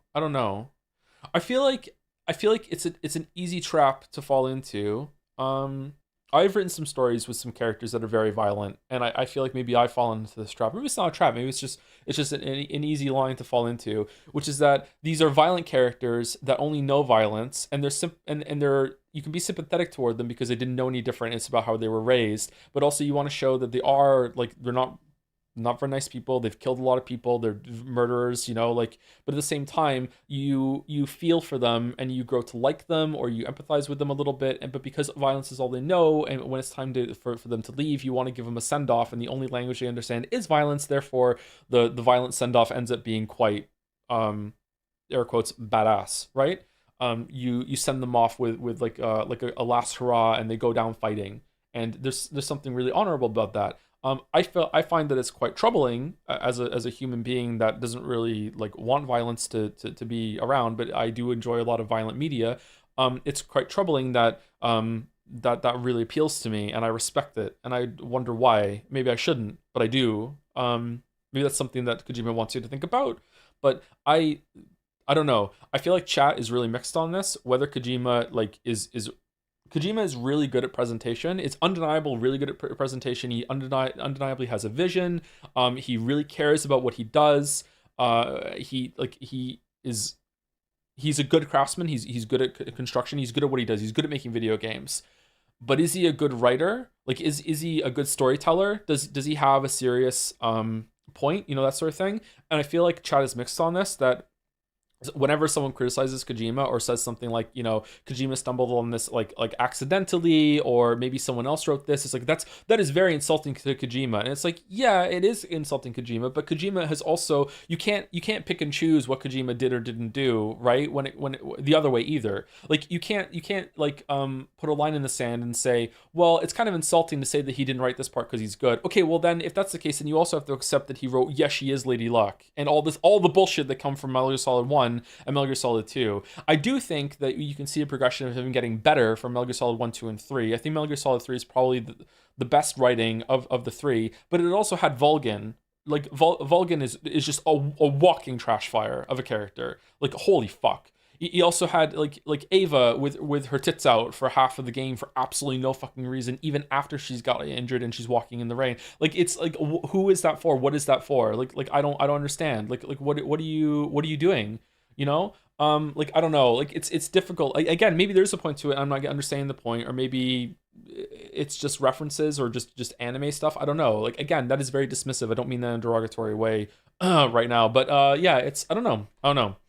When you learn why she kept her tits out, you'll regret your deeds. Yeah, like, again, there's stuff that we haven't gotten to yet. Like, he wrote Quiet and then went on Twitter and said you're gonna regret sexualizing her overly once you find out why she's like that. And then we found out why she's like that, and it's like, no one's regretting anything, man. So, like, I don't know. Like, Death Stranding 1 and 2 has less of that, but also has some really, really odd stuff.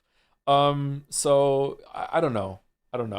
I feel bad for Vulcan. Everyone was spying on him. That torture scene is fucking hilarious when you know full context and you realize that Vulcan and Snake are the only two that are actually have no idea what's going on. Vulcan's like, oh, here we go. Everyone else there has a different angle that they're playing. Do you prefer Solid Snake or Big Boss? Now, I still prefer Solid Snake, but Big Boss has grown on me considerably replaying this. Yeah. I wish there were more instances in this game of him being like, I think it's kind of a fake out that you are expecting it to be more of a like a green soldier situation, like with Raiden and Metal Gear, and then he goes and fights Ocelot for the first time in that area. And he just clowns on everyone, and even clowns on Ocelot, and presents himself as like this extremely experienced, like seasoned, holy shit, commanding presence. And you're like, wow, this is who we are. And then he never really does that again. Like, he does it maybe next Ocelot meeting, he does it a little bit again, but like he never really has that moment again where he shows like pure competency on the level that he has in that first scene with Ocelot. So I wish that he had more of that. He did to Vulcan a little bit, yeah. When he's Raiden, like that was not bad. I wish he did it more often. I also wish that it was a little more clear that Big Boss is something of an equal to the boss, and he can stand like he's the boss says like, oh, we developed CQC together. And then she's like, remember the basics of CQC, like you formulate this together, like you are on par with her in some ways, I think. But I wish that it more acknowledged the fact that he's very, very timid and doesn't want to hurt her. Snake is clearly holding himself back for his boss. Yeah, I think so too. I still think she's superior to him. I think she lets him win at the end. Like, I don't think he legit beat her in a straight fight at the end of this game. But I think he is closer to her in ability than the first fights that they have lead you to believe, I think. right? Like, I don't think there's any world where if it was actually a real fight and he didn't know who she was, like, they were both in masks and it's just like, just fight each other. I don't think she would be able to clown on him to the point that she's constantly dismantling his guns, breaking his arm, throwing off a bridge. I feel like he's really like scared and timid and doesn't want to fight her. Like he's like, what the fuck? Yeah, I bet they had a lot more like even sparring matches when they were training. It also feels like they're strangers for a lot of it too. Maybe that's the bigger flaw. Like they apparently spent so much time together. Was it 10 years or something? Like in the unit, he doesn't really know much of the rest of the unit that's there. They don't know who he is. Like I don't know. Like it's kind of odd. Hadn't seen each other. Is it they hadn't seen each other for 10 years? How long were they together for that then? Was it only a couple of years? Because that's the case. Okay, then maybe it's fine. The Cobras felt a lot more pointless than Fox Sound and Metal Gear Solid 1. The Cobras are a really bad part of the game, and they are the worst group of super villains that we've seen so far. It's kind of fun that if you map it out on a curve, it gets worse every game. Did Peace Walker have a set of villains? Does Metal Gear Solid 5 have a set of villains? Maybe those are better? I don't know. Raven and Wolf are so bad, Joe. I agree, but they're still better. At least they have a couple of lines and show that they're involved in the plot, other than Spaceman shows up, says a couple of lines, then burns up. You know, like, is Ocelot in this game literally just meant to be a silly guy who thinks Big Boss is super cool and he's just having fun? Is he based on archetypes in films that I'm not aware of? I don't think I'm recognizing any archetype. Ocelot's here kind of for a weird fan service. It's just the fan is Kojima. You have to understand, I'm going to die on the hill of this theory. When Kojima at the end of Metal Gear Solid 1 did they don't know you're the other one and ended with Mr. President, he basically just painted a whole room into a corner, and the next couple of games of him been like painting himself out of the corner and then back in the corner again. And Ocelot is the mechanism by which he keeps putting himself in and out of the corner. Like Metal Gear Solid 4, like like I'm so excited for people who don't know anything about the series to see the shit that happens in Metal Gear Solid 4 when it comes to Ocelot. I do think there's something to say about the in-universe way everyone thinks that Big Boss is the strongest warrior ever. I wonder if it's intentional to kind of say maybe there is no such thing. He's just the guy. Yeah, I don't know. He doesn't feel like he's earned it by the end of Metal Gear Solid 3 at least. Maybe Peace Walker does it better. I don't know. It doesn't feel earned right now. The weirdly, the boss feels earned. Like, you know, if you're gonna make clones of the boss, I could buy that. But yeah. Is all the ASP magic shit is real, or is it supposed to be metaphors I'm too stupid to understand? I don't know. I really don't know. Because there isn't that much magical bullshit in the future. There is some, but there's not that magical bullshit in the future. And the stuff that is magical bullshit in the future is nanomachines, son. So I don't know. All the magic shit that we saw in this game, is this just a dramatic retelling? And this is like someone else telling the story of the time that fucking Big Boss became Big Boss, and they're making the characters much larger than life? I don't know. Do you find it kind of charming how important Metal Gear 1 and 2 are to the plot of these games? Yeah, I like it. Yeah, I like that those are still important to the canon, and that he didn't shy away from like no, this happened and we built on that series. Fuck it, we're dragging it along. Yeah. Are you excited for OD and Kojima's next espionage game, Fizzant or something? Yeah, why not? I usually enjoy streaming these games. I don't know. The more we play these games now, we're pretty much playing Kojima's entire fucking catalog this year, except for Death Stranding 1, because we played Death Stranding 2 earlier in the year. Like, I don't know how to feel about Kojima. Like, I really don't. Like, I don't know. Like, I definitely like his work, but, like, man, I feel mixed on it. He's a net positive? He's definitely a net positive. But I say this as someone who grew up playing his games, and probably almost the direct target audience. Like, when I was a kid and teenager, a bunch of the way that it handles the female characters in these games, maybe by the time I played Metal Gear Solid 3 with Ava, that's the first one that I was like eyebrow raised, like, what the fuck are we doing? But like the stuff with Meryl, Metal Gear Solid 1, I was like, oh man, she's so cool. Yeah, she's not like other girls, man. Like, oh, what she wants to be, like, so strong and to prove herself a soldier. You got like this is so fucking empowered. And now I'm like, holy fuck, this is just terrible. Oh man, it's so tragic that Ocelot and Sniper Wolf just couldn't get together, and all that. Can't love Bloom on a battlefield, and now I'm adult. This is fucking terrible. I would say Rose and Raiden's relationship in Metal Gear Solid 2 is still really interesting to me as an adult, but for completely different reasons. Anyway, I think that's it. Pentiment. Thoughts about the game? I missed almost all the streams. I really, really liked it. It's very well written. I think the Disco Elysium is just one step above it for me in terms of writing. It's just more my style, I guess. So this was incredibly well written as well. Really, really good. Like, again, like obviously straight up just literature is where you're going to find the best writing. This could be literature. This could be like book quality, and it would be a really great book. So yeah, really, really well written. I'm a little disappointed in the ending. I really like how everything ties together. I like the structure of it. I like you go down the aqueduct. I think I like the part where Andreas goes back to his mind palace and kind of breaks out of it. I like all that stuff. I like who it was. I like their reasoning for it. I just don't like how the reasoning was explained at the end. I feel like it was a little too brief. I feel like Thomas just trying to protect the town from losing their faith. The way that was done seems a lot more mastermind schemey, a lot more deliberate than some guy that is trying to pass off as being like tragic. Well, I just thought I was doing what was best. I feel like that doesn't ring true to me.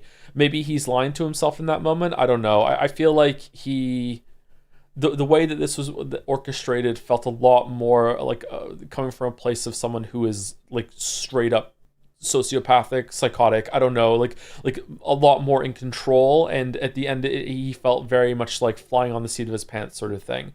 Like I don't know, I'm a touch disappointed, but I'd like to think about it some more and play it like at least one more time before I judge it completely. But right now, like just off like raw from finishing it, I'm just a little disappointed like in how that was presented. Do you feel like you learn much about the period? Like, is this an educational value of the game, a significant aspect, or just dressing?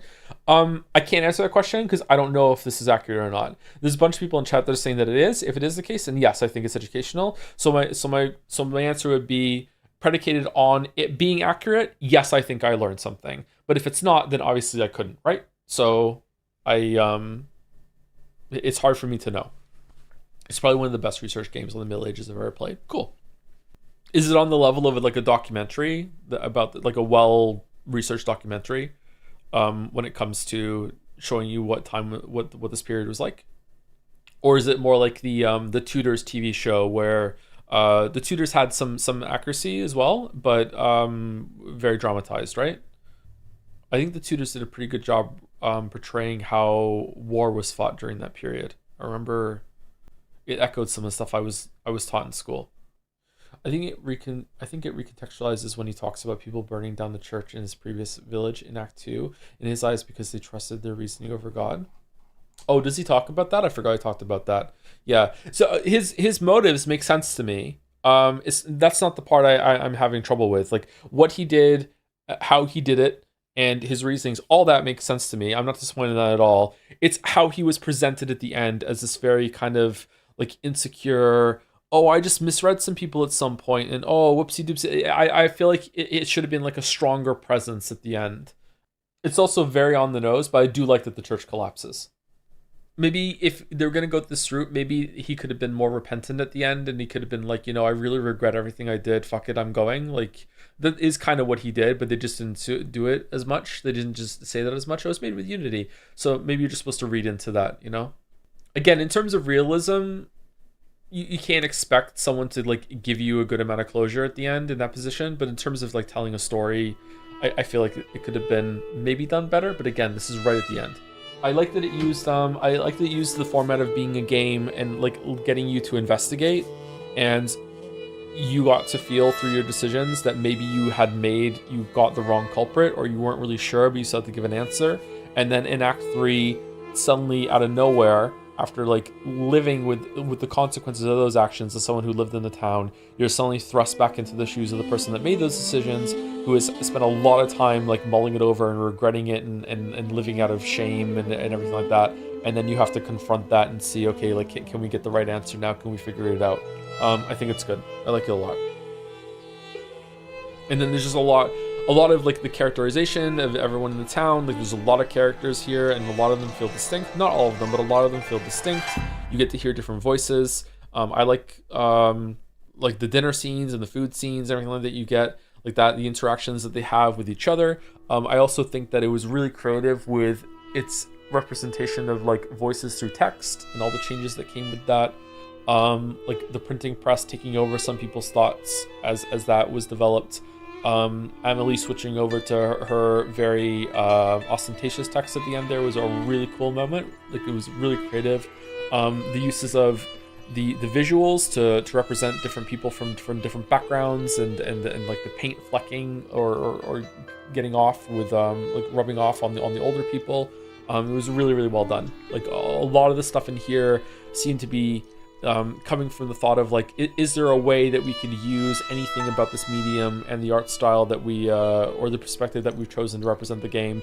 Is there anything about that we can use to reinforce parts of the story? It was very, very thoughtfully well done. Yeah, really, really liked it. I replayed the entirety of Act 1 because I didn't feel satisfied with who I pinned it on, only to be even less sure of my choice than the second time around. Huh. In a way, that's kind of like undermining the feeling that you get. The good thing that you did, you were less sure, because like it undermines the feeling you get in Act 3. I really like that you used that lingering kind of like, hold on, did I get someone killed here? And it became a part of the story. I like it a lot. Not much of the main story changes, but there are a lot of big things you missed in your playthrough. It's so insane what you can miss. Yeah, I'm guessing, I think I was more thorough in Act 3, right? I don't think I missed a single conversation in Act 3. Or maybe I missed one in the first round of going around to the different parts. But I think I definitely missed some in Act 1 and 2. So I think that I'd like to see that. Can't you even, like, I can't remember her name. The one that stole... Is it Hannah? No, Hannah's the one that's in the inn. Is it Anna? Anna stole Andreas's hat in the scene when we went and spoke to the guy who was from Ethiopia. I can't remember his name, and he gave a presentation. So if you don't do that scene, the hat doesn't get stolen. So the hat isn't passed down like that. I wonder if he keeps his own hat then. So the kid, Anna's child, wouldn't have the hat either. Yeah. Whereas that ended up being like one of the cutest like important details to me. There was like it really felt the presence of Andreas coming to this town because the hat was there still. So I'm glad I got that, because if it wasn't there, so I wonder if there's anything else like that could have happened that I missed. Do you feel like the persuasion choices in Act 3 feel a bit weird? It feels like the best option is tell the characters to do what you don't want them to do. Yeah, I don't know what that's all about. I would say that in terms of story, the only two criticisms I have at the moment are, number one is that I feel like when the peasants chased everyone into the abbey with pitchforks and like literally pitchforks and torches trying to kill someone, I really do not feel like Andreas would have been able to talk them down. I'm sorry, I just do not think that could have happened. And also the chase scene that happened there was really fucking awkward. So I feel like that should have been different. I feel like that's like a part that I just feel like is kind of bad, just outright bad. And like I said, I'm a little disappointed in the ending right now, but I might come around on it. I was also kind of disappointed in the ending of Outer Wilds, and I did a complete 180 on that.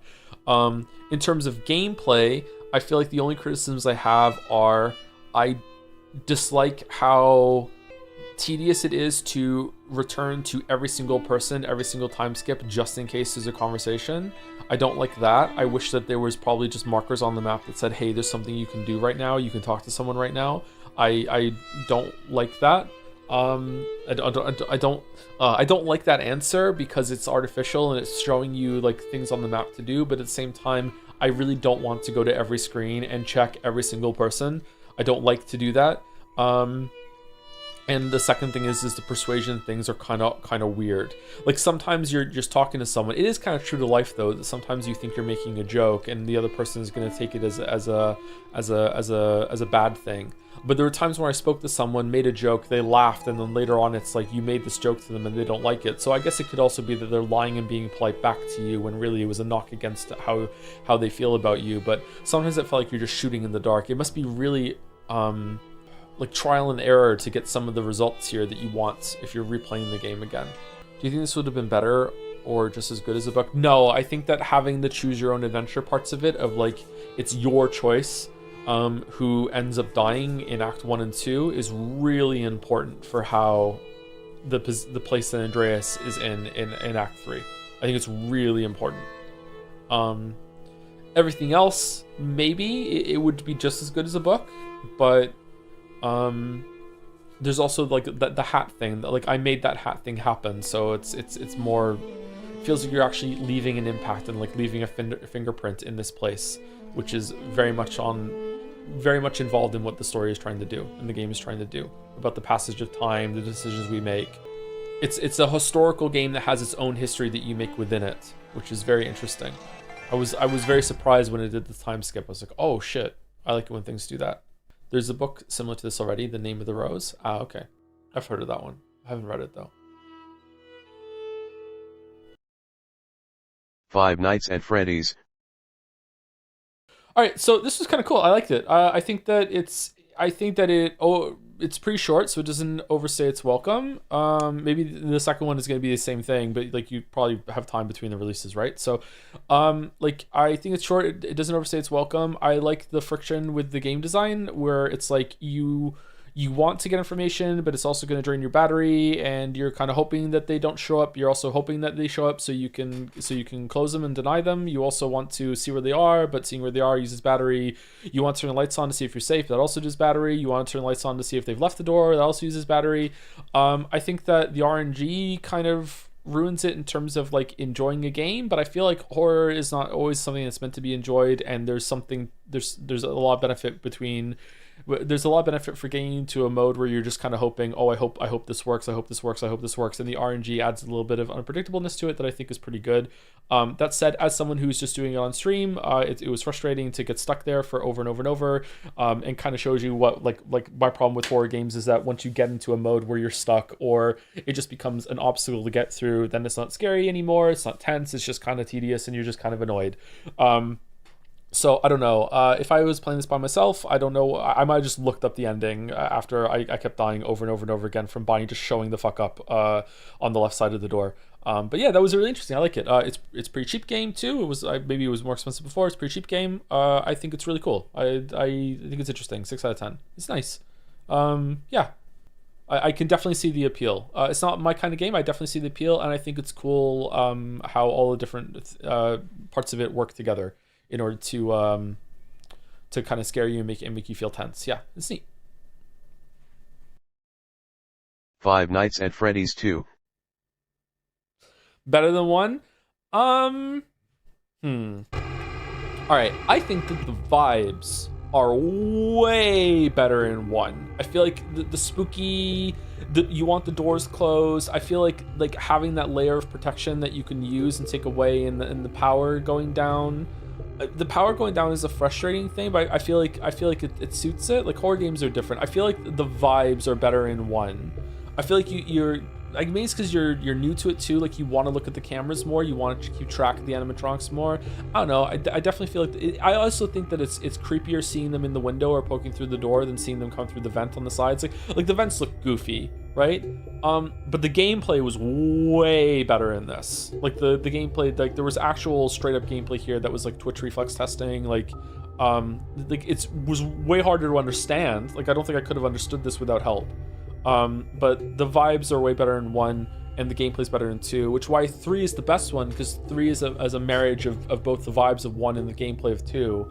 And they learned all their lessons. Scott Cawthorne learned all lessons from 1 and 2 and made 3 just like the best of both worlds. And you know, like 1 plus 2 is 3, so like that it works. It's like poetry, it rhymes. So 3 is definitely going to be the best one, I think. Yeah.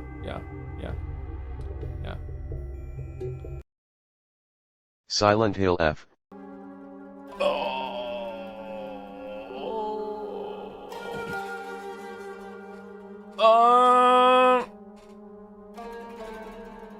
I don't know, man.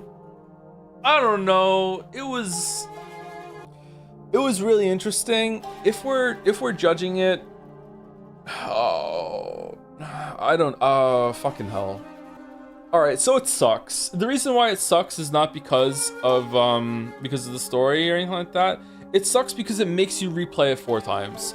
I'm sorry. I hate to be this kind of person, but like like I can't say anything other than it sucks because of that. Like if you didn't have to replay it 4 times, then okay, like now we can have a conversation. But it's just really tedious. Like I'm sorry, like I have to just be straight up honest with that. Okay, like it's like if we somehow like fix that and you don't have to replay it, like it was all one continuous playthrough, or like you could like jump to the points where there's new stuff and just go through it. Now we're having a conversation, and like then I would say like the conversation starts at like 7 out of 10. You know what I mean? I think that it's really pretty. The gameplay is actually surprisingly good. There's just too much of it. I think that the combat system is decent. Like obviously it's not like amazing, but like it has a good foundation to it. I really like the boss design. The boss design was a highlight for sure. Like all the bosses were really good. If you don't count the pregnancy monster as a boss, because it just becomes a regular enemy. Like the boss design was really good. So I would say that like the conversation starts around 7 out of 10. Very pretty game, very atmospheric. I like the puzzles, but not like I don't love them, but I like the puzzles. I like the story. I think it has a lot of interesting things to say. I don't really know what it's trying to say at this point now. I feel like the story was at its most interesting after the first playthrough, and then I was expecting to have a lot more answers and a lot more things to work with, and then I felt like it just kept constantly contradicting itself or undermining itself. It's like a lot of loose threads that just went nowhere, all to the like build up that it was just about two warring gods that were fighting like a proxy war via Hinako, but also to get married, and like the fox really did possess Kodayuki, but maybe not. And I don't know, like I feel like it's all over the place with the supernatural. It has the problem that it just kept wanting to keep you guessing until the very end, and it keeps you guessing for so long that when you finally do get the answer, it's kind of like, oh, it's like imagine someone invites you over for dinner and they spend like 5 hours like teasing, oh, what do you think I'm gonna make? Oh, you smell that? You smell that? Oh, that's actually food I made yesterday. Oh, you smell that? That's actually food in the microwave. The real food's in the oven. Oh, did I mean this oven? I meant the oven downstairs. You know, like just keeps teasing like what food they're gonna feed you for like 5 hours until they finally feed you, and you're just kind of like, I don't give a fuck anymore. I just want some fucking food. You know what I mean? It's just like it's just not worth it. It's like, what even was the past 5 hours about when it comes to the supernatural stuff? I don't know. Like I'm having trouble figuring out what even is the real supernatural stuff. Like, is it the pills? Did the pills make her a conduit? Did the pills just exacerbate issues? Are the pills a separate thing that just made her like crazy and made her like angry and violent? Is it really that she's just a special girl that was chosen in this region and had to be married off to the guy that was chosen by the fox, and there was another character that was chosen by a fox in the past generation? Like, just stuff like that. If the pills were a conduit, why wasn't Shu part of the conduit? Because he was taking the pills too. What about anyone else that Shu gave the pills to? Like, I don't know. Like, I really don't know about the supernatural stuff. Luckily, it doesn't really matter, because I feel like the more interesting things to look at here are definitely the family dynamic. You know, what it was like to live in this era as a woman. Just like a lot of choice being taken away from you. You know, like what it was like to grow up in this era when you were like a fiercely independent spirit, and like even though you could have a much easier life, you don't care about taking the easy life. You just want to have a life that you're choosing for yourself, because like otherwise it's not really a life at all. Like, I feel like that's definitely, like, obviously that is the more interesting thing and the real heart of the story, and the supernatural horror stuff is just dressing all over that. And to like reinforce how Hinako is feeling as she goes through it all. Like, I don't know, I really enjoyed the story, but a lot of it was on the nose.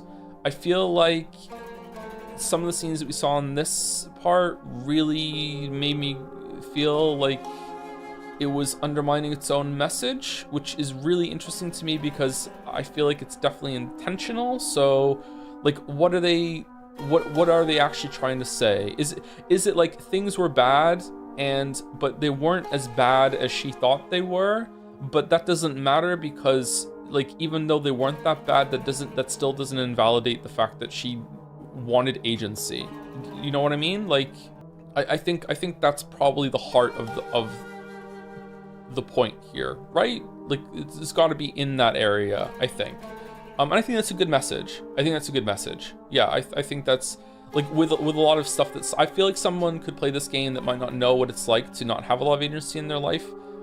Sorry to say this, but like it's just kind of true. Like especially if you're like a man and you like men have gone through a lot of stuff like that too. Don't get me wrong. It's possible that you are a man and you have had the issue that Hinako is going through. Like it is definitely possible, but it's more likely that if you're a woman, you've gone through some stuff like this, or you might not realize that it was more likely for a woman to go through something like this back in this time, or even like in the 80s or the 90s. I think that some people might come through this actually having like learned something and seen a different perspective, which is good. But in terms of like what this is saying, in terms of like movies and books, this is a very common story. This is not special in terms of all of like literature and media, but it is special for video games. And like we said at the first couple streams, there are people that, you know, like video games are the primary source of art, and this might be a worthwhile message for quite a few people. And I don't want to belittle that because I don't think it's worthy of being belittled. I don't think it's like, you know, I think there's definitely room in the world for a lot of different art for different people that are different stages of their lives and different like exposure. I think there's definitely value for like us as a society sometimes retelling the same story with the same message that's been told many times before, but with a fresher coat of paint, with a new audience that might not want to do like read the old story or play the old game and want to play something new, like and see a fresh take on it. I think that's definitely worthwhile. Yeah. Feels like the story doesn't understand the essence of agency still, but generally Ryukishi does have the depth of understanding it. Maybe. I don't know. I'm still kind of reeling, and I've just been live for a while. I don't really know how to process some of the stuff that happened in this line at the end. The bad pacing carried over into a real game. It really did, yeah. Would you put this in the category of simple story told in a complex way, to borrow your own words? Probably yes. Yeah. But the complexity is setting up different reveals and is trying to do something and communicate something, but I think it's successful. It just takes too long to get there. So I don't know what I meant before with the fragrant letter. There's an article that mentions sandalwood is used in love spells, and the letters from Koroyuki were smelling of sandalwood. There's an implication that the fox was charming Hinako supernaturally and the pill separated her mind so she could resist the spell. You could totally invalidate that though, since Koroyuki does seem to have some genuine care, but he was intending to roofie her essentially. Possibly. Or it could just be like a lot of things. It's just there to reinforce like an unsettling vibe. She is very dazed in some of the scenes though, especially when she's going through and getting her arm chopped off and everything. She does seem drugged, so maybe. My thoughts are that I will like the game much more in hindsight, but it is one of the cases of pushing myself to learn more, which sucks. Feels like the script was different, and due to budget, it was thrown into New Game Plus stuff. I don't really like stories that have you replay just to learn the rest of the story at the end. Three Houses is gonna suck. Yeah, Ryukishi was the writer on this. He wasn't the director, right? Just the writer. I don't know how much like power Ryukishi had, but like very often, and by very often I mean all the fucking time, like literally anything, when a writer has like hey, provides the script, that script is going to get like absolutely butchered by reality, and that reality is like you know, like let's say that you write a story and it's about at the beginning there's like a train crash or a plane crash or something like that, like a very like high budget scene, and it's really really important that there's a violent opening. Well, when the director and the production crew gets to filming that and budgeting out the whole entire like movie, they might look at that and go, yeah, we literally cannot afford to do this, so we're just gonna have the train just break down instead. Fuck you. Like it's like, okay, but like the violence and the calamity that was caused by the crash is meant to reinforce the themes and be a very shocking, yeah, but we can't afford it, so fuck you, it's just breaking down instead. Like just stuff like that. Like so Ryukishi might have done this with like, yeah, and every single fucking like playthrough and path has its own unique kind of area, and instead of that when you go to the school, and instead of that when you go to this area, or the school is different every single time. And then they got the first path done and they realized that it spent 80% of the budget, so they're like, okay, so how can we just like triage this into something that's releasable? It's like, okay, well let's just make sure we got the boss fights done, and we'll put the boss fights at the end, and we'll do the different stories at the end. We can still have the conclusions, and we'll just make people play it at like a couple more times, like all the way through, with a little couple like easy to add and easy to write like notes in the world that people can find, then piece it together, just like that sort of thing. So yeah, I would really like to play the version that I'm imagining. I think that would be really, really good. I don't know if it exists. Maybe this is exactly, maybe it was planned. Maybe they had a really strong budget and they went to Ryukishi and said, this is the budget. Silent Hill has a lot of different endings, so we're gonna have the ability to play the game 4 times. This is why we thought of you, Ryukishi, because you like to do the same thing in Umineko and in Higurashi, so can you do it here? And we just want the endings to be different, and we want some stuff to be different in the same kind of scenario, but it's going to be going through the same kind of levels and puzzles and over and over and over again. I just don't know, man. I just can't imagine anyone playing this game while they're making it and thinking, yeah, this combat system is worth this amount of playthroughs, or yeah, like these puzzles really hold up on multiple playthroughs. They must have realized that people were just gonna like spam speed run through. They even added like this doesn't have any new fucking content in the cinematic. So like, to me, I'm like 75% sure that this is a victim of running out of budget and they couldn't fully realize what they wanted to do. That's what I think anyway, or they ran out of time, you know, that sort of thing. Anyway, I really need to pee, so are there any thoughts that anyone would like to say? And then I'm going to just literally crawl to the bathroom. I feel like there's some facts and events that are true, but if it's the pills, supernatural factors, or entirely internal metaphor are the cause for anything happening, are all given evidence to validate them. So it feels like the players went to pick a path or mix all of the above in their own taste rather than any one being obviously right. But the core events or at least constant. I kind of like that personally. I dislike mythical stuff, so I lean into the character stuff. Yeah, I think that the character stuff is definitely the heart of the story as well. So you can pick and choose. Like, are there warring gods, or is the god still representation of the family that she's marrying into, and like the history and folklore of the area? Like, is it like the explosion that happens here with the geysers, does that happen no matter what, and this is just how they're justifying it, you know? There was more mythology that added to this area after this event. Like, is the stuff that's going on in the town just like how she's trying to delete it in her memory and it's stirred on by the pills, like, you know, that sort of thing. The pills obviously have a really strong effect on her, so like, are the other pills here, even when she's not taking them, she already took enough beforehand, or are the pills literally just the thing that made her split into two? If that's the case, and also Shu saw a different version of himself, it seems like she definitely did take the pills at some point, even if you don't take them in the game, right? Anyway, I really enjoyed this. I thought it was good. It definitely wasn't worth going through again on stream, but like in a personal enjoyment. But I think it was good that we did this collectively, so we all understand it. No, I'm not a human. Will you play this game again? I might play it again. I'm not going to stream it again, but I might play it again on my own time and see if I can find out some more stuff. Vibes of this game were really, really cool. It was well written too. I felt like the dialogue and some of the parts were quite interesting. It definitely plays on a lot of like millennial fears of like COVID, but also global warming and stuff like that, and the society kind of collapsing. Like, I don't know, it's definitely inspired by that.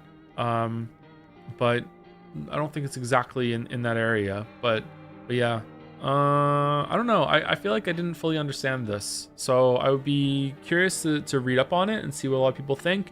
Now I've done a playthrough on my own and I got an ending, I would feel more keen to be like, okay, so how do I fully understand it? But I could see someone who's playing this on their own is really captivated, would have a lot of fun just going through this, or have a lot, not fun is the wrong word, but a very interesting time kind of pulling it apart and being like, okay, what's your story, what's your story? I feel like there's probably a bunch of like, if you have this character on this day and they're actually not a visitor, then you get this story, and then you can line them up and another character shows up, and then you get like an overlapping story with them and stuff like that. Like, I feel like there's a lot of like randomness and maybe trial and error into getting a bunch of stuff in this game, which some people might enjoy.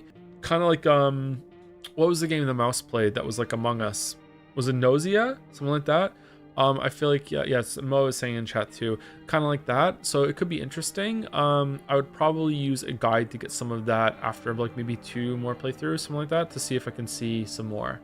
There are even super cool secret interactions for some people in connected stories. Yeah, see, that's really interesting to me, but it'd be really frustrating to do the trial and error. Like, if I was to make a video on this game, I won't, but if I was to make a video on this game and I was playing it completely by myself, which I try to do when I make a video until the very, very end, and then I'll look up some stuff, it would be extremely frustrating for me as someone who likes to do things on their own to be like, I have to set up all these things, I have to do like this on this certain day and control all the variables and get all the people in. Like, I think it's really cool as a community thing to report back and solve it together. but as someone, maybe there's a way to control some of the randomness after you get some endings. I don't know. But as someone playing it by yourself, I find it quite frustrating. But like, yeah, I feel like the writing was good, the imagery was really good.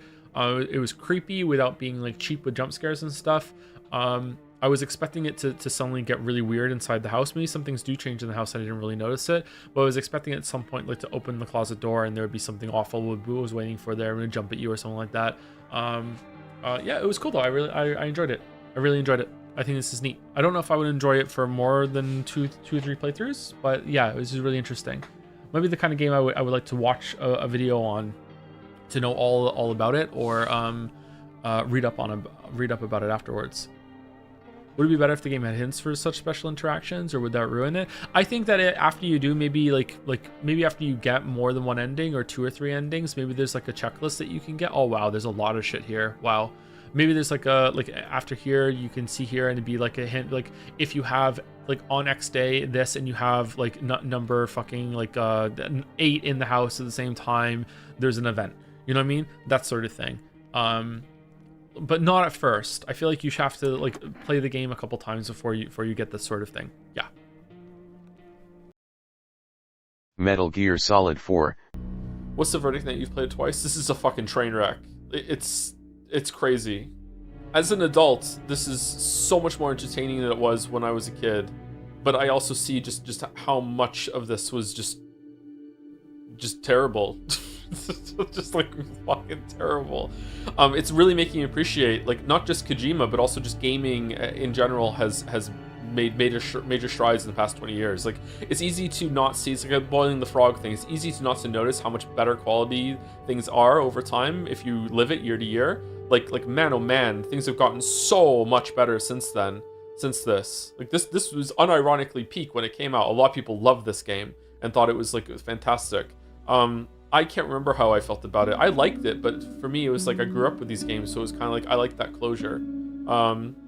Sometimes they do it in TV shows, movies, games. Sometimes they creators will do this thing where they will kind of like send out like a feeler sort of thing, where they'll see how the reaction is to doing something controversial.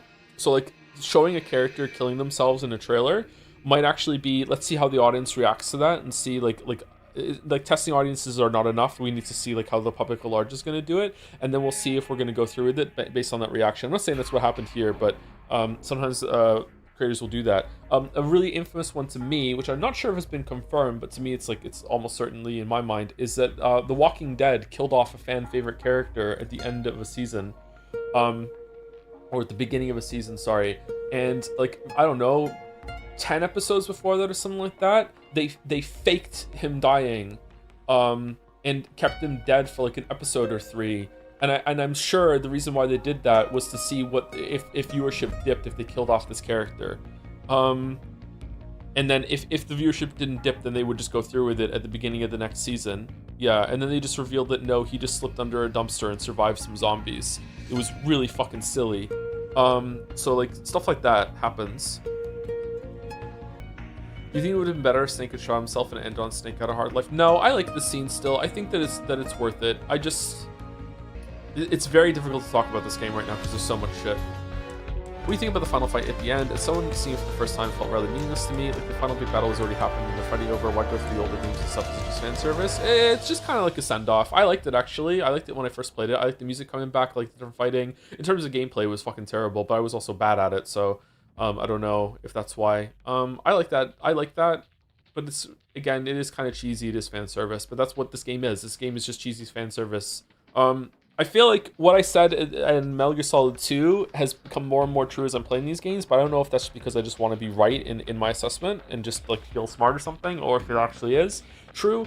Kojima wrote himself into a corner at the end of Metal Gear Solid 1. Metal Gear Solid 1 is a very like relatively straightforward, contained story that has a lot of craziness to it, but it has a lot of like it's a thriller, it's an action espionage thing, it's a spy movie at the same time. It has a lot going for it. It's like it's entertaining. It's actually really good. The vibes are good in it too. It has some problems, but it's also very, very old at this point. But I think it holds up for the most part. Out of all the games we played, I think Metal Gear Solid 1 holds up the best out of all of them.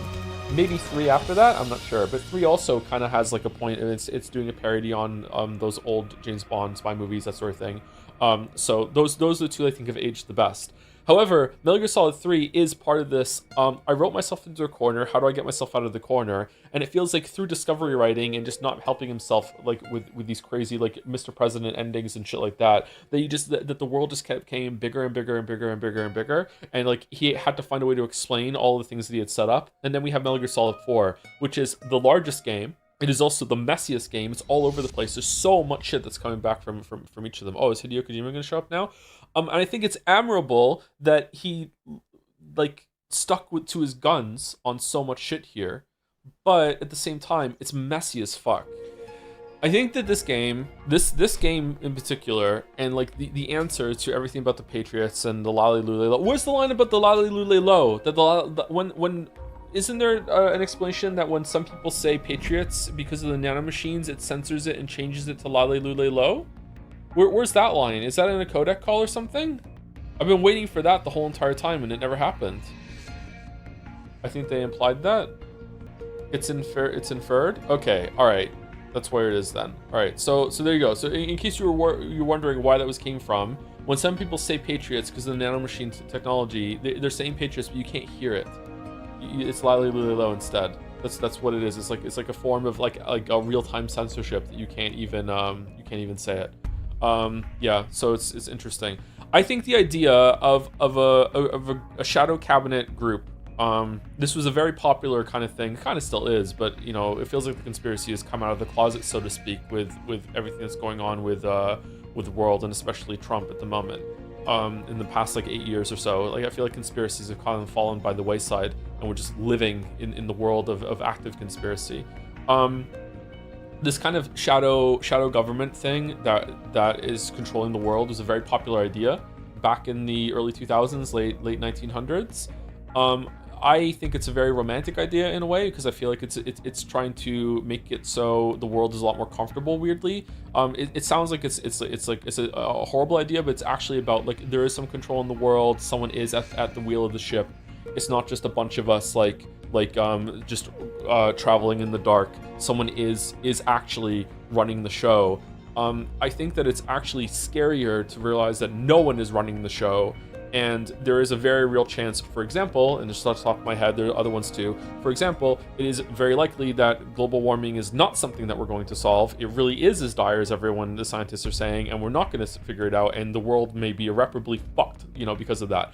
Or, like, if there was someone running the show, unless there's a conspiracy around COVID, the COVID outbreak would not have been as bad as it was, right? And COVID was a real wake-up call for a lot of people, and I feel like it's done like real damage to like almost all of us when it comes to like, does the government really know how to keep us safe when it comes to an issue in a crisis? Like, it's a lot more comforting to think that that it was released on purpose, and there was there's a reason why, and there was like a group that was controlling it, and if there really was a really bad disease, we'd be able to tank it and we'd be able to keep it under control, that sort of thing.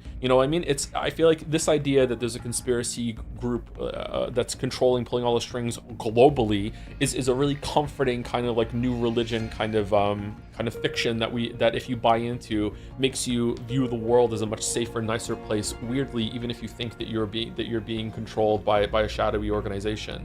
So the story being based on that kind of idea, and the shadowy organization fucked up and made something that they lost control of, or they didn't realize what they were making, because the amount of power and money and influence they had intersected with technology going off in a direction they couldn't control, is really interesting.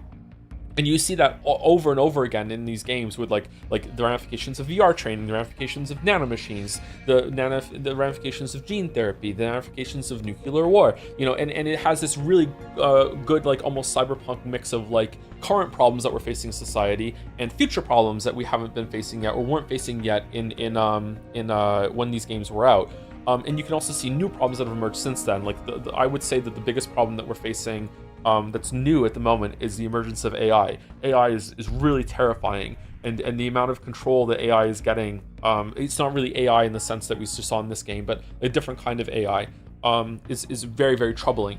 So I feel like in that sense, the story is really, really cool, and it's really, really interesting, But instead of that being the focus, it's like a big thing that's going on in the background while you're running around like killing Beauty and the Beast fucking supermodels that put on a show after you kill them, and Drebin gives the story drip fed in a fucking codec call, instead of it being about the actual thing that's in the background that's way more interesting. It's like you're seeing like a really interesting hurricane and you're just stuck in the eye or on the outside of it, and you can never get into the middle to see what's actually really going on, and you get glimpses now and then, and it just comes at you in like this fucking like vomit style storytelling of Big Boss like standing in a cemetery like yapping for like 30 fucking minutes with such flowery language that half the time I don't even understand what the fuck he's saying, because it's also coming like colored through his perspective and what he's gone through, that we don't really understand like where he's standing at the moment, or if he's even real, right? Like Snake is just way too passive, and he's just like just going with the flow, just caught up in everything, and just I don't know, just so many characters have to act in weird and wacky ways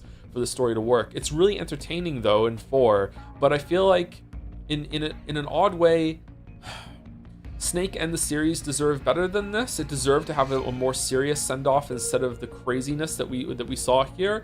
Do I want to live in that world? I don't know. This was very entertaining. I don't know if you can do a serious send-off for this. I feel like some of the wackiness might be cushioning and hiding the fact that if you think about this, there's a term called like go into the fridge, and like fridge thought or fridge realization, which is not to be confused with the girl being in the fridge. When you've seen something and you go to the fridge later that night and you're going to get something, and then the thought strikes you being like, wait, hold on a minute, that doesn't actually make sense. Like, wait, what? Like, huh? And I'm really guilty of that happening a lot, even live while I'm enjoying something, and it really pisses some people off, especially some people that watch me a lot and are fans and really like the streams. Sometimes I can really irritate them because I'm always going like, wait, hold on, does that even make sense? And like, just shut up, just enjoy the story. And I'm like, okay, but I want to, but at the same time, I want to enjoy the story in more than one way, you know? I want it to make sense, and I want it to earn a lot of these victories, and I'm willing to look the other way, but it's definitely going to be like a little mark about what's against it. Like, I don't know, I feel like a lot of this doesn't make sense and is all about like panic writing after the discovery writing. How are we going to figure this out?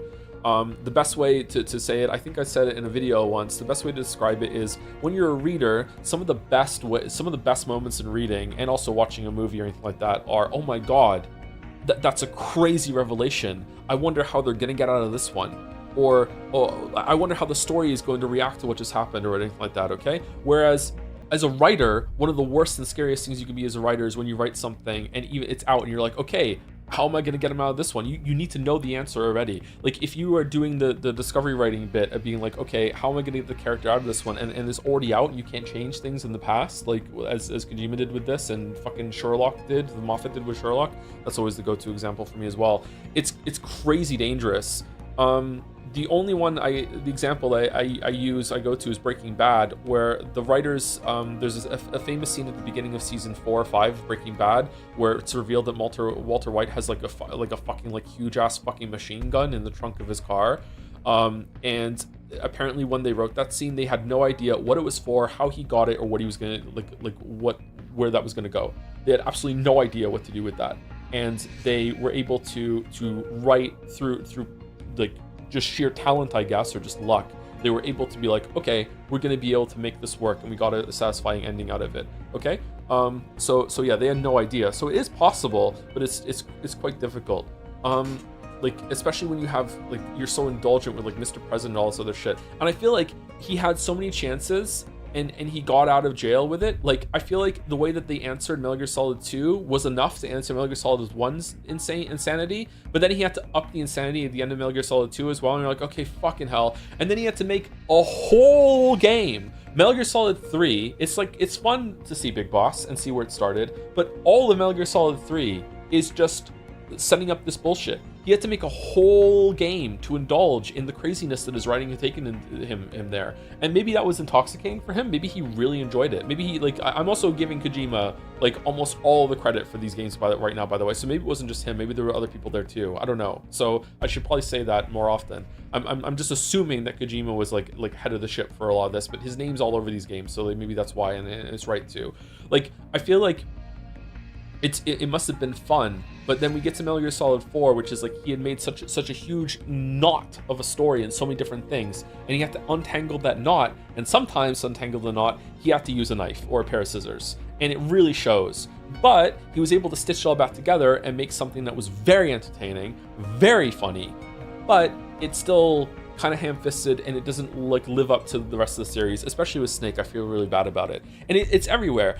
The Beauty and the Beast thing, okay? It is a very interesting and very cool idea, and also an idea that I agree with, to show like someone that, okay, they could have had a glorious life. They had so much to offer to the world. However, they were traumatized by war and turned into monsters. So what's the best way to show this? Beauty and the Beast. Here's the beast they were turned into. Here's the beauty that they could have been, right? They could have been a very beautiful, successful, oh my god, they're drop dead gorgeous woman, but instead they were turned into like a monster that kills people. The problem is that it was just the same example over and over and over again. Instead of being like, okay, here's one of them that could have been like a beautiful, gorgeous woman that could have been like an idol model that people looked up to and did a lot of stuff, but instead she was a monster. And then the next one could have been, here's someone that could have been a very accomplished scientist and could have done a lot of stuff and help for the world, but instead they were turned into a monster. Instead, it's just the four things over and over and over again, and it just beats you over the head with like, look, aren't they sexy? Wouldn't she have had more value as a sex object? Blah blah blah. And it's like, what the fuck are we doing, man? Like it's kind of crazy that you looped back around into almost being like pro-feminism by showing that they had more agency as the monster. So like they said, more control of their life. Like they were able to be free and do more shit. But then even that's taken away when it's like, oh no, Psycho Mantis was actually controlling them all along. And it's like, what the fuck are we doing? Like, I don't know. Like, I feel like there's some really good ideas here, and in the hands of not a better writer, because I think Kojima can write, at the hands of a writer that wanted to do more planning and was able to be reined in a little bit more, and to be more, and someone to say no to them and take it more seriously. I think there could have been something really interesting here. As it is now, there's so much here that I have to infer from the setting, especially the beginning, like how the world is. It kind of dawns on you the more you play the game how fucked up the world is and how all-encompassing this war has changed speech that Snake is talking about at the beginning. You know what would have been way better? If we saw more of that.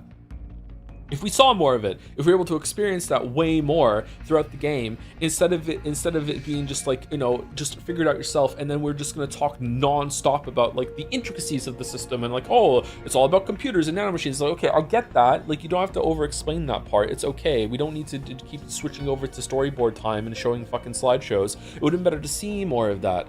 And also everything with Johnny, just having a character that was from Metal Gear Solid 1 just come back like that is really entertaining, shocking, funny. It's really cool. But like to have him constantly like shitting his pants and just showing all that stuff, and then he ends up being like hot and marrying Meryl, who's actually quite a well-regarded character from Metal Gear Solid 1. Like she deserved more, I think. It's really weird. Just everything is just. There's so many good ideas, but almost all of them are executed so poorly that I still respect it. I still like it, but I would be curious to see if you could do another take. Like, to me, like Kojima has shown that he's grown so much as a creator from to Death Stranding 1 and 2. I appreciate Death Stranding 1 and 2 so much more now that I've gone through Metal Gear Solid again. Like wow, there's still some craziness in Death Stranding 1 and 2, and it is kind of wacky, but I feel like there's way more artistry in Death Stranding 1 and 2, and just much better pacing, and just so much like letting a scene just kind of sit and let you simmer in the mood instead of just always having to constantly over-explain things to you. But then at the end of Death Stranding 2, it just have the like, no, I'm the mastermind, no, I'm the mastermind, no, I'm the mastermind. It's still there, it's still entertaining, but like, I don't know. It's still not great, but it's better. Is it shocking to people that after, if you've never seen these games before, how fucking batshit this game is? That this is from the same person that's just so well regarded and like headlines the beginning of Jeff Keighley's award show and everything like that. Like the amount of people that just like fall over themselves for Kojima, and this is like arguably his most famous work is Metal Gear Solid 4. Like the amount of budget and shit that went into this is I'm guessing is kind of shocking. I feel like it's a product of its time. I feel like it's hard to understand. It's easier to laugh at this now than it was when it first came out. I think the biggest surprise for me going back here is how until this game, how small these games actually are. Metal Gear Solid 1, 2, and 3 are just tiny scopes in these games. There are some moments that are really bombastic, don't get me wrong, but like it's even in terms of like the story being told, like not really much happens. And then Metal Gear Solid 4 is this big globe-trotting adventure that is really tying 3 games before it together, and that's cool. But like I think maybe in my mind the 3 that came before were more like 4 and are meant to be like these bigger deals. Maybe it's because there weren't that many games that came out back then, so you might play Metal Gear Solid like when Metal Gear Solid 1, 2, and 3 were out, you might play them again over and over again and like really sink into them and have a lot of time to think about them. And his post-credits bullshit were really like things that you would talk to your friends about, and you would talk online and you'd be like, okay, like what do you think this is all about? And they were they grew bigger through public consciousness than they actually were. And it wasn't until 4 that it actually had a game that really is like this is a huge game compared to Metal Gear Solid 1, 2, and 3. Not in terms of just length, just like so much goes on and there's just so many moving parts to this. I mean, it's just because I'm older. When I played these games as I grew up, I felt like I was in the hands of like a masterful storyteller that really had everything mapped out. That when he did the, like Mr. President, that in my mind, like I didn't even know, I wasn't even like in tune enough to like think in terms of Kojima. Like it was like I didn't really think of creators in that way or even name creators. In my mind, it was just whoever made this game, like whatever group made this game, like has a plan, and like this is the plan, and we get to see more of it in Metal Gear Solid 2. And maybe that's why I'm more jaded and biased against it when we play games. If you ever see me stream and then we're like, I don't know, like 4 hours into a story and there's a plot point that shows up and I just sarcastically dismissively go, yep, that's probably never getting explained, and some people in chat are going like why the fuck are you just so fucking like cynical and you're just immediately dismissing it? Well, first of all, unfortunately, I'm usually right. Not always. I'm usually right when I'm like, yep, that's not going to be explained, or that's not going to be explained very well. It's because of stuff like Metal Gear Solid, but not just Metal Gear Solid. There's a lot of games and stories and TV shows and movies and all these other things I grew up with, and I really fell for it, and I really bought into the idea that most storytellers really know where they're going with their stories, and they really know. They have these huge like documents and world building, and they know where it's going, and it just takes so long to make these things, and when you come back to it, you're getting a piece of a meticulously crafted puzzle, and here you go, and you get more of it. And it turns out that in most cases, some of them do, but in most cases that's just not real. That's not true. Not everything can be The Wire. Not everything is West Wing is another one that's like that too, right? Not everything can be West Wing, right? Like it's most writers are just making the shit up as they go along, and if it works out well, then great. And that's what makes me really cynical and jaded against this sort of stuff. Because I really did think that most people wrote that way. That's how I try to write. I try like when I wrote my series on Amazon. As flawed as they are, and like a lot of the writing in there is quite amateurish, but like I'm still okay with it. It's like genre fiction. I know everything that's going to happen to all those characters. I know everything. I know the ending to all those stories. Like they're like I wrote the first like couple 100,000 words of those stories. I know what happens in the next million. You know what I mean? I know all of it that's going to happen. That's not. Sometimes there will be like improv along the way, and I will like there's a character in my sci-fi series that wasn't meant to come back, and I realized that I really liked her, so I brought her back, and it was fun to like is improv the right way? Kind of do a little bit of discovery writing while also being planned. You don't want everything to be too rigid, but that doesn't change like everything that comes after that. You know what I mean? What's the best character Kojima has written? Probably a Death Stranding character is probably the best one. I like Snake in Metal Gear Solid 1. I actually quite like Big Boss in Metal Gear Solid 3 now. I really dislike Otacon. I like Paramedic quite a bit, but that just might be, just cute girl that has an adorable hobby. Like I am susceptible to that big time. Just want to be like really upfront about that. I don't really like the boss. I remember liking the boss a lot more the first time I played it, actually, but now the boss is kind of cringe. Otacon is really entertaining. Sorry, not Otacon. Ocelot is really entertaining. I do think that sad old man Snake in this game has quite a lot of unspoken nuance to him.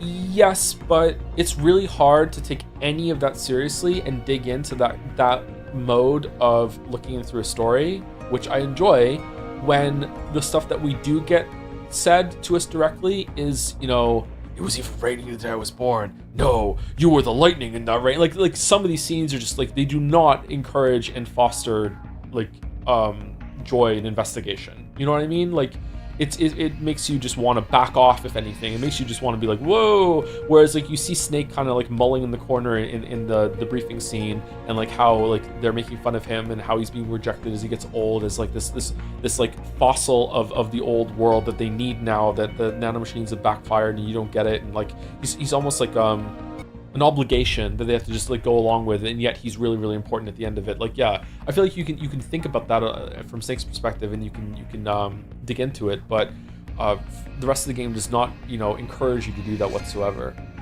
I still like his games, but I'm kind of like Snake in this one. A lot of it is kind of outdated. He still has an issue writing characters and women, like or characters interacting with women. I feel like the female characters in Death Stranding 2 especially are probably the best that he's ever handled that, but it's still odd. And a lot of the character interactions that he have are really strained and weird. And I don't think it's on purpose, but maybe. I don't know. I feel like Death Stranding 2 has a lot more heart to it than any other game that he's made, though. Like, I don't understand how you can have a mind. This is going to be such a like innocent thing compared to everything else that's in this game, but I don't understand how you can have a mind that you think having Mei Ling like fall over and enter a doggy style pose in front of the whole entire mission debrief room or briefing room, and then have Johnny want to reach for her ass as she's walking by. I don't understand how you can have a mind that think that's okay. Like, how do you even think to do that? Is like, it's so foreign to me.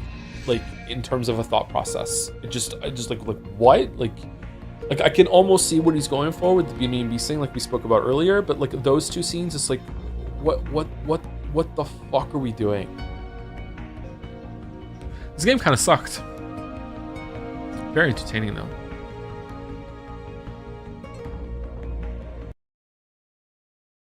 No sleep for Ken Aim date. Final thoughts. Okay, so I feel like I said the thoughts throughout the whole thing. I'm glad this exists. I find these characters very comfy. Just sitting in the car talking to Aiba is a pleasant experience for me. I like these games. Like they're very entertaining. They know exactly what they are. They're not too heavy. I like them the least when they're being serious. I like it when they're being funny. Although I also don't like it when it's being pure comedy, pure funny. I like it when they're mixing it a bit. Like the scene in the office with all 5 of them talking. Is one of the best scenes in the whole entire series as far as I'm concerned. So if Uchikoshi had no hand in that, then whoever wrote that understands the series perfectly. Or maybe they just let the voice actors just riff and talk, stuff like that. I do think that it's a bit too expensive. The game is too expensive for the amount of asset reuse that goes on. And I am really tired of Oda, Moma, the other Yakuza, like I don't want to see them anymore. I want like, or cameos, you know. I think it's a shame that Mizuki wasn't in this very much. I like Mizuki. I like that sort of thing. Like what they're back and forth when like how Mizuki like can spar with Date so well. More Ryuki and Tama would be good too, but I understand that they didn't have their game yet. So like in terms of the chronology, yeah. I was expecting more setup for Date's disappearance, but I guess maybe that's in one of the whatchamacallit, the side things that we can unlock here, maybe. I don't know. But yeah, I'm generally positive. Like, but definitely the worst of the 3, even though it did have some cool standout moments. I'm realizing playing this that I barely remember 2 for some reason. Like it's kind of fuzzy. I don't know what I was going through in my life when I played 2. Maybe that was like one of the most intense, stressful like months of that period for me. I'm not sure, but I don't really remember 2 all that much. I think I remember 1 more than 2. So yeah, there's that. Yeah, so I don't know. I would like a refresher for 3 if they do make a 3rd one. And like I said, we can come back and do this. But yeah, I can definitely see why some people might not like this and think that it was that it shouldn't exist. I disagree with that very strongly. Especially if this is like, if Uchikoshi wasn't involved in this, if it's like an experiment by some people to see, hey, can we make something in this world, this series, or you know, it's someone new that's trying to step in and see if they can also make some stuff alongside Uchikoshi, or a complementary kind of thing. But it was too expensive for what it was, IMO. So yeah. Kingdom Come, Deliverance 2. Quick power nap. All right. Well, I'm done. All right. So I'll be back tomorrow for the 1000th stream, which is gonna be no gameplay, and then we'll play this again on Friday. But like, I don't know if I'm gonna play this after Friday. We'll see. Hopefully, I can get like roped into some sort of side quest, and I'll enjoy it. But so far, like the visuals have been really great. I like some of the UI. This map is gorgeous. Like holy shit. I really like this feature too, where you zoom in and it has like a little smaller version of the map. Like it sounds good. The story and the writing has been like decent, but nothing really, you know, interesting. I feel like it's like a boring story written well. Although some of the dialogue has been kind of so I don't know about that. The combat is not great to me at all, but we'll see, and maybe it's gonna pick up. I don't know with the gameplay. Writing hasn't even started yet. I mean, we've been playing it for 7 hours, and a lot of that was on rails set pieces. So, me when I only play low health. Do you think it's because I was low health that I found the combat bad? I don't know. Dying it really quickly was frustrating, yeah, but I feel like the game just doesn't work. Low health equals low stamina. It matters a lot. Yeah, I don't see how that makes it so when a parry icon's meant to show up that it just doesn't show up though, or attacks just going through the enemy. I don't understand how stamina would affect that at all, but I guess we'll see. Hades 2. And yeah, so congratulations to us for actually finishing Hades 2. We got to an ending, we saw it. There's more in the post-game and a lot more stuff to do when it comes to unlocking the weapons and abilities and stuff and bosses. So the game definitely has legs, which is great. Mel also has legs. I really like them. I thoroughly enjoyed this game. I think that in terms of dialogue and characterization, it's well written, but it just has way too much talking. And I feel like it is a cursed premise to try to have a story heavy game in a roguelike. I don't think it works in Hades 1 either, but I know a lot of people disagree with me on that, and that's fine. But I feel like it didn't work all that well here either. I think it maybe could with some retooling, but like I'm not even talking about like is the story enjoyable or anything like that. Like there's two levels to this. Is the story enjoyable? For me, whatever. It's there. But the second side of it is that because it's so story heavy, there is an unbelievable amount of talking when I just want to play the fucking game. Just like every single time you pick up a boon, it's someone new. Oh, what are they yapping about now? Oh, it's a duo. They're gonna do some yapping. Oh, get to the boss. It's time for some yapping. Just so much talking.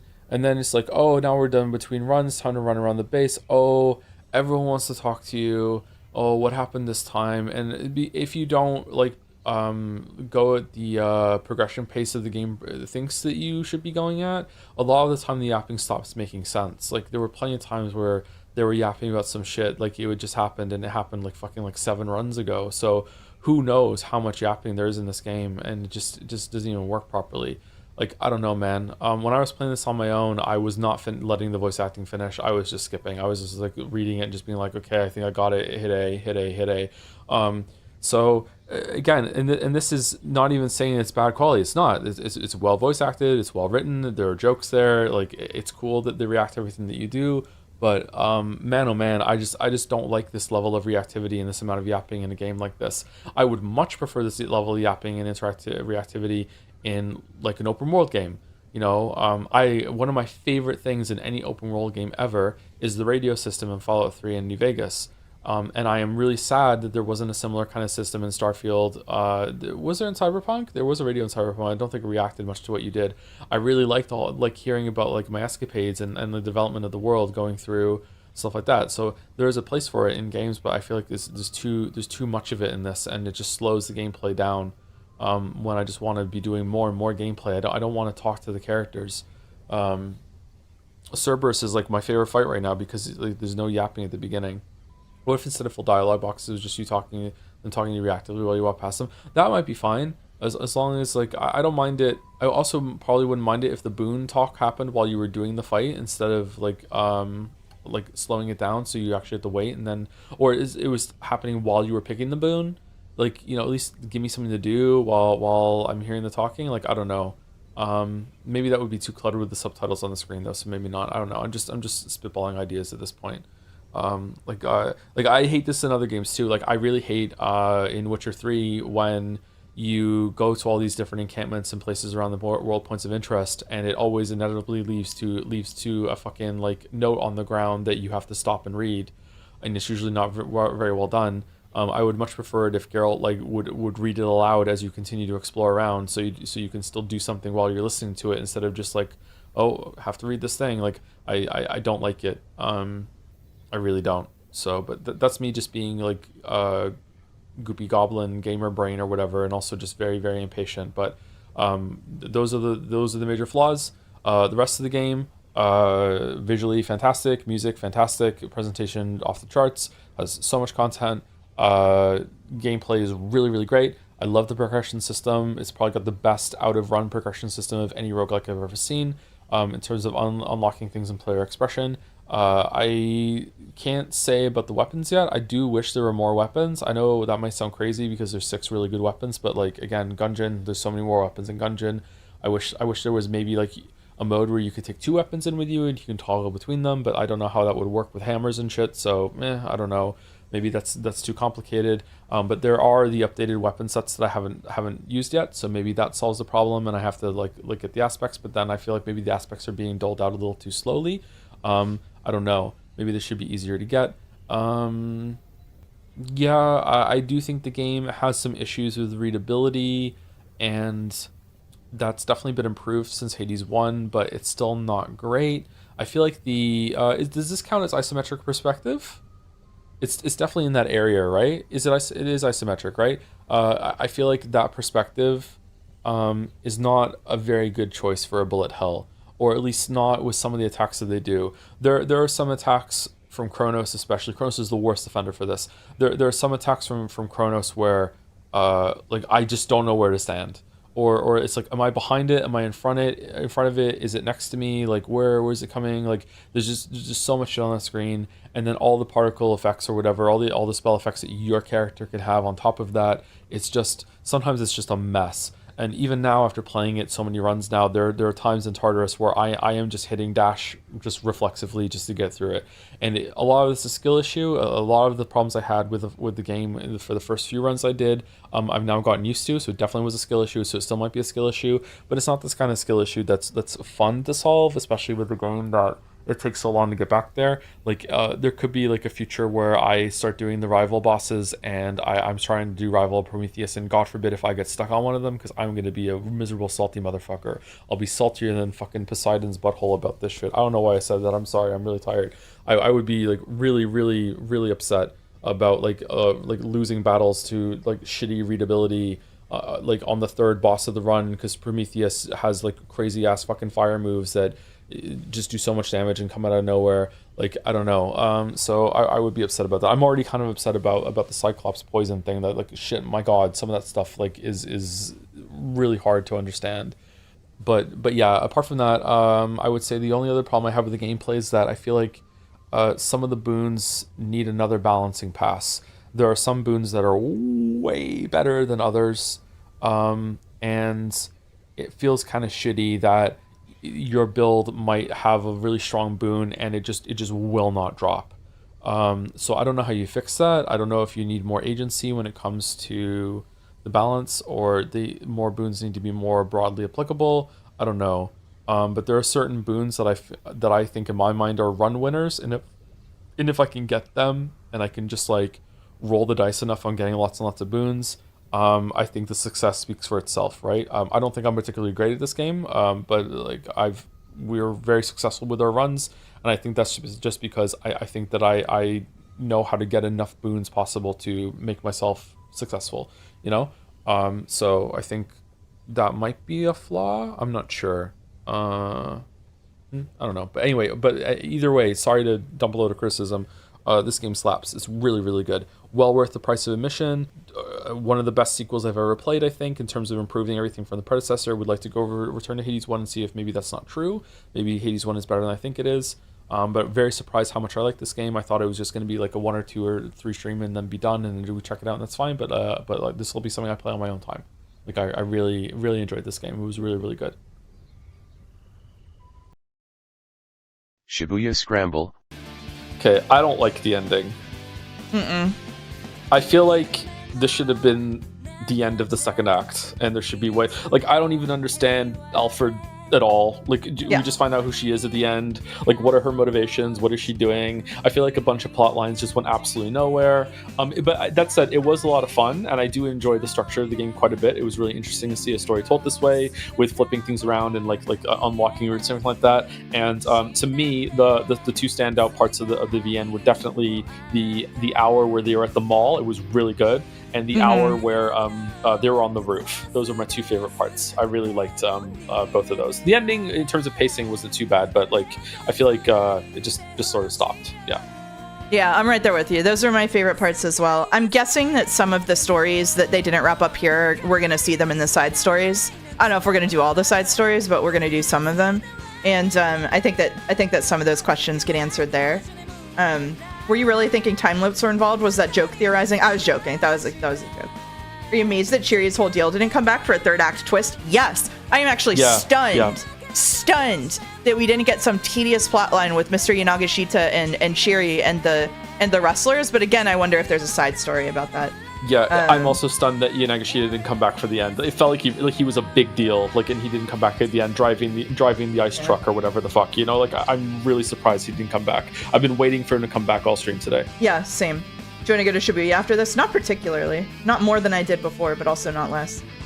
He drives the ship. I thought he was Alphard almost the entire time. That would have gone hard. That would have gone so fucking hard. Where do you want to go? The Taurus. Ranking of routes? I mean, Maria and Jack Stanley and Tetenos were the best routes, I think. Yeah, easily. It's gotta be. Yeah. I'm stunned that, you know, they were introduced at the end and they were really good. Like, I wish we could have played as Teteno and Jack Stanley probably the whole entire time. Yeah. Like, Kano was okay, but he's just kind of like going with the flow. Minorikawa was actively irritating. I hated whenever Minorikawa was. I would have liked Achi's a lot more if Hitomi talked more. Maria was by far the best character. I loved when we were Maria the whole entire time. Maria is the best character easily. Yeah, from top to bottom, for me, it would probably be Joe, of course, at the top, and then Maria, Jack Stanley, Teteno, then Asawa. I thought that Asawa's storyline was really good. There were some really good things in there.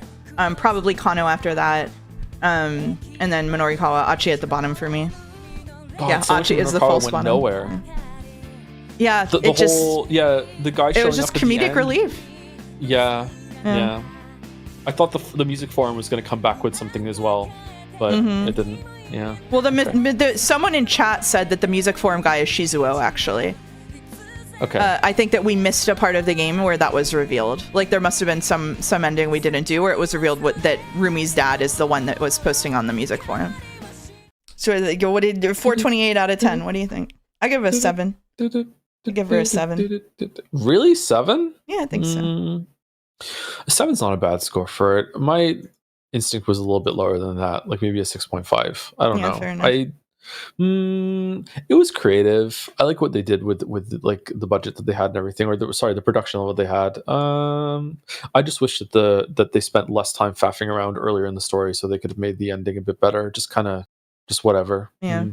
You know what? I just remembered the Bing Bongs. I agree. I meet you at 6.5. We dock it half a point. Yeah. I'm glad we read it though. I think it was really fun. Like you said, the organization of it was really fun. I really liked figuring stuff out, like seeing what little changes in one timeline made in another. Like, I think that the way that it's constructed is really special.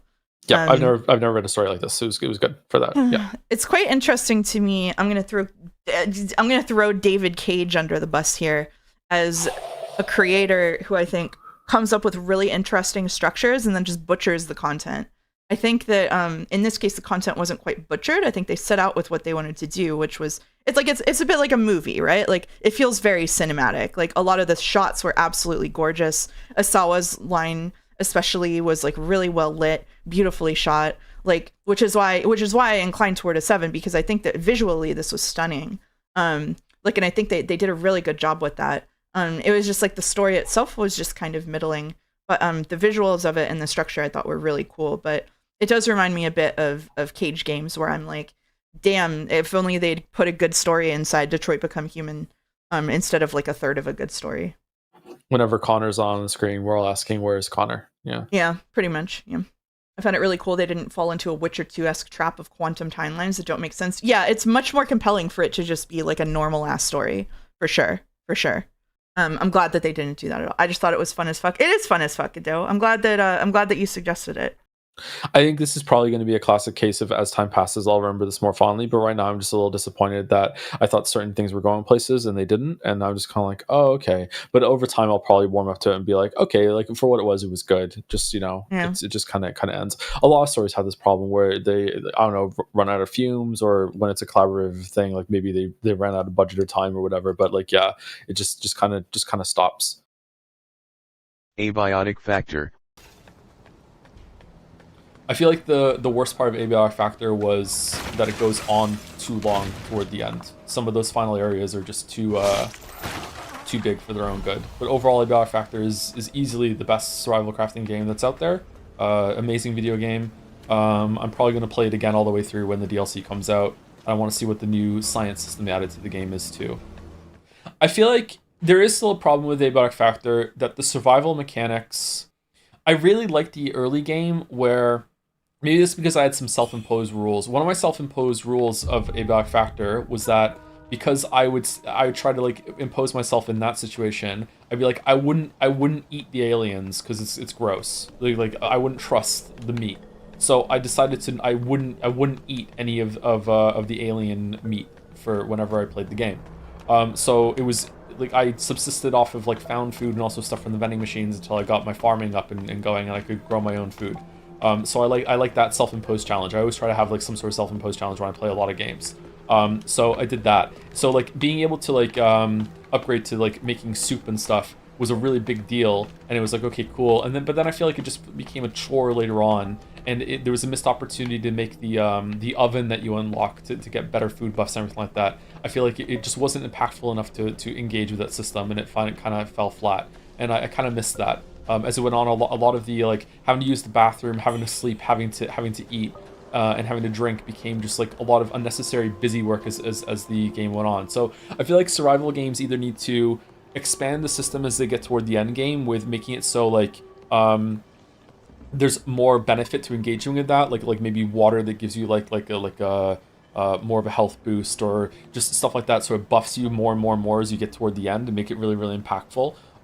Or kind of like Subnautica did, where it becomes like they just make it so it's really important early on, but as it gets toward the end, fucking just have a still suit that makes it so you have to drink less, or like your hunger meter slows down slower, that sort of thing. So like, I don't know, and Abiotic Factor doesn't really do that from my memory. So it just becomes kind of a chore. But I also did pick a lot of the negative traits at the beginning, because I felt like it was free points. It's like so I had to sleep a bit more and eat more and use the bathroom more often, so I can get some more impactful traits like Quick Fanny Pack. Also, I picked Narcoleptic because I am narcoleptic, so of course I'm gonna pick that whenever it's available. But yeah, I'm nitpicking a lot here. Like Abiotic Factor is the peak of a genre right now. It's definitely the best survival crafting game that's out there. Like, you know, 9 or 10 out of 10. Just really, really great game. Stopped around the Hydro Dam, and I don't have a huge desire to continue for whatever reason. I was having a lot of fun. Hydro Dam is, I think, the best area. I think that's where it peaks. The area before that's really good too. Like all the areas before, they're really, really good. After Hydro Dam, like the game doesn't get bad. It's just that my theory, and I don't know how I would test this, I guess I have to go back through the release log and see. I feel like the early access format that Abiotic Factor went through, that when they got toward the end of the game, they had to make it so that each new update was more impactful and gave like many hours of gameplay for people. And because of that approach, like again, this is just a theory, I don't know. Because of that approach, I think maybe some of those final areas were probably like 50% bigger than they needed to be. Like they're just like, my god, the reactors level is to me just a slog. There's just so much in reactors, and a lot of it isn't interconnected like some of the early levels are either. So I would say reactors, like again, it's not bad, but like I feel like it loses a bunch of stuff once you get to reactors. Dorms was good though. I enjoyed Dorms. YIIK. All right, so I'm just gonna take the easy cop out here and say that because it received so many updates to apparently the story also received a huge addition as well, at least from what Chad is saying. I don't want to pass like final judgment on Yeek as a whole, but I will pass judgment on this version of Yeek, and this version of Yeek is very bad. The gameplay is atrocious, just some of the worst gameplay I've ever seen in a JRPG, and it is mostly because of how slow it is. It's also broken, doesn't feel like it's functional. Apparently it was patched very quickly after release, so I'm not surprised. So it's not like I'm basically criticizing something that doesn't really exist anymore. We have to like go through a Steam database download even to play this version, so like what I'm saying right now doesn't really matter. But you know, if people are curious or want to know how I feel, this gameplay was really, really bad. I don't understand why the world is so big. There's lots of locations that are barely used. It feels like a lot of pacing problems, both in the story and in the game. I'm going to repeat myself now. It feels like a lot of like novelty on the part of the dev that, hey, we got a bunch of this stuff working. And instead of taking a step back and being like, okay, but is that worth it or not? Is it good that we got this working? They just left it all in and be like, hey, isn't it cool that we have all these interactions and little mini games and stuff like that? It's quite irritating. But it's also very understandable. It's very hard to cut things once you've made them, because you've already put a lot of work, a lot of testing, in this case, a lot of polish. I don't know. I'd be very interested to see how the gameplay is different in 1.5. In terms of the story, surprisingly, I feel like that whoever wrote this, or if there's multiple writers, I don't know. But let's just imagine, for the sake of just critique whatever, that there is just one writer. This writer is talented. This writer definitely has an interesting voice. This writer can write. There were multiple sections in this game that I feel like were well written or were interestingly written. Mostly the forum posts, a couple of scenes here and there. The Alex dad scenes is probably a standout. There were lots of things in this story that I felt were going somewhere, which is why I'm really disappointed in the ending, because I thought it was going to tie it all together. I feel like the ending sequence was interesting. It had a lot of problems when it came to some of the transitions. When we went from the meteorite with Existia sacrificing herself, and then suddenly we're just somewhere else and we're floating through space. Obviously it's a very budget game with visuals and everything like that, but I think they did a good job making it visually cohesive. But some of the transitions definitely needed work. But like going through Times Square, it looked cool.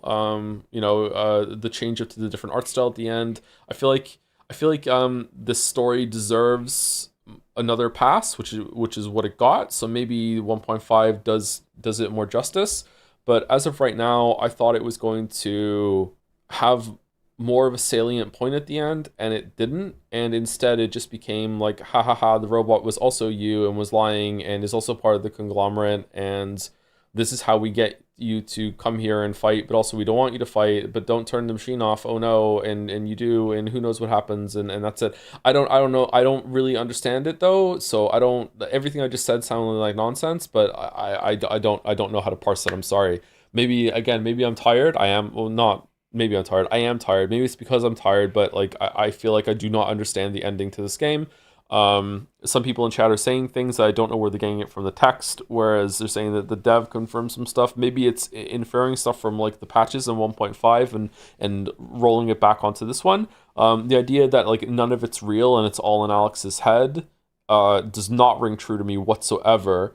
It did seem like a lot of stuff was going to be unreliable, but then it just didn't really play with that at all. The thing about having an unreliable narrator is that you have to find a way to let the reader know that they're unreliable, which is quite the artistic call. It kind of did that a little bit at the beginning, but later on it's like, I don't know, like Panda. Don't really understand the Panda.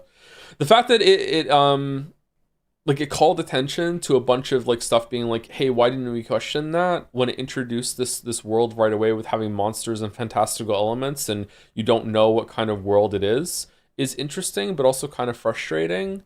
Like Alex being like, why didn't we question those things? Michael being like, hey, why aren't we questioning these things? Is like, okay, well, you didn't make it clear to me that I should be questioning those things, and that's fine. You don't have to. You can be like, hey, the characters are just as put off with, should be just as put off with this as you are, but then you need to build on that instead of just being like, hey, we just planted that seed. Where do you think that's going? We're not going to address it or answer it in any other way. I don't know. Do you think the reveal of the panda is just a toy points to everything being fake? No, not at all. If everything's fake, then what's the point of the story? You might be right, by the way. I'm not saying no, like that's not the case. I'm just saying no. I don't think that one reveal leads to everything else following that it's fake as well. So what you're saying is that you can't criticize No Man's Sky because it's good now. When I played No Man's Sky, there was no better version of it. If I was to play No Man's Sky now and deliberately download the first launch version of it, and then think that by criticizing that I'm making any point about No Man's Sky as a whole, that would be very flawed. But that version of No Man's Sky did exist at one point, so it still might be interesting to go back and see what it is and get some information from it, just like we're doing right now. But in general, this is not like a very fruitful exercise. It's interesting to me because the update is going to be a good point of comparison. We can see how it was updated, but it doesn't seem, it's not about fairness, although fairness has come into it. It just doesn't seem very productive to criticize something that's already been improved. Maybe the improvements are going to be worse. Like, it's always that way. We might play 1.5 and we might be like, holy shit, like the gameplay's better, but the story's even worse. Like, it was better in the original. That it could go that way, right? Maybe it's about Alex's regression into fantasy. It did feel like at some point, that's why I said the Vanilla Sky point. It did feel at one point that the group started becoming a lot more lovey-dovey in a big friend group, and Vela was treating him better, and it didn't seem like that was very well earned. But it seems like even before that it was fake too. So I don't know. I don't really know what to do here.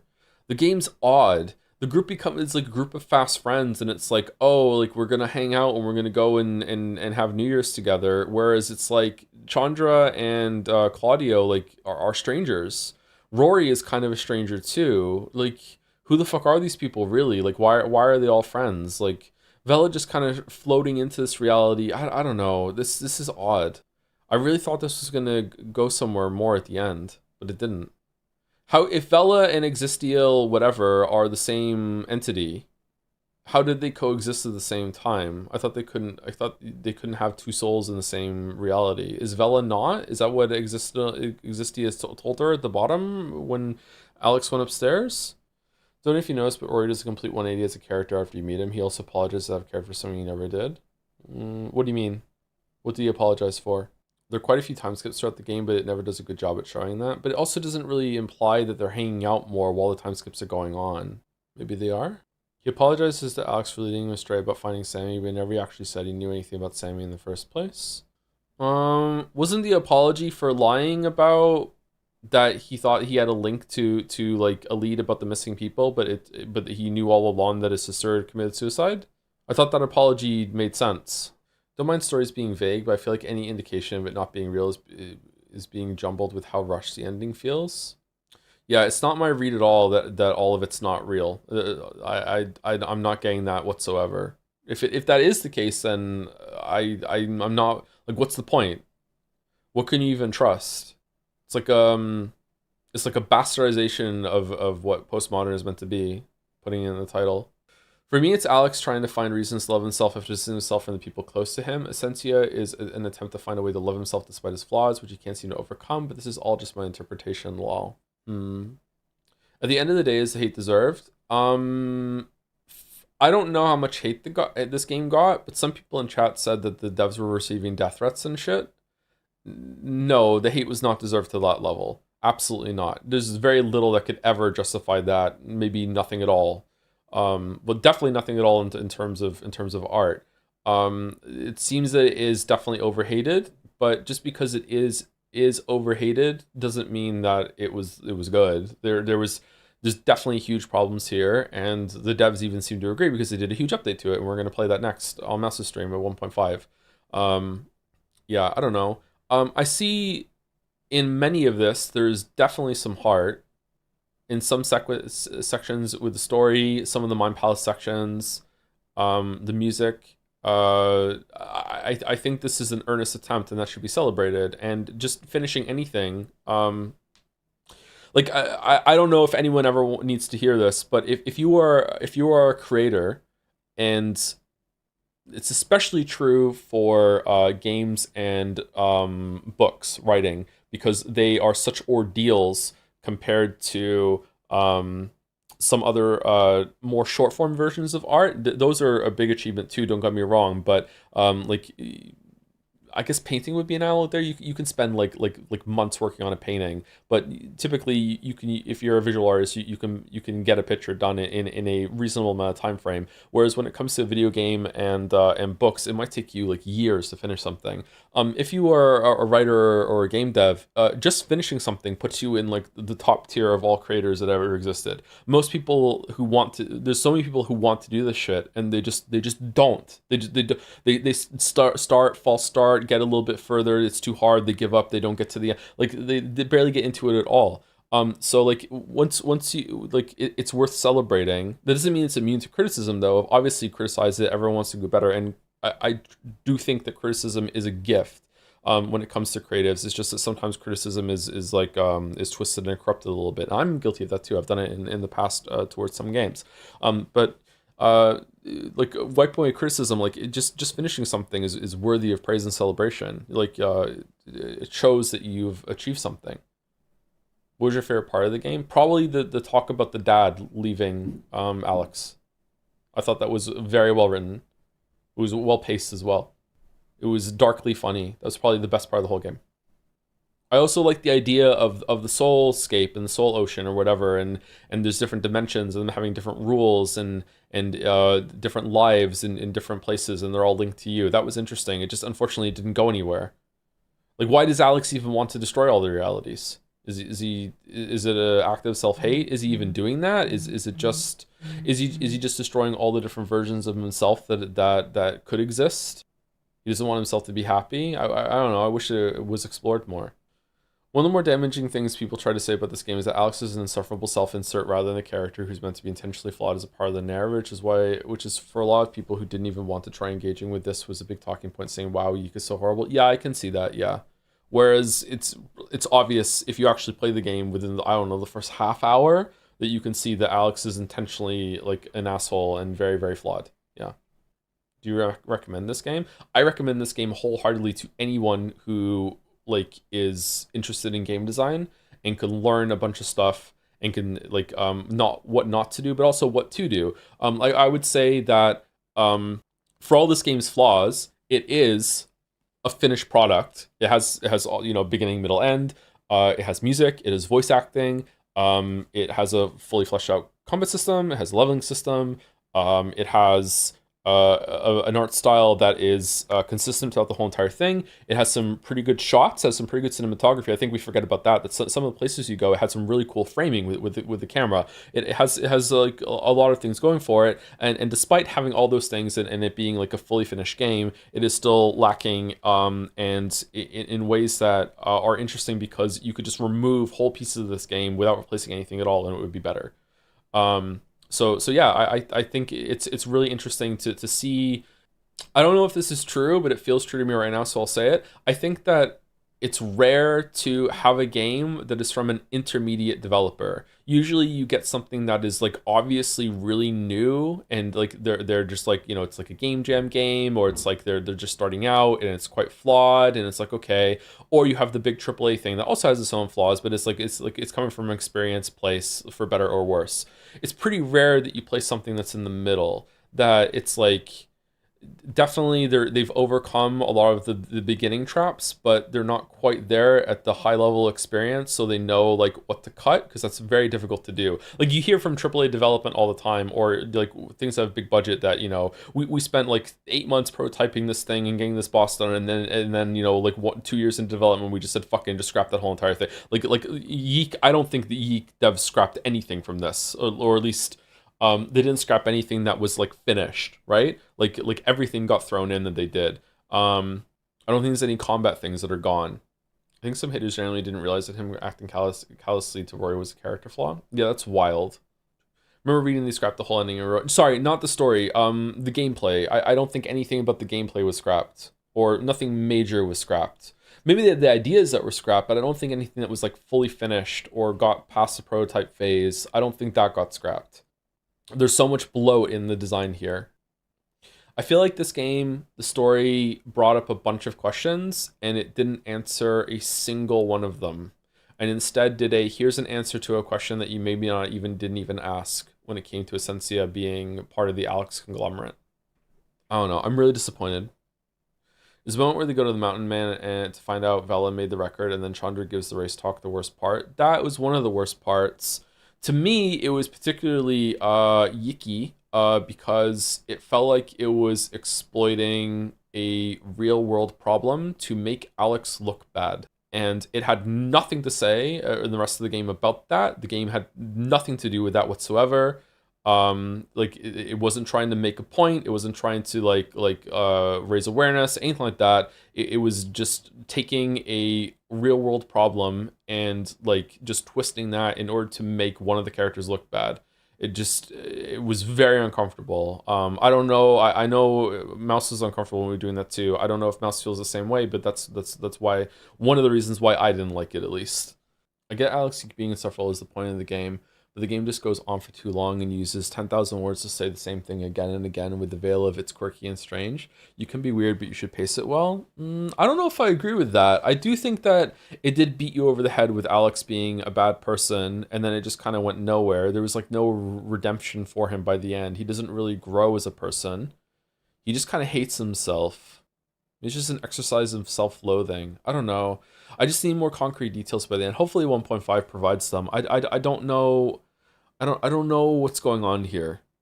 I feel like they could have abstracted away from the details of the actual case more into an analogous situation. Using the actual details is a bit distasteful. Yeah, that was about the like the actual person who died that this was based on too, right? Yeah, I don't feel like they justified using that at all.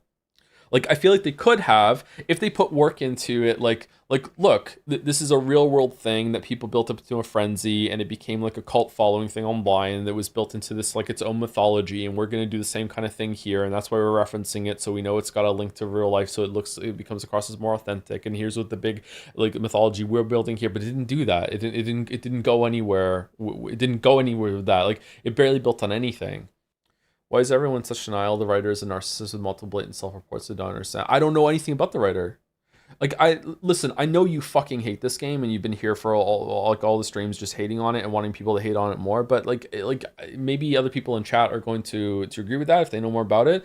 I'm judging this like on its own. I'm judging it like from what I've experienced. I know nothing about the writer, and I prefer to know nothing about the writer until I've already studied the piece for quite a bit. I barely know anything about Tarkovsky, who wrote the Witcher books, because of this. I know some. I did look up some interviews like for more information, but like I prefer to just judge the work on its own.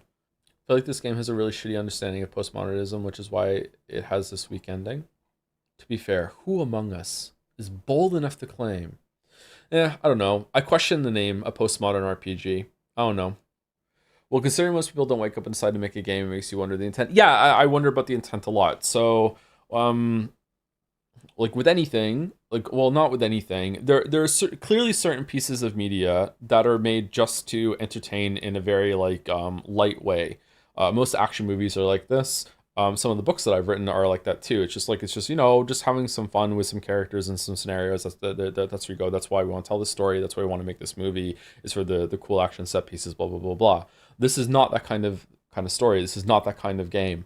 So it's like, so you look at that and you're kind of trying to decipher, okay, so what was the point of this? And I am just coming up empty, man. Like, I don't know. But maybe this is a failing on me and not the game. I think the baby got pushed out early, and this is the end result. Yeah, maybe 1.5 is gonna elucidate a bunch of the issues I'm having right now. Yeah. Do you think the game would be better received if it came out at a different time? Maybe if it came out earlier. If it came out a bit earlier, then probably. But I think mostly it would have been better received if it was finished. Like, I don't know, but like, yeah, it has been now, right? Like 1.5, like it had to like the 1.3 update or whatever before it too, right? So as someone who's in the very early stages of writing their own game, is there any tips you have to avoid hitting the lows of Yeek's writing? Well, There's two levels to Yeek's writing. Yeek has two problems with the writing. One is that it just needed an editing pass to just clean up some of the repetition, just some kind of wordiness parts of it. But apart from that, like in terms of like diction, prose, like it wasn't that bad. Like I would say that overall it's like decent to pretty good actually. There were some sections I thought were well written, and they were acted decently as well. That's like one half of the writing. The other half is the story construction, and I would guess that the problem here is that they didn't have time to have a proper ending to it with a conclusion of the story, or they wanted to leave a lot up to interpretation for the audience, and they just simply left too much up to interpretation, or they didn't know themselves and they wrote themselves into a corner, and they just had a bunch of like really good ingredients, and then it just didn't come together at the end. It's got the what's the term that I used was it inside or whatever, ambiguitis. It's like this is an epidemic in modern storytelling, not just video games. It's also like writers love doing this shit right now, and just like, no, it's just up to your interpretation, like, so I don't need to finish the story, you will for me. I don't think that's the case, because it was so forthcoming with a shit ton of details before that I feel like they just didn't stick the landing because they didn't know how to pull it all together at the end, or they were too vague in the last 20% or whatever. To be clear, some people love ambiguitis. They love that kind of storytelling, and that's great. I'm not trying to shit on you or anything like that, and I never have in the past. Like, it's not my intent. I just personally don't like it. But again, I'm coming from someone who has made stories themselves, and I like making my own stories. So if you're presenting me with a story, and at the end it's like, and now you get to do the ending yourself, I'm like, fuck off. You're asking me to do work. Like if I want to do a story writing session, I'll write my own fucking story. I want to enjoy your story. I don't want to fucking finish it for you. So that's why it kind of triggers me a little bit. But if you like it, then that's great too. Like, it definitely has its place. Do you think Alex is the same issue that George did, where many people are sick of or don't like those kinds of characters and don't give them an inch? I think it's pretty rare in video games that you have the pretentious hipster being the main character. So I don't think that's true. George, that definitely holds water. Like, the type of person that George is, like, society in this present time is just like fucking sick of. And we have very little sympathy for that kind of person, even though everyone deserves some sympathy. Almost everyone deserves some sympathy, let's put it that way. Back when Umineko came out, probably George would have landed better, but let's not go Umineko posting again. I don't know. I feel like people like Alex don't really exist all that much anymore, and they were more of a product of their time. I will say, and maybe I'm just not remembering properly because I was only 14 in 1999. Alex didn't really exist back then. Alex is more of a late 2000s character, like personification of that kind of music hipster. I don't remember there being people like Alex in the late 90s. But maybe I was too young to meet them. I don't know. Maybe that's also part of it. Maybe he's not. Maybe it's not actually 1999. I don't know. Nier Replicant.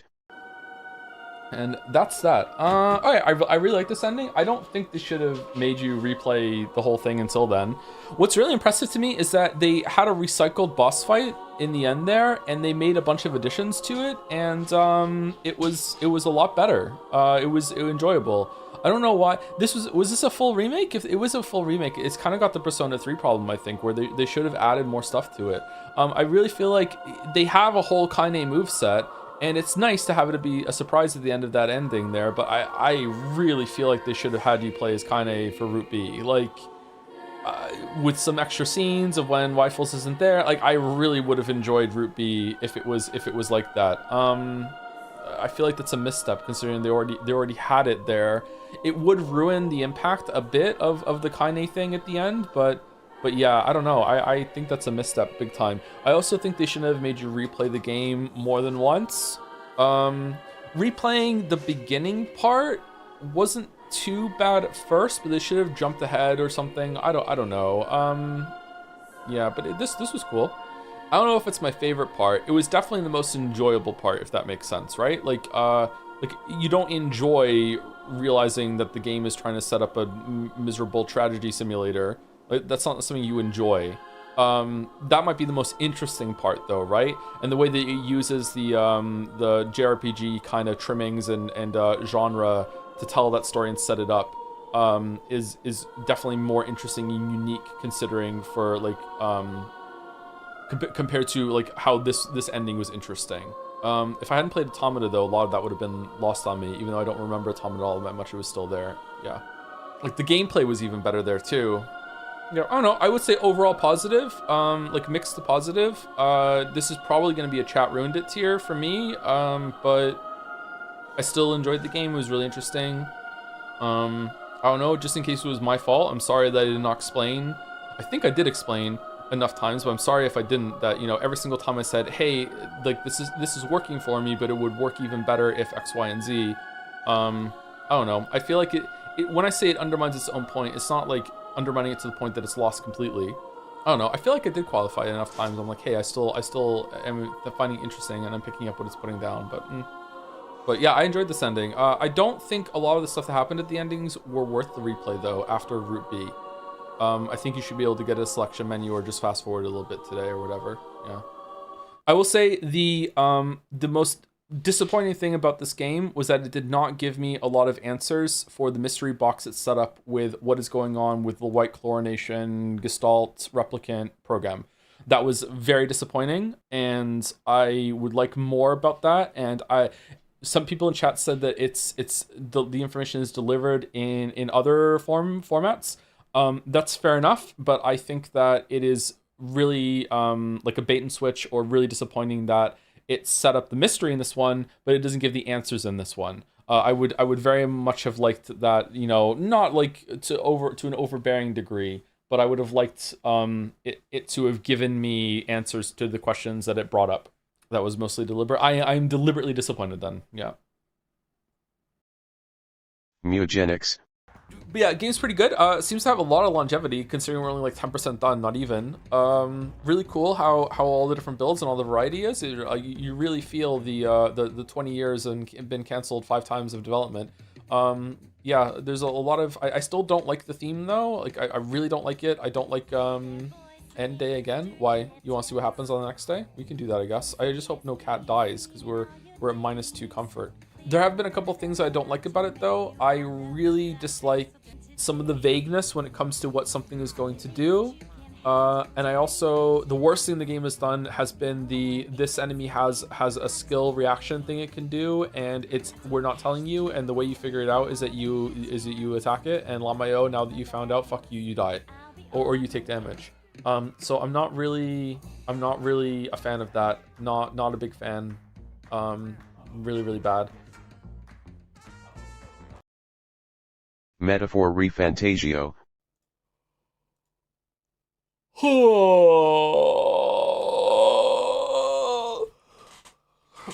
Time to uninstall it. I wish I could do that live on stream, but it might crash something. Something like that. All right, we got it done. Okay, so I'll try and keep this brief so we can all go. Try and keep it like 5-10 minutes. Probably not going to field many questions from chat, although I might. No, a couple probably wouldn't hurt.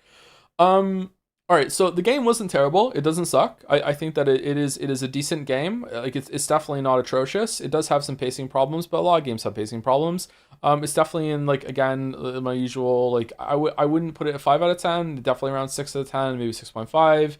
It's definitely not 7. It's definitely not 8. It's definitely not 9. It's definitely not 5 though. It's not even 5.5. Like 6 to 6.5, I think is around where it should sit.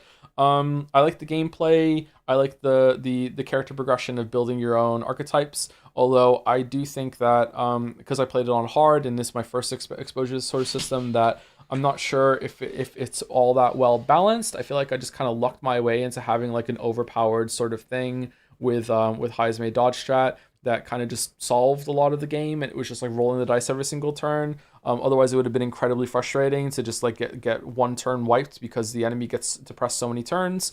I do think that the press turn system from the player's perspective is really cool.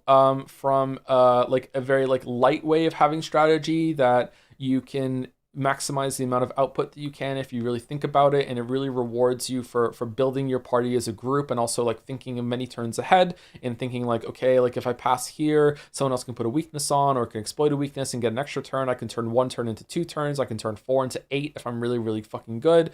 There's a lot of ways to exploit that sort of thing. It's really cool. Even like the party order and stuff like that is really interesting. I think it works really well as like a light to moderate way of adding strategy to the game. However, I think it fails absolutely miserably when it's the enemy's turn to press turn, and then it just becomes random bullshit where it could be like, okay, so if it just so happens that they pick the right ability, and it just so happens that with the right ability they hit the right target that just so happens to have the weakness of the abilities that the enemy has, the enemy can turn their turns into multiple turns, and you can just die from from RNG, which kind of sucks. I don't know if there's a way that you can always know what the enemies are going to do. If there's like a cycle that they always like, they have like 3 sets of moves that they can do, and you can like plan around it, and you know, okay, I need to make sure that this person guards, that sort of thing.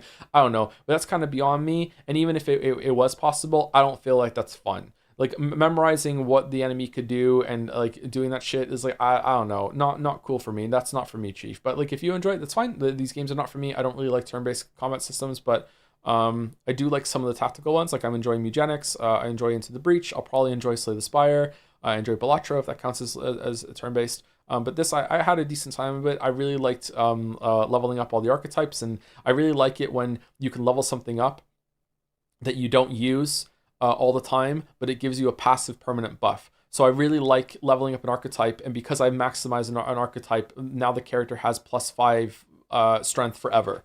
And I can level them all up and get a lot of passive buffs. I really like that sort of system in games. Like even if like leveling up a weapon, and then because you leveled up the weapon all the way to max 10, now the next weapon of the type gains a stacking damage. I really like that sort of thing in games. So I enjoy that quite a bit. So like I feel like the bosses were decent. The gameplay structure was pretty good.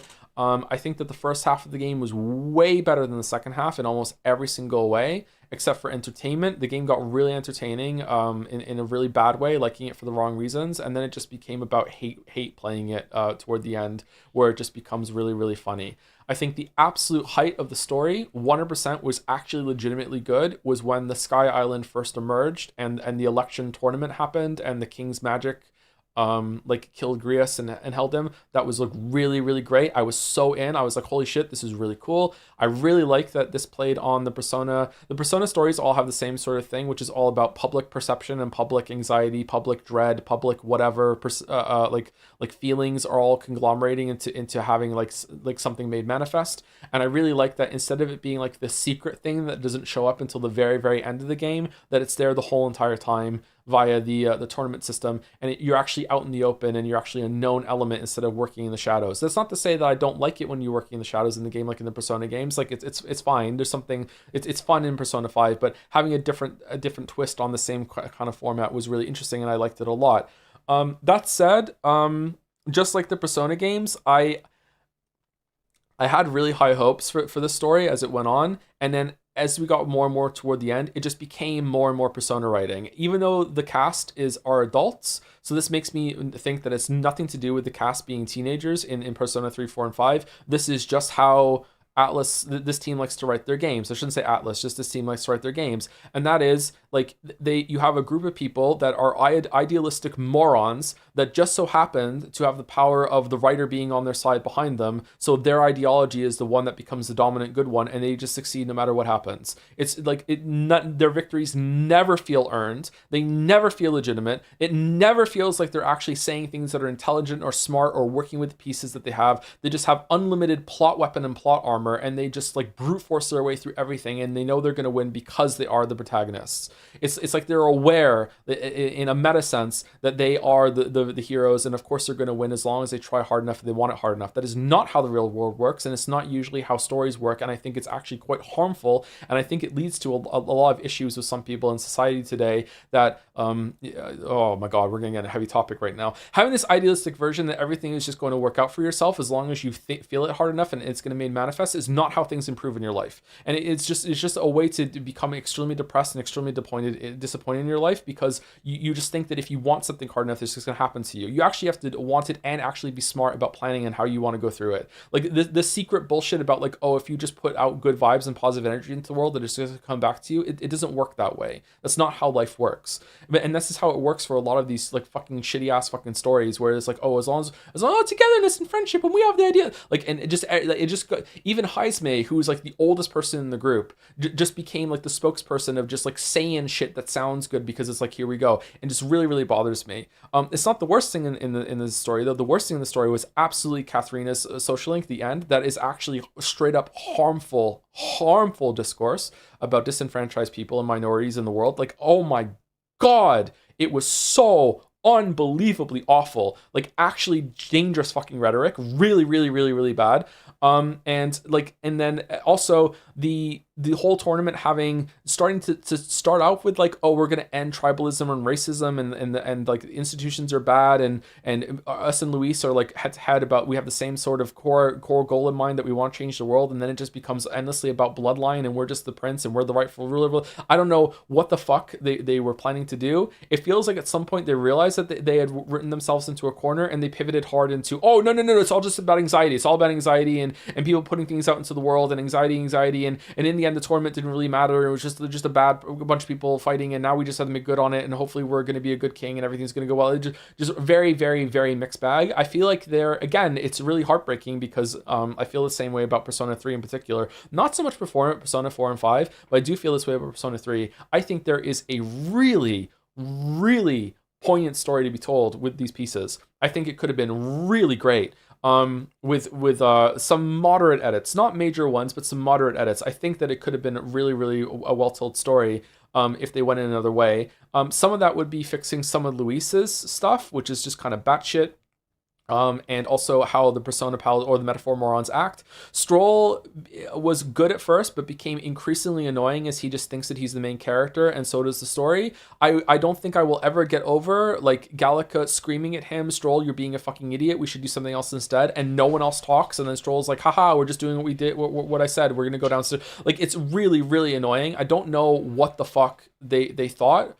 And I don't know exactly when I would say, but it's probably around the time that they forgive Joanna for the child murdering, or around the time that the group of like religious fucking like conformists go to the island pagan tribe and tell them that the religion is actually stupid, really, and the leader of the religion goes, you know what, maybe you have a point, and immediately fucking just concedes with no real fighting. Like, again, that's veering into like offensive territory as well, you know what I mean? Whereas like the organized status quo religion is actually good, really, and anything outside of that is like stupid fucking idiots that need to be taught the ways of, like, you can definitely see like fucking, like, I don't know why I'm pussyfooting around it. You can definitely see the parallels between Christian missionaries going to tribes that don't believe in it and trying to enforce their religion on it. Like, there's so many parallels you could talk about there.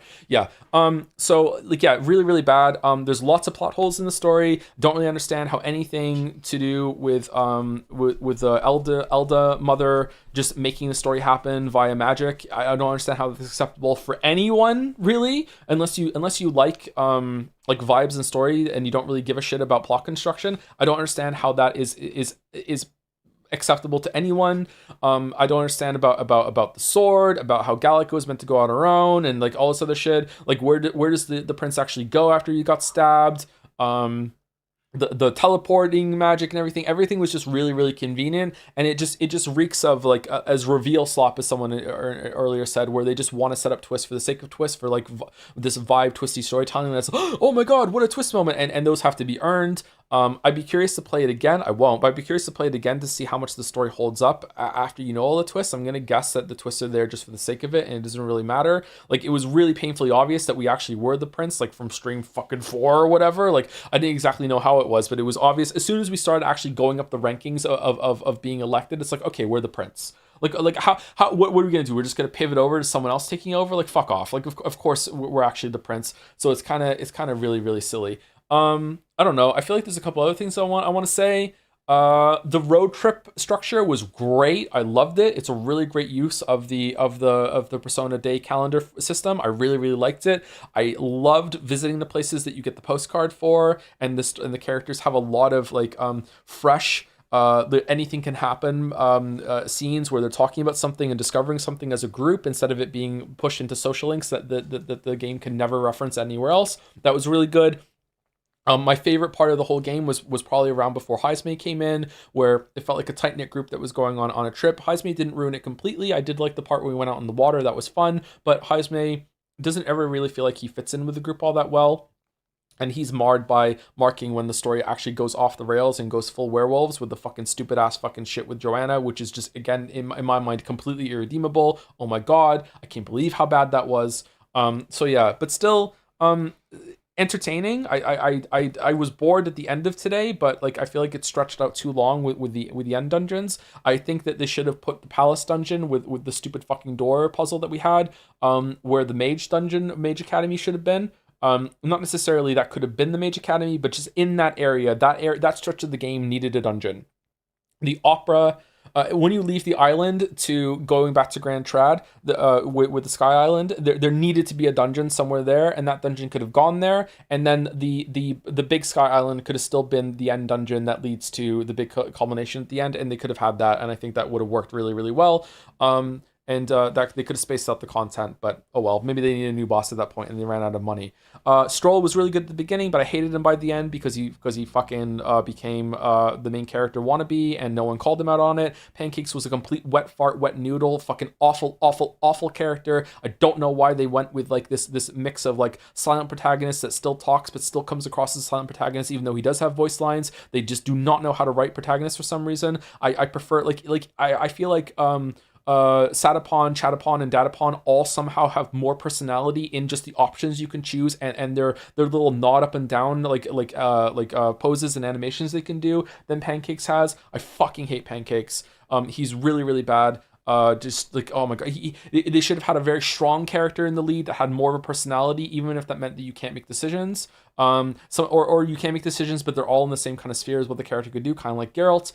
That was a really big missed opportunity. He does not feel like a leader. He does not feel like anything like he has any agency whatsoever. He's just going with the flow. He's the worst kind of leader that you could probably have. Like that's why one of the reasons why Luis is probably more appealing to a lot of people. Luis was a standout though. I really did like him. I wish they did better work with him with justifying his actions, but he was pretty good. Hulkenberg was a really big disappointment. I liked her at first. She's girl Yusuke. I still kind of like her, but she really needed to have her own story when we got to Altaberry. That's what I was expecting. They kind of set it up a little bit, and then it went nowhere. I'm really disappointed. They did my girl dirty. Yufa was really, really good after we got over the converting her from religion, but not really teehee. She was actually really, really good. She's one of the best characters I've seen in any of these games. She actually has a personality. She has interest. She has agency. She's intelligent. She actually engages with everything that's going around her. And when she does talk, it feels like that's something that the character would say. It doesn't feel like she's filler and saying things. And this is coming from someone who thinks she's cute, but her eye grosses me out. So it's not even that I like her all that much, you know. Best girl is Fabian for me. Heismay was I don't know. Heismay's social link was fucking all over the place and really, really bad. So we've always spoken about Heismay quite a bit. He's okay and kind of like a Puss in Boots sort of thing, but as the game got on, he became like Stroll, which every single time Heismay started talking, I didn't want to listen. Really, really dislike him. Really, really bad. Just filling up space with some of the worst, most idealistic, as long as I feel like I'm right, I can say whatever I want kind of dialogue. He would fit in really well on Twitter. Juna, I hate for the reason that we went into that I don't want to let go again. If she didn't have that problem, I should probably say it just for full context. Juna is actually a child, like she's an adult in a child's body. The whole races are, and that really grosses me out. I don't want to revisit the topic, but I just want to say that I think it's morally reprehensible and really, really irresponsible. I think it's fucking gross. If she didn't have that problem, I would like Juna quite a lot, actually. I think that she has some amount of agency. She has some amount of interest. I dislike that she moves everything back to singing. It's really, really tiring, and she should have more personality. I was expecting her to reveal more about herself as it went on, but unfortunately she didn't. Bass becomes a completely different person after he joins the group. So the Bass before that was really interesting and really good. I really liked him. After he joins the group, he just becomes another Heismay, which is another like voice actor piece where they're just saying stuff, and as long as I want something hard enough, I can win and I can have victory. Really, really irritating. Dell was really good. I wish Dell and Bass had stayed in the group and had been like a unit that joins the group instead. Is there anyone else that's in the main group. Nuras was pretty good. It was nice to have someone older on the group, but he also had like it's all thanks to you, Pancakes, that I'm out of my rut. That is probably a good thing to end on, is that how much relentless fucking filleting and glazing that goes on of the main character, that he doesn't deserve it. Like, just everything is all about, it's all thanks to you that my life is turned around and I'm unable to do all this shit. It's really irritating. I think that it's not even well earned. I feel like things just work out for them. Like, if Pancakes actually did help, then maybe it would be worth the glazing, but really he's just there and then they just do all their shit and that's it. I fucking really, really bad. I don't know what they're going for there. It's also kind of like that in Persona 3, 4, and 5, though, so maybe they just do that. I feel like it's not as much in Persona 3, though, but who knows. Not really a big fan of that. Some of the social link characters, Alonso was fucking insane. Holy shit. Fabian was really good. I liked Maria at first, but Maria ends up being yet another idealistic, like Facebook wank post where you're like, if only we could all get together, everything would be fine, and look, we just need to feed the needy and give them jobs and then everything will be fine. Like the world doesn't work this way. Maria ended like that. Katharina ended like that. Heisme ended like that. Fucking Hulkenberg ended like that. Juna ended like that. Almost all of them ended like that. And they deal with some really serious shit. Like, remember at the beginning of the game, people are dying in the streets and there's corpses everywhere. Like, fucking Rodanth is executing people for fucking like no reason, really. Heisme's kid died and then the town steals his son's ashes. Juna was a slave and tied up and left in the forest. Like, Alonso's mother dies. Like, fucking Brigida's fucking dog is killed, but not really. But then, like, she almost gets tricked into wiping out a whole entire town, but then the church does it anyway. Like, there's a lot of really, really fucking serious things that this game is trying to tackle, and then it doesn't tackle them with any amount of respect or dignity whatsoever. IMO. Really, really bad. Really, really disappointing. Just, oh my god, the Katharina end of the social link was so fucking terrible. Oh, I will cringe my fucking ass off and look like Hulkenberg afterwards. So bad. So bad. The music we spoke about already, the music wasn't terrible. It was good actually, but it's nowhere near as good as the Persona music. Visually, the game was a trash fire, really mixed bag. Sometimes it looked really good. Most of the time it looked fucking terrible and really, really dated. I don't know why. It didn't run all that well either. Combat we went over. I agree with the chatter that said a couple times that the ice sound effect when the ice hits in combat was crunchy and really, really cool. I love that Greg talks so much to me. I love Greg. I loved his performance here. It was really, really great. Going to more and seeing him was a highlight for sure. I like that he narrated when we were on the road trip and narrated a bunch of the places that we went to. The cinematics were pretty fucking shit. The opera scene was so entertaining in a who gives a fuck anymore sort of way. And that's it, I think. Anything else that I should touch on? Anything like that? I think that was a fairly comprehensive recap, right? Oh my god, the essays. Gallica was wonderful. I love Gallica. Gallica is one of the best sidekicks that I've seen, but she's also really, really, really cute in that tomboy didn't know I was into that sort of way. Just kind of a mix of like really I feel like when Gallica started getting like idealistic that she actually kind of meant it, and she didn't get quite nearly as bad as the other ones did. She was I don't know. I felt like that felt true to her character. She was sweet and kind of bratty and would kind of call the main character out on some things, and it felt like we're on a journey together, and she was a really good partner. Nowhere near like Kim, of course, but in terms of video games as a partner, I think she was fantastic. Yeah. Gallica was really good. It's especially frustrating when at least Persona 5 realized that social problems are more than just the personal choices of bad people, even if it didn't entirely stick the ending. IMO. I don't remember Persona 5 enough for that at this point, sorry, but like I'll take your word for it. I think I think Persona 5 was better than Persona 3 and 4 with that for sure. Do you feel in terms of JRPGs that you play too much Persona style games with Persona 3 metaphor and somewhat suing three houses in a relatively short amount of time? I don't think we play them like one a year or one every other year. We should probably play some other JRPGs at some point, but I mean, like, well, we played Final Fantasy 6, we played Chrono Trigger, played Final Fantasy 16 if that counts, Yeek. What other JRPGs have we played? Undertale is JRPG. We might want to play some of the other classics eventually, but we're kind of fully booked. They have discussed a sequel, but aren't sure what to do with it. Would you prefer another story in this world or a Final Fantasy thing with a similar gameplay style but a different world? My nightmare is they fully Persona it with Mage Academy since Metaphor undersold. I don't know. We definitely can't have this group again. So just another story in this world dealing with like an uprising after things go wrong with Pancakes because he doesn't know what the fuck he's doing. Maybe, I'm not sure. I think it would be very easy to rewrite the story into a parody satire if you switched the POV to Luis and made him less cartoonishly evil. Like imagine being a genuine reformer and losing to an incremental progress guy's doing to the power for friendship. That would be so fucking funny if it was essentially. Yeah, that would be really good. Yeah. I don't understand Luis. I don't get it, man. I don't get it. Like how, apart from Zorba, how was anyone on his side? How did he have any support? He was like, what he wanted to do was nuts. Like every single person that found out what he actually wanted to do turned on him. So it's not like he had any supporters like that. I don't get it. What a joke of a character. But yet he still has so much like vibe and aura. Speaking of which, what did Pancakes change within his first year of rule? Anyway, it seems like things have he's leading by example by showing that all the tribes have equal say and easing on the racism from the church. So I feel like it's less that he did something good, but that he took away those who were in power that were doing bad from the church, which is good. Like, hey, like if all Pancakes did was just keep everything the same that his dad did, except the Sanctus Church was dissolved, that would be like a huge net positive for this society, because the Sanctus Church was the problem, as we saw time and time again in almost every single interaction that we had with the church. The church was really bad news, and they didn't even have like the excuse of that they thought they were doing something good. Like the leader of the Sanctus Church knew it was all bullshit. Like he said it, like it was bullshit. So yeah, if he just did that, then that would be a good thing. But yeah, I suppose he did some more things too. Incremental progress. Gallica's incremental progress line was fucking hilarious. Standout of today's stream. Holy shit. You should check out more Atlas games that are not Persona. They have a big catalog stuck on consoles because Japanese game dev hates profit, but whatever. Like Devil Survivors, which is better game than Three Houses, that just take an in-game week instead of a whole year like Persona. You have a limited view on what the company does since you more or less play the game from the same branch of studio, which is Persona 1, and not Maniac Team stuff. Oh yeah, for sure. That's why I caught myself earlier when I said Atlas and I said whatever the team is like here. Yeah. Mm-hmm. You're right. I don't know if I would like them, but you're right.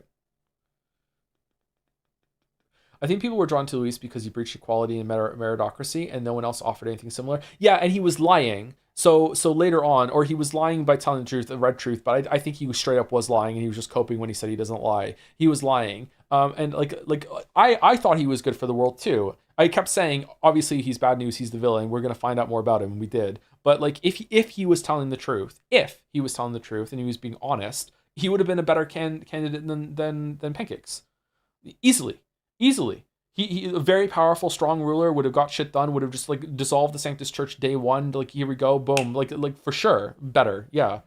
Like Luis is never gonna let someone like Stroll talk for him. Which game had the better boss fight, Final Fantasy VI or Metaphor? I think Final Fantasy VI has a great boss fight for its time.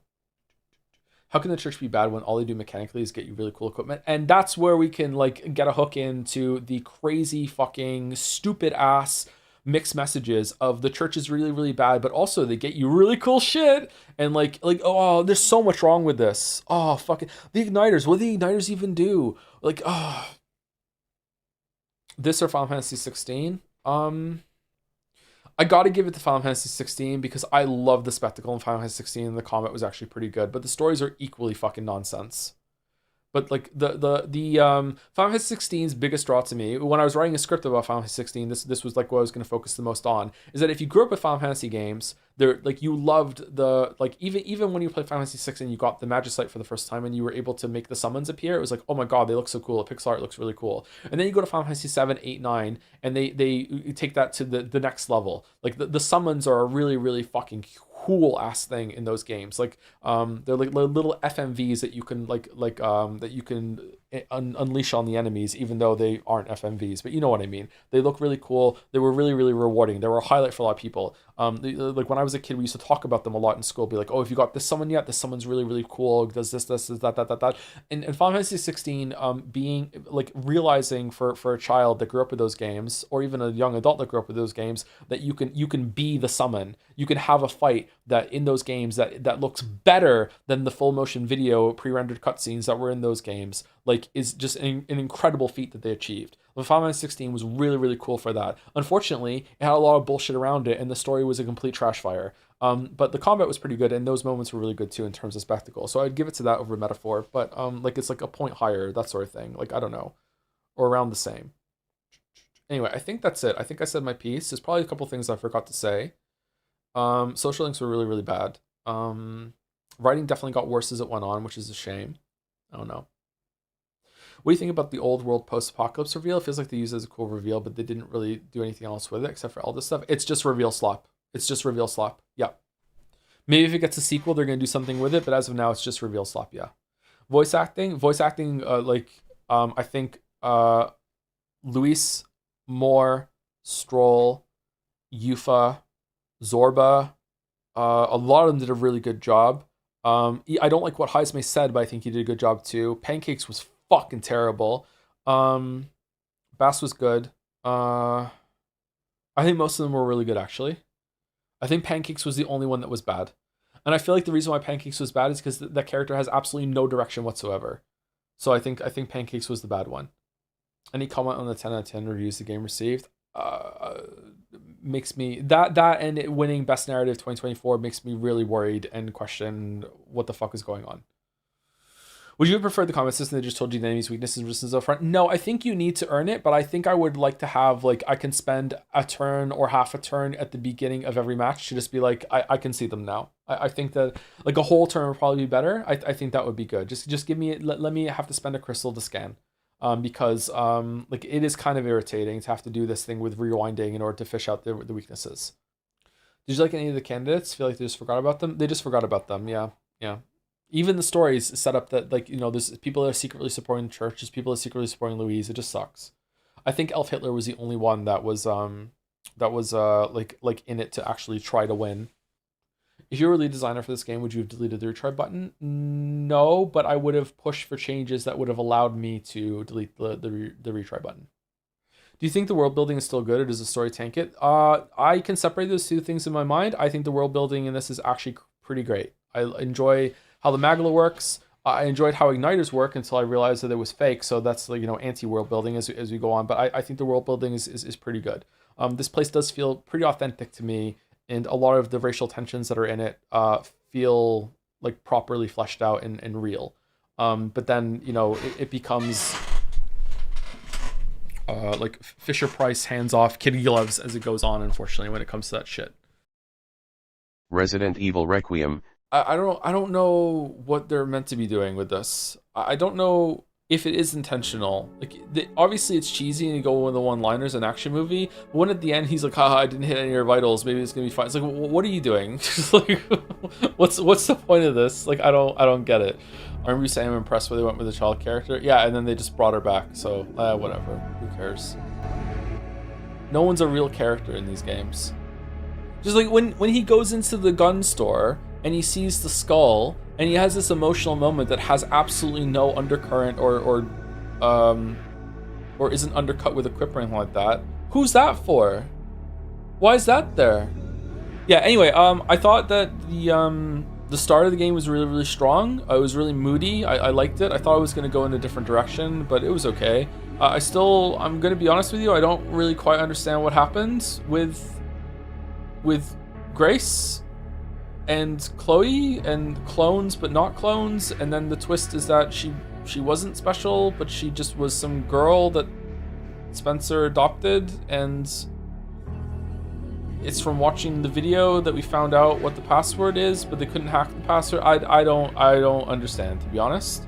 But whatever, it's fine. I thought the opening was good. I really like Grace as a character. I like that Leon was back. I really like Leon. He's so fucking stupid. No idea who Sherry is. Maybe that's a big deal for some people. I have no clue who Sherry is. Sad that Ada wasn't here for multiple reasons, but oh well. I really liked the opening. I liked the hotel scene was cool. The care center part was probably the best part. I liked that quite a bit. I wish that there was more variety in the action, like Resident Evil 4. It's weirdly, I don't know, Resident Evil games sometimes feel weirdly like they're high budget and low budget at the same time. It's like they're so high budget that they commit so hard into some areas having so much shit and look so good that they run out of steam before they can make a whole game. Does that make sense? I don't know. Yeah, I thought that the only games that haven't been like that are probably 4 and 8, which are my favorite. Like 4 has so much variety in it. 4 is really fucking good. 4 is constantly moving you into like fresh locations with fresh set pieces and shit. Like 4 is really fucking good. 8 is kind of like that too, but 8 peaks early on too. Yeah, this game is 40-60 million budget. Is it? I thought it'd be a bit higher than that. Yeah, I don't know. I enjoyed it. Probably gonna be in my top 5 for Resident Evil games overall. Maybe it would be number 5. I'm not sure. Metal Gear Solid 4, the Resident Evil series, kinda, yeah. I don't know. I'm glad I got it done today, and I'm glad that it didn't drag. But I also feeling like there wasn't enough game here. I wish there was more game. I don't know. Why do I wish there was more game? I don't know. This is kind of a difficult one to think about, to be honest. I don't know. I have to let it digest a little bit. But yeah, definitely positive. Like at least a 7, 8, maybe an 8. 8 was pretty good. Yeah. The bosses were probably the worst part. The bosses were really disappointing. Has this series ever had a good boss fight? Was there anything in 4 or 8 I was like, damn, that was a good boss fight? 8 and 4 had, I think 4 and 8 had way better. Yeah, that's something that this game didn't do. 4 and 8 put you in these like really, really big arenas with a lot of shit to fight in, whereas this game felt more constrained to just rooms. Even when you're fighting in the city, Raccoon City, a lot of that just feels like a room or a very large room. Like, what was the largest room to fight in Raccoon City? The one with the mortars? I think 4 and 8 had much larger areas that actually had a flow between different rooms at the same time, and you have to really manage that. And I feel like that was gone. So more of those games are coming back to me now. So it's not just the enemy variety, it's also the arenas that you're fighting them in. Yeah. How was the spider fight? The spider fight was probably the best boss, and even then I don't think it was all that great. Probably the best boss. Yeah. Okay. All right. But yeah, still, I think it was a really good game, but I am a little perplexed at the combat, especially with like bringing Leon back. Like they must have known what bringing Leon back means, or maybe they didn't, and then they have to rush to add like this big part where you just play as him and do a shit ton of zombie combat as like remember Resident Evil 4? You love that shit, right? Well, here we go, and you do that for a couple hours, and then you're done. Yeah, I don't know. Slay the Spire 2. Well, this was fun. I had a great time. I don't know why, but these kind of games usually end up being pretty fun with chat. If it always feels like we're about to lose, and then it's just, you know, victory snatched from the jaws of defeat. You know, it's they're usually pretty fun. They're not fun all the time, and I have just like bungled a run, and that's the end of it. But yeah, are you gonna stream the multiplayer? I would like to stream the multiplayer. Yeah, if we can get a 4th person. You gotta ask, how do you always need to look yourself in these failure situations? You truly are the stringer of miracles. It does happen fairly consistently, yeah, which makes me really nervous. I don't know why.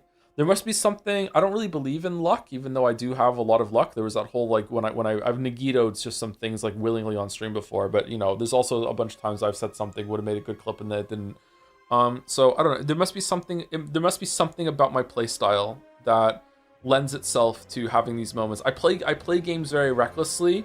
And I think we just remember the times that it works out and it's like really cool. And then all the other times when it doesn't work out, it's just really funny because it's like, oh, he fell flat on his face and it didn't work. Ha ha ha, what a punchline. It doesn't go on that long. So it's something like that. Yeah. YIIK4. We should have our tradition of untainted thoughts during the credits before Devin comes on. So I think that was like incredibly much more satisfying than the original ending, even though it was like pretty open-ended, in terms of me forgetting what half of the plot was and trying to slot it together, because we were playing this over 2 months. Just in presentation alone, like yeah, and presentation is always going to matter, unfortunately, you know, or maybe fortunately, I'm not sure. Sometimes it feels like it's a lesser sort of thing, but no, really, presentation matters a lot. But yeah, I really liked the repositioning of Ivy to be way less about Alex and more about thinking through like Michael's perspective of what happened. I think that was a really smart choice. I also think Michael's perspective is like both more compelling and also like balances it out from like the initial knee-jerk reactions of people that were like, well, like oh, we have a protag who has like evil thoughts, they must approve of the evil thoughts, right? I feel like this did a really good job to distance itself. And it's a lot less about direct events too, yeah. Like it's sort of looking at it through this more philosophical lens up until the end. Life is Strange Reunion. All right, well, this was terrible. This was heartbreaking. This is possibly the worst case that could have come out of this. We could have had, it was just great the whole time, or good the whole time, good or great the whole time, or bad the whole time, and it was just a complete train wreck, and it was just laughably bad, so bad it's good. We could have had like the crossover with the Wolf Brothers coming back, and here's Alex, and just have crazy fucking bullshit. That would have been entertaining too as a train wreck, but instead we got the worst possible thing, which is that it was actually like good for the first 2/3, and then just became a heartbreaking letdown after that. I don't know, man. Like, I feel like this series deserves a lot better, especially after how good the first one is, and like it's getting a TV show made out of it. Like, it's like people talk about Life is Strange 1 still. I don't understand what happened here. I would love to know. Probably we'll never know. But like, if they had continued the trend of the quality from the 2/3 to the end, but they would have to be longer to make good on all the promises they were making. Like my god, I think Double Exposure ended better than this. Now, I do still like the continuation of Max and Chloe, but it just kind of feels like a fan service the game, where it's like, hey, you guys love these two characters, here's a chance to have them get back together and everything's right again. It's going to undermine the whole entire tragic undercurrent of the first game, and playing the first game is never going to hit the same way ever again, because you know it can work out for them if you make the choices better in Life is Strange Reunion and Double Exposure. But like, hey, like you all want this, right? So here we go. We're going to remove that tragic ending. Sometimes tragic endings are good. They're memorable. They last a long time. So to me, like, I almost want to say this is non-canon and just fuck it and just say Life is Strange 1. So someone in chat was saying this earlier too. Life is Strange 1 is the only one in the whole entire series, and that's it.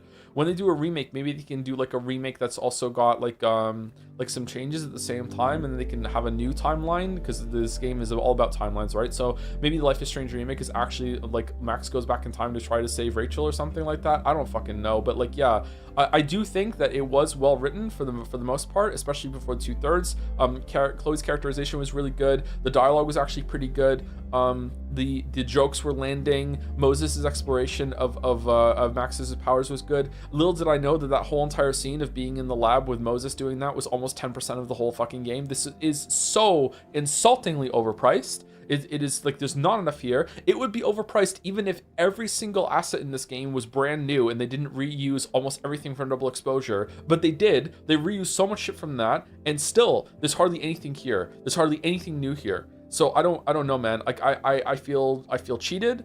I really dislike what they did here. They should be ashamed of themselves, man. Like, this is really, really bad. They should be double ashamed of themselves, because whatever director or writer that they had that was at the helm of this seemed to know what they were doing, and they were cooking for the first 2/3, and then just like, oh, by the way, like, no more, pull the plug, ran on a budget. Or if I'm wrong and they did know what they were doing, then they had a pretty good idea and they had a pretty good story in mind, and they're talented when it comes to presentation and writing, but they're not good when it comes to managing a budget, because they fucking blew it in the first 2/3 and didn't go anywhere else. Like, so yeah, I don't know, man. I am exceedingly disappointed, or extremely disappointed.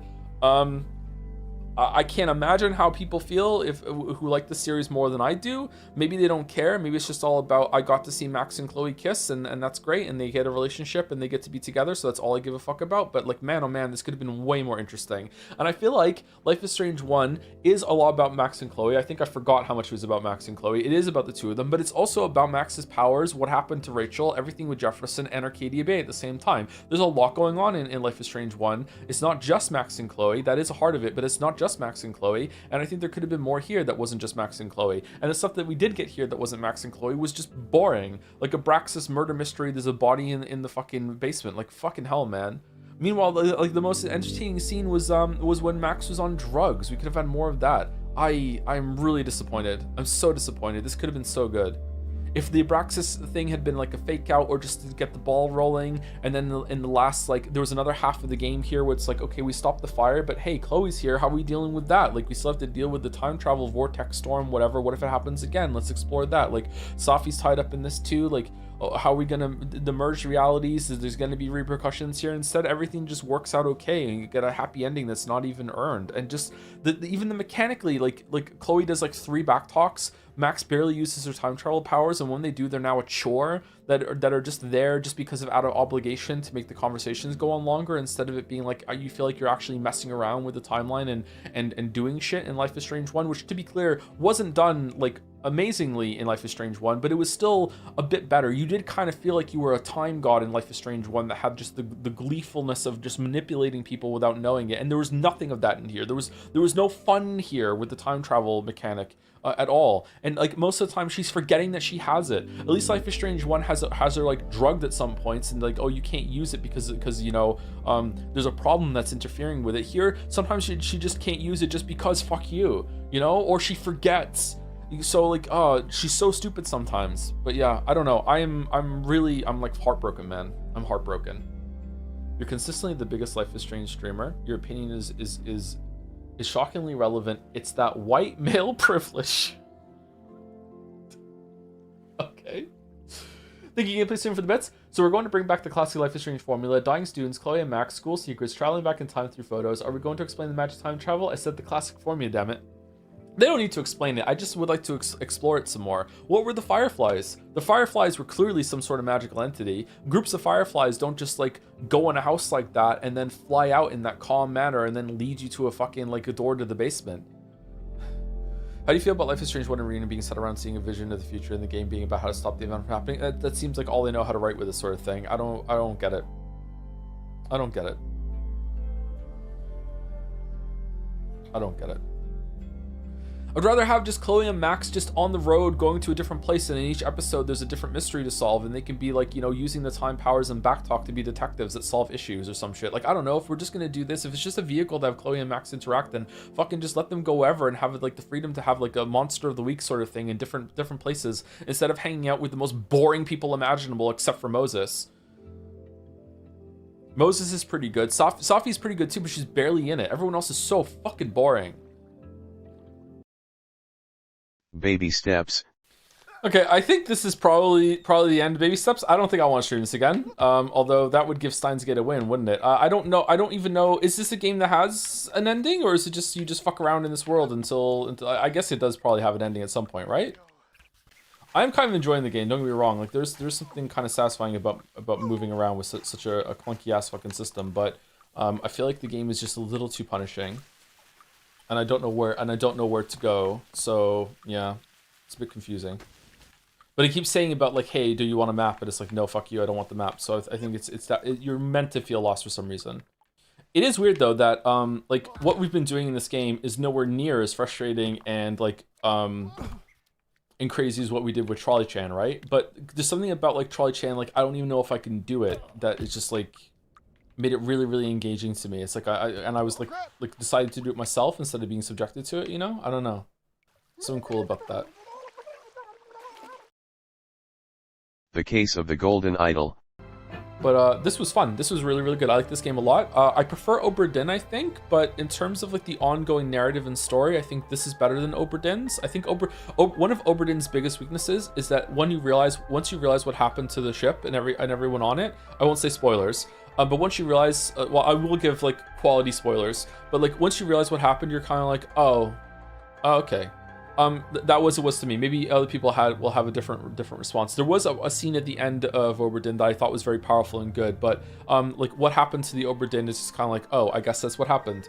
But the individual stories and the individual mysteries, I think, were probably better in Obra Dinn because I feel like I was more of a detective and actually like looking and seeing, like, and actually studying the scene and being like, what's that? Whereas this is more about referring information at a larger scale. So in a way, I feel like this was more like being a detective that is like doing like solving like a cold case, that you just have all the information in front of you while you're at the office, and you're just or in your home, and you're trying to piece it all together. Like you're looking at a board of all the information that you have and you're trying to put pieces together.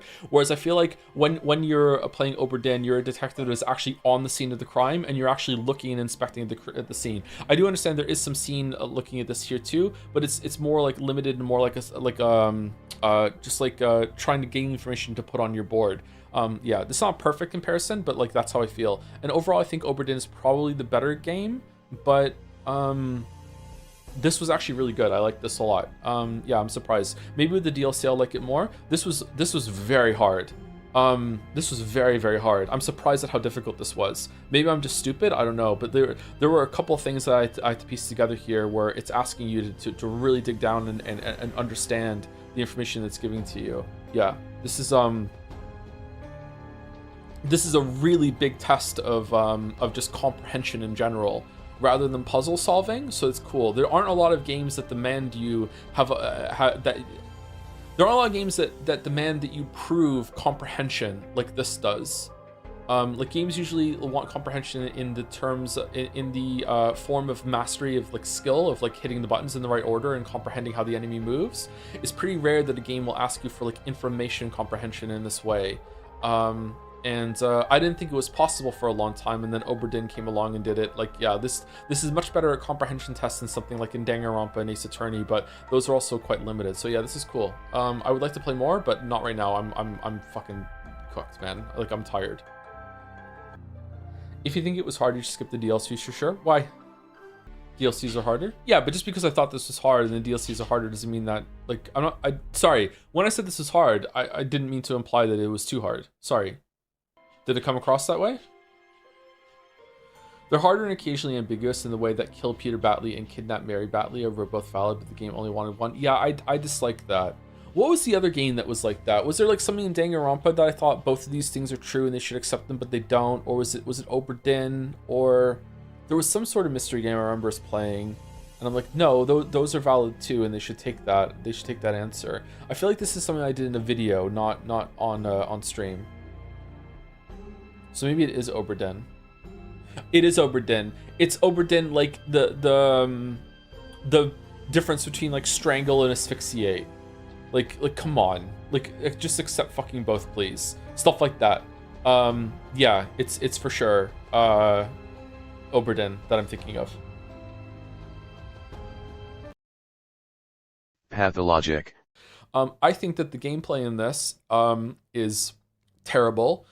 It was interesting for one line. It was mildly inconvenient and starting to get tired in the second line, and it is just abysmal on the third line. And I feel like it was a huge misstep and a missed opportunity, as we saw at the end here, to not give the player like the power of flight. With Mind Bullet, that's telekinesis. So, I feel like giving her powers of infinite ammo and that you can heal someone just by touching them was not enough. They should have made it so you could teleport around the town to explain the blackouts that another character is taking control of you. They should have made it so you're just completely fucking immune to the plague, so you actually do feel like the source of the plague.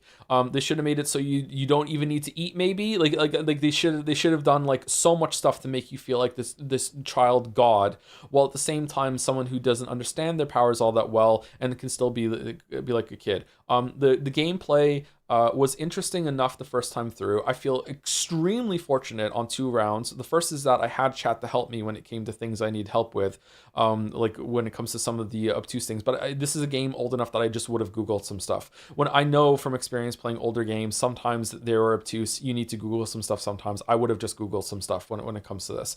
So chat was like a more streamlined version of that. The second thing I feel fortunate is that I just somehow lucked into just immediately understanding what I was supposed to do with my nighttime. Like, I feel like I'm a player that I don't like to like skip turns in games. I don't like to waste like time I could be playing. So I'm fortunate I am that kind of player that I was able to realize, okay, I filled up my bars, I'm well rested, I should go out and see what I can do in the night. Maybe there's something I can do. I should go in and see if I can get into combat. And I found the muggers and I get resources from them, and it's like, okay, well, what can I get from trading with the kids? Well, these hooks seem like they're useless to me. I should trade some stuff. And that was so overkill. I was really successful with Bachelor. I ended the Bachelor run with so many resources and money that it was like, okay, that's great. I do think that the gameplay does, and we'll go into positives now, I do think that the gameplay does like accentuate a lot of the stuff that the game is doing in the story. One of the best gameplay moments that is so easily forgotten now is the food prices spiking the hell and back on day 2. That just blindsides you. You think food is going to be cheap, you have resources, and then day 2 and you're like, holy shit, you really feel that you are just fucked. and just like you really feel the panic in the town. It's a really good way of marrying gameplay and story. It also explains why a bunch of people are rioting and they're going out in the streets and they're fighting each other and there's looting. Like, it sets up the whole entire town for the rest of the time, even though food never does become a problem. Like, really, like, you always have access to food. You can always break into someone's house. You can always just like fight some people that the plague, like, it's very smart that while the plague is going on, you can run in and it's free looting as long as you dodge the clouds. And then when the plague has moved on, the next day you can go in without needing a lockpick and fight the other looters for the resources. Like, there's always, you can't really like screw yourself too hard. So it's good that they did that. And I like that, but it just does not survive 3 playthroughs. It just doesn't. I'm sorry. And I think that the game, one of the best things the game does is the 3 playthroughs. I am stunned to say this, but my favorite route was Changelings. Like I love it when things build on each other. I love it when things are called back later. I write like that. I like a lot of my writing when I first start. A lot of my stories at the beginning, I feel even when I read them back, are kind of boring. Some of my scripts too. If you enjoy my videos, hopefully this comes through. Sometimes I will lay a lot of foundation at the beginning of stuff. There's even stuff I laid in the Witcher 1 and 2 videos that come back in the 3rd video, where I lay a bunch of stuff in the beginning that just feels like I'm saying details, and then they come back later like big time, like, no, we're returning to this point now, that was all set up. I really, really like it when stories do that. And the third route here set up so much stuff. The third route here paid off on so much stuff that was set up in the first two.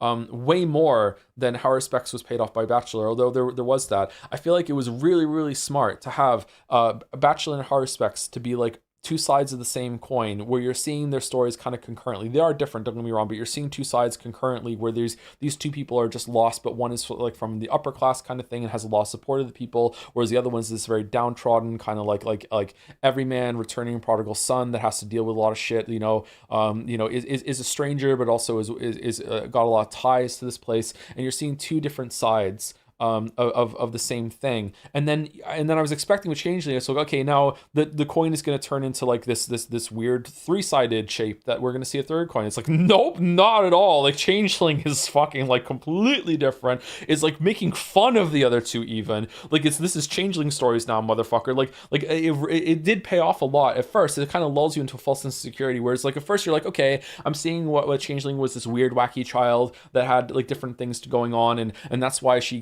ends up with Block, and that's what she's doing with the Glailia, and that's why she's hanging with Sabrovs on that day, and that's why they disown her on that day. But then as it goes on, it gets more and more wild with like, no, she knows about the meta stuff way more than anyone else. No, they're going to be making fun of choices that you made on the thing. No, they're going to make it so that you can role play as this wacky psychic girl that knows shit because you know it, because you're the player. It's going to play on this idea that you are 2 beings tethered by completely acknowledging that it's like, sure, there's 2 versions of the Changeling, but you are also the Changeling. It's you and her tied together. Like, there's 2 sides of you, and you are the one that's causing that because you're taking control of her and you're dictating what it is. So in that case, you are dictating if the Changeling is evil Clara or nice Clara, or is a child that is lost in the world and just wants parents, or just is someone who is kind of toying with her prey, almost like a cat. You know what I mean? Like, it's really, really good. I love it, but I do have to say that it is clearly unfinished. But even if it is unfinished, the idea is so good, and it uses the medium in such a compelling way that it still stands out as I think it's my favorite route, and I'm stunned about that because I thought for sure Bachelor would be my favorite route. I am the most like Bachelor, of the 3. The skeptic, that is coming to this place. It aligns with the player the most, because you're a stranger here. You don't have any Harspex is kind of like a stranger too, but like he still does have some ties here, and he is also like the end trail fortune teller, which is a very, very outside my area of expertise, and has a lot of like mysticism involved into it and lost superstition. Whereas I fancy myself to be the skeptical doctor who's coming in and be like, yes, the town. Let me tell you what's really happening here. Simon Kane never existed. Fuck you. Let's burn this place down because they're fucking with me, and how dare they? Like, I am the most like Bachelor is the most like me of the 3 of them. So I thought Bachelor would be my favorite line. I think he's probably my least favorite. I think Haru was just such a Chad and just won me over, and is being able to dig into the entrails of the town and like literally and learn about all the things that were going on that Bachelor just was not privy to was way more interesting than seeing the warring factions of the family that are like, it was really like they have no real power. anymore, and they're just whatever. Like, yeah, Horror Specs was really, really good, but then Changeling just comes out of nowhere and just like slams you over with just this huge, like, successful, like, meta narrative about everything that's going on, and just like throws everything in the air. Like, what is even happening here? Was everything that happened to Bachelor, was that even real? Was there more here going on? Was he being lied to a lot? Like, Lilich's relationship with Bachelor just completely flipped. Horror Specs and how he gets along with Lilich's also changed too. Like, yeah, it's just it's really, really good. It's really, really good. I liked it a lot. The writing was fantastic. It was so funny. Chat, it was so funny. The way it was funny at the same time as being profound, and like gives you chills while also making you laugh. Like I feel like I can't even decide what my favorite line was. And honestly, my top 5 candidates might be from today, okay? And we had the fucking egg conversation today, and like the highlights are still the stuff that happened. Like I can't decide. Like the fucking, like, Changeling fucking telling Bachelor, look up at Ava, she's on the railing and only you can see her, is so unbelievably funny, but so profound too. Like, just it's such a fucking punch to the gut to Bachelor and your experience as the Bachelor. Like, it's making fun of, like, when you go over and you have like this hallowed moment of being like, oh, here's the girl that was like fawning all over us and was like so special to us, and she killed herself because she was bought into the mysticism of this place, and was just in league with the Canes and didn't even realize it, and was just taken advantage of even, and trying to give the soul to the cathedral. It doesn't even matter because the polyhedron is right next to it, and that's clearly the most fucking, like, you killed yourself to give the cathedral a soul while the polyhedron is in eyesight of it. Are you fucking stupid? Like, that's what she did. And then it has this like really big moment where like Bachelor goes up and like almost like a religious moment where he's talking to Ava, which must have been like so difficult for him because he's not this kind of person that sees spiritualness. And then to have that moment like 40 hours later, in just one line, to be just so entirely dismantled and deconstructed as a punch to both you and your player experience as Bachelor in such a funny way, out of nowhere, in this place, as the party line that's the conversation's over with him. Fuck you, Bachelor, I'm done now. Is just such an achievement in writing. Like, to even think that you could have done that. Like, it's so fucking amazing. It doesn't pour over it. It doesn't talk about Ava. It's just one line, just boom, and they know that it's gonna hit with enough power, just be like, just done. Like my God, that might be my favorite line in the fucking game. I don't know, man. I can't believe it was so good. It was so fucking good. The game is so funny, but in a way that still has it just biting with it too. It just really gets you. And it's not even like a lot of humor, the Disco Elysium's humor usually is very biting as well, but it's also just making fun of society. It's making fun of a lot of universal things, a lot of universal like disgruntledness that a lot of people share about like all the different forms of like economic policy and how things are governmentally done and that sort of thing. This game does have some of that, but most of the time it's biting toward the player's experience, and also just the characters. Like, it has so much setup with how it turns things on their head with making fun of the characters and then making fun of you. Like, oh my God, it's really, really good. I appreciate when things are funny, because it's so hard to get right. Yeah, I wasn't expecting the game to be funny. I thought it was going to be really, really dry, and it wasn't. So yeah, like, fucking fantastic. I have no idea what this is about. Look, I have no fucking clue what the message of this is supposed to be.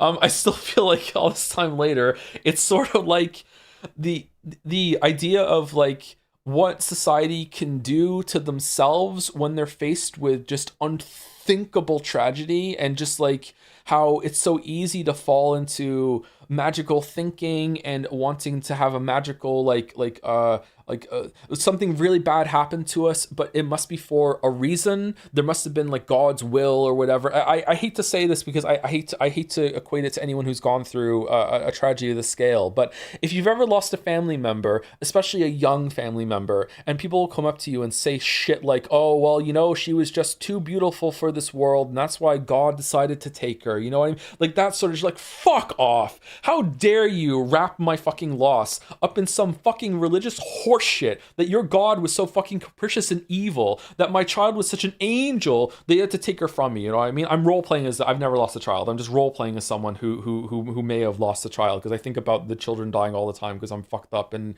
like I fret about it a lot. But like that's I feel like that's what happened here. Like there's just so much bad has happened to this place, and it makes sense about like they would try to find some comfort and solace in just anything that could make it make sense to them. And there's just so much of that. There's just so much history here. The place feels really real with all of its like compounded on like rituals and superstitions and family heritage, and just like the kids inheriting from the parents and seeing from their example. The kids are remarkably mature. The kids are some of the most interesting things in this game. The way the kids have their own secret society and have claimed places and are really ready to take up the mantle way before their time. Like no one in this place is like an immature kid that's just like, you know, picking their nose and scratching their butt and kicking bottles around. Like it's just really interesting.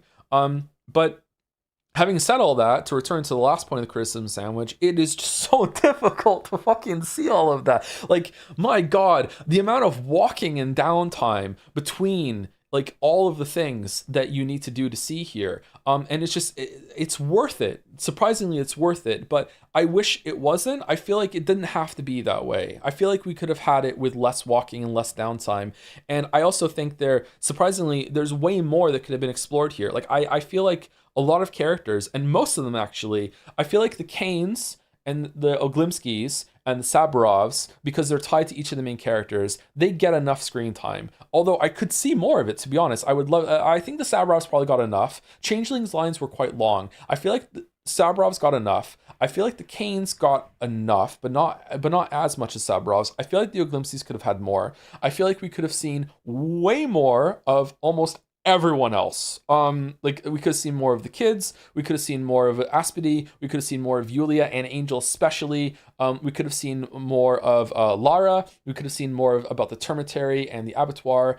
We could have seen way more of Block. I feel like he comes a bit late. Even Sticky feels like a supporting character. I feel like maybe Sticky we don't need to see more. Murky is a really interesting character. Some kid that lives in a train car by herself on the outskirts of town, where she might have to fend with like wolves and coyotes moving in and stuff like that. I feel like that's an interesting character that we don't really see much. But yeah, I feel like we could have seen more of those.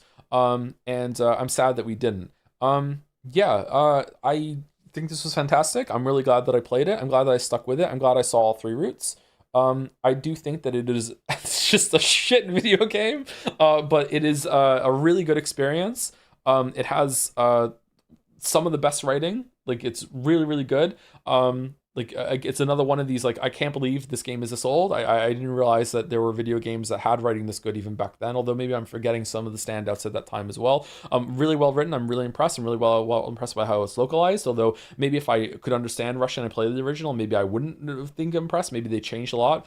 You know, maybe in Russian it's shit. Maybe it's the localizer. Maybe this is the T.S. Eliot's The Wasteland situation, where the person who he just gave it over to did all the work fucking like paring it down into it. I don't know, but yeah, that's it. Yeah, very dense. I'm still confused about a lot of things. Maybe I'm supposed to. I feel like I should experience it again and see, especially Bachelor's Line. But I am interested to see where it goes with Horror Specs in Pathologic 2 and Bachelor in Pathologic 3. And that's it. That is Pathologic. We are done. We got it done. Top 10 writing games, you think? It's definitely up there, and definitely like the video game equivalent of everyone's favorite movie, Iron Man 2. Similarities between Umineko and Pathologic? I don't think there are. I thought at first there would be, because it's all about like belief and being skeptic, but I feel like there is a lot of people viewing things with love here, but that is a very common thing. Like, that is not unique to Umineko. The way Umineko says it and explores it is probably unique, especially with the length that it has, but that is a very common thing about people, how people view things with another way of saying it is like good faith and bad faith, right? Viewing with faith. But I feel like it's a bit different. What do you think about Simon Kane now? Sorry if I missed it. I don't think he's real. I think that there's magic in this world. I didn't at the end of Bachelor's Line. At the end of Bachelor's Line, there's no magic in this world. Now I think there is magic in this world. Definitely it's things that we view as supernatural, but this chat was quick to say are natural for this world, but they're supernatural for our world, and also supernatural for some of the inhabitants in this world in the sense that they never encountered that before. I think there is magic. I think there is probably soothsaying, clairvoyance, stuff like that. I think that does exist. But I don't think any of the air quotes mistresses in the town have any magic whatsoever. They're all faking. I also think that Simon Kane is not some immortal person. I feel like he did exist at some point, but he's been dead for a long time. And it's just kind of like there must always be a Simon Kane, and then someone in the family takes on the mantle of Simon Kane and lives on for another 20 or 50 years. And it seemed like Georgie was doing that. And then after Georgie died, it'd be someone else in the family, and they would do that sort of thing. Would you find it funny if you saw a video on Pathologic and they had a completely different vision of its themes and what the game is about? Oh yeah, I'm sure that does exist. Yeah. I would find it funny. I would find it amusing and entertaining. Yeah, but I wouldn't feel like wrongly about it either. This definitely does feel like a sort of game that is holding a mirror to you in a lot of ways, and being like what you bring to the table is what you see. But I feel, and this is a really cool thing that it does, I also feel like it nudges you to question that as well, right? I feel like if you came to this game like I did with a bunch of skepticism, and I feel like that you don't believe in a lot of magic and stuff like that, the game is going to nudge you in many ways to be like, are you sure though? Because this, and what about this? If you consider this doesn't feel like magic, doesn't it? But the flip side, if you come to this just loving magical bullshit and you're really in tune with it, you're like, yeah, this is a magical town, law, magic going on, yeah, Simon Kane, holy shit, fucking immortal, yeah, got on focus, yeah, which is some weird fucking like mind fucking genie in a bottle place that he just sinks into when he wants to go, a fucking magical being for sure. I feel like if you come into that, I feel like there are a lot of things that happen in this place, in Bachelor's playthrough especially, but also later, they're also like, are you sure though? Because like Katarina was getting her shit from a rat whispering in her ear, and sure, the rat is maybe the magical one, but she isn't, and she was faking. Does that mean someone else is faking too? And like Georgie's kind of acting like Simon Kane now, and Bachelor is saying to Ruben like, hey, do you know all this time I haven't even seen his body, I've never seen him once, I just have to trust that you got the sample from him. Like there's a lot of things that kind of nudge you into thinking like, are you sure though? No matter what you bring to the table, it's trying to really question what you believe. And I think that's cool that from people coming from two different sides are still going to be like, wait, hold on, what? And there's enough there, like the first time you see the rat prophet, it's after you've like gone into a well and you're possibly hallucinating when you're going around in these like claustrophobic tunnels, and you're kind of like, okay, is that real? And then when you see it as Clara, it's like, well, Clara might be crazy, so is that actually real? And like Katarina, as someone in chat just said, is a morphine addict, so is she actually seeing a rat prophet, or is she dreaming it? Is the rat prophet real, or is it just like a local legend that some people see sometimes when they're in a really bad sort of play? You know, it's really interesting.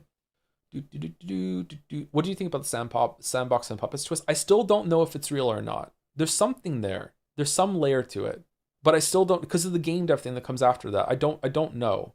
I don't know how we left. I'm really confused about that. Yeah. It almost feels like they wanted to have a meta like scalpel incision that comes from the outside of the game and talks to the player directly, but they thought it was too cliche, too trite. But they still wanted to do it so much that they have two layers of that kind of introducing it to you. They're like, okay, well, what if the game character had like that happen to them first, and then it's gonna happen to you as well, right? And it's like that setup is like whoa, holy shit, you know? And I feel like it disarms you and you're not ready for it. I think maybe that's the point of it. I still think, and again, this is me not letting go of a theory, so I'd have to think about it more. I think that the whole point of the sandbox thing, because you don't really dwell there for very long either, is just to set up the part at the end when you talk to the people at the play and they talk to you directly. I think that that's what it's all about, but I'm not sure. I had the opinion The Bachelor is all right, and everyone else's are rushed. Now I believe everyone's a rush, to be honest, but likely devs believe Bachelor was the least rushed from what I know. I think Bachelor and Haru are pretty equal.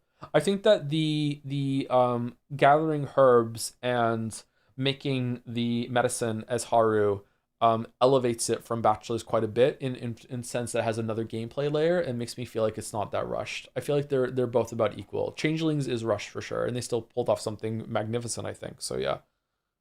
I think it might be a fiction becoming truth of the power of belief theme, with Clara growing so strong within the kids' fiction that she outgrows them and becomes the miracle worker above their power. That's why the kids bow to the sandbox, to the cutscene. It could be that, yeah. Maybe I'm resistant to thinking that because I don't really want to have another Umineko kind of interpretation of something, but it could be that.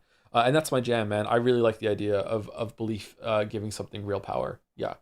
But there's something about the story that's making me resist that a little bit, so I don't know. I'm not sure. Great Ace Attorney 1. Anyway, so this is really good. I think if I'm judging the games individually, like Ace Attorney, Phoenix Wright, whatever the fuck it was called, and then Trials and Tribulations, and then Justice for All, and then this one. Those are the only 4 ones I played in the series, in case anyone doesn't know my history with it. I haven't played Investigations, I haven't played Apollo Justice, I haven't played those. I've only played the first 3, and then this one. Overall, I think this one is my favorite, but I don't really remember the first 3 all that well. The first 3 were good as well, don't get me wrong, but they had some pacing problems, especially when it came to the investigating parts of it. I remember just being really bored with some of the pixel hunting parts of it and going through all the different locations. I feel like they were a lot more, what's the word? Restrained, better paced when it came to the things that you were looking at. It wasn't just endless like pixel hunting, and I remember a lot of the times in those games you had to go back and forth to different scenes and talk to someone, and that would trigger something. It was kind of like an adventure game at that point. It was kind of like Monkey Island at some points for it. You know what I'm talking about? Very much like, go here, look at something on the floor, this triggers an NPC to show up in a scene that's somewhere else for no reason, then you go and talk to them and you get information. It was very, very bad when it comes to just like pacing and just like being boring to go through. Like too much stuff, like very formulaic as well. I would say that maybe my favorite thing that this game does compared to the other ones is that every single case in that game started the same way, with, you know, you are starting off in Phoenix Wright's office, you get some slice of life updates with him and Maya, then you get like some kind of feeler about what's going to happen, then you have to go to the jail and you meet the client. I'm a lawyer, the jail, the client tells you some stuff, then you have to go and do the investigating thing, then you go and do the investigating thing, then you go back and talk to the client, and then you go into the trial, and then did the trials even have like an intermission sometimes where you went back into the investigation after the trial, that sort of thing? Like, it was just so formulaic and just really, really dull as it wore you down, even though the mysteries and the stuff in the trials were really good for the most part. Like, it definitely, I'm trying not to like condemn it too badly. I'm just trying to hone in on the negatives here. Whereas in this one, I feel like it was really a really good idea to have like a case where you didn't even have a trial. That was really cool. That you weren't always doing the investigating parts beforehand, that sometimes it was just you go into court and good luck. I feel like that really made it paced better and had more variety to it. In some ways, though, I could definitely see this being someone's least favorite Ace Attorney game, because of that same reason, that they like having like 5 cases where you talk to people, you gather evidence, you gather clues, you talk to people, you look through different scenes, you build the mystery in your head, you actually do some investigating, and then you go to trial. But for me, that's like the least favorite part. So I appreciated that. I think that the last trial here was probably my favorite overall in terms of entertainment value. It was incredibly entertaining, had a lot of cool moments, a lot of back and forth. The animations of the characters and how they are more alive on the screen is doing a lot of work for me to enjoy it, whereas all the static pixel art in the previous game was good, don't get me wrong, but it didn't have as much liveliness to it when it came to some of the stuff that was happening. Now, people said that this wasn't the first time they did a 3D game like this, so maybe that's because they learned a lot of lessons from the other ones, but that doesn't matter to me. This is the first one I played, so I really appreciated that, and in terms of presentation, this was definitely the best one. I also, the only character that I kind of dislike is Iris, and even then, she's kind of like a little disliked to neutral, whereas I hated Pearl in the previous games. And I didn't hate Maya, but I disliked her. Maya was really annoying. I didn't like Maya at all. And not hatred, but just like, I don't know. Anytime Maya was on the screen, I was like, I wish someone else was on the screen. There's something really nice about Susie compared to Maya. I don't know what it is, but Susie seems like very, very calm, very competent.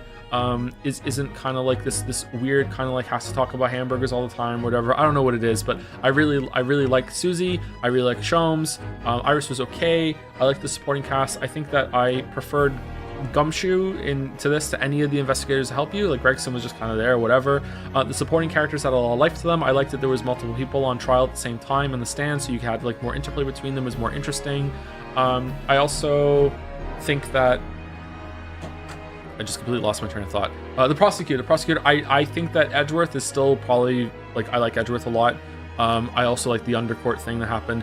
Edgeworth is probably still my favorite over Van Zieks. I really liked Edgeworth over that, but Van Zieks was really, really good. I would say that a flaw maybe of the game is that it only has one prosecutor really that you're up against, so it's always Van Zieks. Maybe that's because they needed another case to have someone else in the middle, but then the game's kind of bloated or something like that. I don't know. It would have been nice to have like episode 4.5 or whatever, and have like an actual case where you're not just always up against Van Zieks. That would be good. Ouchie revisionism. He was the tutorial like guy. Like, come on, like whatever. And he's also from the first game.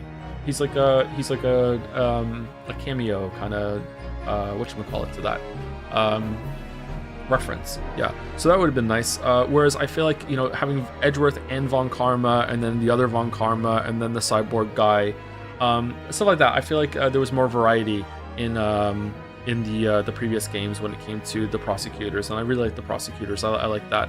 The judge was pretty good. The course proceedings were pretty good. I feel like the mysteries in this were probably not that strong. I think setting up the cat flap moment in the last episode was probably the strongest part, but it was a lot less of, can you figure out how this was done in like a broader mystery sense, which is how I usually like whodunits. And it was more of a, can you follow the logic we're putting down, and like meshing with the vibing with like the reveals that happens as they come one at a time. Less than like having a really, really rock solid mystery with a lot of moving pieces that you can piece together ahead of time. I don't know. I feel like there was some really good stuff in the previous games, in some of the trials, not all of them, where you could actually go, before the trial even happened, you could actually sit there and be like, I think this happened, this happened, this happened, this happened, this happened, it happened in this order, and this happened, and it's a really fun mystery that you can dig your teeth into. Whereas here it was more of maybe it's because I was less engaged, I'm not sure, but it was more of just like going along with the flow. Maybe I learned to go with the flow more with the previous games, I don't know, but as mysteries, I can say to you right now that the mysteries that were in the first two cases were very disappointing. They were still really entertaining. The one in the restaurant and the ship were really disappointing as mysteries. Like, it's like whatever. But they were still entertaining to go through. The mystery about the on the omnibus was cool, because I feel like it was one of the first times that it's ever been about just like really drilling down on eyewitness testimony in a very contained setting. Whereas usually a lot of these things are a lot broader, in a much larger area. Even if the room is just large, like the circus one in one of the earlier games. Whereas this was just a very like bottle kind of mystery, where it was just about like, well, you said this, you said that, this is what happened. And I quite liked that, because it stood out to me that the games hadn't done that kind of thing before. The one about the street seems to just be kind of like fun for setting up for these big moments of like putting a parrot on the stand and wacky mystery. I like it when these games lean into the bullshit, but as a mystery it was just kind of like whatever. And the last one was kind of like that too, where it's kind of like it's basically, it's less of a mystery that is like playing fair in the sense that this could actually happen, and it's more of a just a story that's setting up a bunch of foundation laying and then payoff, and I enjoy that, and there's a lot of intentionality there. But like, come on, like it's complete batshit. Like the fact that the cat flap thing on the door that was established ended up being really important later on. It feels like they were trying to recreate that metal detector moment in the first game, and they did do that. Don't get me wrong, they definitely had that kind of impact, and it was really entertaining. Maybe it was even more entertaining than the metal detector moment. But as a mystery, we are far and away from any logic, reasonable rationale, whatever the fuck, you know what I mean? Like, we're in make-believe land, and we're just having a good time, and I'm here for it. I like it. I think it's good. But I guess that goes to show you that I'm not really into the series anymore for like having like a mystery, whereas in something like Danganronpa, I would actually want there to be a pretty good mystery that I can dig into and be like, oh, this is what happened. But you know, maybe I'm forgetting exactly what happens at Danganronpa. But yeah, very entertaining, really, really good, really well written. Like I always say, people who are here for a lot of streams are probably sick of hearing me say this, but it's my opinion that comedy writing is the hardest thing to write, absolutely the hardest thing to write. So if anyone can ever write comedy, and I'm not talking about stand-up, although stand-up is hard to do too. If anyone can write comedy that has to have okay, so pacing is a really big thing about comedy. So when you're doing a stand-up performance, or if you're live talking to chat, you can actually kind of feel out what the pacing should be. You can undercut yourself to like not finish a sentence and start laughing. You can, a lot of the delivery matters. Having delivery set in stone, because it's a piece that you finish and then you just put out into the world and publish. Having that be all about like pacing has to be set up ahead of time. You can't change it. You can't react how the audience is landing. You can't react how they're moving through it, that sort of thing, is to me the hardest thing that there is. It's the hardest thing to write. So when something is like this, deliberately set out and isn't a live performance, and they can be that funny and the jokes can land more often than they don't, is really, really impressive to me. And it was very, very funny. So yeah, like I don't know like how they do it, but yeah, I feel like this was funnier than the first 3 games, which also is really funny. I like that they just said, fuck it, we're just gonna, you know, it was really good at setting tone again. Like in the first Ace Attorney, I remember a lot of people were like, he's gonna hate this, it's wacky, he's gonna hate it, and it's like, no, like it's great, because in the very first trial, they set, like, his name is Frank Sard or whatever, right? Like they set the tone right away, and tone is the most important thing. It's like, okay, there's gonna be some mysteries, there's gonna be some deductions, they're gonna ask you to pay attention and have some logical callbacks, but really this is a farcical, fantastical kind of thing that's here. So, you know, just have a good time. You know, they set the tone right away, and that's good. And they set the tone right away here too. Favorite joke, if you can remember.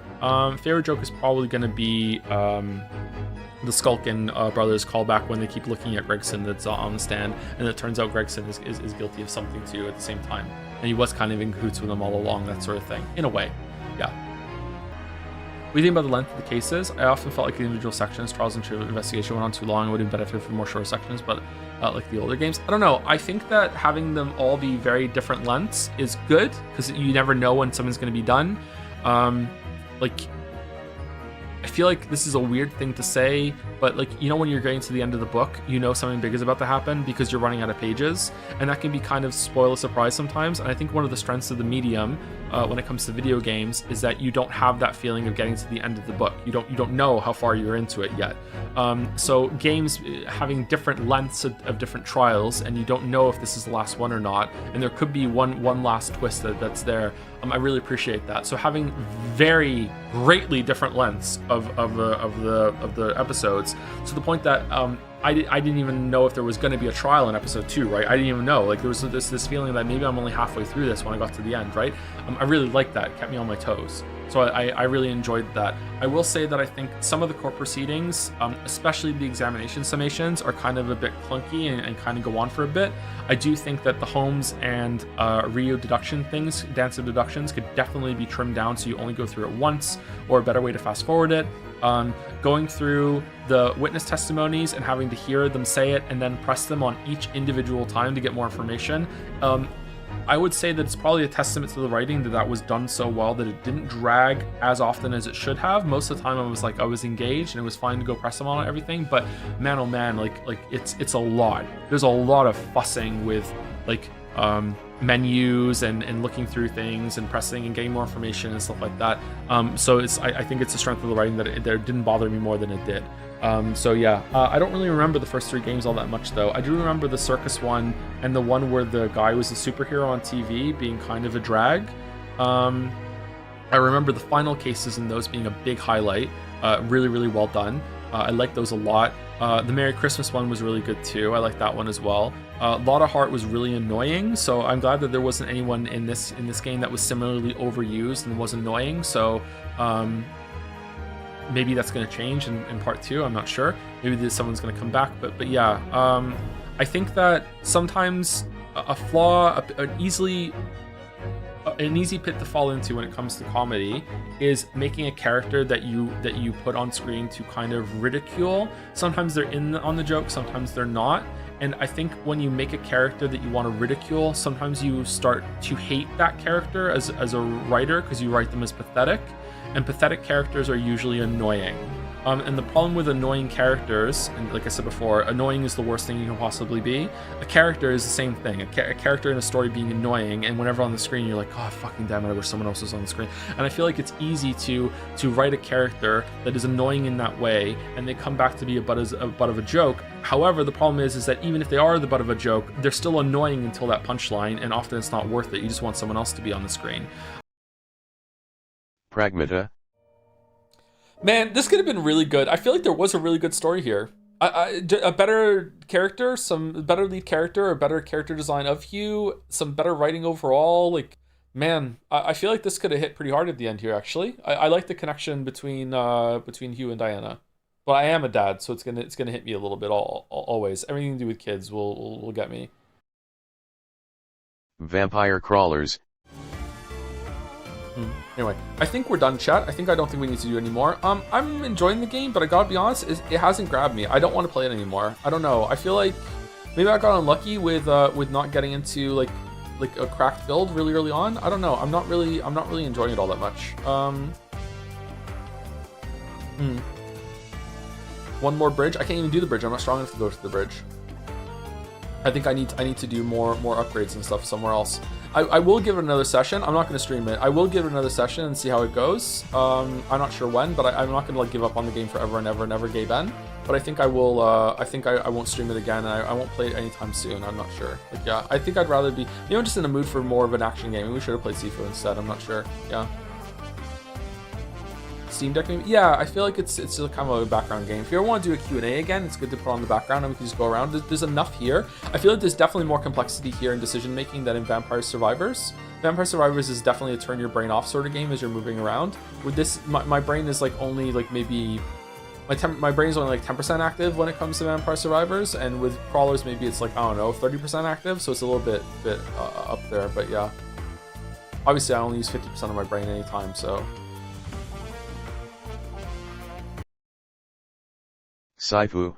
But I just want to say that this game was amazing. I really loved it. It was very impressive combat system. It has a couple of little blemishes on it. Like I said, like I can't even remember the first one. What was enemies not really attacking you when you are doing the execution things is like, you know, it just feels kind of weird. There was a couple of glitches here and there. The tutorials weren't that great at teaching some of the stuff, and there was one other one too. I can't remember. There was one tiny little blemish too that I'm like, I'm not really sure about that. The way some of the characters kind of like slide, like they have roller skates suddenly in order to hit you. Like they'll get into a position to throw their punch or kick at you, and they'll be standing like, I don't know, like maybe 2 meters from you, and then they'll hold this position, and then suddenly their character will just slide like fucking like a meter closer and then deliver the kick. A lot of games do this because it's very hard to like properly match where all characters are when they're doing their attack. I don't love that, but again, it's fine. Like, it's not the worst thing in the world. Virtual Insanity. Jamiroquai, when they do their Jamiroquai moves, they're fucking Jamiroquaiing. Not the best thing in the world, but it's okay. The biggest problem I have with the game right now is that the last boss just wasn't fun. It was hard for sure, but it like I didn't have a fun time learning that boss. I didn't really learn the boss. I just, whenever he came up to me, I would just hit guard and deflect and hope that I got a combo, and if I did, I'd hit him, and that's it. And I just did it over and over and over again until I won. I feel like I didn't learn anything. Obviously, I did learn to counter his sweep when he swept me, but apart from that, I didn't really learn anything. I learned his sweep attack, and I learned the move when he went on the wall that I could avoid that. Every other attack came out so lightning fast, and I could never hit him or be aggressive because I didn't know how. That every single time I just stood. If he wasn't doing those two moves, I basically just stood next to him and hoped he attacked me. And when he attacked me, I just spammed the block button and hoped that I got a deflect. That is how I just won that fight. So really, I didn't win that fight. So we got an ending. I didn't beat that fight. Now, this is me coming like right off the like, been streaming for a while. I'm a little tired. I was sick yesterday. So like maybe I would do better if I learned more. I'm definitely keen to learn more. I would love to do another run right now and level up my parrying thing and see what it's like for that. I'd like to use the focus moves a little bit more as like a cool way to get through the hordes of enemies, because it's kind of fun to give yourself a breather and like earn it by doing deflects and shit. But like overall, this game was fantastic. For me personally, this is like a 9 out of 10. Like I had a great time, like absolutely fantastic time playing this game. Would I recommend this game to everyone in the same way that I usually like give a 9 out of 10? I don't know if I would give it a 9 out of 10 like for a broad audience, but if you like action games, I give this a 9 out of 10. It was fantastic. Presentation was good. I feel like I was worried there wasn't going to be enough content here, but there is. Combat system is just great. It absolutely slaps. Like, I'll probably play this on my own time. It was a really great game. Probably, oh god. See, there's recency bias now. This is probably the best one guy facing off multiple guys in a room combat that I've played. Probably. I don't know. It's really good. It's really good. It's like, I like the Devil May Cry games and Spectacle Fighters and stuff like that, but they're very flashy and more about locking one guy in a combo and doing that, and like fighting them almost one by one in sequence sort of thing. Whereas this, I felt like I was fighting the whole room at once. Like, lock a guy down with a throw, run over, get that guy fucking like vulnerable, like run over, hit the other guy while he's do a counter, then execute glory kill. Then as I'm doing the execute glory kill, I already have my next target set up. Oh, go over and hit him. Oh, someone's coming at me with a grab, dodge that real quick. Oh, this one I know I can deflect. This one I know I need to do an avoidance thing. This one I can roll out of the way. Okay, reposition, grab that weapon. Just like man, like it's just really good. Like, I can't think of a game that does one guy in a room fighting multiple opponents at once better than this right now. I can probably think of games that do the one-on-one fighting better. I think I'd probably still prefer Sekiro and Lies of P to this one-on-one boss, but the bosses were good too, man. Especially boss number 3 and 4, those fights were fucking awesome. I feel like boss number 2 was really good teaching. I learned a lot from boss number 2. Boss number 1 I'm not really sure about. It also glitched out, so I kind of have a bad memory of boss number 1. But boss number 3 and 4 were just incredible, really good bosses. I'd like to fight them more. Boss number 2 was a good learning experience. I do not like boss number 5. I really dislike it. Sorry. Again, I might change my mind later. Please do not take this as locked-in criticism forever and ever, Gay Ben. Right now, I just did not have a good time with the last boss. If I do it again and I get better at deflecting, because I was doing a lot of avoidance moves, I was doing some deflecting, but my so my approach to a lot of the fights here was to do the avoidance moves until I learned the timings, and then do the deflections, and then when the deflections come through, like mix in some avoidance moves to get my structure back, and the last boss is just like, fuck you can't do that to me. Or if you can, I'm not good enough to do it. Do you understand? Like, maybe it is possible, but I am not good enough to do avoidance moves on him to even learn his timings. I also think that having the player moveset plus hyper armor when you don't typically have hyper armor is kind of bullshit, but like, I don't know. It is cool, by the way, to face off someone who has basically the same powers as you, but a little bit better, same kind of moveset. That is a cool way to end it. And as soon as I saw him, I was like, yeah, of course it's going to end that way. Shit, how did I not figure that out before? But yeah, I don't know. I just, I didn't find it fun. I didn't find it hard in a fun way, right? So that's it, yeah. But yeah, I would love to play it again and do more deflections and focus on it, and maybe I can feel it out. But right now, as this is a skill issue, I think, right now looking at that, I think that sometimes things are beyond you as a gamer. I think mastering that fight is beyond me. I think I can master I can master every single other fight. I'm pretty sure, like, okay, so when I say I could do the whole game hitless, what I mean is if I was in a Goku time training capsule and I had like 100 years to locked in at my age right now, I'm pretty sure I could do the whole game hitless. I don't think I could do the last boss hitless. If that's the difference I'm saying, you know what I mean? Like, I could do everything until him, like, hitless, but I don't think I could do him hitless even with like nigh infinite time. How the fuck do you know about the Goku capsule? There was a lot of people in high school that really lived Dragon Ball Z. Road to Empress. This was fun. There we go. Yeah, it was a fun game. It was a nice, quirky FMV game. I always enjoy those. A lot more high budget than the other FMV games I've been playing. But yeah, it was shockingly high budget. Yeah, I'm happy that we got the better ending, because I was really disappointed in what happened there. But when we got back and got the other one, yeah, that was better. Satisfying to finally kill Lucy. She was the first character who said at the beginning, so it's a nice bookend. Yeah, it's good. Yeah, I thought it was a great time. Neon White. That's fine. We can end, I think. All right. So this is good. I really like this game. The gameplay's great. The story is, you know, it wasn't that god awful. It got a bit better as it went along. It was a bit wacky parody sort of thing. Some of the side stuff that we did was kind of annoying, but and kind of a time waste. But it was all right. Some of the jokes didn't land, but some of them did. So, you know, that's how comedy writing is always going to be. I like the last boss. Last boss was pretty good. I like it when you're moving through different environments very quickly like that, and you're doing lots of different things. It was probably the best boss in the game. They saved the best boss for last, I think. Really cool system of like trying to get better times. It controlled really well. There were very few times that I thought that the controls were getting in the way. I don't know like what they could have done to make that a little bit better. It was frustrating sometimes to like you miss a jump by a hair of a pixel and then suddenly you have to like, you know, restart instead of having the ability to do like a ledge grab or something to continue on. Like the ledge grab was super slow and you never needed to use it to get a good time, then maybe that would be a good way to make things go smoothly, but it didn't really. That's like I'm nitpicking at that point for like I just don't like getting stuck in levels. Some of the find the gifts were annoying, but most of them were pretty fun as a puzzle sort of thing. I preferred it when I knew where it was, and the problem was how do I get there rather than where the fuck is it. That was my favorite. Some of the levels toward the end were a bit too long, but honestly, as they got longer, it became a lot of fun just to go through the level the first time and string a lot of moves together. And then after that, optimizing it was kind of like, yeah, whatever, an afterthought. But I'm glad that there are a mix of long and short levels there for the community to you know, bash their head against. So it's not the same thing over and over and over again. Yeah, I don't know. I really liked the game. It was really cool. The variety was there. They kept introducing new things as it went on.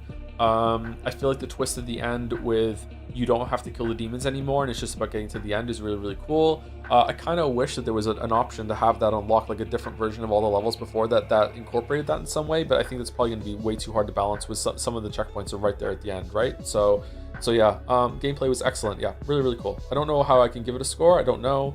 It'll probably be like at least an 8. Probably brought down, if there was no story at all, it would probably get a 9. Because I feel like the story is just a waste of time and it gets in the way. Even though the story I wouldn't say is god awful, but like yeah, it's pretty good. Like the overall as a game is a pretty good package. So I'm probably gonna give it around an 8, something like that. Yeah, really, really cool experience. A lot of new weapons, really, really fun to try and optimize the routes.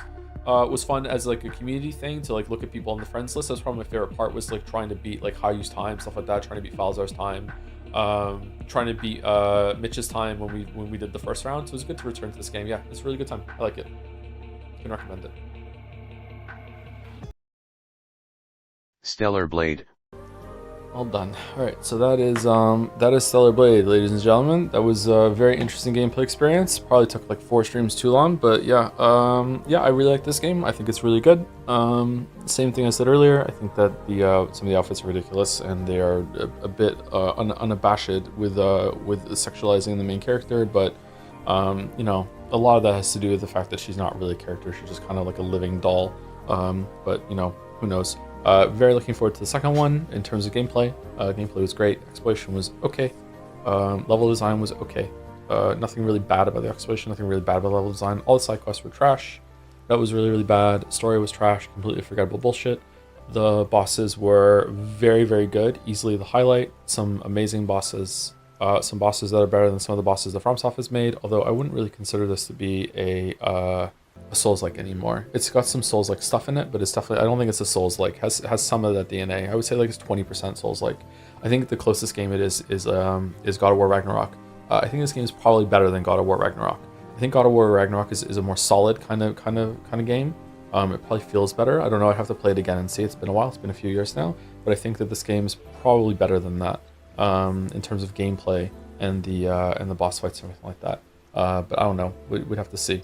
There's something kind of like, this is kind of like Doom Eternal versus Doom Dark Ages when it comes to like God of War Ragnarok comparison. Like you're so hefty and grounded literally in God of War Ragnarok, and that's good. It's nice, but this, I like being able to jump around and move more freely. And I feel like there was a lot better reactions and interactions with the boss fights and their animations in this game. There were some problems with this game. I don't know how many of them are just, I need to get better.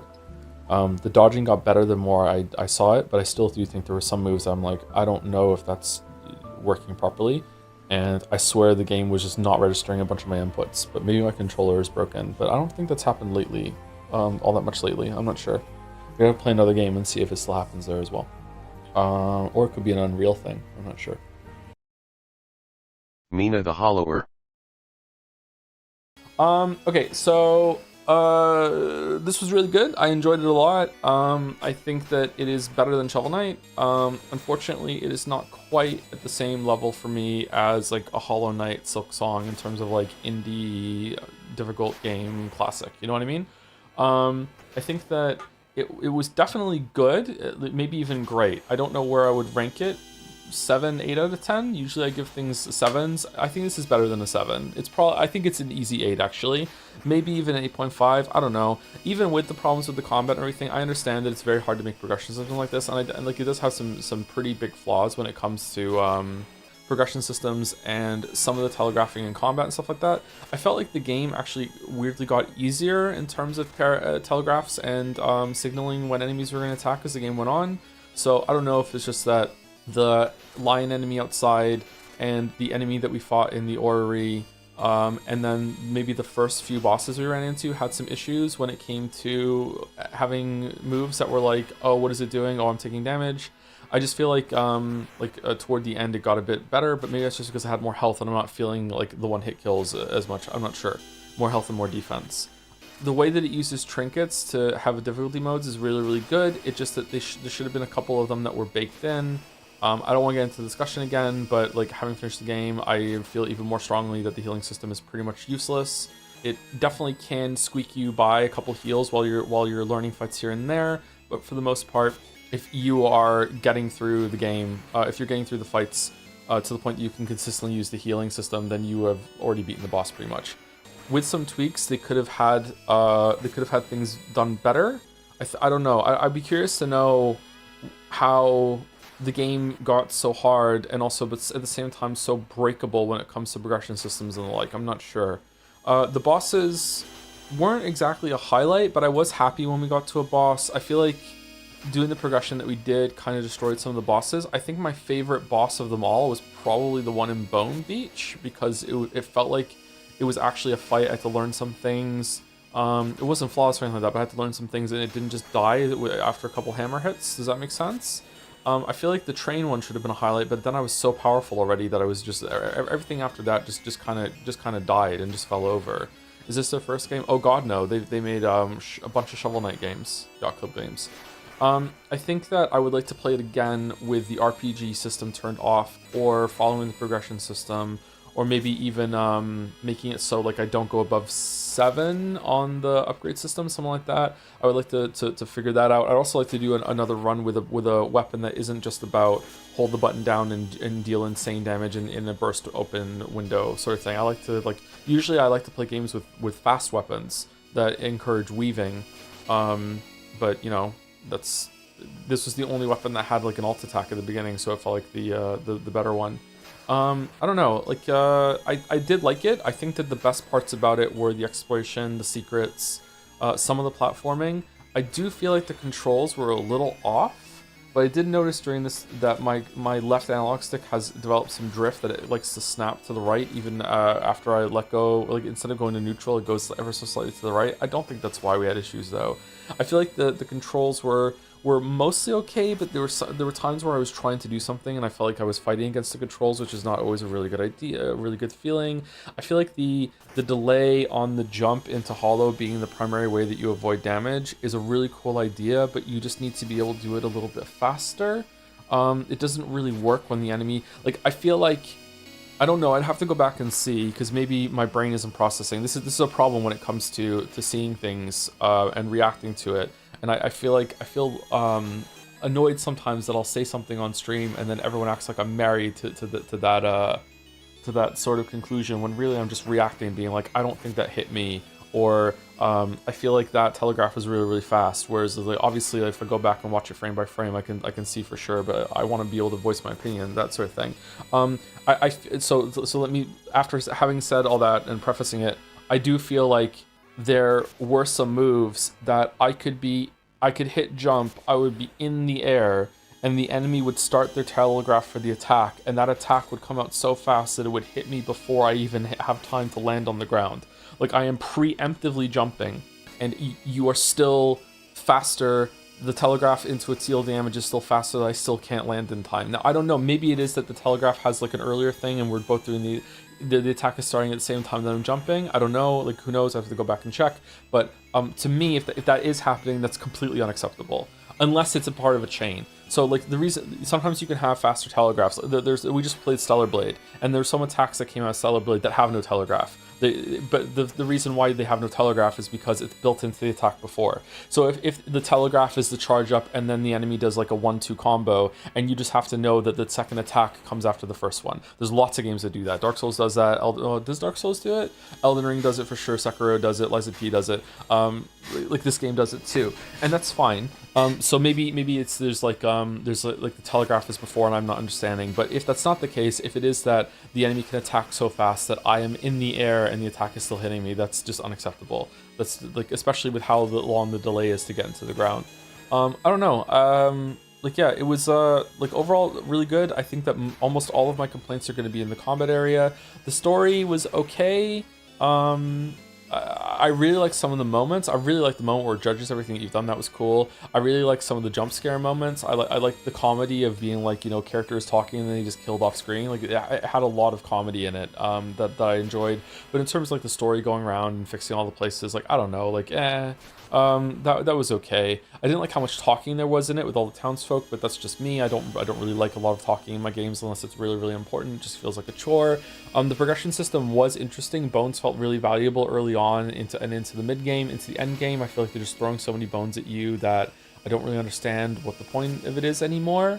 But there was so much shit that you could get and acquire power earlier on that was really, really good. I didn't really feel like I was exploring a world. And maybe that's okay. I feel like I was exploring sections of the world that sometimes overlap. And I feel like I wasn't really spending much time thinking, how do I get there? It was just basically following all the paths and eventually I would get there.